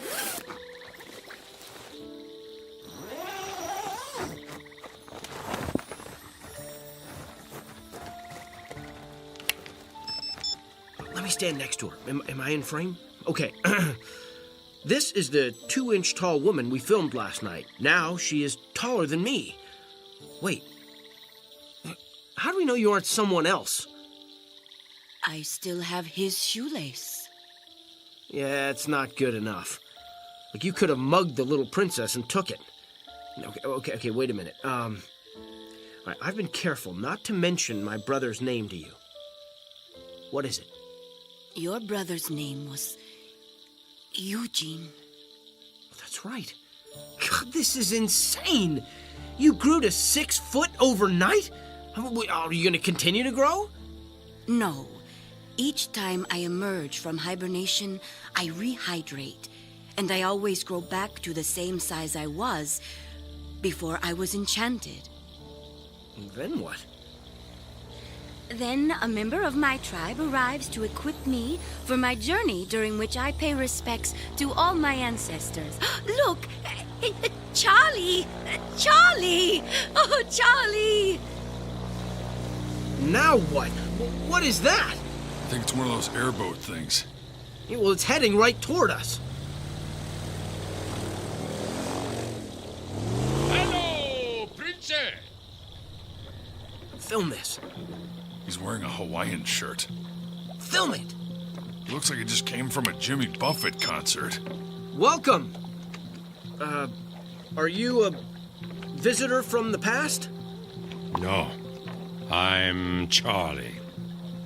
I see you found Beewinjapeedee. Charlie, did you bring my talisman? Yeah.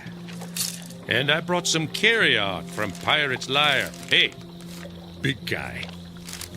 Charlene, sweet on you. I know. She gave me a map. She also gave you a lobster sandwich and some calamari. Me, she charges. You get it free, big guy. Here. Who are you, and why are you here? I told you, my name is Charlie. There's not much work for Indians, so I make deliveries for Pirate's Liar because I know the glades. Yeah, I gotta go. Charlene, keep me on a short rope. Hey, wait, come back! What is going on here?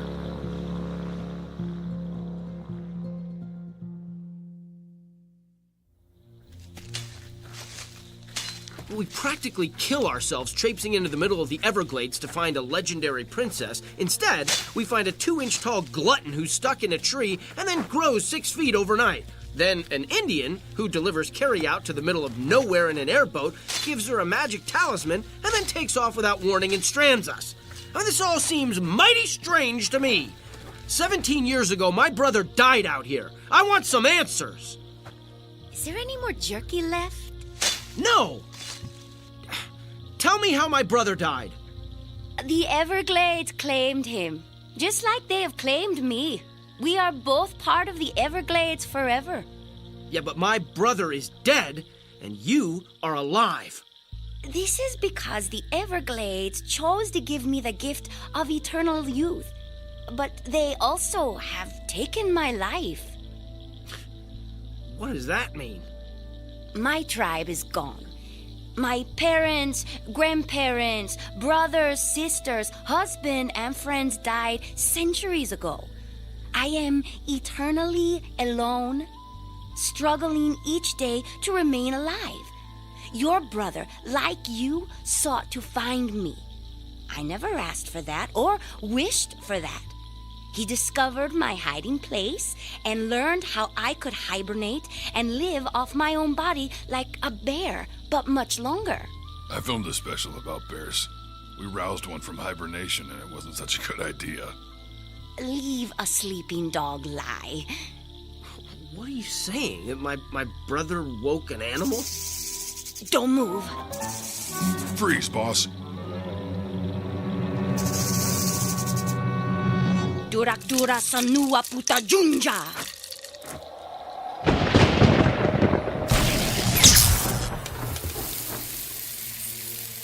Whoa. That's something National Geographic won't believe. I got some great shots of that action. What was it? A snake?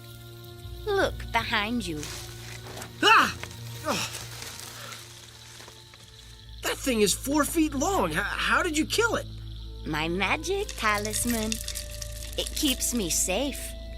Well, you didn't have one when we found you. Just before I hibernate, my body absorbs the chemicals from the talisman to keep me alive. Will you help me reach my hiding place for the next 17 years? Can we film it? Yes. As long as you never reveal where I am. Deal. Let's go.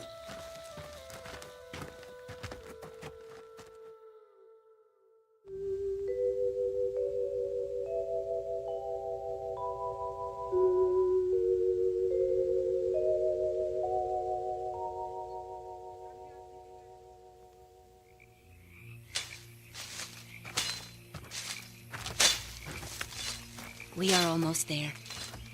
But it is too dangerous to travel at night. We should camp here. All right. I'll pitch the tent. You two find firewood. And be careful. She's got the talisman. We'll be fine. You be careful.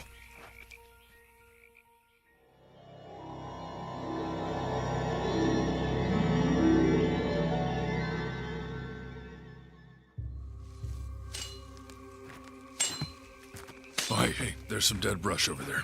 It'd be good for starting a fire. What did you think when you first saw us? You reminded me of my husband.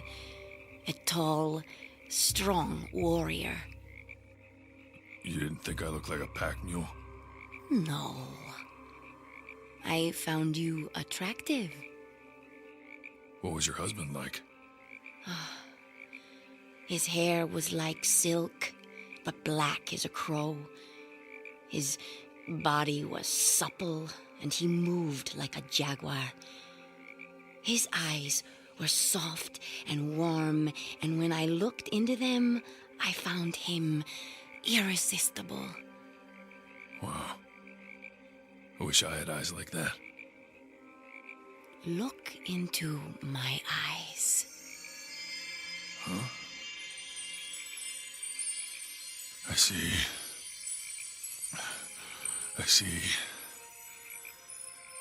Irresistible beauty. And a beautiful, soft, mossy clearing. Close your eyes and turn around. Now open them.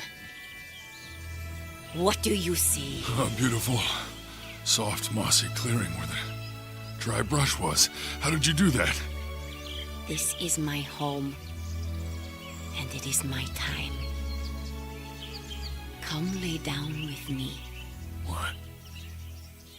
Tonight, it is 17 years since I walked the earth. But tonight, it is also 400 years since I kissed my husband. Please mate with me. Oh boy. Okay.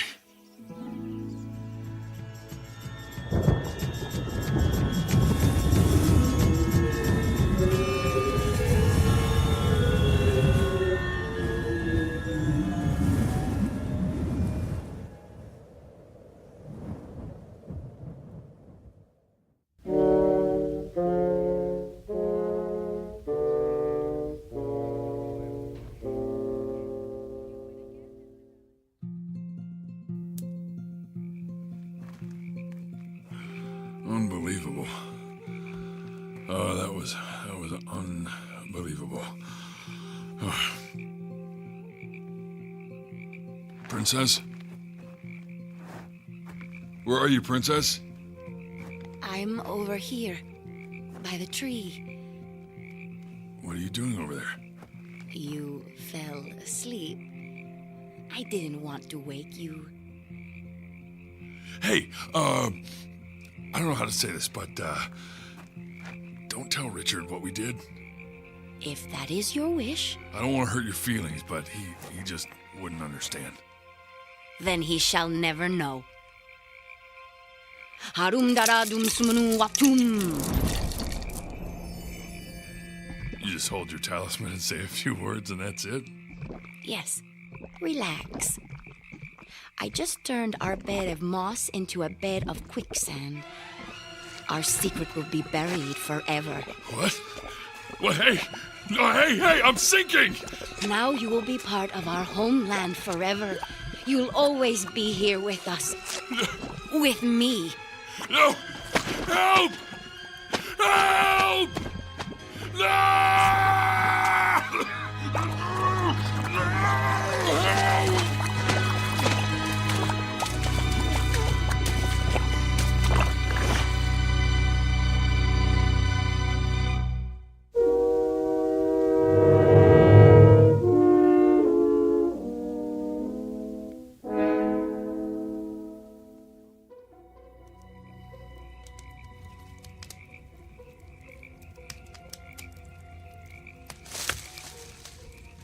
Who's there?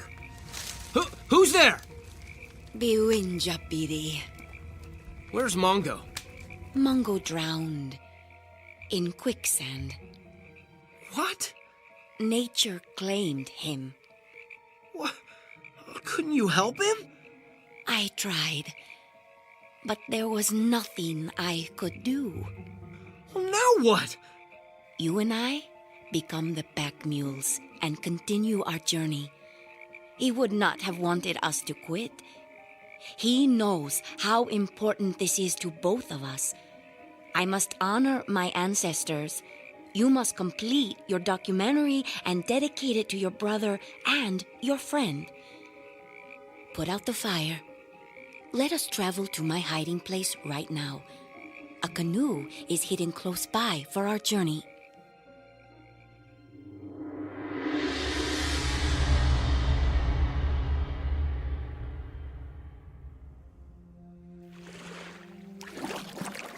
Leave everything in the canoe.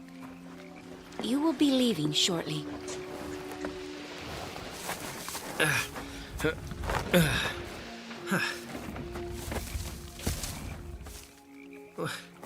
You don't want to keep anything here with you? You have given me everything I need. Ah! What's wrong? My shoulders are cramping. You must have paddled too much. Turn around. Let me massage your shoulders.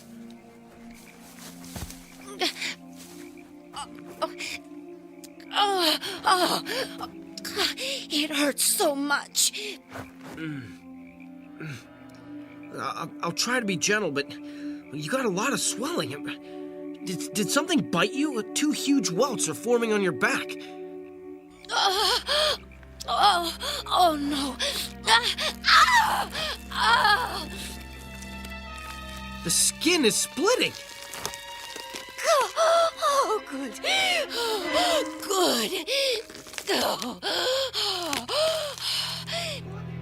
Your skin splitting is good? Yes. That means it won't hurt anymore soon. This happens every time I reach full size. Oh. This has happened before? Yes. I hate it, but I love it. You mean like no pain, no gain? No! Watch. This is really something.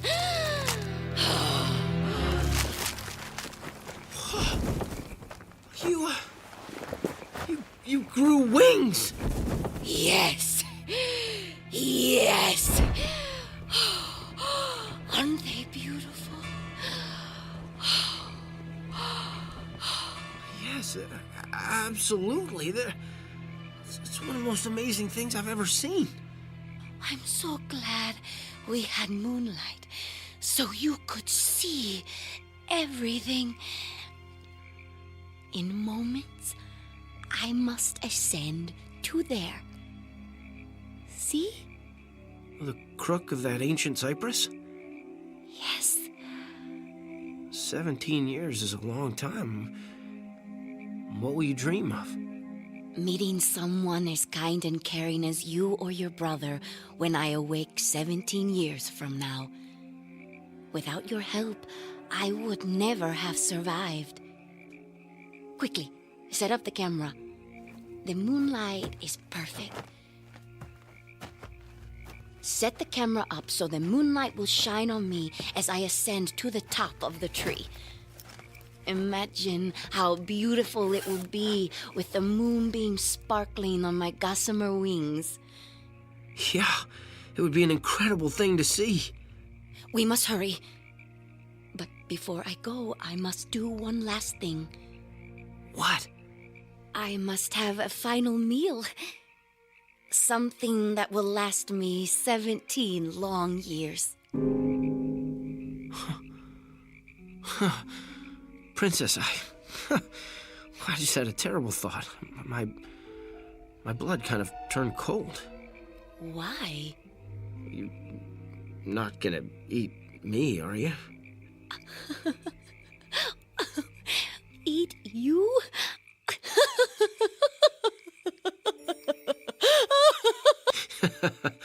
This is a pretty far-fetched idea, huh? Let me put your mind at ease. No, I am not going to eat you. I feel pretty stupid now. Silly me. I just wanted some more jerky and a soda. I love soda. That I can give you. Here. Jerky and soda. It's a special treat I won't have for another 17 years. As I told you, I will survive on my talisman. Start the camera. Okay. All right, and, we're rolling. Is the moonlight perfect? Yes. Look, a flock of birds is flying in front of the moon. How beautiful. That is a sign that it is time for me to go. Wow. This is awesome. Goodbye. Goodbye. I'm so sorry. I thought you were going to eat me. Don't be silly, my love. I saved you for my children. What? Those weren't birds crossing the moon, Richard. Like a locust, I reproduce once every 17 years. And those are my hungry babies coming to eat you.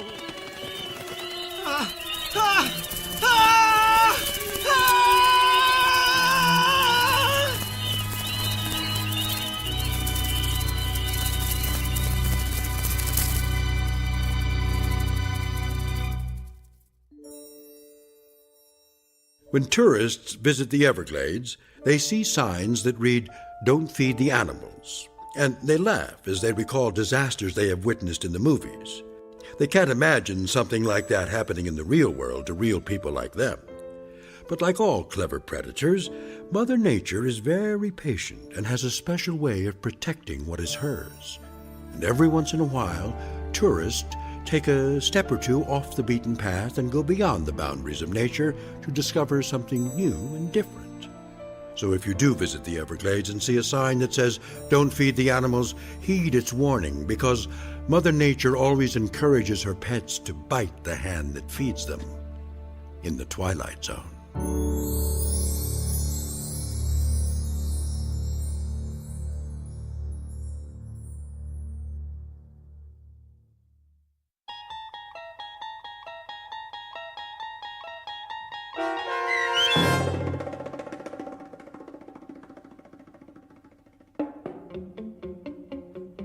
Beewinjapeedee, starring Sean Astin with Stacy Keach as your narrator, was written for The Twilight Zone by Joby Cerny. Heard in the cast were Christopher Sullivan, Elizabeth Lido, Tehran Patton, Oksana Fedonishin, and Roger Mueller. The producers of The Twilight Zone wish to thank CBS Enterprises and the Rod Serling Estate for making this series possible. This copyrighted radio series is produced by Carl Amari and directed by Joby Cerny for Falcon Picture Group. Sound design, custom Foley effects, recording, and editing are done in the Cerny American Sound to Picture Theater by sound designers Bob Benson and Tim Cerny. Music for The Twilight Zone is provided by CBS and American Music Incorporated, New York. To learn more about the Twilight Zone radio dramas and to download episodes, including 3 free episodes on our homepage, visit our official website at twilightzoneradio.com. Doug James speaking.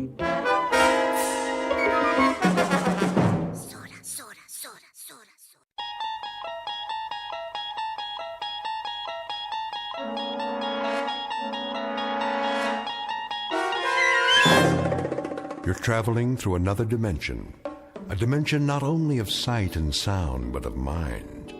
A journey into a wondrous land whose boundaries are that of imagination.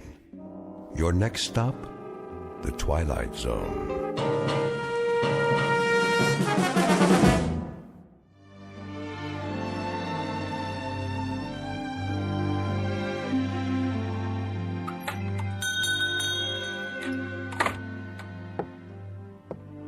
Morning, Mr. Castle. Hello, Ned. Any mail today? Got it right here. Where's my registered letter? Registered? Oh, I didn't see one. The one that says I won the Publishers House sweepstakes. Oh, well, I'll keep an eye out for it. I entered that one myself. Instead, I get only bills. Yeah, the check's in the mail, Mr. Castle. Say, maybe tomorrow, huh? Maybe. See ya.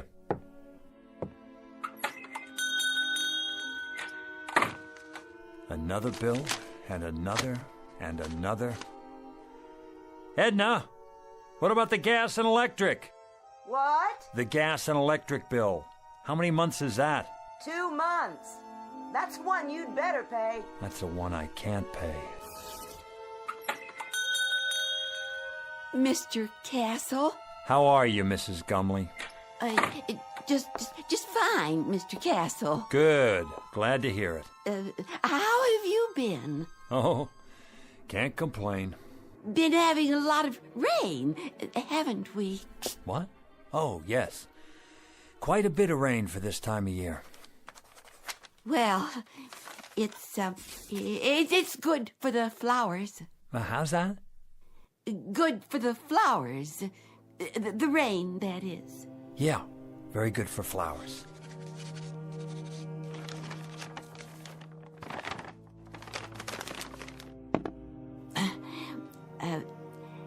An heirloom today, Mr. Castle. An heirloom, Mrs. Gumley. You don't say. Oh, yes, Mr. Castle. Been in my family for years. Has it now? Years and years. It's supposed to be very valuable.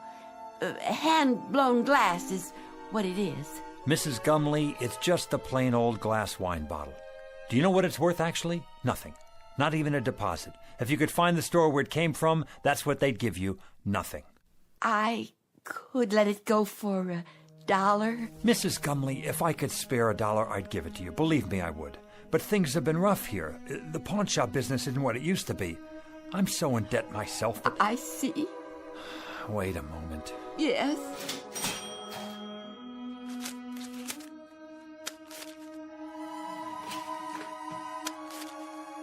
$1 it is, then.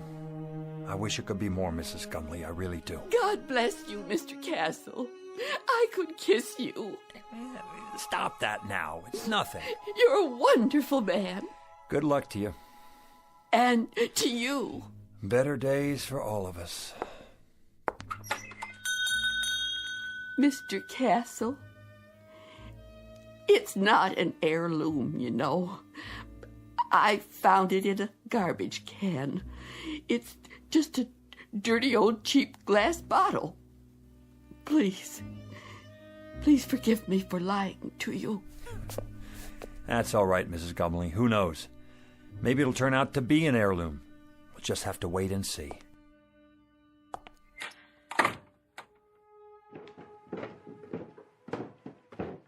Who was that? No one. It sounded like Mrs. Gumley. Then I heard the cash register. What did you buy this time? Edna. Oh, a bottle. Gorgeous. She said it was an heirloom. Is that right? She has to eat, doesn't she? And you don't? That's not the point. Arthur, we're a couple of weeks away from bankruptcy. Don't you think I know that? Then you'd better start rubbing that bottle and pray, Arthur. Pray that a genie appears, because that's about the only hope we have left. Oh, Edna. Edna, please.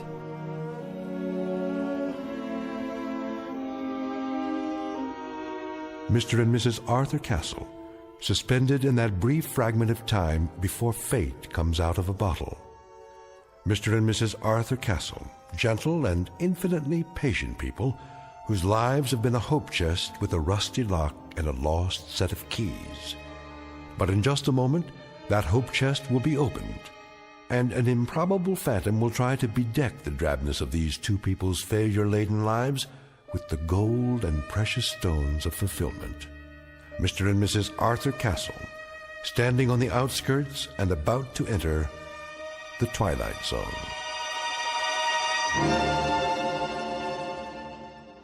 And now, back to our story from the Twilight Zone, The Man in the Bottle, starring Ed Begley Jr., with Stacy Keach as your narrator. Here, give me the bottle straight into the trash with it. If you won't do it, I will. Wait, it's worth a couple of cents. A couple of cents, Arthur. A couple of cents. We've got more creditors than we've got cheap watches. You promised me no more handouts. Look, Edna, maybe all that's left for me is to try and find someone who I can feel sorry for. Can you understand that? I need to feel that I'm doing something of value. Maybe a man can be a failure for only so long, and then it catches up with him. Arthur, you're not a failure. Of course I am. Look around you, Edna. In this clutter you see the legacy of 100 years. My grandfather owned this shop, and it finally broke his heart. Then my father, and it killed him too. The meanness of it, Edna. The shabbiness of it. The hand-to-mouth of it. This isn't just a hock shop where you buy the pitiful little residue of other people's failures. It's a shrine to failure. That's what it is. It's a mausoleum, a burial ground for people's hopes. Arthur, please don't talk like that. Edna, what happens to us anyway? What happens to us? Have you ever thought of that? We're not old people, and yet this place is making us old. There should be years ahead of us, years without having to make do, scrimping and counting and picking over checkbooks and budgets and final notices and old bills and... Careful, Arthur, you're knocking things over. I don't care about the bottle. I'm trying to explain... Arthur, what's all that smoke? I don't know, but it seems to be coming from inside Mrs. Gumley's bottle. How do you do? Where did you come from? From the bottle, of course. The bottle? It fell to the floor, the cork popped out, and here I am, at your service. I'm supposed to buy that. What do you take me for? Rather than go into any lengthy generic explanation of my existence, suffice it to say that I am here, and I am, in fact, a genie. In a business suit, with a derby hat and a walking stick. And you expect me to believe that you're a genie? That's quite correct. There's no such thing, except in fairy tales. On the contrary, I am living proof, in a manner of speaking. Arthur, who is this man? You'll have to do better than that, mister. I don't know what you're trying to pull here. Very well, I'll get right to the point. I can offer you 4 wishes with a guaranteed performance. 4 wishes? Aha! You got that wrong. It's supposed to be 3. In every book I ever read, it was 3 wishes. Better get your story straight. That's a myth, I'm afraid. Oh, they may have offered only 3 in the beginning. But for some time now, 4 has been the operant number. Some considerable time. It's proven to be the most effective option. Think about it. Too few, and a person may waste the opportunity of a lifetime, so to speak. Too many, and, well, the possibilities can get out of hand. Frivolous, in other words. The opportunities tend to cancel each other out, if you see my point. You've got your answers down, I'll give you that. I think I better sit. Well, Mr. Castle, Mrs. Castle, what do you have in mind? Arthur, I don't understand. What's happening here? Don't worry, Edna. The bottom line is he's a con man. He has to be. But I see him. Don't you? I don't know what I see. Could be some kind of hypnotist or something. Remember that guy on television? He made an elephant disappear. Child's play. Smoke and mirrors. You're telling me you're not a magician? Nothing of the sort. I grant 4 wishes to the owner and then go back inside the bottle for a century and a day. 100 years. Inside a bottle. Plus 1 day. A nice touch, don't you agree? Until a summons comes from the next owner. What if there isn't another owner? But, my dear fellow, there must be. Consider the span of a man's life. 70. Isn't that the tradition? So let's say nobody calls you. Or it's the wrong day. Ah, you've hit the nail on the head. I've learned to cultivate patience beyond anything you can possibly imagine. All of which means you're extraordinarily lucky today, as am I, in a manner of speaking. Maybe he's from the lottery. We didn't play the lottery this week, Edna. Just as well. The odds are quite unrealistic. What I'm offering you transcends any lottery the world has ever known. They're strictly nickel and dime operations in comparison. I have to think this over. Take your time. Interesting shop you have here. Chinese vases, Tiffany lamps, bric-a-brac of every sort. Mostly imitation, of course. No offense. Nonetheless, I have the distinct feeling I've seen some of these items before. How could you if you haven't been out of the bottle in 100 years? I meant the originals. The originals? How old are you?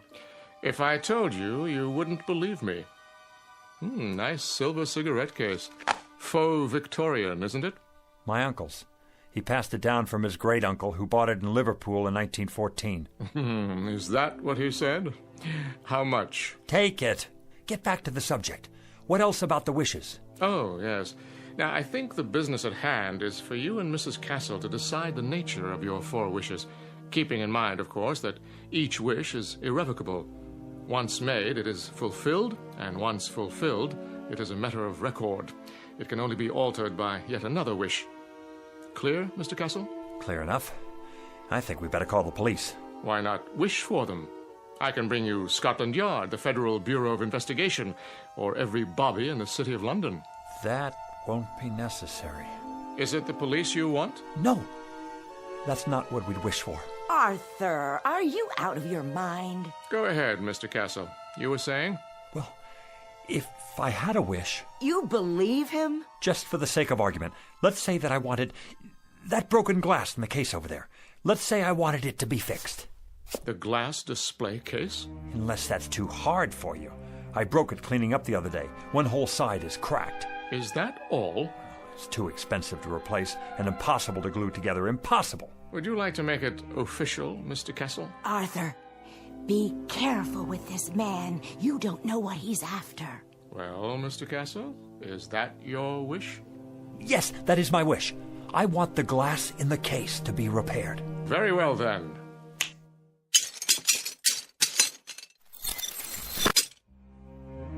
Am I dreaming? It's a magic trick. It has to be. No, you're not dreaming, Edna. I see it too. It's like new. How did you do that? Next. What? Well, Mr. Castle, you have 3 wishes left. 3 wishes. 3. Edna, 3 wishes. Anything we want. Think, Edna, think. What do we want? Why, I don't know. I asked you to think. I'm frightened. A new shop, Edna. An expensive shop on 5th Avenue. We could have that just for the asking. But Arthur... Or travel. Take trips. We could see the places we could never afford to visit, like Paris or Rome or even the South Seas. We could take a cruise around the world, first class. Surely there's a catch. Oh, money. $100,000. $200,000. $1 million. We wouldn't have to grub anymore. We wouldn't have to sit here and waste our lives away. Arthur, it isn't right. There's something unholy about it. Clothes, Edna. Expensive clothes. Jewels. A beautiful house. No more worries for the rest of our lives. Are you sure? Edna, we don't have to rot away here. We can have anything we want. Anything, Edna. Money. Money? The simplest of all requests, Mr. Castle. Simple? For you, maybe. How much would you like? In what denominations? Edna, how much do we want? I don't know. I just don't know. $1 million. That's what we want. $1 million. In what form? Gold? Silver? Of course, there are market fluctuations in precious metals, so there will naturally be an element of risk. Platinum shows the least movement. Diamonds are relatively stable at the moment. Forget it. Cash only. All negotiable U.S. currency. Very good. Denominations? No 50s or 100s. Make it $5 and $10 bills. Recent dates and no counterfeits. Where would you like it? Savings account or checking? Perhaps a numbered deposit in a Swiss bank. Right here. Here? Where I can see it. On the floor? Don't you worry about that. Just bring it here. I'll take care of the rest. That is your second wish. You understand English, don't you? That's our wish. Coming right up. Oh, just one thing. Aha! Arthur, I told you. Do you mind terribly if I... If what? If I smoke. Is that all? Of course, if you prefer otherwise. I see the no smoking sign on the wall. No. Go right ahead.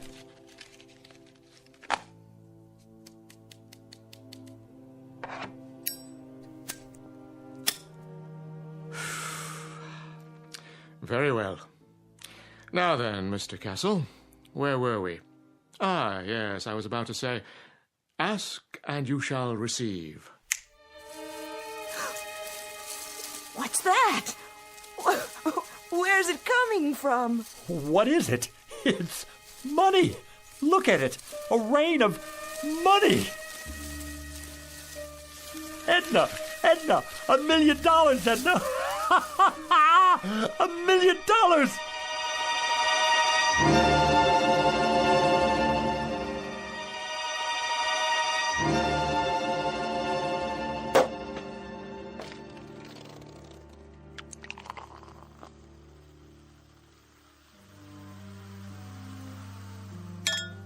There you are, Edna. Champagne. I think I've had more than enough. I suppose you're right. How can I work if I have a hangover? Well, you could take the day off. Edna, you're a genius.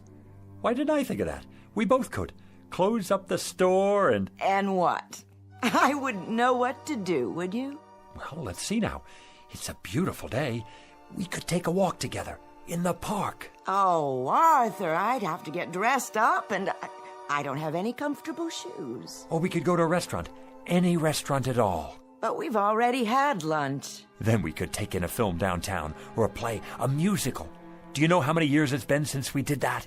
And leave all this money out like this? I don't think that would be a good idea. So, we're prisoners here.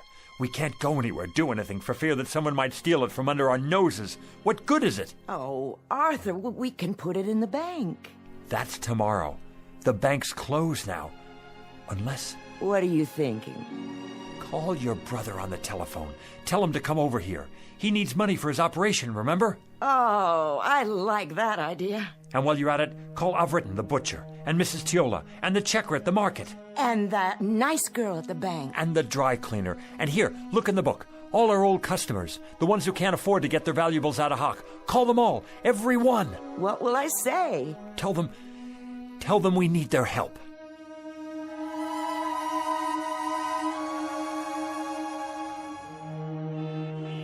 It's a miracle, that's what it is. I couldn't believe it when they called. Where did they get it all? They're such wonderful people. And so generous, too. Hey now, what's going on here? Hello, Officer McLaurin. The line's halfway down the street. Yes, it certainly is. They're having a fire sale in there, or what? It's that nice Mr. Castle and his wife. What about them? They're redeeming things. What things? All kinds of things, as long as you've got your pawn ticket. Even if you don't, they remember. They're redeeming us. That's what they're doing. It's the loveliest gesture I've ever seen. Hi there, Mrs. Gumley. Beautiful day. Indeed it is. Your turn, Mrs. Gumley. Go on in. Hold on. Where'd you get that fistful of money? Right inside, officer. From Mr. and Mrs. Castle, bless their souls. What are they doing, running numbers? Nothing like that. Strictly legit. You're telling me they gave it to you? Sure did. Enough to pay off their tab at the butcher shop and then some. Plus the next 10 years in advance. And whereabouts did they get this bankroll? Don't ask me. But their ship sure must have come in big time. The horses, was it? Or the lottery? I heard it was the sweepstakes that came in the mail. No, it was their cousin. He died and left them a fortune. Well, we'll just have to see about that. They're not breaking any laws. I haven't had my turn yet. You're not going to arrest them, are you? Maybe not, but I'll keep a close eye on the situation. In the meantime, I know someone who might be real interested in all this. Don't you people go blocking the sidewalk now.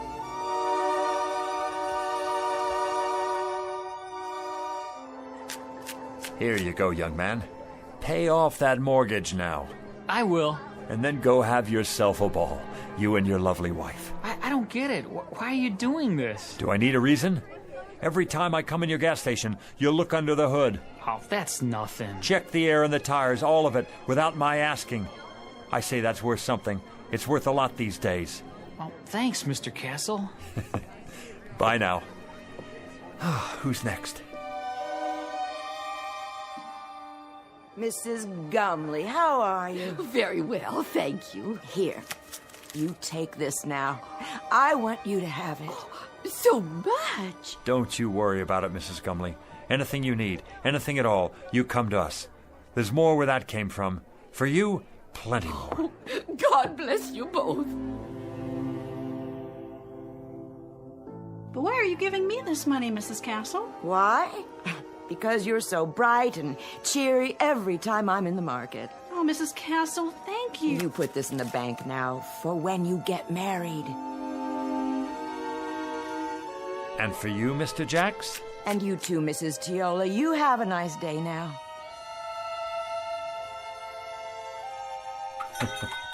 Don't mention it. Buy a round for everybody. On me. Is that all of them? Oh, for now. Put the close sign in the window, would you please? Of course, dear. Whew. Now that's what I call a day's work. You did wonderfully well, Arthur. I'm so proud of you. You know, Edna, I don't care how we spend the rest. I feel so good right now, seeing all those happy faces. I know.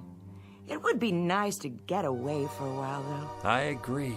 Some time in the sun, nothing fancy. How much do we have left? Look in the box. It's still practically full. We didn't put a dent in it. Your father would be proud.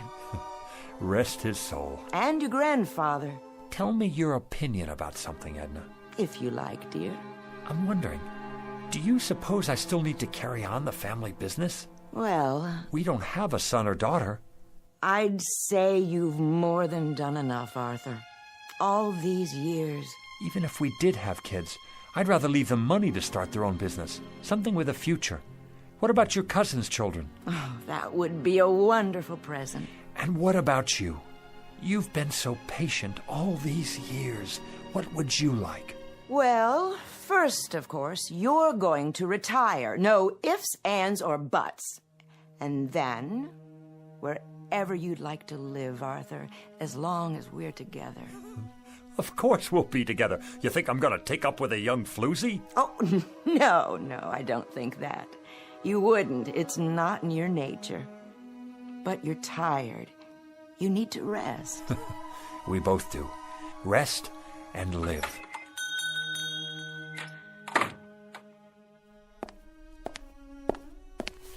Yes. Good afternoon, Mr. Castle. Do I know you? Let me see. Harry Joy's son. I don't believe we've met before. Wait. Stu Wintner's nephew. That's it. Not quite. Are you from the life insurance company? Because if you are, we've got your payment right here. Just let me count it out for you. In cash. Is that all right?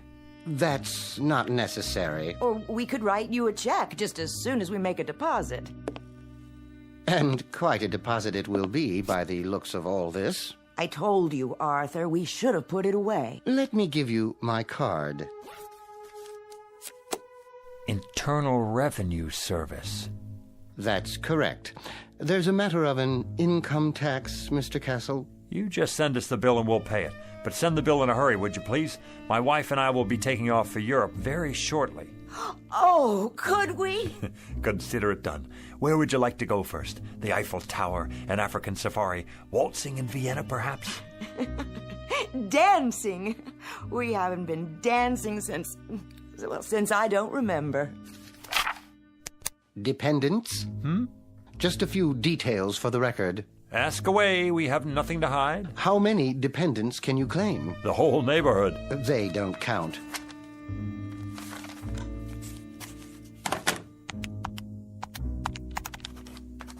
Wait.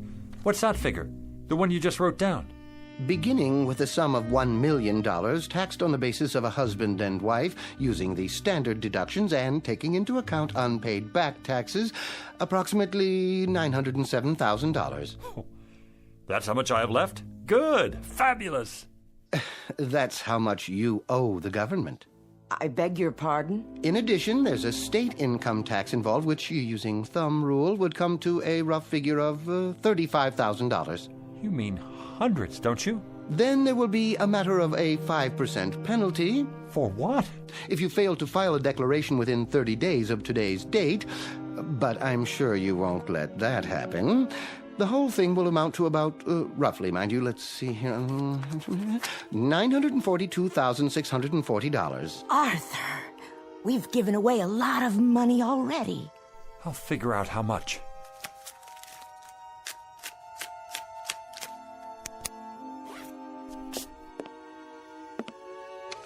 Fill out this form and send it to us with your check. It should be self-explanatory. If you want to use the installment plan, we'll send you a statement after your records have been analyzed. Mr. Castle? Yeah. Send us the bill. We'll be seeing you. Good evening to you, Mrs. Castle.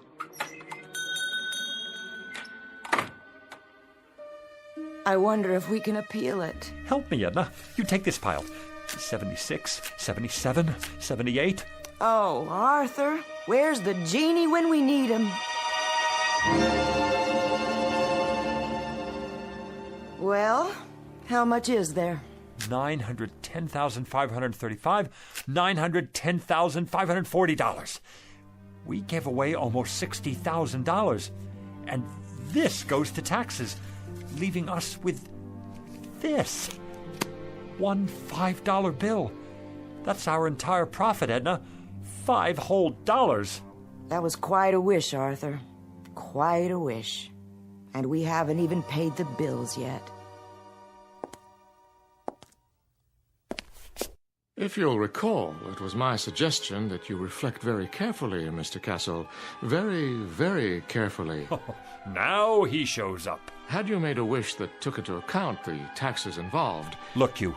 Plenty of sweet talk and promises and the whole thing. And all the time you're nothing but a con artist, after all. This time I want the $1 million, but I want it after... Arthur, no more money. You've got to wish for something else. Oh, something else, then. A new store. A chain of stores. They could burn down 1 hour after we get them. Success? Be careful, Mr. Castle. Success is a pretty broad term. He's right. You can't wish for success. I've got it. How about 10 more wishes? Or 20, or... Very clever, Mrs. Castle, wishing for more wishes. But I'm afraid that isn't permitted. Frankly, I'd be afraid to have you try it for fear of the consequences. What consequences? Why do you have to keep losing your temper? Why can't you think about this thing carefully and then come up with Well, you're no help to me, that's for sure. Here we stand in the middle of this crummy little pawn shop with the whole world out in front of us and anything to wish for that we want. Anything. And you just stay on my back and... Stop it! This doesn't sound like you. Not like the man I married. Not at all. Edna, what's happening to us? What's really going on here? Oddly enough, this is the normal pattern that seems to be generally followed. Great excitement, great emotionalism, and strangely enough, hard to believe though it may be, only a modicum of happiness. Well, you've got cheap customers here. Our price is no longer so high. We're people who haven't had much happiness. People who've carried a crummy hock shop on their backs all their lives. What, Edna? Tell me, what do we wish for? I don't know, Arthur. I just don't know. What about it? What can I wish for now? What can come to me without tricks? Without tricks? I question the semantics here, Mr. Castle. There are no tricks involved. There are simply normal and understandable outgrowths and conditions that go with any windfall. No matter what you wish for, you must be prepared for the consequences. What sort of consequences? Nothing more than cause and effect. Consider, for example, what happens when you throw a stone into a lake. The stone sends out ripples in the water. After a while, these ripples reach the shore. The bigger the stone, the bigger the ripples. And if the stone is large enough, you'll get a wave of water, even a tidal wave that could sweep you off your feet. It all depends on how much you disturb the way things were to begin with. Now do you see what I mean about consequences? That I need something without consequences.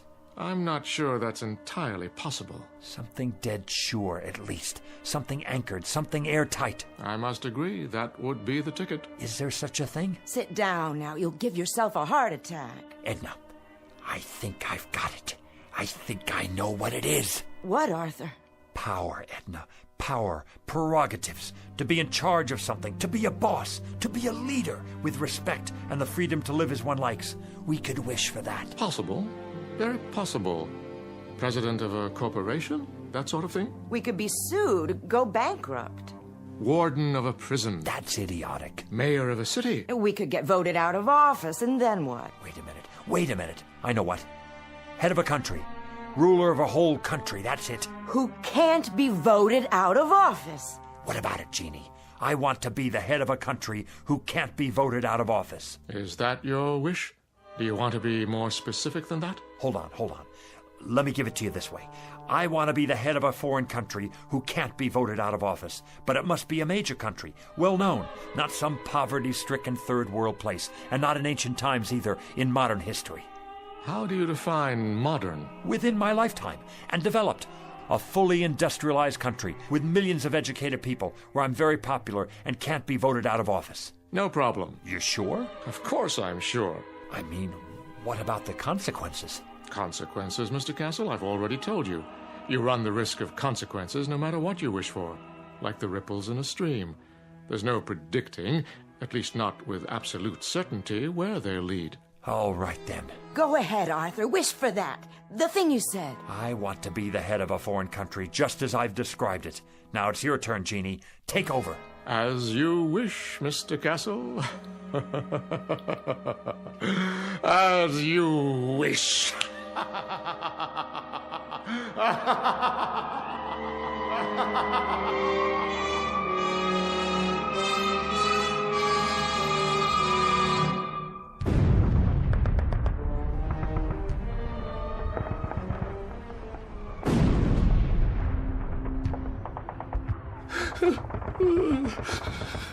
You'll forgive me, sir.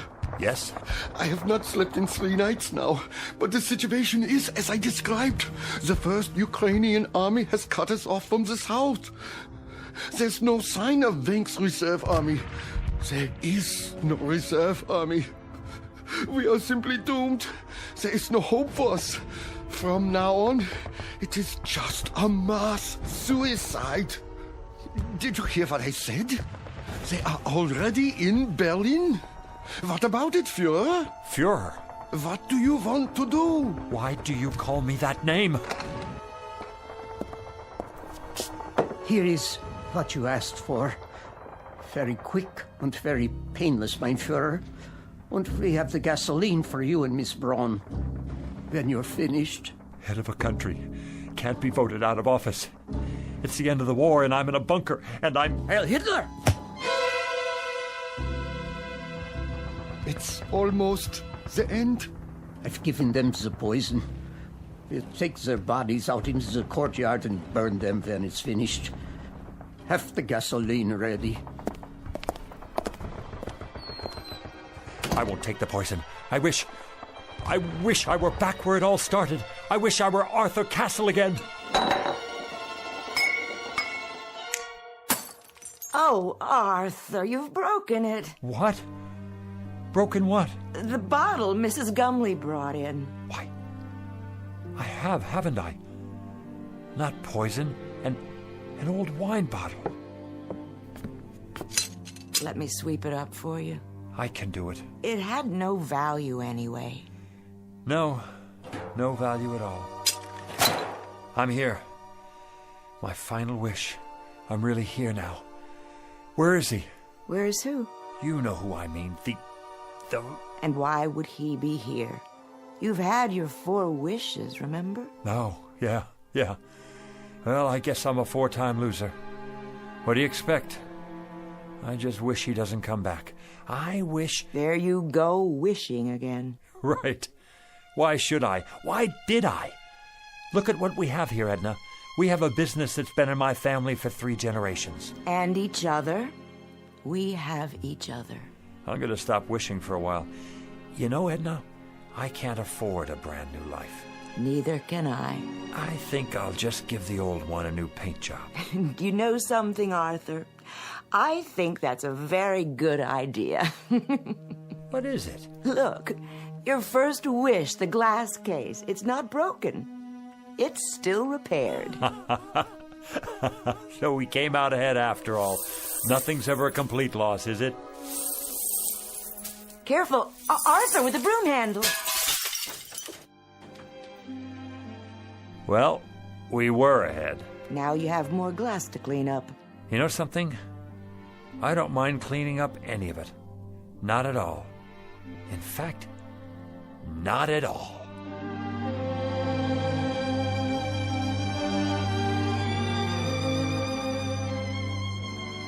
A poet named Lowell said it, something to the effect that granting our wish is one of fate's saddest jokes. Lesson to be learned out of a few fragments of broken glass in a trash can.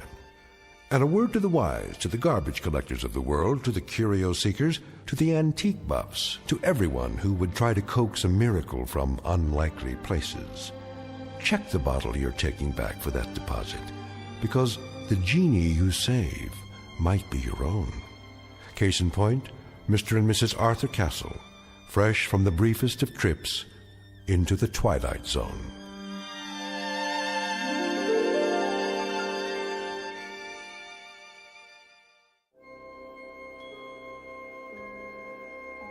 Hi, this is Carl Amari, producer of the Twilight Zone radio dramas. I'd like to take a moment to tell you about our official website at twilightzoneradio.com. where you'll get the latest news and information on these Twilight Zone radio dramas. Plus, at twilightzoneradio.com, you can digitally download 3 free episodes or any of our episodes for only $1.95 each. In this age of ever-changing technology, we've decided to make these episodes instantly available to you by making the Twilight Zone radio dramas a digital download-only series. This means that this series will no longer be offered on CD. The CD collections at our website are now being offered while supplies last at buy one, get one free. So be sure to get your favorites before they're sold out. Be sure to visit us often, and I'll see you in the zone.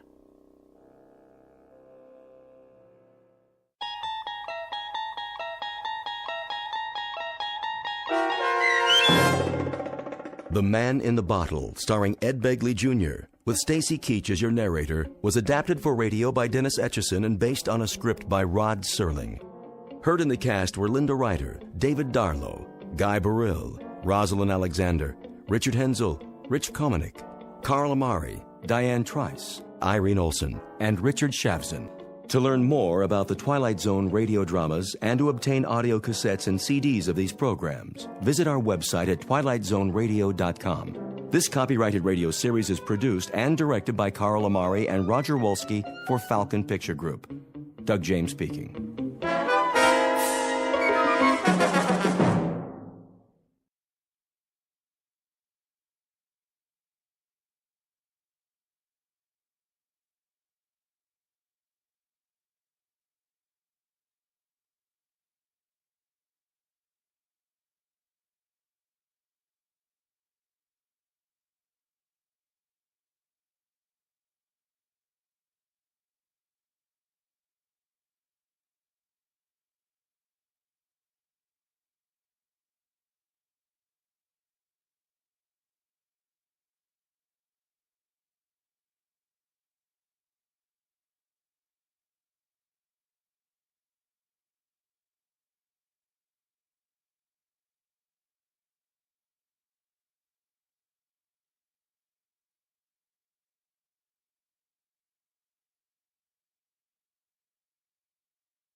You're traveling through another dimension.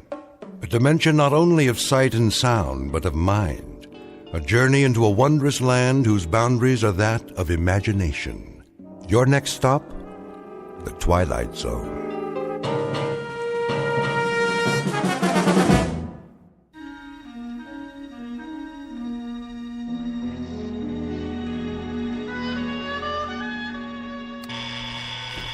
Blasted alarm. Let me sleep. Oh, all right, I hear you. It's 7:01 on a beautiful spring morning. What's so beautiful about it? And this is Mike Munn, here with some more sunshine music on your favorite listening station, Radio K-Rand. Oh, you shut up. So, whether you're on the way to work or just waking up, relax. We'll be with you all day long, bringing you melodic masterpieces around the clock. Off, I say. I did not set this radio to go on at all. And before we start another set of timeless hits, here's a special message for one of our favorite listeners, Bartlett Finchley. What? Mr. Finchley, we know you're out there, so put on a happy face. Take some time to smell the coffee, and remember, we love you madly, but we'd love you even more if you'd get out. Nobody wants you here, so you may as well pack up and get out now. We'll see about that. Of all the outrageous gall.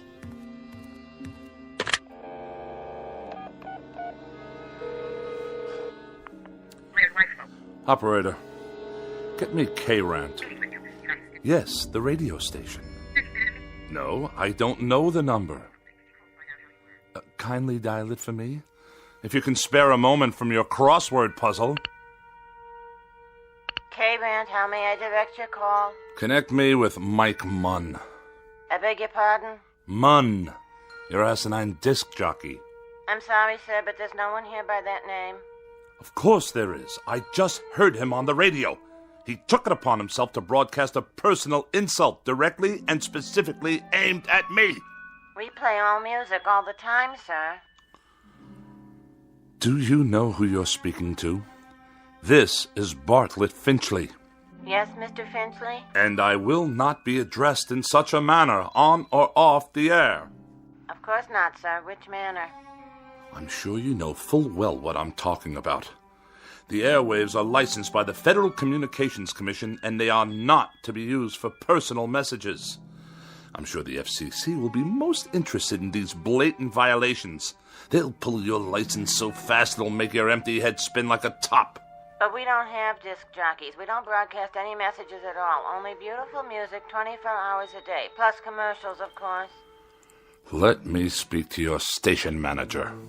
Yes, sir. Please hold. And don't you dare place me on hold, you high school dropout. Oh, for the love of... I don't have time for this nonsense. I will not have it. I'll write a blistering letter to the FCC that will knock this rinky-dink station off the air. Hello? I want to file a complaint. A very, very serious complaint about your broadcasting policies. Come off it, Finchley. What did you say? Get off your high horse and give it a rest, or you're out of here. You low-life nincompoop. How dare you address me in that fashion? I'll have you fired on the spot. What is your name, you cretinous subhuman? Don't you hang up on me! Hello? Hello? Hello?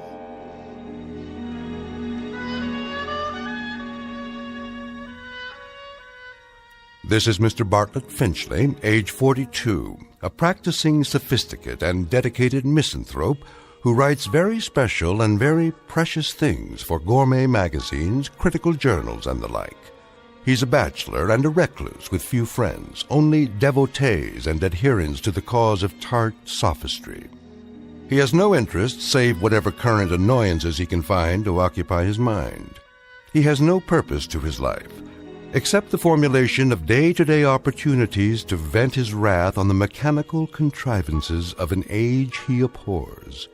In short, Mr. Bartlett Finchley is a malcontent, born either too late or too early in history, and who, in just a moment, will enter a realm where muscles and the will to fight back are not limited to human beings. Next stop for Mr. Bartlett Finchley, the Twilight Zone. And now, the Twilight Zone, and our story, A Thing About Machines, starring Mike Starr, with Stacy Keach as your narrator.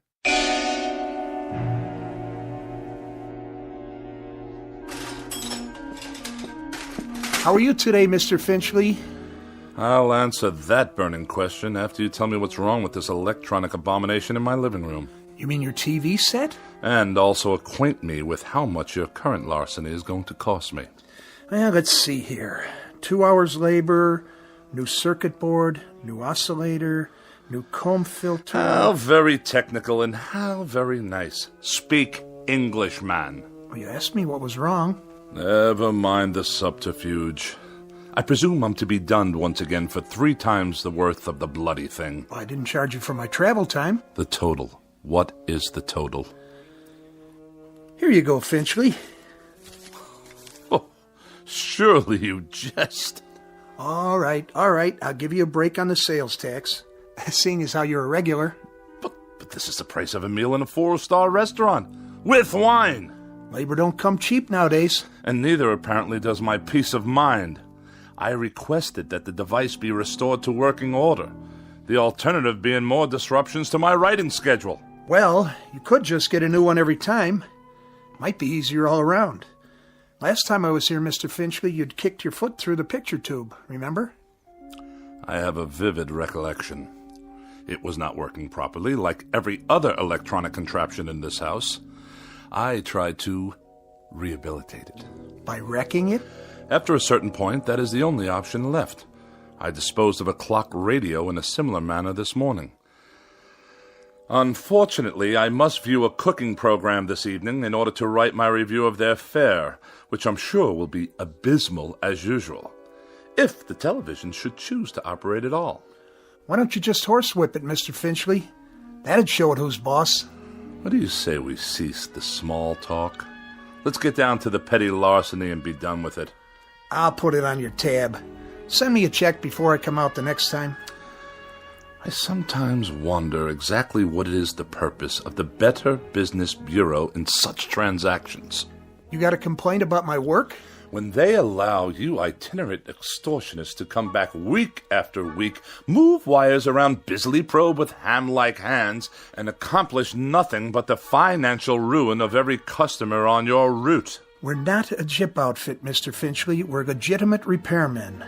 But I'll tell you something about yourself. Spare me, please. I'm sure there must be some malnutrition analyst with an aging mother to care for whom I can contact for that purpose. Why don't you hear me out, Mr. Finchley?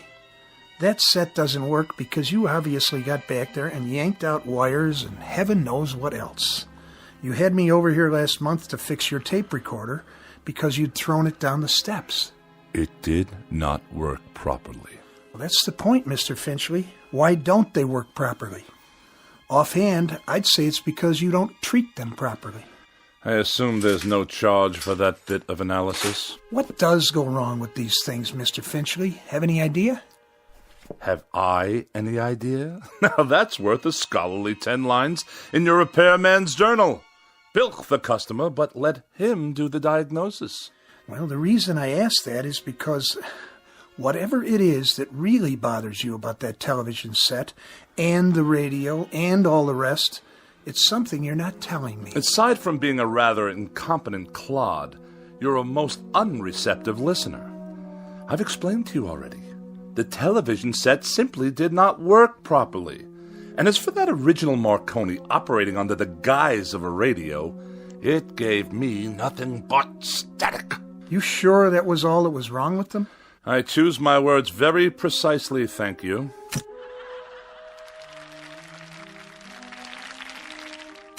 Well, there you go. TV's okay again, for now. I'll send you a complete bill, Mr. Finchley. Of this I have no doubt. Finchley, what is it with you, anyway? With me? Well, with you and machines, that is. any type of machine as far as I can tell.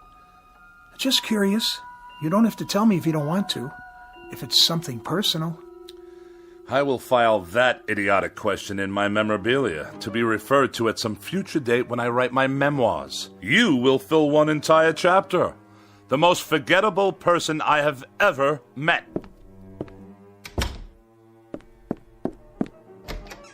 It just so happens, you boob. It just so happens that every machine in this house refuses to cooperate on any level. They behave as if... There! You see what I mean? Enough! I said that will be just about enough of that.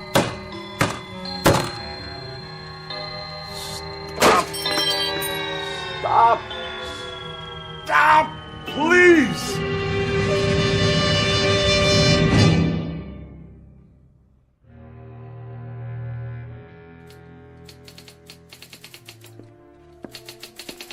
Miss Rogers? Yes, Mr. Finchley? Let me see the pages. Yes, sir. Is that all you've done? That's all I've done. 2 articles and 1 column, almost completely retyped, 40 pages in 3.5 hours. That's the best I can do, Mr. Finchley. It's that idiotic gadget of yours, humming and clicking away. I suppose it's about to break down, too. It's perfectly fine for a typewriter if you'd let me use a word processor. My words don't need processing. They've already been diced and sliced by the most perfect processor known to man, the human brain, which in my case comes with a great deal of priceless expertise. But a computer would increase the speed. I wouldn't have to worry about ribbons, correction tape. The solution to that, Miss Rogers, is increased accuracy. I'm extremely accurate, Mr. Finchley, and it's not my speed that's the problem. This is an old-fashioned, out-of-date technology. If you'd allow me to bring a computer in here... Oh, no! Not in my house. More unnecessary bells and whistles. Thomas Jefferson wrote out the preamble to the Constitution of the United States with an inkpot and a feather quill. It took him only half a day. Then why don't you hire Mr. Jefferson?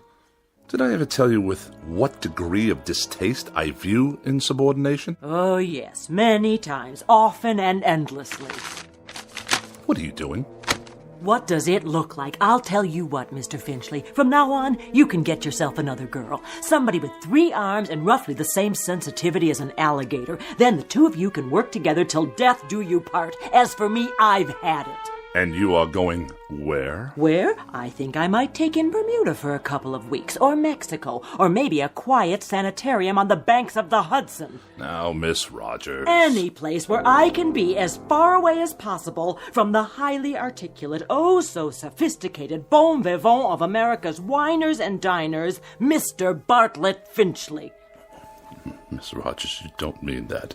And surely you're not serious.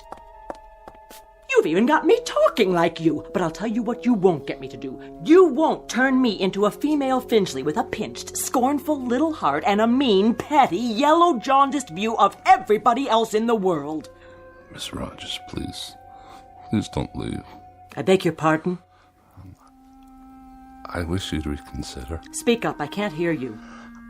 I wish you'd stay for a little bit longer. You what? I don't mean to work. All that can wait. Then why? I was just thinking... Well, we might have dinner. You're not serious. Or something, perhaps a cocktail. You are serious. I am. I'm not very hungry, and it's too early for cocktails. What's your trouble, Mr. Finchley? You sound like a half-hearted orphan whose idea of a lark is a square dance at the local grange. I'm merely suggesting to you, Miss Rogers, that we observe the simple social amenities between an employer and a secretary. I thought we'd go out, even taking a show or something. How very sweet, Mr. Finchley. Thank you, but no, thank you. Tonight, I'm taking a hog-calling lesson. You know what a hog is, don't you, Mr. Finchley?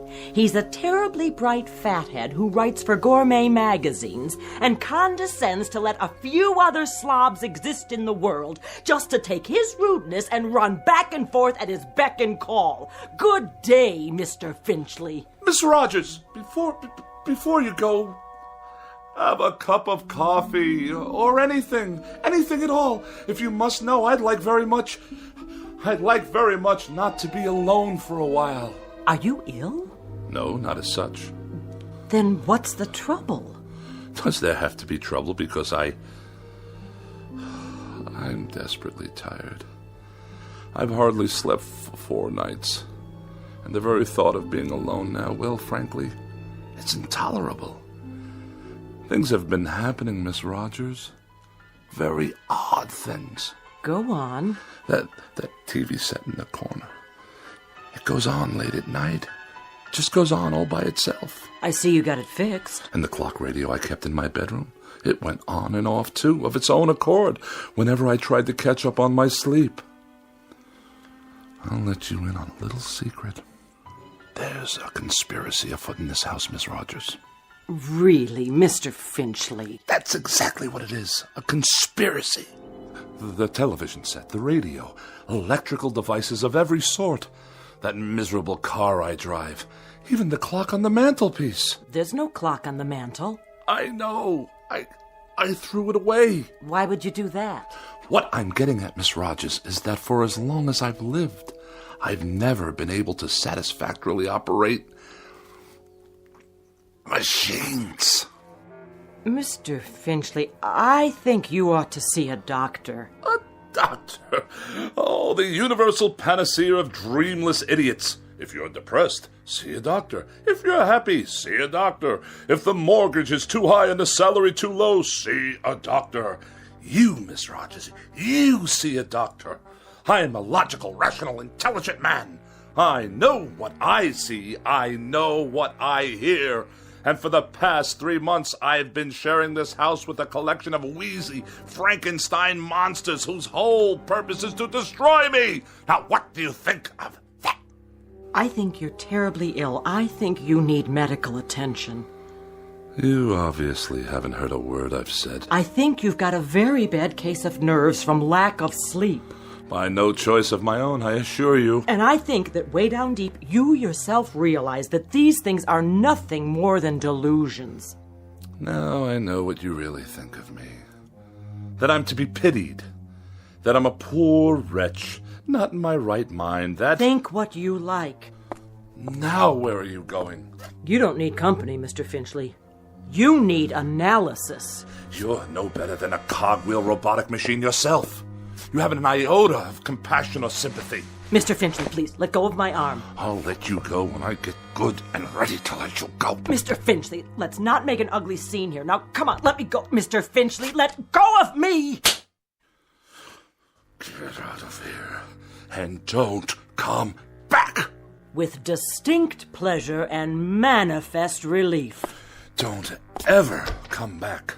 I'll send you your check. I will not be intimidated by machines, so it follows that no empty-headed little secretary with a mechanical expression is going to get away with anything either. Mr. Finchley, in this conspiracy you're suffering, this mortal combat between you and the appliances, I hope you get licked. Good riddance! What? More typewriting? Oh, you think you'll turn yourself on any time if you like it, do you? Let's see what you've written. Get out of here, Finchley. Get out of here, Finchley? Who are you to tell me to get out of my own house? You're a machine, a silly machine, an inanimate object. All right, that's it. This is war. You're not going to intimidate me. Did you hear what I said? You're not going to get away with it, you machines.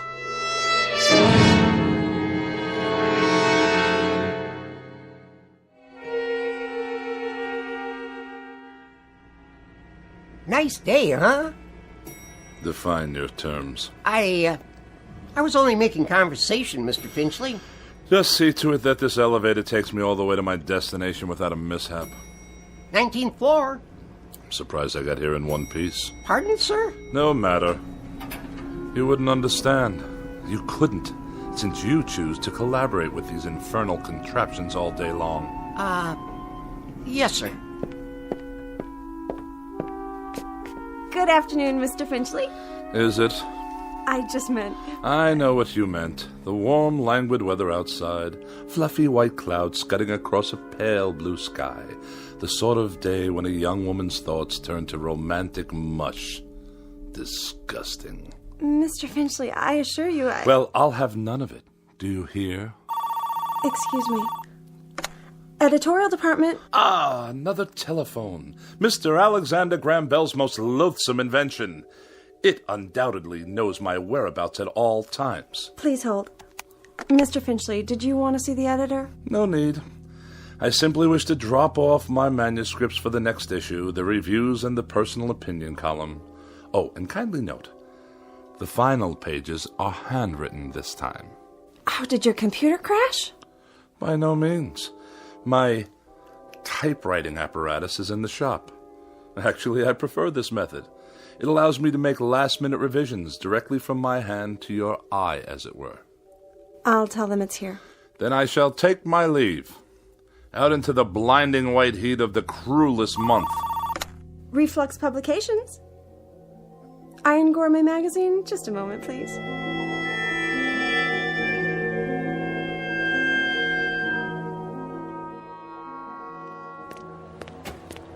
You there! Why are you touching my automobile? I'm writing you a citation, sir. For what reason? Overtime parking. What? The meter ran out. That's impossible. You can mail in the fine or pay in person. There's something wrong with the meter. Surely you can see that. I see a red flag. That's a violation. But I deposited the correct coins. Maybe you did. Just not enough, that's all. On the contrary, I've been gone for 13 minutes. I inserted coinage worth exactly 30 minutes. Well, it doesn't look like it. Then the meter's not working properly. Take it easy.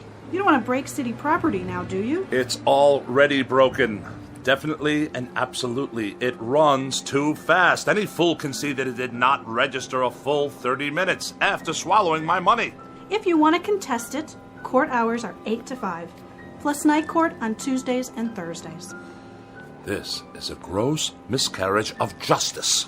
I'm just doing my job, mister. Here's your citation. Have a nice day. One more mechanical abomination designed to make my life a living hell.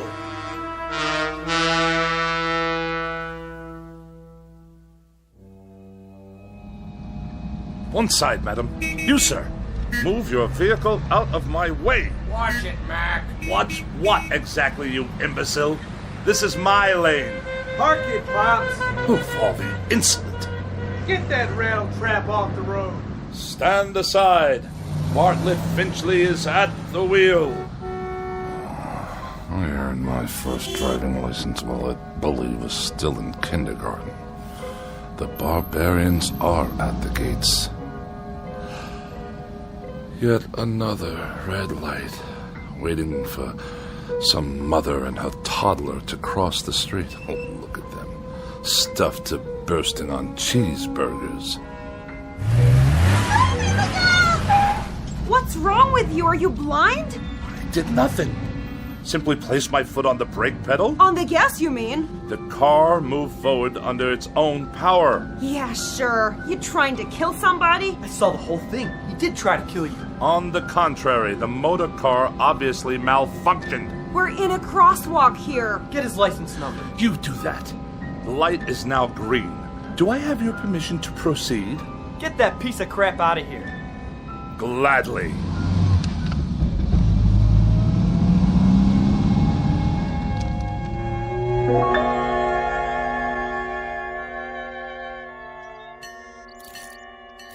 Pardon me, attendant. If I may be so bold. Yeah. When will you be finished with the repairs? On the old four-door? Soon, I trust, you've had more than enough time. Right. It's parked over there. Ah, my congratulations. And now for the bad news. What is this going to cost me? Nothing. For a brake overhaul?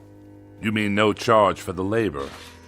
I'll consider that a professional courtesy. I mean no charge, period. So you haven't completed the work.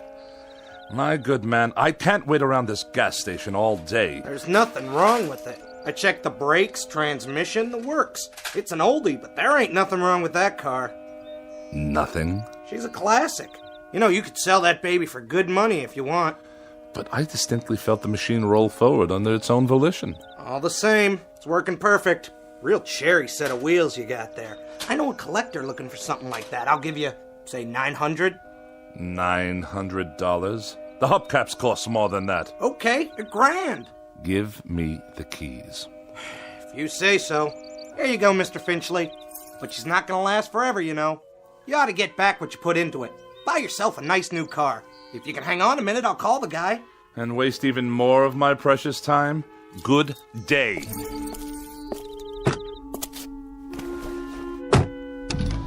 Wait up!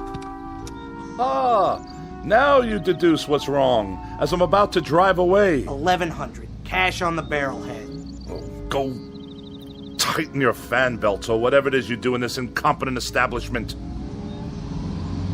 Knuckle-dragging dolt. At least I can hear some decent music. Get out of here, Finchley. More abuse. Just go, Finchley. We don't want you here. Pack up and get out. Before it's too late.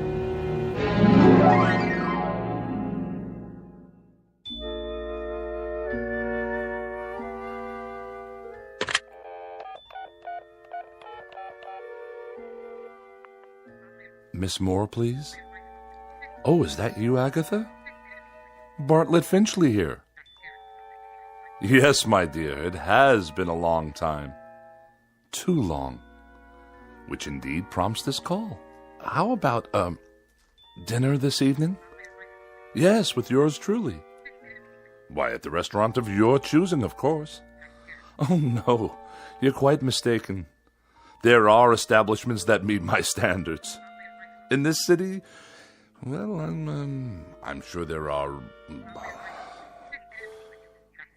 Well, it is short notice, but yes, I see. Some other time, then? I'll call you again. You have my pledge on it. Not at all. And good evening to you.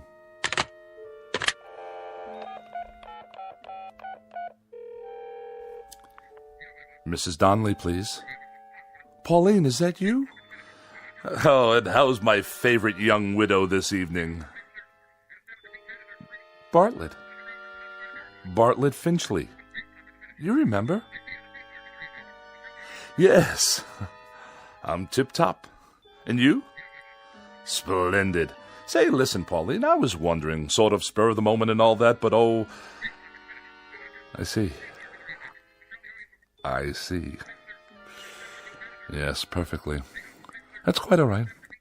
No, I hadn't heard the good news. Well, I'm delighted for you. Truly delighted. In June. I'll send you a wedding gift. Of course. Good night.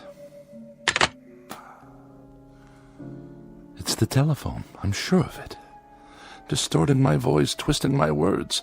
What other explanation is there? An army of forces dedicated to embarrassing me, inconveniencing me, and generally making my life as miserable as possible.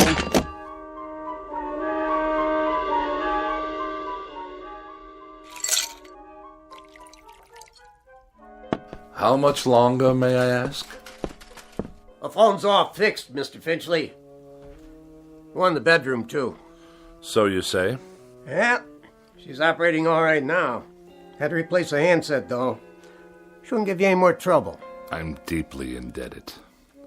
Convey my best to Mr. Bell for his reliable invention. Yeah, sure. Is there something else?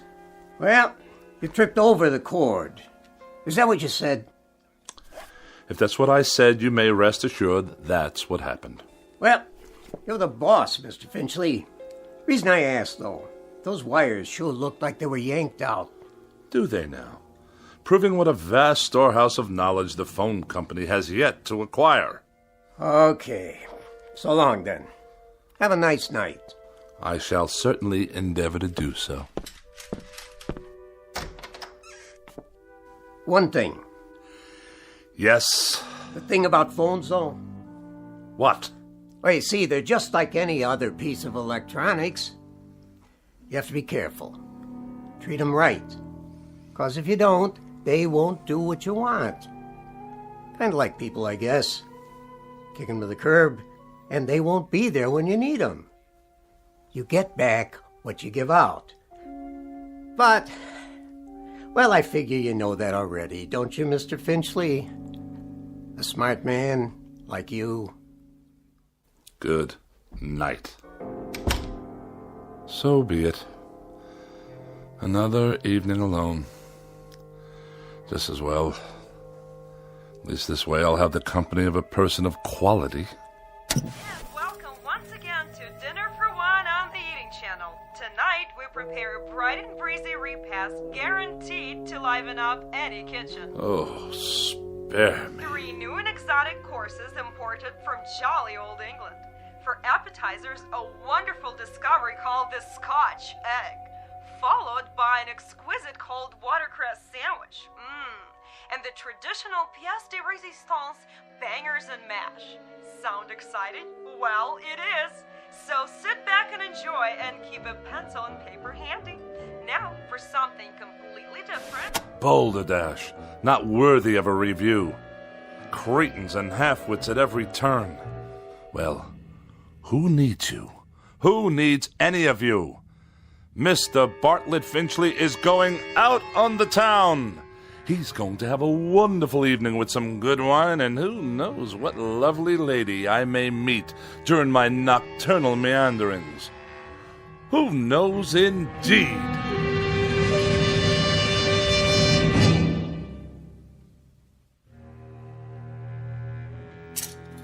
Dinner jacket, white shirt, and the red cravat. No, the blue.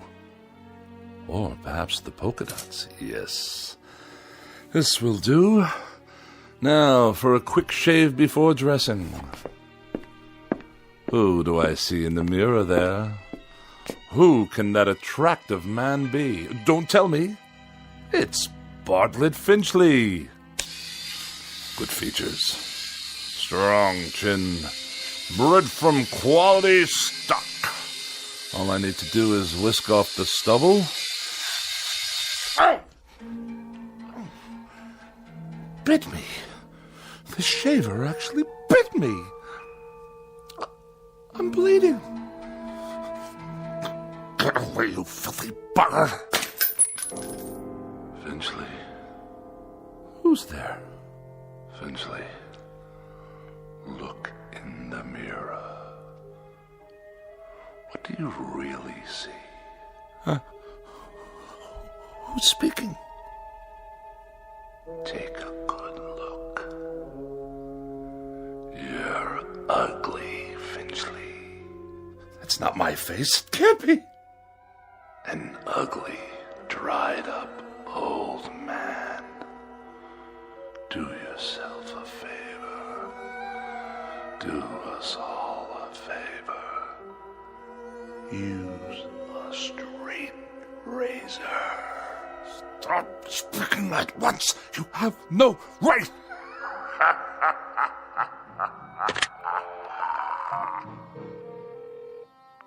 Hello, operator. Get me the police. Someone's in my house. Hello? Hello? Finchley, get out of here. Stop this! You Finchley? Oh, thank God you're here, officer. At your car? What? The car in the street. Yes, it is. What about it? She rolled down the driveway, almost hit a kid on a bike. Yeah, my son. But the brake was on. The emergency brake? You better get it fixed. I just did this afternoon. Don't you believe him, officer? Car rolled right down the driveway and into the street. You're lucky you didn't hit somebody. Then you'd really be in hot water. Got the keys? They're in the other room. Better get them then. I want to put on some clothes while you're at it. Look at him standing there in his underwear. I have a robe on, madam. Some robe? It's called a dressing gown. And tie it shut. I'll write you up for indecent exposure, too. Oh, yes, of course. All right, fella, you better pull her back in the garage. I'll give you a warning this time. Have those brakes checked first thing in the morning, understand? Perfectly.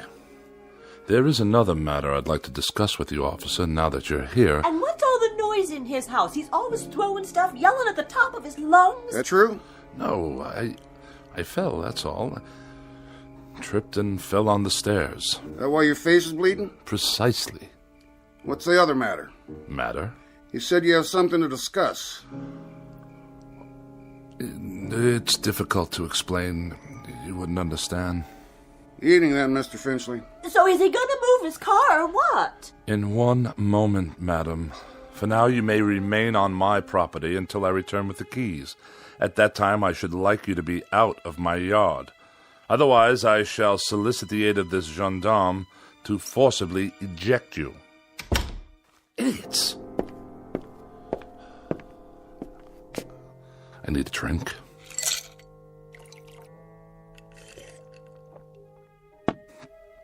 Perhaps one more.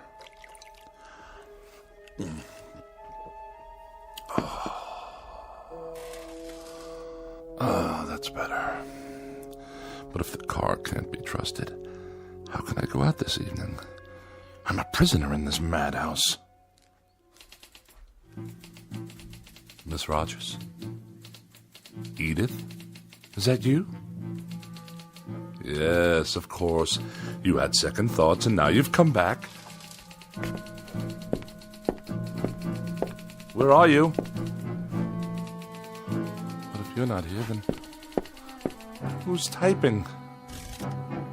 Get out of here, Finchley. Get out of here, Finchley. Is that all you can write, you infernal machine? Who turned you on? Get out of here, Finchley. Get out of here, Finchley. No. You get out of my television set. What's that? The clock. I smashed it this afternoon. Smashed it to smithereens. And you. I destroyed you too. Oh, you won't get me. You won't get me. I won't let you.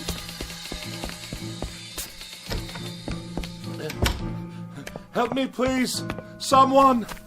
It's Bartlett Finchley, your neighbor. Let me in. It's that crazy man again. Don't let him in, Mom. He tried to kill me. I didn't. The car did. Don't you understand? Open your door. You get away from here.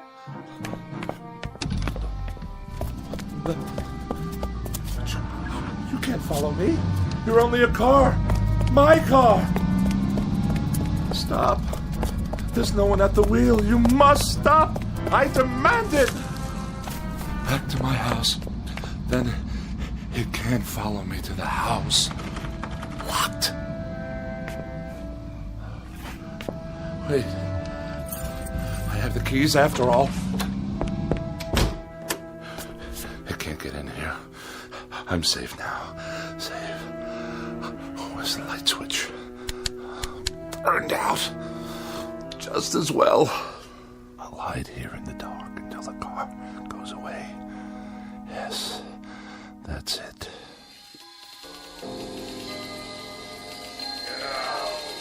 Get out of here. Get out of here, Finchley. Now! Away! I'll sneak away. Go somewhere, anywhere out of this town, far, far away. What? Those lights. Lyman. I can't see a thing.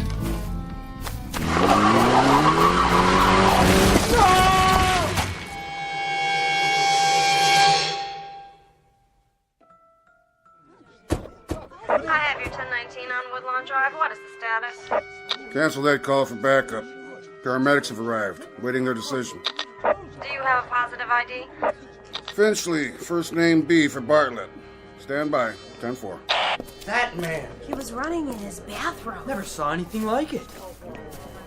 What's his condition? Flatline. He's gone. I'll put him down as DOA your arrival. Heart attack? That's what it looks like. What happened here, you know? Neighbors said they heard him shouting about something last night. He sounded scared. What about? Yeah, whatever it was, he took it with him. Was he out here? Right here on the porch, slumped down against the door, eyes wide open like he saw a ghost. I figure he's on his way to his car. Which one? At the curb. Never got to move it like I told him. Must have been drunk. You can smell it on him. Good thing he forgot his car keys or he might have done some real damage. Yeah, not now, though. Poor old guy. He was a royal pain, let me tell you. That's all over now. Maybe he did see something. Who knows? Maybe so.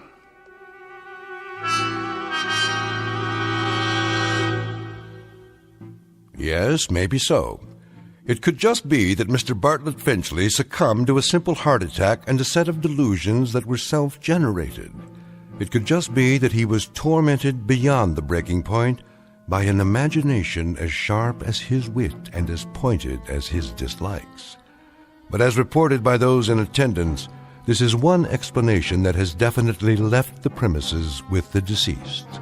For now, look for it filed under M for machines in the Twilight Zone. More from the Twilight Zone after these words.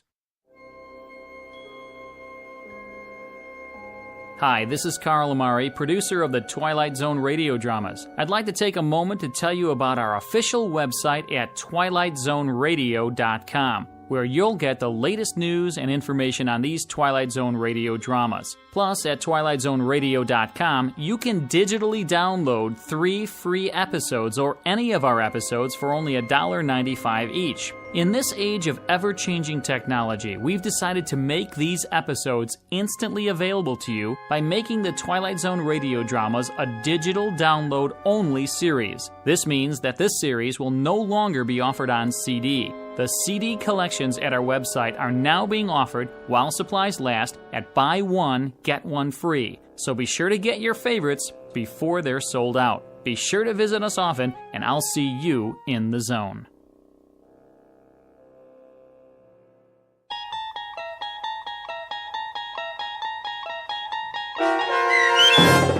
A Thing About Machines, starring Mike Starr, with Stacy Keach as your narrator, was written for The Twilight Zone by Rod Serling and adapted for radio by Dennis Etchison. Heard in the cast were Doug James, Peggy Roeder, Rich Kominick, Turk Muller, Guy Burrill, Larissa Borkowski, Irene Olson, Heath Corson, Lynn Foley, Natalia Reed, and Peter DeVito. To learn more about the Twilight Zone radio dramas and to obtain audio cassettes and CDs of these programs, visit our website at twilightzoneradio.com.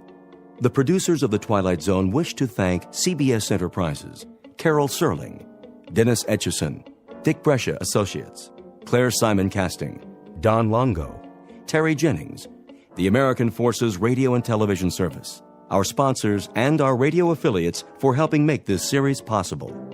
This copyrighted radio series is produced and directed by Carl Amari and Roger Wolski for Falcon Picture Group. Doug James speaking.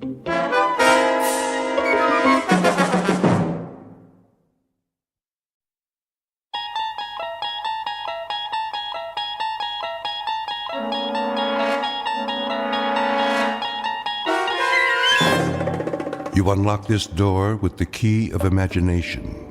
Beyond it is another dimension. A dimension of sound, a dimension of sight, a dimension of mind. You're moving into a land of both shadow and substance, of things and ideas. You've just crossed over into the Twilight Zone.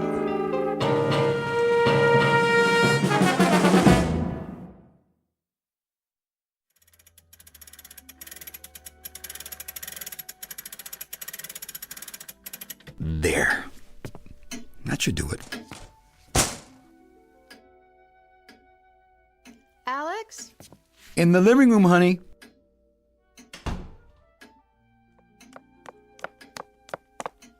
Are we late? Relax. They can't start till we get there. Is this dress all right? My favorite. I should have bought a new one, but I couldn't make up my mind. You look lovely. I borrowed this brooch from your mother's room. Do you think she'd mind? Of course not. Everything's yours now anyway. Let me see. Something old, something new. The ring's new. I suppose. Something borrowed, something blue. There must be something. Will this handkerchief do? It's blue. Perfect. How are you doing? Ready as I'll ever be. You look extremely handsome, Mr. Walker. Why, thank you, Mrs. Walker. Not yet. The Justice of the Peace has to say the magic words. That is, unless you've changed your mind. Very funny. Oh my gosh, look at the clock. We are late. No, we're not. I just got it running again. How did you do that? Little tender loving care. No one's wound it since Mother passed away. I wish she could be here today. So do I. I have the license in my purse. What else do we need? Car keys? Right here. Then that's it, I guess. Shall we? My arm, miss? With pleasure, kind sir. Oh! What? Did the realtor call? Not this morning. Why? I just wondered if the papers are ready, so he can show the house. I'm sure they are. Then all you have to do is sign them this afternoon. And finish straightening up, vacuum the rugs. I don't know what we're going to do with all the boxes. We haven't even started on the attic yet. That can wait. Just think, tonight we'll be miles from here. Oh, Alex, won't it be wonderful to get away for a few days? Not much of a honeymoon, I'm afraid. It's exactly what we need. Some time alone. Just the two of us. You must have been going crazy cooped up here. Don't be silly. You needed me. Your whole life is wrapped up in this house. Mine and Mother's. Well, this will be the start of your new life. Our life. Sounds great. Let's go. Yes, sir. Hold on. Now what? The picture of her on the wall. It's crooked.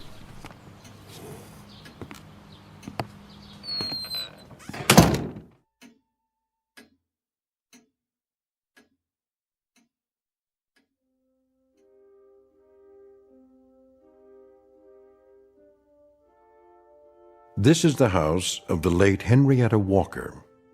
The picture is of Mrs. Walker herself as she appeared 25 years ago. And the living room is, except for a few isolated objects, also exactly as it appeared then. The other rooms, upstairs and down, are much the same. The house is, you see, one that belongs almost entirely to the past. A house which, like Mrs. Walker's clock, has ceased to recognize the passage of time. Only one element is missing at the moment, one remaining item in the estate of the late Henrietta Walker. Her son, Alex. He is 34 years of age, and for a few minutes more, the so-called perennial bachelor. The young woman is his bride-to-be, Miss Virginia Lane. Soon they will return from City Hall to get Mr. Walker's clothes packed, make final arrangements for the sale of the house, and depart for their honeymoon. Not a complicated set of tasks, and yet the new Mrs. Walker is about to discover just how complicated they can be. She is, in fact, about to face the most difficult hour of her life, an hour that will lead her step by step, inexorably, to a point of blinding terror. 60 minutes during which she will be reminded of the following: that memories have power, that ownership involves a good deal more than a marriage license or a contract of sale, that the past is never truly dead, and that the oft-heard phrase, "you can't go home again," has little meaning in the Twilight Zone.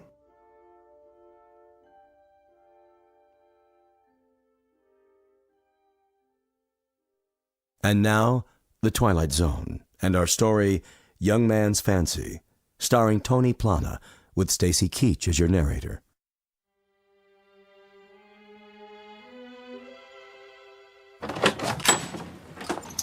Oh, Alex, I'm so happy. Wait. What's the matter? Shouldn't I carry you over the threshold? Not of this house. Our own place, as soon as we get one. Right. After you then, Mrs. Walker. My pleasure, Mr. Walker. Well, here we are. For another hour, at least. Feel any different? Like a new woman. An honest woman, at last. Worth the wait, I hope. More than worth it. Shall we get started?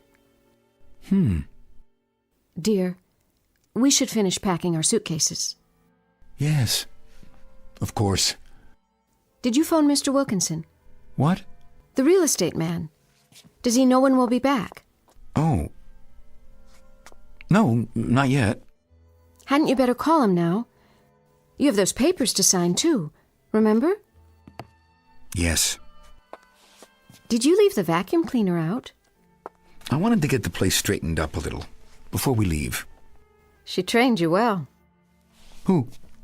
Your mother. She was always so neat and orderly. Yes, she was. I'll put it in the closet for now. You should call Mr. Wilkinson first. I should? Before it gets any later. All right, if you like. Do you have his number? In the drawer.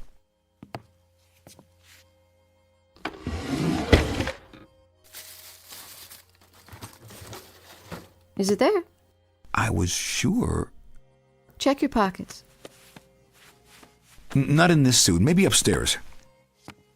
Well, don't let that stop you. Get the number from information. Oh, right. Tell you what.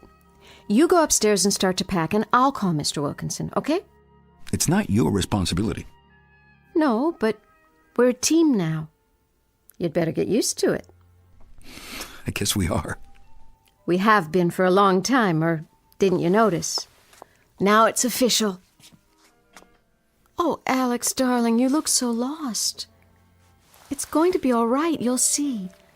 I am so happy to be Mrs. Walker after all these years.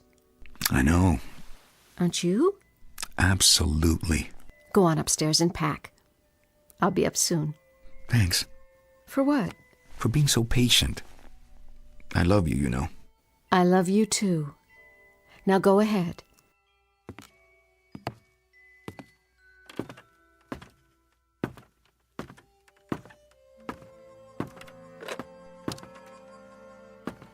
Operator? Yes. Would you give me the number of Wilkinson Realty, please? Thanks.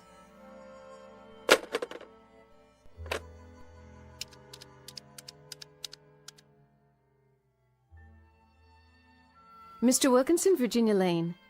Oh, I mean, Virginia Walker. Yes. Yes, just a little while ago. Thank you, Mr. Wilkinson. I am. We both are. Very happy. Yes, we're back now. We were wondering if you'll bring the papers over. Mr. Walker will sign them. That's right. So you can show the house while we're gone. As soon as possible. We'll be leaving soon. Fine. We'll see you in a few minutes then. Goodbye. Virginia? Oh, Alex, you startled me. Sorry. I thought you were going upstairs. There's plenty of time. I wanted to ask you a question. Yes? What do you think we should take with us? Take? When we move. We don't need to decide that now, do we? The television set, I guess. It's only a few years old. And there are some things in the other rooms that... I thought we decided to discuss all that after the house is sold. Sold. That sounds so final. We really don't have a choice, do we? No, but I just thought maybe we should decide now. I mean, like in the kitchen, for instance, we could take the refrigerator and stove. They're almost new. I just Bought them for Mother a few months before she... All right, Alex, fine. But let's discuss it later. Why not now? Because we have to get ready to leave. Oh. Well, then. What about the radio? The radio? The big console. What about it? It's an old one, but we could have it fixed. These are collector's items now. Who collects old radios? Plenty of people. It was old when I was little. They don't even make parts for it, do they? You'd be surprised. The cabinet alone is worth something. Well, some antique dealer, I suppose. Maybe it still works. It could have come unplugged from the wall. I should check. Weighs a ton, I bet. Yes, Alex, it does. But you'll hurt your back. Look at all this laminated wood. The carving and staining, the work they put into it, the craft. And the big bands we used to hear. Duke Ellington, Tommy Dorsey. You're not that old. No, but there were stations that played rebroadcasts of the big bands.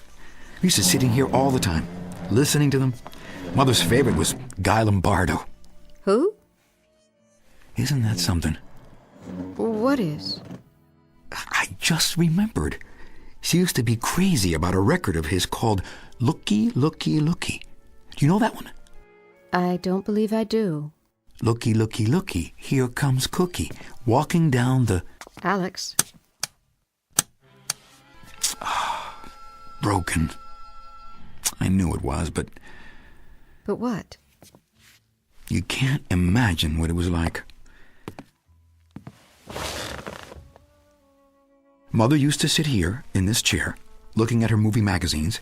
She saved them all. Photoplay, motion picture. Funny I should remember that. She gave it up a long time ago. You must have been very small. I was. Sometimes she'd make us a pan of fudge and we sit in here, just the two of us. And... Alex. What? It's getting late. Is it? Please go up and pack now. Would you do that for me? We want to leave right after Mr. Wilkinson comes. Isn't that right, dear? Yes. Sorry. Otherwise, it'll be so late in the day we'll never get there. That's true. I'll wait for you down here. Be careful. Of what? Of her things. I haven't put it all away yet. Don't worry. We'll work on it together when we get back. Some of it is very fragile. You know, maybe I can find someone to fix the grandfather clock, too. Did you notice? It stopped again. We'll talk about it later, Alex. All right, then. Later.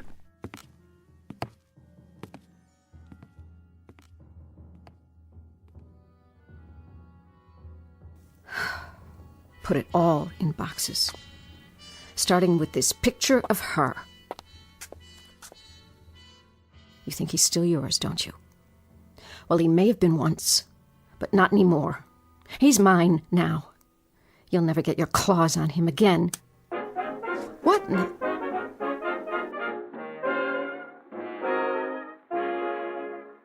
And that was Looky, Looky, Looky, performed by Guy Lombardo and his orchestra on our program of vintage favorites from the big band years. Next up on our hit parade from 1930. How can this radio work? It's broken. No, where... Alex? Alex, what's going on up there? Are you playing records? That man, we're never going to get out of here.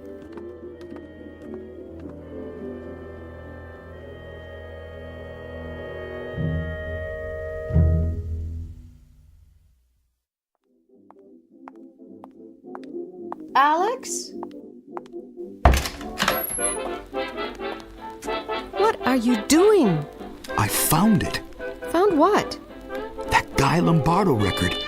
It was in the stack of Mother's old 78s. I knew I was right. That's enough. We don't have time for this.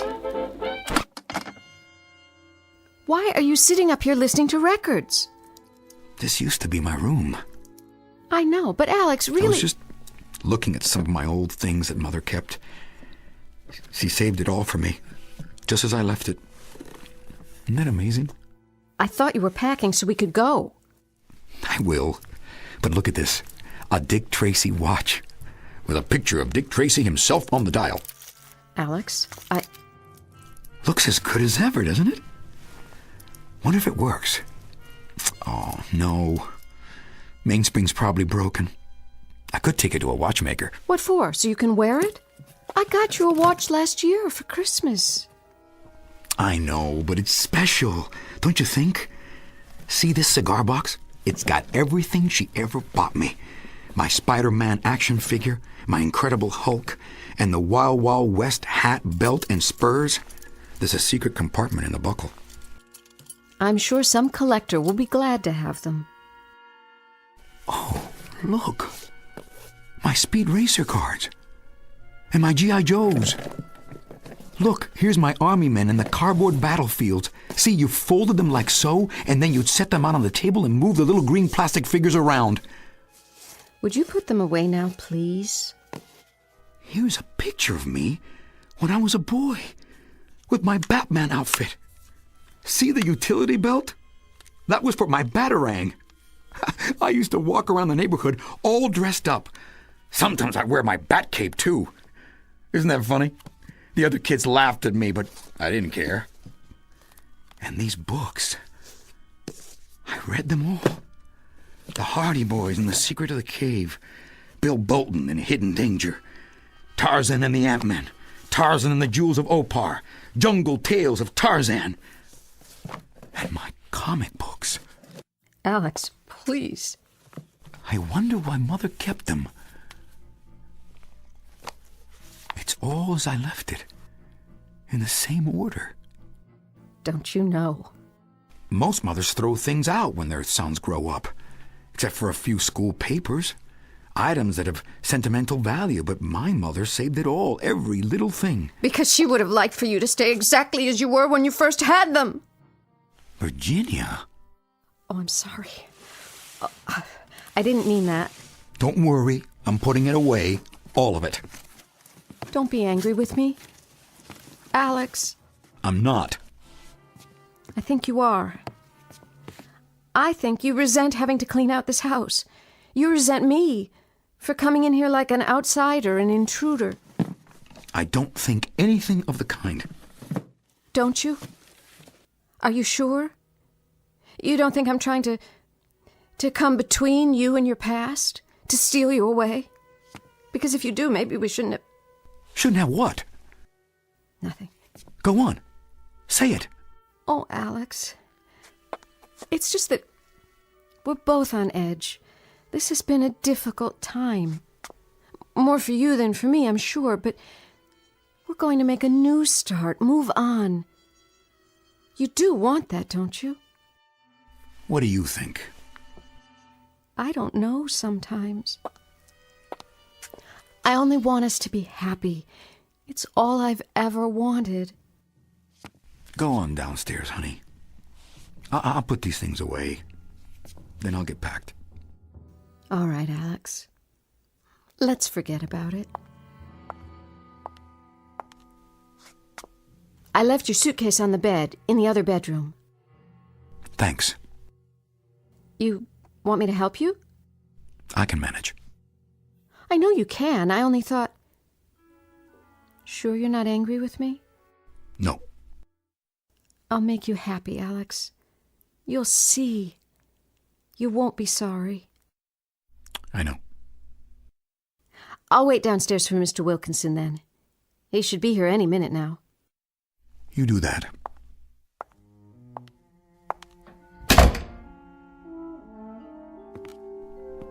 Oh, Mother. I don't want to sell the house. You believe me, don't you? I don't want to sell it. But what else can I do?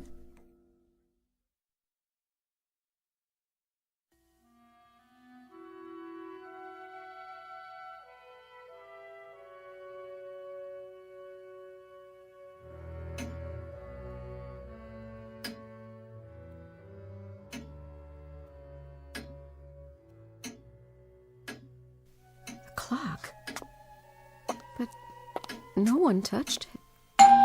Oh!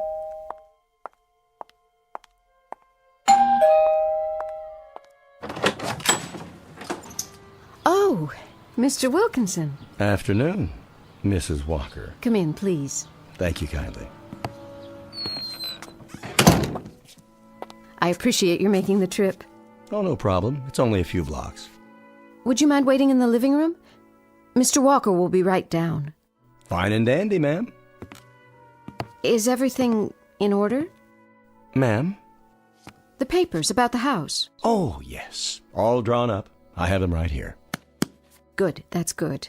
So there won't be any delay. None that I can see. Alex? Alex, dear? Yes? Mr. Wilkinson is here with the papers. Be right down. A lot to do, huh? You wouldn't believe what to save, what to get rid of. Oh, it's always that way. But it'll get done. Shouldn't be too hard, in this case. Why? The house. It's neat as a pin. Mrs. Walker was like that. The other Mrs. Walker, I mean. Everything in its place. Yes, that's certainly true. Ah, here's the man of the house. Mr. Wilkinson. Afternoon, Mr. Walker. I understand congratulations are in order. Thank you. Won't you sit down? Mr. Wilkinson has everything in his briefcase. That I do. But first, I wonder if I could trouble you for something. What's that? The use of your telephone. Sure. You see, I forgot to tell my secretary where I'd be, and I'm expecting a pretty important call from out of town. Phone's right over there. I can call for you. I'll tell her where you are. Would you do that? Meanwhile, why don't you use the dining room table? Fine and dandy. Right this way. After you, sir. Make it as quick as possible if you can, dear. We really have to leave. Now then, as you can see right here, we're going to be signing this person here. Where? That ridiculous clock. But this isn't the phone. It can't be. It's ancient. Where did it come from? Excuse me, did you get through? What? The phone call. Maybe I'd better do it after all. I have to tell my secretary something else anyway. I'm sorry, but the phone... Something wrong? No. I mean... Let me try. What did you do? Do? That phone. Just a minute ago, it was... Hello, Maggie? Jim. I'm over at Henrietta Walker's house. That's right. I just wanted you to know. If that call comes through in the next 10 minutes, would you forward it to me here? Alex? Hmm? The phone. What about it? Describe it to me. What? When you were a boy, what kind of phone did you have? Does it matter? Just tell me. It was a long time ago. Let's see. One of those old two-piece units, I think. Yes, with the earpiece on a separate cord. Really ancient. I wonder what happened to it. But that's not the phone you've had in recent years. You're sure? Sure, I'm sure. What's the big deal? I thought I saw it in the living room just now. I must have been mistaken. And would you call Charlie Fisher? Tell him that escrow's been approved for 60 days. We have the form for him to sign. He can come by the office or we'll mail it out. Right. Fine and dandy, Maggie. See you. Bye.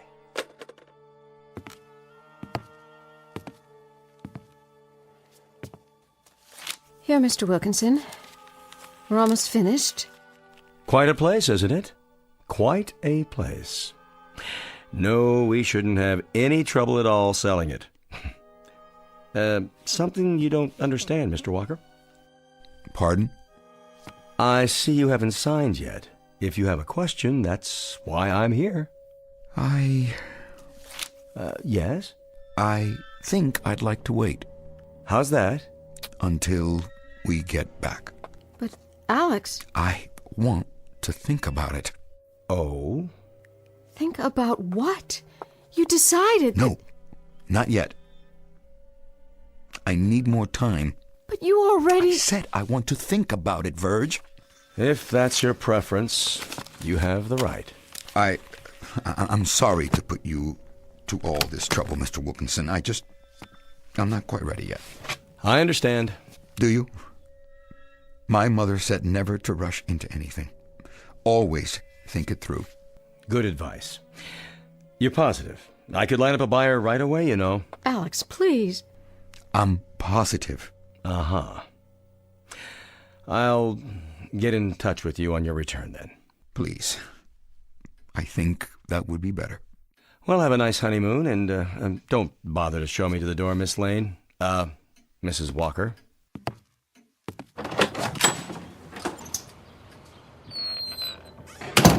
Alex, I don't understand what's happening. Shh. He's gone. You'll have to explain it to me because... Quiet. Listen. To what? The grandfather clock. It's running again.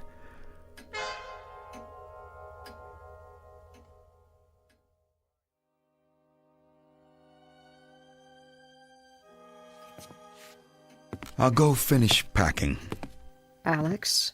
What? Alex, you promised. What do you mean? You know what I mean. You promised to sell this house. Yes, I did. And now you're backing down? I'm not backing down from anything, Verge. I just want a little time to think, that's all. I must be missing something. Can you explain it to me? What's there to think about? Well, I just don't like the idea of... Of what? You know, people tramping in and out when I'm not here. Touching things, handling them, stealing them. With a real estate agent standing right there. It could happen. That's an excuse, not a reason. Maybe it is, Verge. What do you want me to say? Never mind. No more talk, just pack and we'll get out of here. All right. Virginia? What is it now?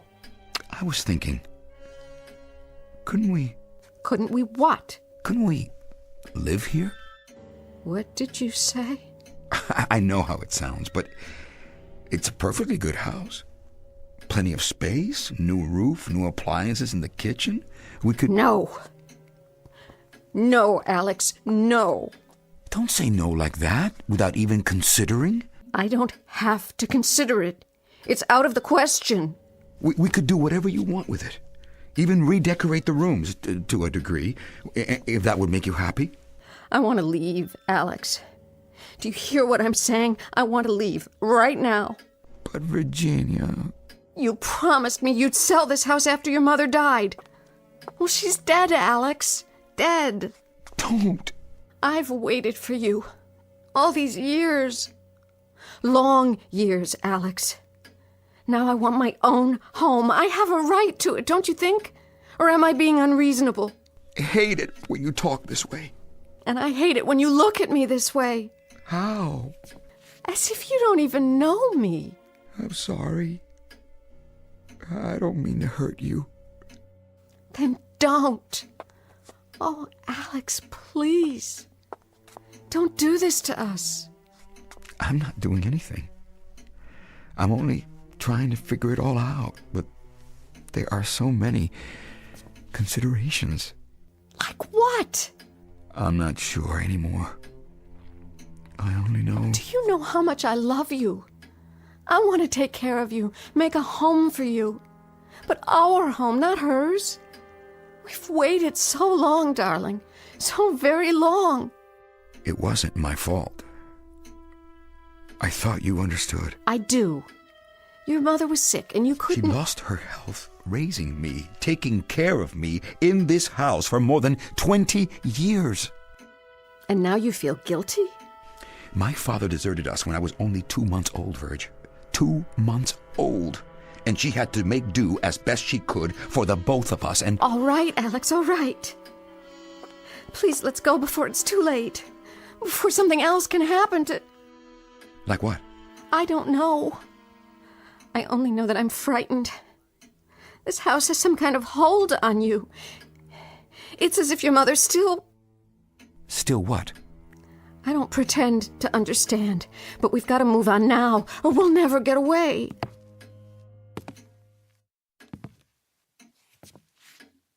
Verge, Yes? I've made my decision. Oh, Alex, I knew you would. I never doubted it. Now can we... I'm not going to sell this house. I can't. Alex. We'll have it redecorated. Get some new furniture and... And what? You think that will solve everything? We'll talk about it later.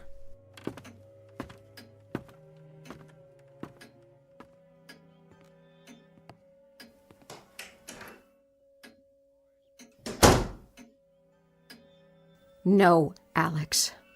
I won't let you throw your life away like this. I won't. We'll get out of here now. I'll drive, and you're coming with me. Where's my purse?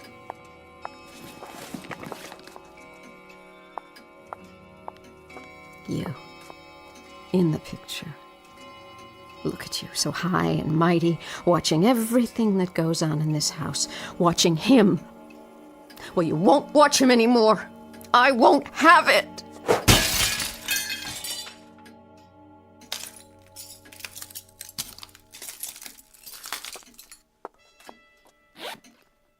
The keys. They're not in my purse. Where? Oh, on the table. Who put this magazine here? Movie World, March 1936. Special Shirley Temple issue.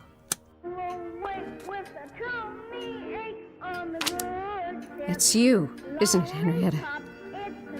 This is one of your magazines. Well, it won't work. I'll fight you. Where are you now? In the kitchen? You can't hide from me.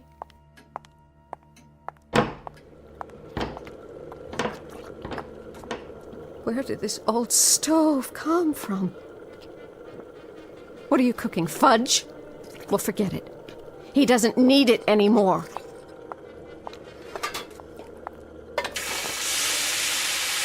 I know what you're doing.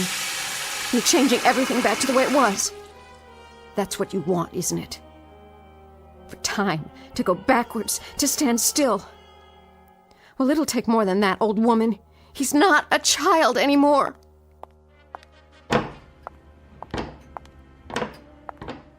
And now the living room? Is that your plan?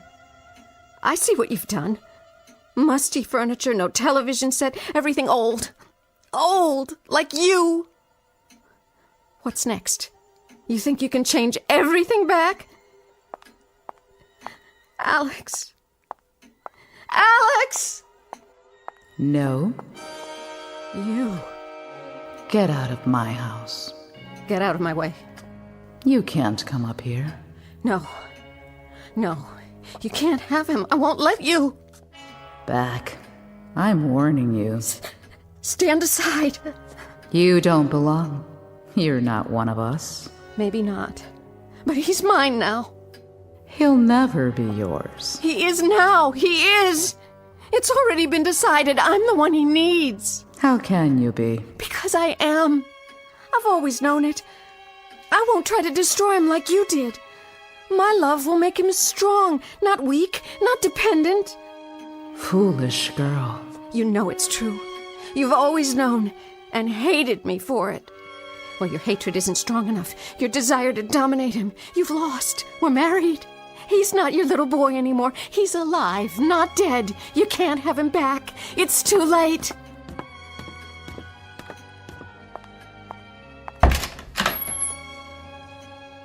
Alex? What do you want? Alex. Mother, come back. Are you sure? Yes, Mother, I want you to. Alex! If that's your desire. It is. I'm never gonna leave you. I promise. Very well, son. Goodbye, lady. Alex! You can go now? Alex!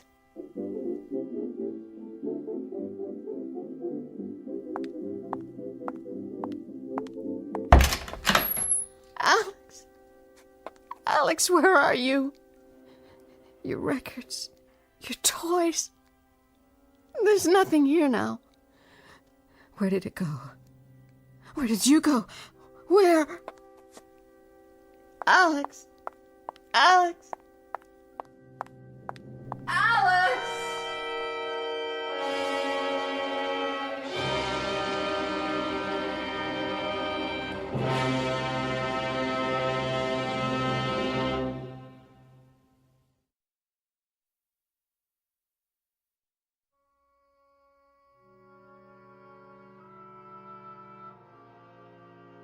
The contest is ended now. A contest fought not only in space, but in time.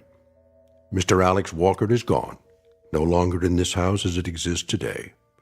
He has returned, in flesh and in mind, to that period of his life from which, emotionally, he had never really departed. Mrs. Henrietta Walker has also gone back to that same era, forced to return there by a little boy whose will to remain forever a child is so powerful that time itself fell prey to it. As for the short-lived Virginia Walker, now once again Miss Virginia Lane, she finds herself in an empty house, excluded and alone, the victim of a tragic warp in mind and time, as recorded in the Twilight Zone.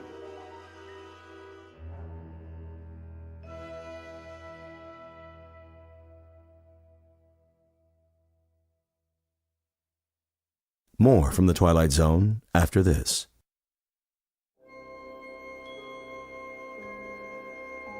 Hi, this is Carl Amari, producer of the Twilight Zone radio dramas. I'd like to take a moment to tell you about our official website at twilightzoneradio.com, where you'll get the latest news and information on these Twilight Zone radio dramas. Plus, at twilightzoneradio.com, you can digitally download 3 free episodes or any of our episodes for only $1.95 each. In this age of ever-changing technology, we've decided to make these episodes instantly available to you by making the Twilight Zone radio dramas a digital download-only series. This means that this series will no longer be offered on CD. The CD collections at our website are now being offered, while supplies last, at buy one, get one free. So be sure to get your favorites before they're sold out. Be sure to visit us often, and I'll see you in the zone.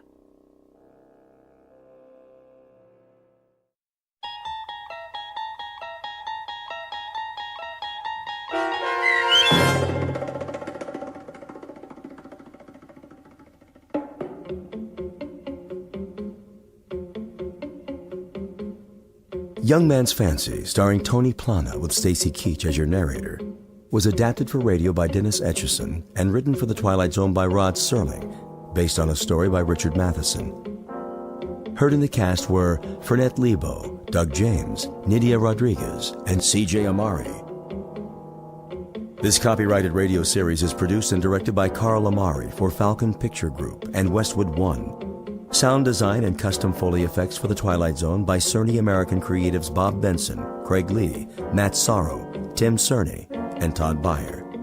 To learn more about The Twilight Zone radio dramas and to contact us, visit our official website at twilightzoneradio.com. Doug James speaking.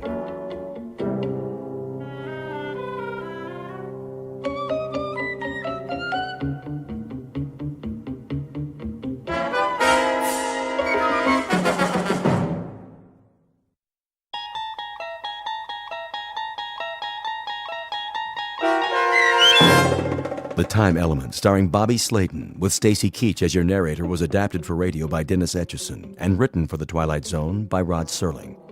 Heard in the cast were Mike Starr, Maggie Carney, Craig Brawley, Elizabeth Lado, Jeff Lupetin, Doug James, Kurt Nabig, Sarah Marks, Roger Wolski, Bo Nortel, and Carl Amari. To learn more about the Twilight Zone radio dramas and to obtain audio cassettes and CDs of these programs, visit our website at twilightzoneradio.com. The producers of The Twilight Zone wish to thank CBS Enterprises, Carol Serling, Dennis Etchison, Dick Brescia Associates, Claire Simon Casting, Terry Jennings, XM Satellite Radio, Sirius Satellite Radio, our sponsors, and our radio affiliates for helping make this series possible. This copyrighted radio series is produced and directed by Carl Amari and Roger Wolski for Falcon Picture Group. Doug James speaking.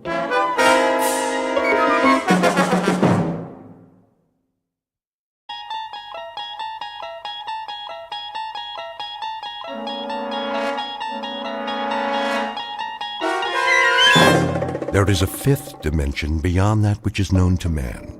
It is a dimension as vast as space and as timeless as infinity. It is the middle ground between light and shadow, and it lies between the pit of man's fears and the summit of his knowledge. This is the dimension of imagination. It is an area which we call the Twilight Zone.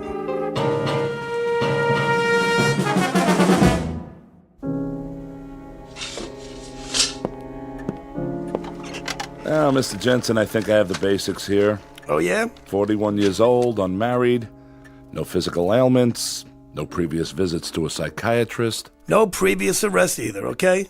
And the only time I ever saw a shrink before was in a cartoon. Best you'll find us helpful and, at worst, harmless. Cigarette? No thanks. Do you mind if I smoke? Hey, go ahead. It's your office. Now then, your occupation? Oh, gosh, various jobs. Part-time bookie, I was a car dealer. I tended bar one time, right down the street from here. A couple of doors down. Andy's place. I was a butcher. Highly successful butcher, too. Knew how to make my thumbs weigh 12 pounds on the scale. So what do you say, Doc? How do I stack up? Normal? Abnormal? Subnormal? What's the story? Family? Father, mother, both married. Scranton, Pennsylvania. My old man was a coal miner. Coal? Yeah, you know, little black things that people used to put in the furnaces. Sounds like interesting work. Oh, it does. Then maybe you ought to go to a psychiatrist. You know, I think I will take one of those cigarettes. Surely. What, do you want me to pull up a couch now or something? Not if you're comfortable in the chair. Let's begin, shall we? Nothing shakes you up at all, does it, Doc? How do you mean? Oh, I don't know. Everything's all calm and cool. You know, when I walked in here, you made an inventory. The cut of the clothes, the way I talk. And up inside your head, huh? That's where you mark down those results. And then later, you put it all in little pigeonholes. You got me pegged, don't you? Not entirely. You figure you're talking to maybe a minor league horse player, huh? Maybe I'm a little hungover, maybe a little buggy in the head. But either way, about 40 degrees tilt. And my cigarette went out. Here. All right. Pigeonhole this, Dr. Gillespie. If said minor league horse player tells you some half-witted story, can you tell him if he's maybe off his rocker? Without Sigmund Freud and all that junk? Huh? Can you tell me in plain English what is wrong with me? I can try. All right? Here goes. I keep having a dream. Crazy dream. Are you writing this stuff down? Go on. I'll make notes on the things that seem pertinent. Well, I don't know if any of this is pertinent, because it probably sounds nuts. Sounds nuts to me. But there it is. I'm listening. I've had this dream maybe, 5, 6 times. What kind of dream? The real kind. How do you mean? Have you ever had a dream that you swear was real? I guess we all have. Over and over again? The same dream? The same dream, identical. Never changes. Tell me about it. It always begins the same way. I'm lying in a bed, and I just wake up all of a sudden, right? I open my eyes, start looking around. And what do you see? Hotel room, you know, nothing fancy. I mean, nice, regular. You know, I have Venetian blinds like you got here. So I get up, I go across the room with my bare feet, all right? Now, I'm wearing pajamas that definitely are not mine. And I open up the blinds. Bright sun, blue sky, beautiful day. Beach, palm trees, like a vacation, you know? So open up the window. You get those French doors, whatever you call them. And what do I hear? Steel guitars, ukuleles, you know, that hula music. The only thing is I've never been to Hawaii in my life. I don't even know what Hawaii looks like, except, you know, what you see in the movies. But it's as real as anything. And here's the crazy part. I don't know how I got there, but I do know, as well as I know anything in my life, that I'm supposed to be thousands of miles away. And there's nothing, absolutely nothing, Doc, that I could do about it. And that's when things get really weird. I mean, just bizarre. Once upon a time, there was a psychiatrist named Arnold Gillespie and a patient whose name was Peter Jensen. Mr. Jensen walked into the office exactly 9 minutes ago. You might want to make note of that. It is 11 o'clock, Saturday morning, October 5th. You might want to make note of that, too. very specifically. It may seem trite to be so specific about the hour and the day, but in this case, it's of extreme importance. Because this isn't just a story about a man with a recurrent dream, one whose meaning the good doctor is about to help him unravel and sort out. Nothing so simple. Involved in this story is something new, not found in any textbook, Freudian or otherwise. Something we'll call, for want of a better term, the time element.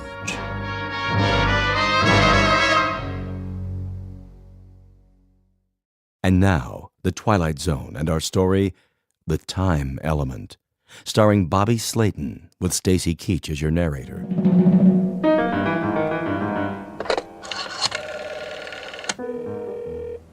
Front desk. Hey, tell me something. So, I got in pretty late last night, didn't I? I beg your pardon, sir? I asked you if I got in late last night. Is this 206? I don't know. Is it 206? I really don't know, Mr. Jensen. I wasn't on duty last night. Yeah, how about a morning paper? Oh, should be one in the hall outside your door. Yeah, thanks. That's perfectly all. What do you call this place, anyway? Sir? Well, was that such a hard question? I just asked you the name of the hotel. Do you work here, pal? Or what, are you just inspecting the kitchen or something? Why, this is the Royal Hawaiian. Are you sure you're in the right hotel, Mr. Jensen? That's a good question.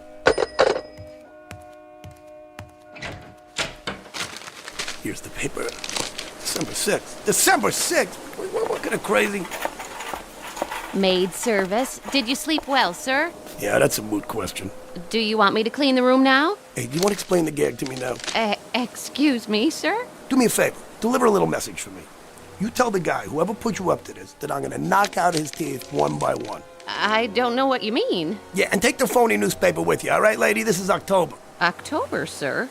What's October? What's October? 30 days? How's October? April, June, November, huh? Am I getting through to you?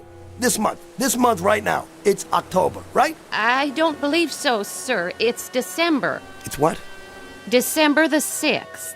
Yeah, that's what I thought you said. December 6th. Are you all right, sir? Oh, yeah, I'm just fine. I'm fine. Except that obviously I've just come down the home stretch of the biggest toot in the history of man. You're telling me this is December.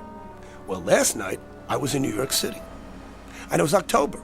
If you're not feeling well, I can come back later. Not feeling well? You know what? That's the champion blue ribbon understatement of the year. You know, a little toot that lasts 2 months and ends up in, what's the name of this place? The name of what place, sir? This place right here. The Royal Hawaiian. That's what I mean. Since when is there a Royal Hawaiian Hotel in New York? It isn't in New York, sir. It's in Honolulu. Well, that figures, because the Royal Hawaiian is in Honolulu. Of course. See, that leads me to the next question. What am I doing in Hawaii? I'm sure I don't know, sir. That's what I thought you said. Hey, just one more question. No, come here. No, I'm okay. Come here. Really? Let me ask you anything else, I promise. What, sir? This hotel got a bar? Oh, yes, sir. A lovely one. And where is this lovely bar? Downstairs, off the lobby. Thank you. You're a doll. I'm sorry if I upset you. Well, look, if I ever had another mother, I hope it's you, okay? Come back later. We'll dance. Oh, yes, sir. Absolutely, sir.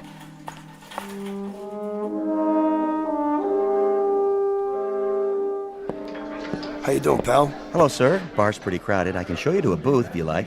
There's one by the window. No, I want to sit at the bar. There are no seats left at the bar, sir. Look, let me ask you something. The President of the United States comes in here, wants a seat at the bar. You'd have one for him, wouldn't you? I suppose so, sir. Sure you would. Why? Because he's your commander-in-chief. But I guarantee you he's not going to be here today. So you know what? How about if I take his stool? Well, not my commander, but still. Not yours? What does that mean? This is the United States of America, right? No, sir. It's Hawaii. Yeah, that's what I just said. Hawaii. Are you a state or aren't you? A state? Hardly. That's one thing that will never happen. Is that right? Well, you know what? Why don't you take a look at the history books? Because for your information, buddy, Hawaii became a state in 1959. What do you think of that? 1959? Well, that's very funny. Yeah, well, you're not funny, all right? Bloody Mary, please. That stool's occupied. Yeah, by who? The Invisible Man? Guy just stepped out. Then you know what? I'll keep it warm for the guy. Give the gentleman a drink. Yeah, I want the tomato juice really anemic with lots of vodka, huh? Maybe 5 fingers, huh? You're the boss. Sure, baby. We'll take a walk on the beach. Then we can have lunch in the room. Sounds swell. That's better. Keep 'em coming, my boy. I'm on the last lap of the biggest binge in the world. Ha. Rough night? Rough night. Why don't you try 30 of them? Would you believe it? I passed out in New York a month ago, and this morning, I wake up here. I know the feeling. One time, I fell asleep at the Dublin airport, and when I woke up, I was on a British troop train going into Palestine. That really happened. Can you believe that? Good man. Hi, you two. Hi. I'd like you to meet my wife. Charmed. I'd like you to meet my drink. How do you do? You kids look like you're in love. How long have you been married? 1 day, 6 hours, and 12 minutes. No kidding. Never would have guessed it. Hey, bartender, you're from New York, aren't you? Born, bred, and raised. How'd you know? Because you got a picture of the great Fiorello LaGuardia. It's the best mayor New York City ever had. Yeah, he sure is. Was. How's that? He was a good mayor. That's what I said. No. You said he is. Well, isn't he? He was. Because he's not here now, is he? No, I guess he isn't. He's in New York, where he should be. Yeah, because he's dead. I sure hope not. When did you hear that? Anybody ever tell you got a wacky, nutsy sense of humor? What are you, the argumentative type? No, not me. I just want to tell you that if you're trying to rip me, I'm going to come back there behind the bar for about 7 minutes, and you're going to be fixing all those Bloody Marys with a fresh supply of blood from a broken nose, all right? Hey, take it easy, mister. Let me buy you a drink. No. Let me buy you one, okay? Come on, around for the newlyweds. You know they're drinking champagne. Hey, what do I look like here? Deadbeat? Come on, give him champagne. 2 more. To the bride and groom. Long may she wave. Hey, bartender, over here. What'll it be? So what do you off a ship? You bet your life. Best one afloat. The Arizona. The what? The Arizona. Well, when did they dredge her out of the mud? Say. Don't get mad, honey. He didn't mean anything. Talking about my battle wagon, and she's never been close to the mud. Oh, she hasn't, really. Hey, buddy boy, let me tell you something. Got a lovely wife, but a lousy memory. And now you trying to tell me the Arizona was never sunk? I'm not trying to tell you, I'm telling you. The Arizona's never been sunk in her life. Never, huh? You know it. You know it, I don't, okay? I say she got sunk on December 7th, 1941, okay? And that's where she sits today, in the mud at Pearl Harbor, okay? Now, what do you think of that? What'd you say? I said... I have returned. I feel like a new man. And now that new man needs a drink, too. Oh, here's your newspaper, bartender. Another one of your liquid libations for me, please? Get off that stool! He was here before. Let me see that paper. Take it with you on your way out. Let me see this. Jap envoys to FDR. Hey, wait, what kind of paper is this, huh? What are you guys doing? Where'd you get this?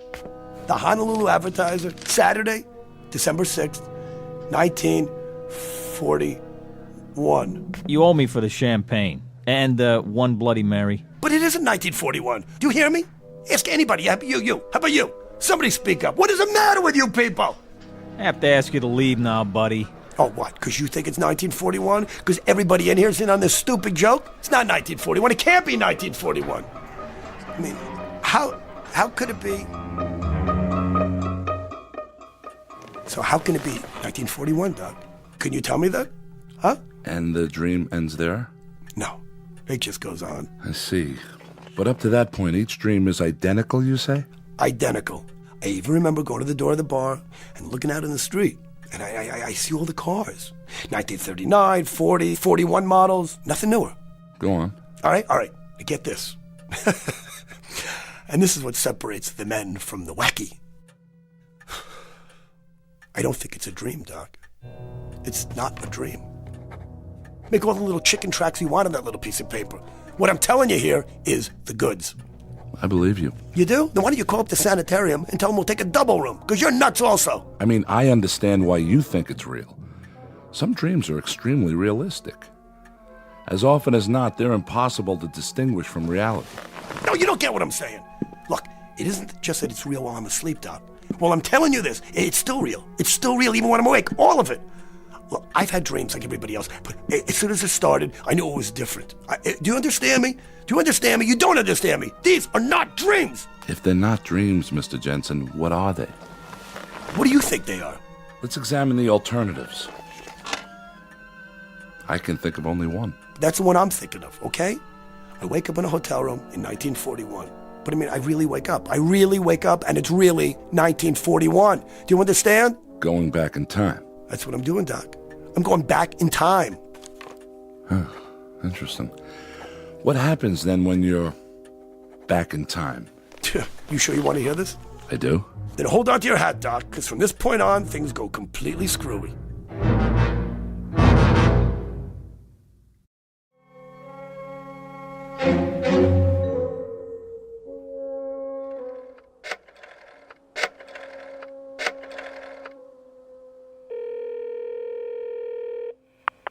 Yellow? Want to place a bet? Well, are you a bookie or not? All right, then. I'm going to take Joe Louis over Buddy Bear. What are the odds on Louis? Well, they will be scheduled, okay? They're going to fight on January 9th. Yeah, January 9th, okay? Make it Louis in the first round. Now, what's the line? 30-1. That's more like it. What do you mean, how do I know? Just trust me, I know. I know, that's all. The name's Jensen. I'm with the Royal Hawaiian. Now, how about the All-Star game for next year? Hey, do you want to cover me or not, huh? Okay, I'll take the American League. Let me ask you something. What kind of odds if I predict the score? I spend the next 2.5 hours making bets on sure things, right? Every race, every prize fight, every football game I can remember happening after December of 1941. See, I gotta figure that if this goes on, I'm a shoo-in to put every bookie in town out of business. Now, I'm not scared, you understand? See, I don't have one idea what I'm doing back here, but as long as I am here, I figure, hey, why not put it to good use? You know what I'm saying? Jensen, that's right. Royal Hawaiian.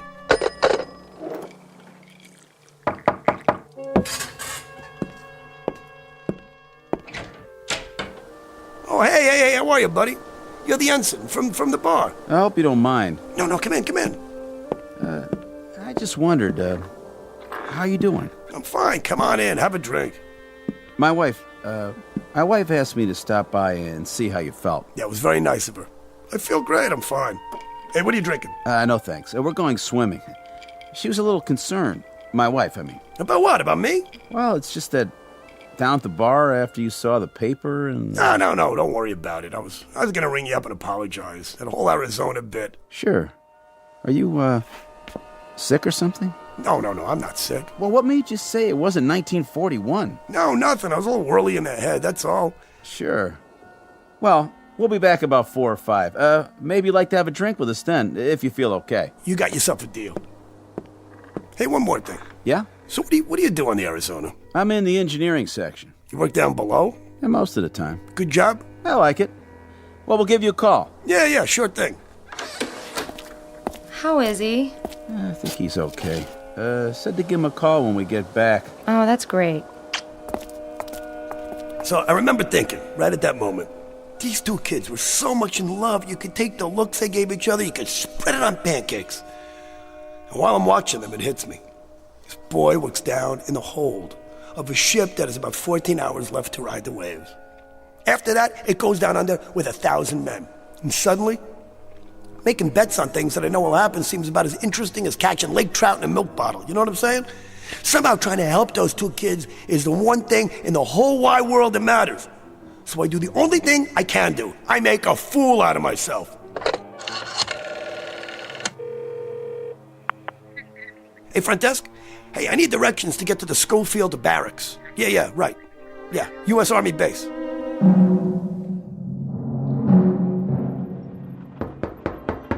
Come in. Excuse me, Colonel, but... Spit it out, Bailey. That guy is still in the orderly room, sir. Says he wants to see somebody in charge. Who's this now? Some jerk with a tambourine or something. Must be Save a Soul Saturday. What's this story? I can't piece it all together, sir. Something about the Japanese having bombs? This ought to be good. Send him in. Yes, sir.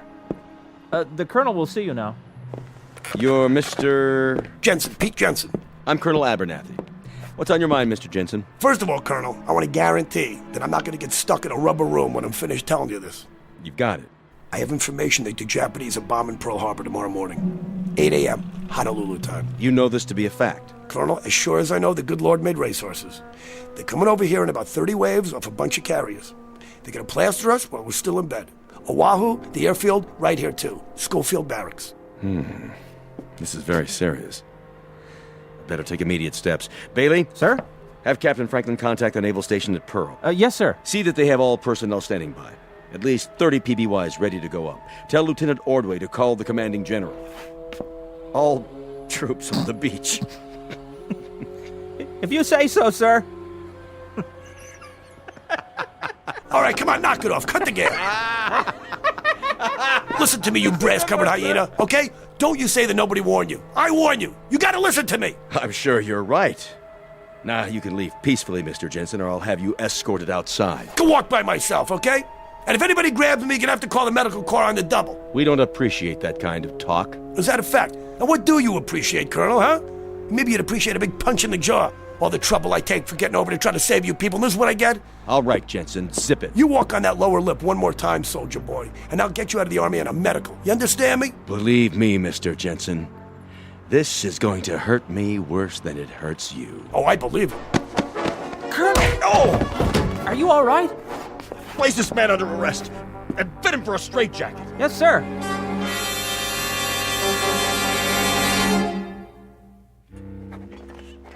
Then what happened?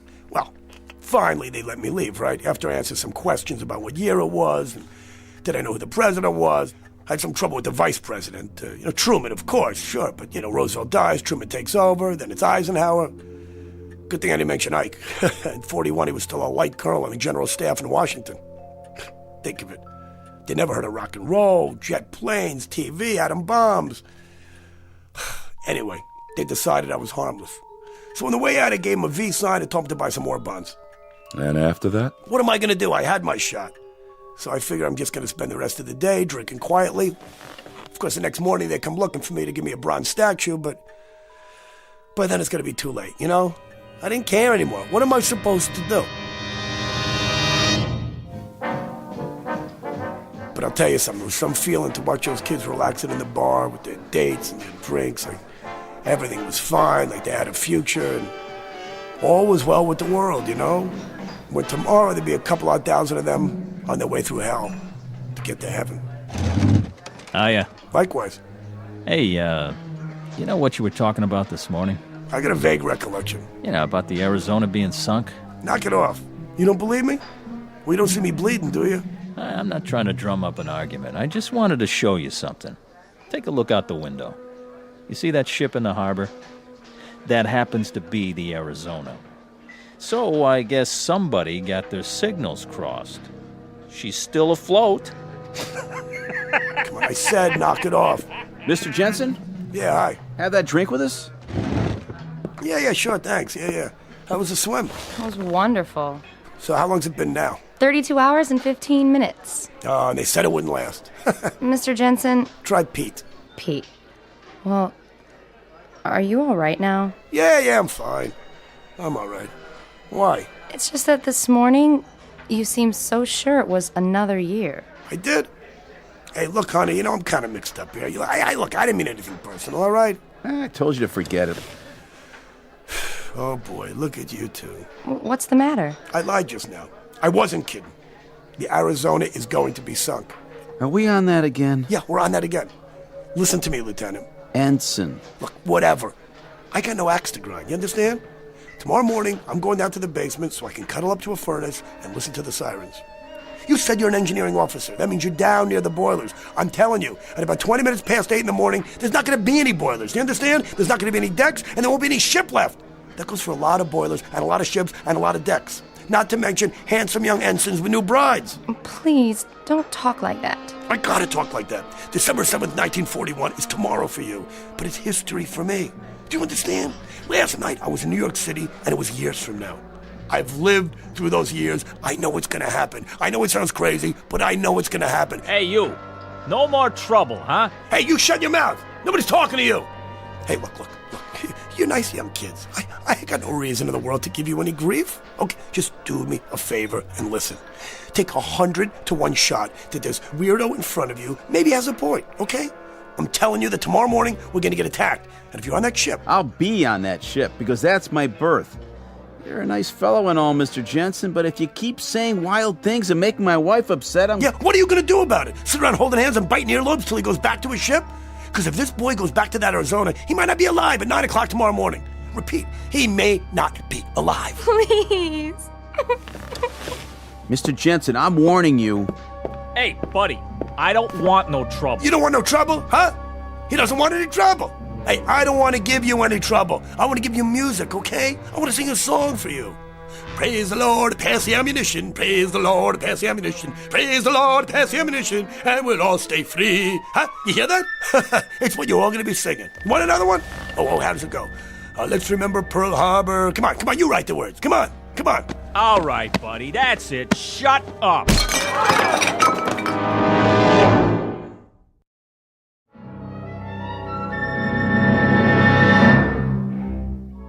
Don't tell me the general can't be reached. I know he can be reached. He may not be alive to call me tomorrow. Yeah, this is... Hello?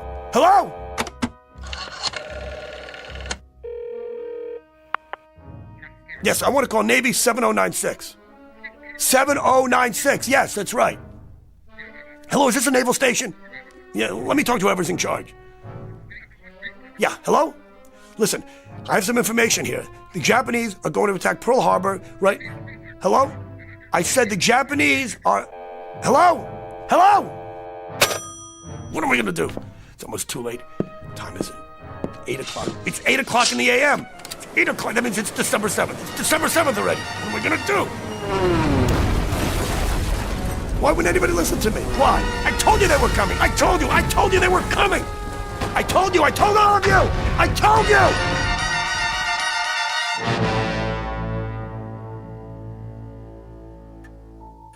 I told them, Doc. I told them over and over. Why wouldn't anybody listen to me? And then? I'm standing there by the French windows, and I'm watching the planes coming low. I'm watching them. The bombs are dropping, strafing. All hell is breaking loose. And that's where I wake up, every time. Realistic and very frightening. How long did you say it's been going on? Every night for a week. And always the same? Everything. The ensign and his girl, the bar, me trying to call from my room, and the moment I see the planes coming in. Mr. Jensen, I won't attempt to analyze that dream, except to say this. Very often we dream with a purpose. It can signify something deeply rooted in the subconscious. The things you dream about may not be what's really bothering you. Oh, don't try to out-logic me, Doc, okay? You think I'm nuts, don't you? I know what I know. I can't explain it. But that's why I came to see you, because I thought maybe you could explain it. I know for a fact I'm going back in time. And I'll tell you something else, that even after I wake up and I'm laying in bed and I'm thinking about the dream, I know it's not supposed to end there. I know one of these nights it's going to go beyond that. But you have no idea what might transpire. No, not one. All right. Let's approach it this way. Assume that it is possible somehow to go back in time. You go back and you do something, warn people, say, about an accident so that it doesn't happen. But what have you done then, Mr. Jensen? By altering the past, you change the future. Here, look. This is the present, and my lighter is on my desk. Now I go back in time and I pick up this lighter. I put it in my pocket and I keep it there. Then I return to the present. By any rights, having removed that lighter, it should no longer be here. But if it is, you get my point? Look, Doc. Try this analogy, Mr. Jensen. Supposing I were to go back in time and I got hit, say, by a taxi. Now it figures that if I went back in time and got killed, I couldn't be alive today. Not only that, but think of the other lives affected. I wouldn't have children, I wouldn't have bought a house, all these things wouldn't exist because I changed them. Ergo, I wouldn't be here to go back. So? So time travel is not possible. It can't be. It creates an insoluble paradox. Therefore, we can safely assume that what we're talking about is a dream. It has to be. Try this then. I've never been to Honolulu in my whole life. So after the first couple of times, I decided to put it to a test. Go on. I remembered the ensign's last name. It's kind of an odd name, not easy to forget. Janowski. Told me he came from a little town called White Oak, Wisconsin. So I placed a call. There was only one Janowski in the phone book. Woman answered. His mother. I said I was a friend of his from Honolulu. And was he there? And then? She told me that her son and his wife were killed in Honolulu on December 7th, 1941. He went down with the Arizona. She was shot down near King Street by a fighter plane, a Japanese Zero. A Japanese Zero, Doc. You sure you've never been to Honolulu? Yeah, I've been there. When? In the dream, which isn't a dream. Okay, Doc, your turn. I don't hear you talking. That's because, at the moment, I don't know what to say. The patient lay in the couch. We'd been talking for hours. It was Saturday, and I'd planned to leave early and go play golf. But I was concerned about this man and his story. It was incredible. Then finally, I knew he was asleep. Wasn't a deep sleep. By the look on his face, Mr. Jensen was far from resting, though his eyes were closed. Mr. Jensen? Are you asleep, Mr. Jensen? So I decided to let him rest while I thought it through. Who knows, maybe he'd even finish his dream this time.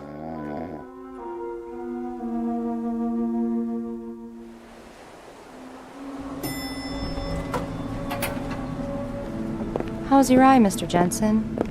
I mean, Pete.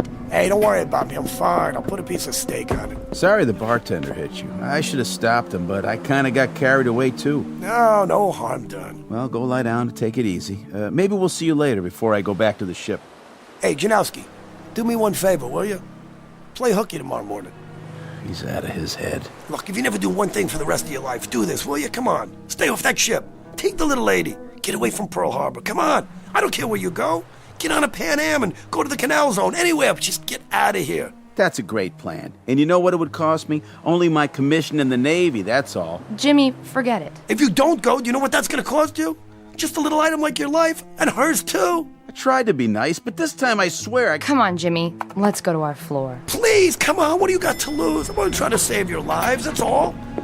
Poor, dumb, crazy kids.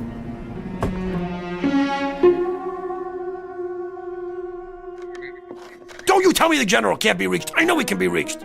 He might not be alive tomorrow to call me. Please. Hello? Hello?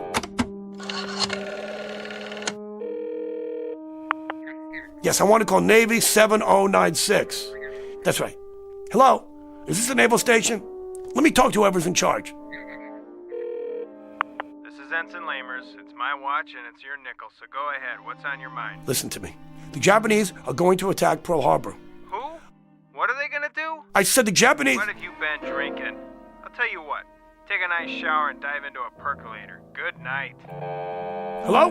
Hello? It's almost too late. What am I gonna do? What am I gonna do? Again, what time is it? 8 o'clock in the a.m. Already 8. Oh, that means it's December 7th.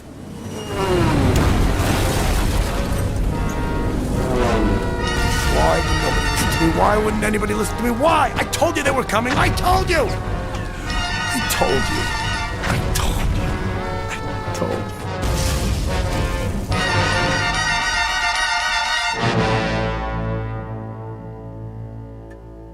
I stood there at the window for a long time, thinking about Mr. Jensen and his problem, his dream. I knew I had to wake him and send him on his way, at least for now. I could give him some sleeping pills, maybe a program of therapy, till I could talk to some doctors that I knew and ask if they had ever had a case like this one. Mr. Jensen? Mr. Jensen? It's getting late. I'm afraid I'm going to have to... Mr. Jensen? Mr. Jensen, where did you... Carol? Yes, Dr. Gillespie? What happened to the patient? The patient? Jensen. I didn't realize he'd slipped out. I let him fall asleep on the couch because he looked so exhausted. I don't know anything about him, Mr. Jensen, Doctor. The man who was in my office all afternoon. It's a good thing there were no other appointments. I hope you have his number. I wanted to schedule a series of sessions starting next week. I'm really sorry, sir, but I don't show any appointments at all today. I was wondering how long you needed me. I have a date this evening, and... Hold on. You mean to tell me a man named Jensen didn't walk in here and ask to see me? Big guy, shirt with flowers on it? Why, no, sir. I've been here the whole time. I thought you wanted me to stay and work on the files. All right, Carol, that will be all. You can go now. I'll lock up. Yes, sir. Good night, sir. Try this analogy, Mr. Jensen. Supposing I were to go back in time and I got hit, say, by a taxi. Now it figures that if I went back in time and got killed, I couldn't be alive today. Alive today.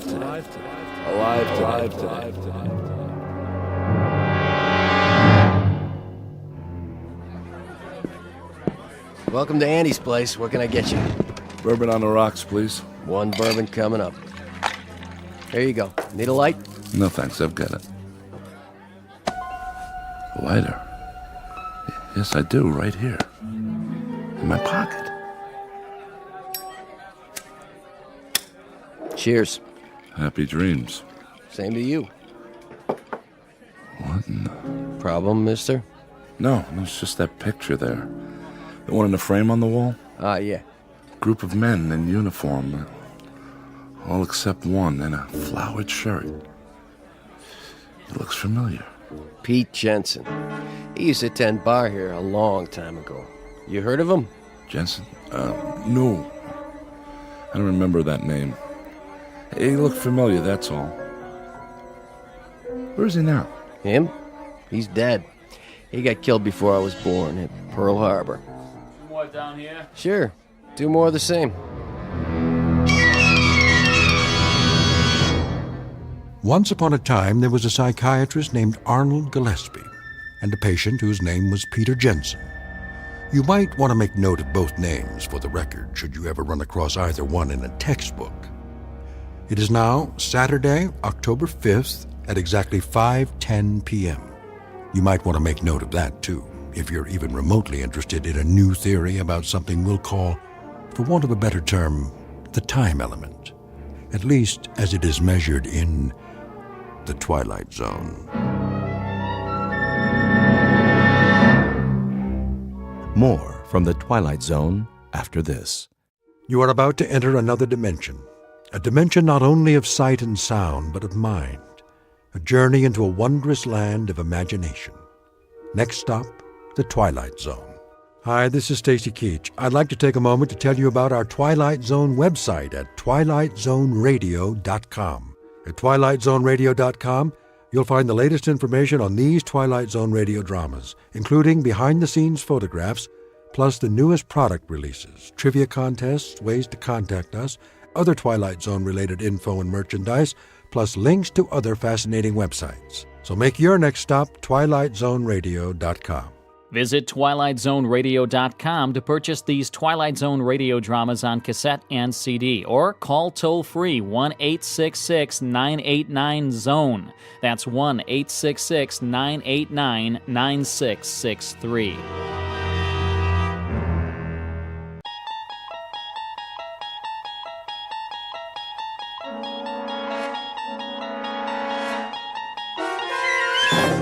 There is a fifth dimension beyond that which is known to man. It is a dimension as vast as space and as timeless as infinity.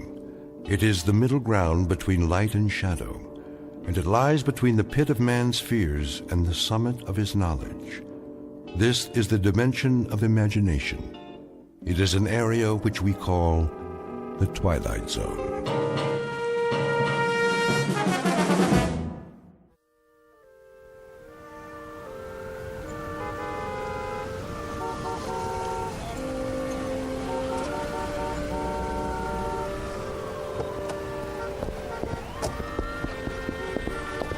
No double parking. Move it, son. Yes, I heard you. I said move it. Oh, but you see, I'm not double parked, not at all. Then what are you doing? That's a yellow zone, ain't it? So it is. But I won't be a moment. I just have to use the payphone. That one right there on the corner. All right, officer? Loading and unloading only. One call. That's it. I've been driving up and down for blocks. 10 blocks, to be exact, in search of a phone. And there's phone booths all over the place. Yeah, and they're all out of order. Hard to believe. I know. In a city like this. Ain't my problem. No, but it's mine. I have a call to make, a very important call. Why don't you go home? You got a phone, don't you? Of course I do, but it can't wait. Layla might go out for the evening, and I gotta catch her first and tell her, ask her if it would be all right to... I'll give you 10 minutes. That's it. Or you get towed. You don't want that to happen, do you? Oh, no, not at all. $87 plus the ticket. Take my advice. Find a parking space. I tried that, but there aren't any. 2 minutes. You'll see. I'll be right back. Go on around. Keep it moving.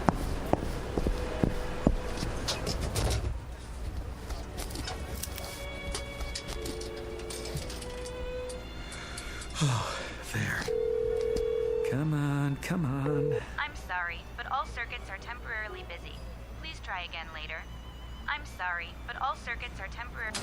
What is going on? Layla. Oh, baby, I'm trying to get through. Don't you know that? Can't you tell, darling? It's Roger. Roger, I need you tonight. Oh, Layla.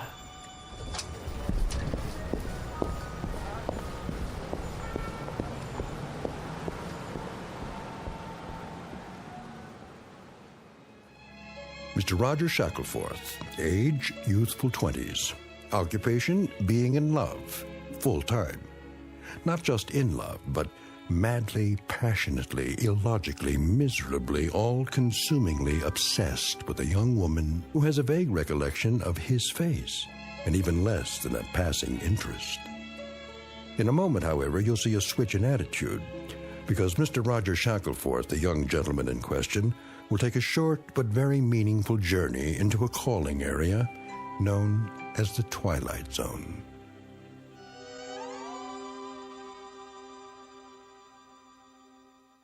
And now, The Twilight Zone and our story, The Chaser, starring Stephen Tobolowsky with Stacy Keach as your narrator.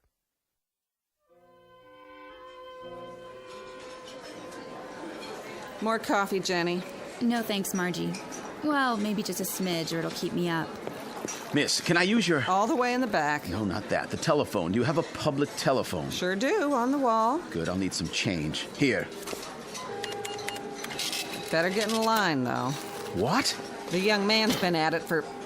I don't know how long.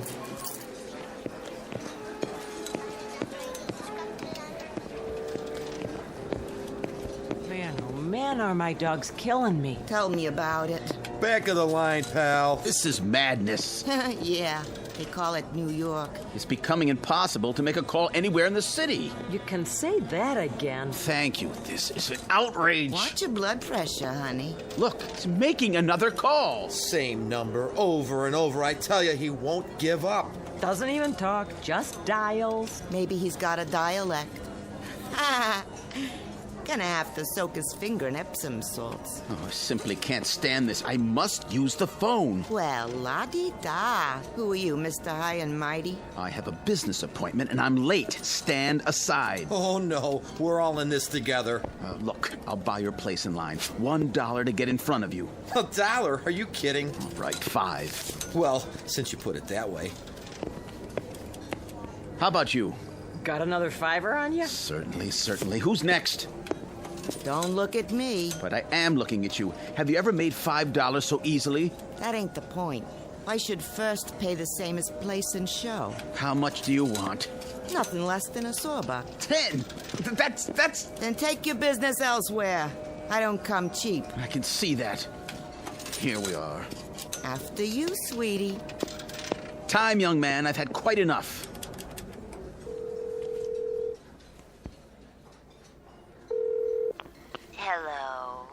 Hello? Layla? Darling? Who's this? It's Roger. Oh. Hello, Roger. What is it? I was just wondering... Uh-huh. I happen to be in the neighborhood. May I come to see you? No, I can't. But, darling... It's out of the question. Why? I couldn't bear to see anybody tonight. I'm such a mess. Oh, Layla, you can never be a mess. Listen, darling, I have to see you. Roger, it's impossible. But I must see you. Fiercely must. I love you. I can't hear you. We must have had a bad connection. I'll have to hang up. But, Layla... Roger, you've got to stop this. You're acting like a baby. I can't see you now, and that's that. Well, then talk to me. What do we have to talk about? I don't know. Say something. Say anything. Just let me keep hearing the sound of your voice. All right, Roger. I'll say something. Why don't you take a fly and jump at the moon? Layla! Now then, you finished, have you? No. She hung up on me. It's a misunderstanding. Or she's sore. I better call back and make sure everything's okay. No, please. I have an emergency. So have I. It won't do any good to call. Take my word for it. How do you know? I understand. I heard it all. You can't do it over the telephone. Will you stop pushing me? If he won't, I will. Yeah. Me too. Time. But... Here, take this card. It'll solve your problem. What are you... Take it. Go and see this man right now. Believe me, there's no other way I know. Go and see this man at this address, and he'll help you, guaranteed. But I don't even know where that is. Not far, just a few blocks. Give it a try. You'll see it works. All your problems will be solved before the night is over. Hurry now. Thank you. Operator, I got an emergency. Have a nice night now here.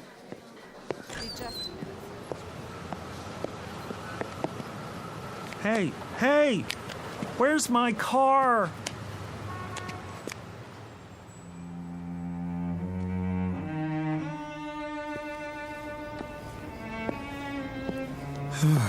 Number 1822. This must be it. Pretty dark. Can't see a doorbell. Ugh, some door. Didn't even touch it.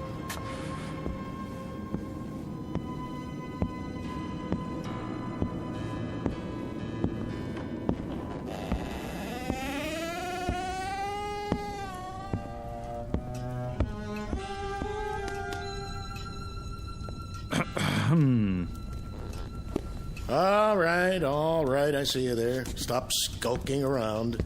I wasn't skulking. I just didn't know if... Common disease, not knowing if. Well, don't just stand there. Sit down. Okay, where? Try that pile of books. Oh, you sure do have a lot of them. I never saw so many before. Is this a library? You might say that. A private one. Have you read all these? Some of them. The others are for reference. You never know what people will need. No, sir. Do I know you? A man gave me your card. It says, Professor A. D-A-E-M-O-N. How do you pronounce that? Damon? If you prefer. And this address. I guess I'm in the right place? Oh, then you haven't come for a bottle of the glove cleaner. Glove cleaner? No. As a matter of fact... Perhaps another time. Well, as a matter of fact... You keep saying that. Come to the point. Well, the point is, I don't know why I came at all. You see, the man who gave me your card was a complete stranger. Oh, yes. Satisfied former customer, most likely. But I don't know why he gave it to me. I was standing there in the restaurant trying to make a call when... I know why you're here. You want what I've got. But how could I? I don't even know what you've got. A little bit of everything. Name your poison. Ointments, salves, powders, sovereign remedies, nectars, lotus blossoms, toxins, tonics, antitoxins, decoctions, concoctions, and potions. All guaranteed. Oh, well, I don't need anything like that. Well, don't be hasty. You're here, aren't you? Yeah, but I don't need any medicine. Son, you just might. You look feverish. Oh, that. It's sort of, nothing really. Nothing I don't supply. Something is my specialty, and anything is what you'll get here. You're ambitious, is that it? You want success, money, like Midas, the world at your feet? No, it's not that at all. Power. You want power. You don't understand. All I want is Layla. Layla? Yes. Oh, if I had Layla, I could do all the rest myself. Layla? I might have known. I offer him practically anything, and all he wants is Layla. I guess there's nothing you can do about that. That is the simplest of all, the elementary parlor trick of my science. You disappoint me. No, You still don't understand. You see, I am in love with someone named Layla, but she's not in love with me. And I don't know why I'm telling you this. I do. I can arrange it so she'll love you. How? I promise you, she'll never leave your side. When she isn't telling you she loves you, she'll be gazing at your loving face. She won't even eat before you do, and nothing will be too much for you to ask of her. Really? She'll worship you. She'll beg for kisses and weep for joy at your touch. And if in passing time you should perhaps look at another girl, or even do a little more than look, she'll feel hurt, but she'll forgive you and love you just the same. Frankly, you'd get the same shake from a Cocker Spaniel. Oh, but that's wonderful. That's all in the world I want, my Layla's love. His Layla's love. I should have known. Where did I put that bottle? If it isn't his Layla's love, it's his Dorothy's love, or his Rhea's love, or his Gwen's love. You keep it up there, on the bookshelves? Away from prying eyes. Tell me one last time. Are you sure you wouldn't be interested in the glove cleaner, as I call it? What is it? Well, there are many names for it, including the Eradicator. But glove cleaner is a nice, nondescriptive title. Clean, colorless, tasteless, unidentifiable, and sure. I'm not very interested in glove cleaners. Why not? It's easy, it's swift, it leaves no trace. It's perfect for its purpose. You're not making sense. Why, boy, that's all I make. Which is why I'm such a lonely man. You're absolutely sure you don't want to try the glove cleaner. It is very expensive. Perhaps you can't afford it. For instance, this little bottle costs $1,000. $1,000? Are all your prices like that? Some are, some aren't. What about the other one? The one that will make Layla love me? Oh, that's only $1. $1? Love potions are my cheapest items, and they're overpriced at that. $1 for my Layla's love? It won't hurt her. If anybody gets hurt, it'll be you, but I don't expect you to believe me. How do I use it? Put it in anything. A drink, tea, soup, coffee, water, anything at all. Makes no difference. You'll get exactly what you claim to want. Professor, you got a deal. I really don't believe any of this, but I'll try it. I'll try anything. What do I have to lose? If it works, I'll be the happiest man in the world.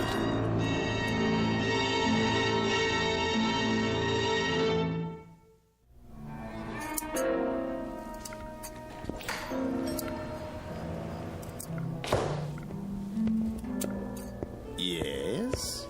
You're open. So it would appear. Lucky to find a flower shop open this late. May I help you? I certainly hope so. And the occasion? What? What is the event, sir? A prom, perhaps, or something along more somber lines? Somber? An injury, a lingering illness, leading to a departure. Dare I say, an interment? Oh, no. Nothing like that. Alas. A celebration! Ah. And what, may I ask, are we celebrating this evening? You may ask, and I'll tell you. We are celebrating fulfillment, contentment, consummation. Ah, the reading of a will. No. It's much more than that. A life sentence in the arms of my love without the possibility of parole. My condolences. We have some lovely wreaths. Don't you understand? I'm talking about true love. The kind you want to shout from the rooftops. Sparks, fireworks. A boutonniere. No, something more. A wrist corsage, then. Or a tasteful nosegay. What is the biggest thing you have? In what respect?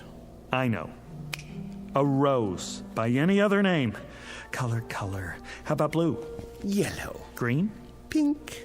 Red? White. Sold. For purity. An excellent choice, I'm sure. 1 dozen long-stemmed white roses. Will there be anything else? No. Yes. Champagne. And 2 glasses. Long stems on those, too. I'm afraid you'll have to visit your local vintner for those accessories. My sympathies to the blushing bride.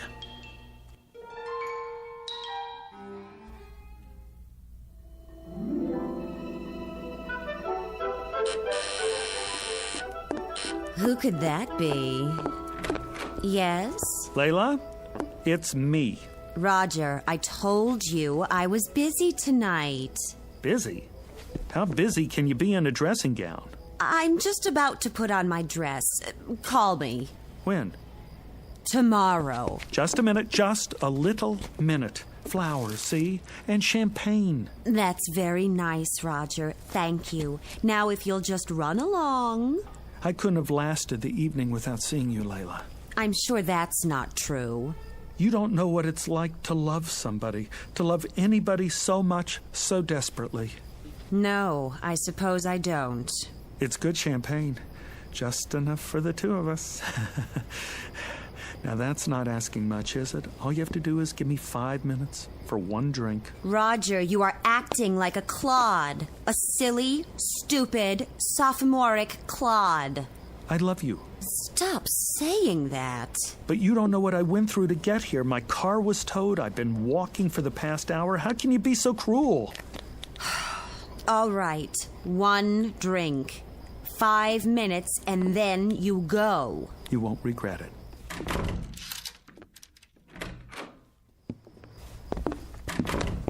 Layla? Not so fast. I've got to put on my dress. Why? You look like an angel. I know, but wait here. Ha-ha! It's like a new millennium.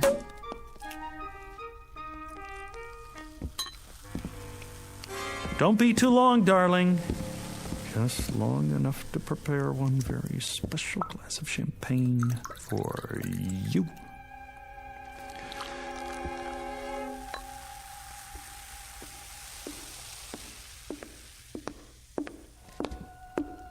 Well, let's get this over with. Wait, this one's yours. What's the difference? There's a little more in this one. If you say so. To us, darling. Well, time's up. Not so soon. Thank you very much for the drink and the flowers. Be sure to put them in water. Would you like me to do it for you? Goodbye, Roger. Excellent champagne, wasn't it? It'll pass. Very good year. No aftertaste. I suppose so. What are you looking at me like that for? In case it's my last look. All right, you've had it. The show's over. One last little kiss. Don't press your luck. But Layla... Roger, please, let's not prolong this. I haven't the time. All I'm asking is... Please go. Now. Look, I don't love you. I don't want you here. I don't even like you at the moment. Now go, please. If you're sure that's what you want. You look like a whipped dog. Oh, here. That's the best I can do. And it took all my strength. Thank you, I guess. Oh. What is it? I don't know. All of a sudden, I'm feeling a bit peculiar. You are? Roger, wait a minute. Perhaps I am being cruel. I don't mean to be. I understand. Do you? I'm sure I can do better than that. Let me make it a little nicer. If that's what you want.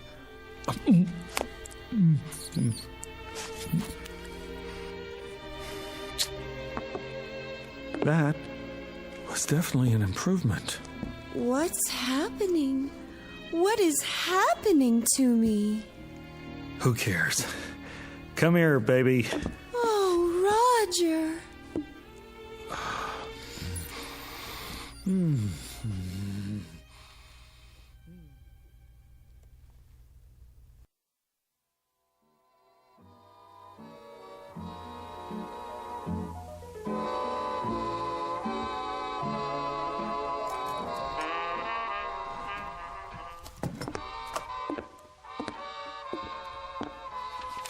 Can I get you anything, darling?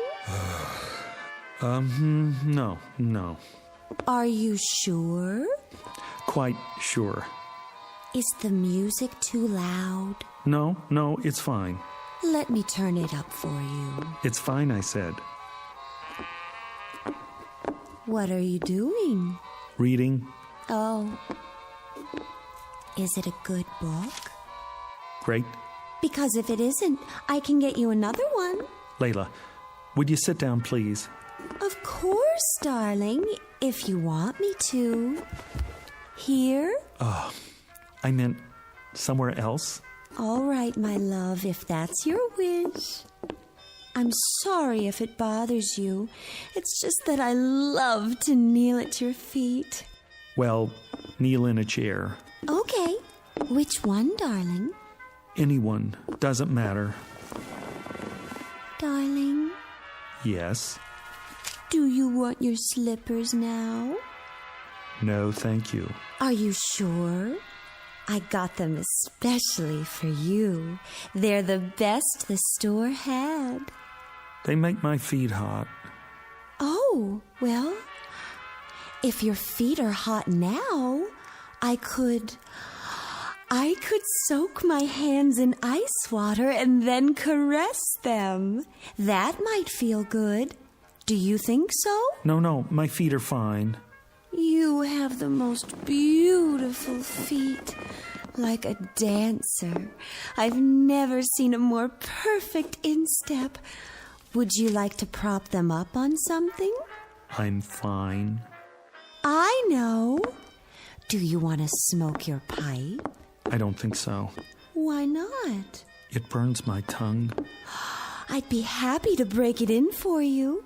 I could smoke it all day while you're at the office, and then when you come home... Thanks, Layla, but no thanks. You're welcome. Oh, darling, I'm so sorry. I'll get you a cigarette. Don't worry about it. I should have put fresh cigarettes in the box by your chair. Here, I'll light one for you. Am I doing it right? Fine. Would you like me to rub your back, darling? You just finished rubbing my back. I know. It's just that I adore touching you, and I'd be glad to rub it again. Maybe later. Am I disturbing your reading? No. Did I disturb you by asking if I was disturbing you? No, dearest, not at all. Oh, Roger, I love you so much. I'm so happy you're you. You're just perfect. I love to say I love you. I love to love you. I gotta get out of here. You do? I have an appointment. You do? Almost forgot. Hand me my jacket. Of course, here. I'm sorry I didn't press it for you. Will you be long? I don't know. You don't? I may be late. Would you like me to go too? No. No, won't be that late. Why don't you stay here and hug my pillow or something? Is anything wrong, Roger, darling? No, dearest. It's just I got an appointment and I'm late and I need a little air. While you're gone, my love will grow and grow. And when you get back, do you know what will happen when you get back? I promise you that... I promise you that when you get back, I'll make you the happiest man in the world.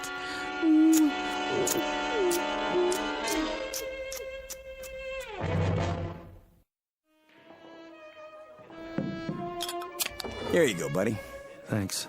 It's too bad it's not happy hour. You're running up quite a tab. Happy hour. Haven't had one of those in 6 months. Let me guess. Your old lady? That's just it. She's not old. She's young and beautiful. Perfect face, perfect figure. What's to complain about? I don't have any complaints, except that she's too perfect. Huh? Waits on me hand and foot, sees to my every need, ready to drain off my tension at a moment's notice. Nice work if you can get it. Hey, take my advice. What's that? Sit back and enjoy it. Ain't everybody's got what you got. Guys would kill for that. Luck had nothing to do with it. How do you mean? What, you make a deal with the devil or something? Sometimes I wonder. That's it. Maybe I did. Maybe I did after all. Where is this guy so I can make a deal myself? Here's a piece of advice for you. If anybody says he's got the solution to your problem, tell him to get lost. Keep the change. Thanks, buddy. See you next time. I doubt it. With any luck, there won't be a next time.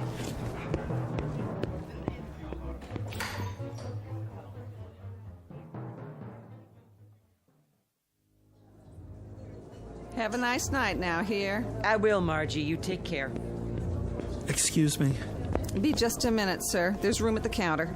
Hello? Yes? You remember me, don't you? Can't say that I do. You must. I was here once before, tying up the phone, caused quite a scene, I'm afraid. People lined up out the door.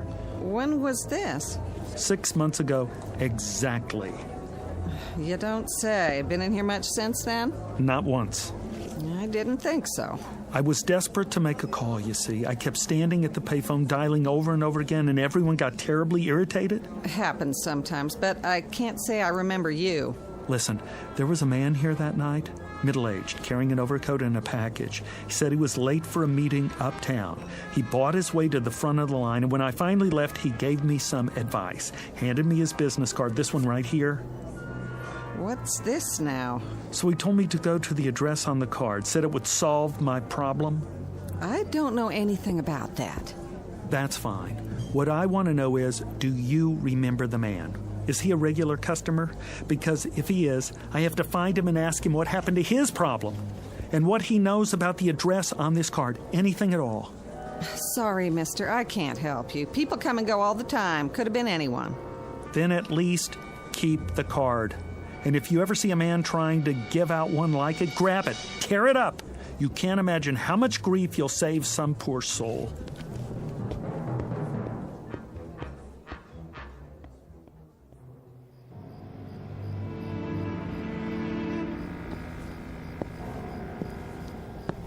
Here, number 22. Yep, same as before.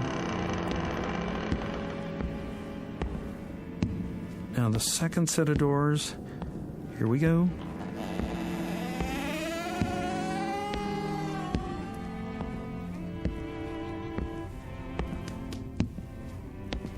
Hi there, Professor. Yes, I've been expecting you. You have? Yes. If not later, then sooner. So you remember me? I never forget a face. I rather thought you'd like to hear how things turned out. Oh, I know how things turned out. That potion really works. Why am I not surprised? Well, how are things with you? Things haven't changed with me in years. Pretty ugly situation we got. What situation is that? In the world, I mean, with China. You don't look so good either. Me? Oh, I'm just as you would expect. That's what I thought.